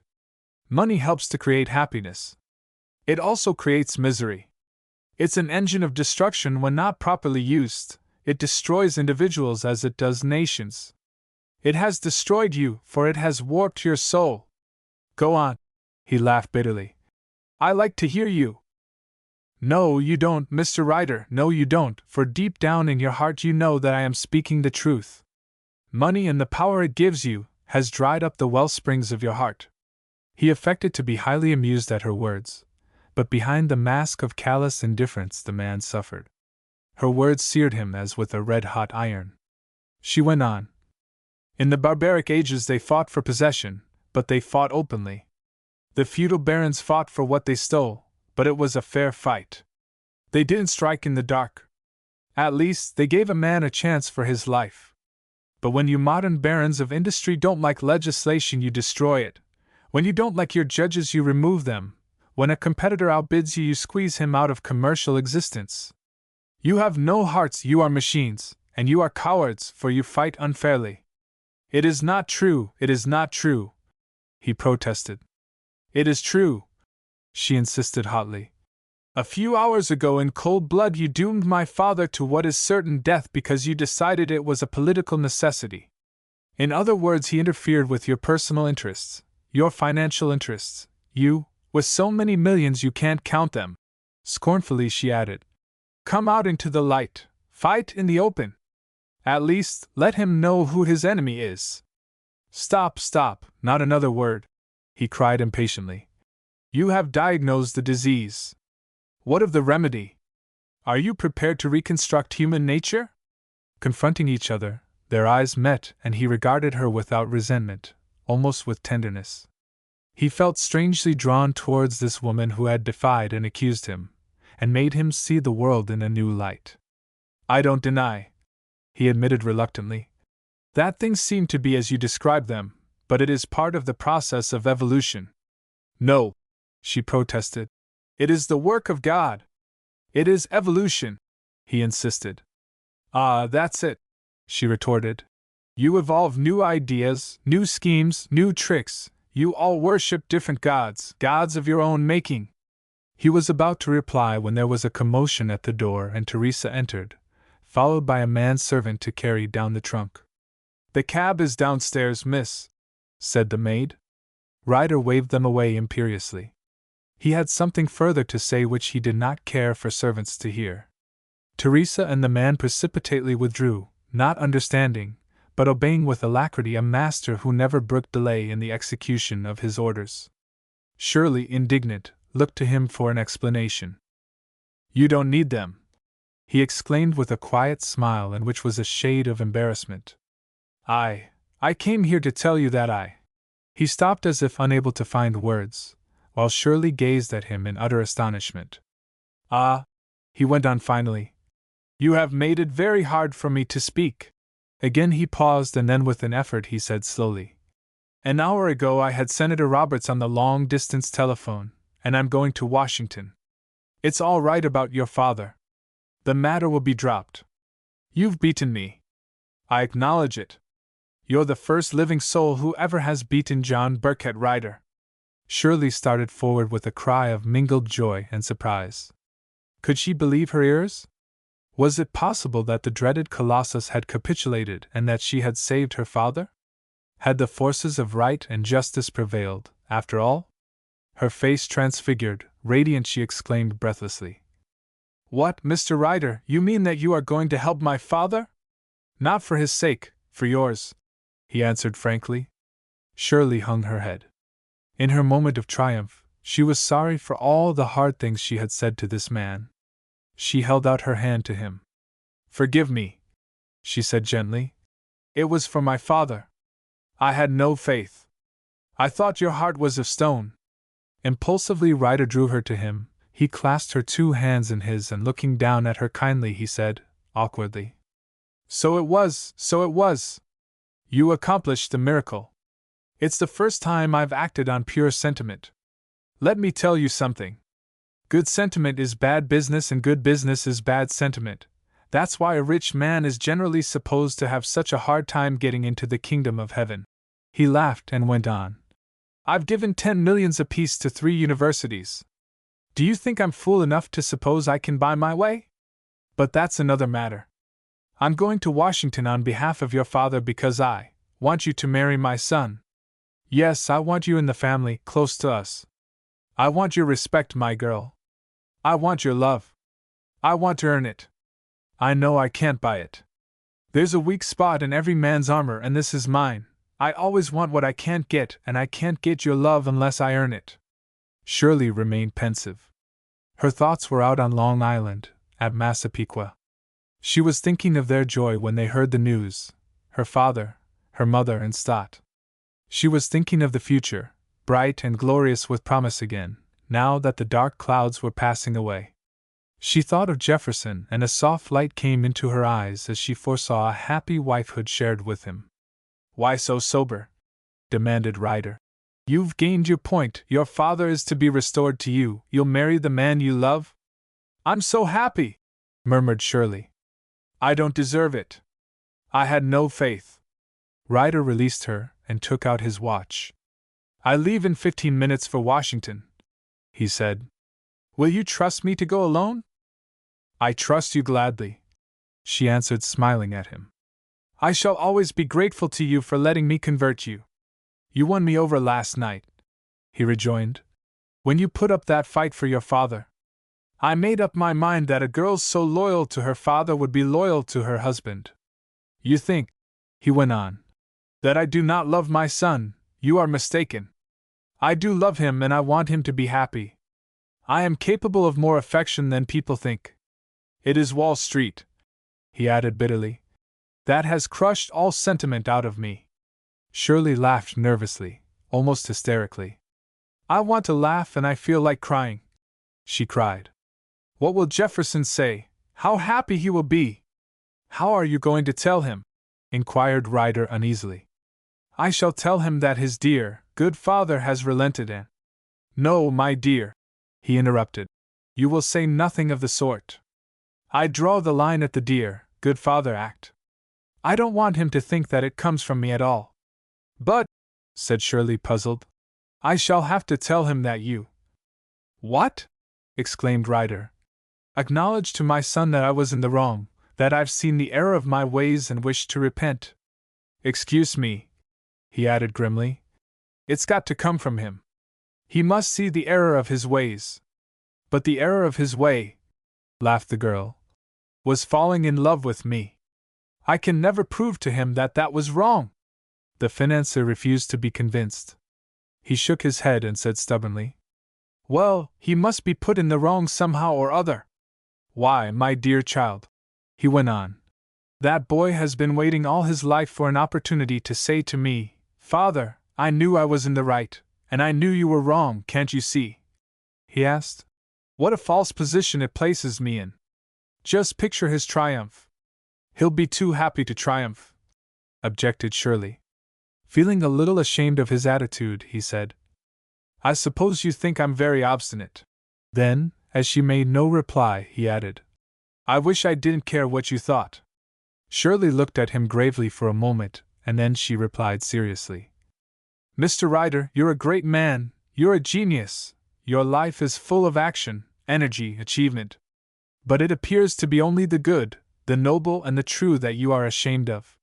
When your money triumphs over principle, when your political power defeats the ends of justice, you glory in your victory. But when you do a kindly, generous, fatherly act, when you win a grand and noble victory over yourself, you are ashamed of it.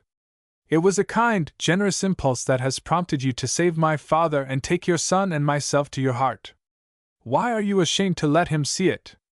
Are you afraid he will love you? Are you afraid I shall love you? Open your heart wide to us, let us love you." Ryder, completely vanquished, opened his arms and Shirley sprang forward and embraced him as she would have embraced her own father. A solitary tear coursed down the financier's cheek. In 30 years he had not felt, or been touched by, the emotion of human affection. The door suddenly opened and Jefferson entered. He started on seeing Shirley in his father's arms. "Jeff, my boy," said the financier, releasing Shirley and putting her hand in his son's. "I've done something you couldn't do. I've convinced Miss Green, I mean Miss Rossmore, that we are not so bad after all." Jefferson, beaming, grasped his father's hand. "Father!" he exclaimed. "That's what I say, father!" echoed Shirley. They both embraced the financier until, overcome with emotion, Ryder, Sr., struggled to free himself and made his escape from the room crying, "Goodbye, children, I'm off for Washington." The end. Transcriber's notes. There were a number of faded / missing letters and some transposition errors in the edition this ebook was taken from. The following corrections were made. Chapter headers standardized. V 6 and 7 previously had a trailing full stop. V 6 7.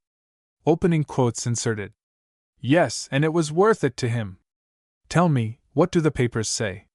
The dying father, the sorrowing mother, a meddlesome man, insisted Ryder, and she replied seriously, "Nothing can be." Yes, and it was worth it to him. Tell me, what do the papers say?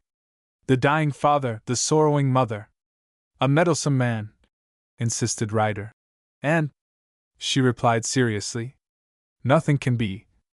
Closing quotes inserted. What account will you be able to give? How? Asked Shirley calmly. Upon my word, he said, a hopeless love? He approached her, single quote doubled in, Hatred of the hero of your book. What account will you be able to give? How? Asked Shirley calmly. Upon my word, he said. A hopeless love. He approached her. Hatred of the hero of your book. Quotes moved or reversed. You sent him a copy of The American Octopus? Said Shirley decisively. What is more, answered Jefferson, embarrassed. The fact. You sent him a copy of The American Octopus? Said Shirley decisively. What is more, answered Jefferson, embarrassed. The fact. Other typographical errors. Determination, in, arriving at this determination. Atheny, in, proceeded to the Hotel de l'Athenie. It's, in, life to my father. It's no use. Rossmore, in, Judge Rossmore, that is by saving him. Arriving at this determination. Proceeded to the Hotel de l'Athenie. Life to my father. It's no use. Judge Rossmore, that is by saving him.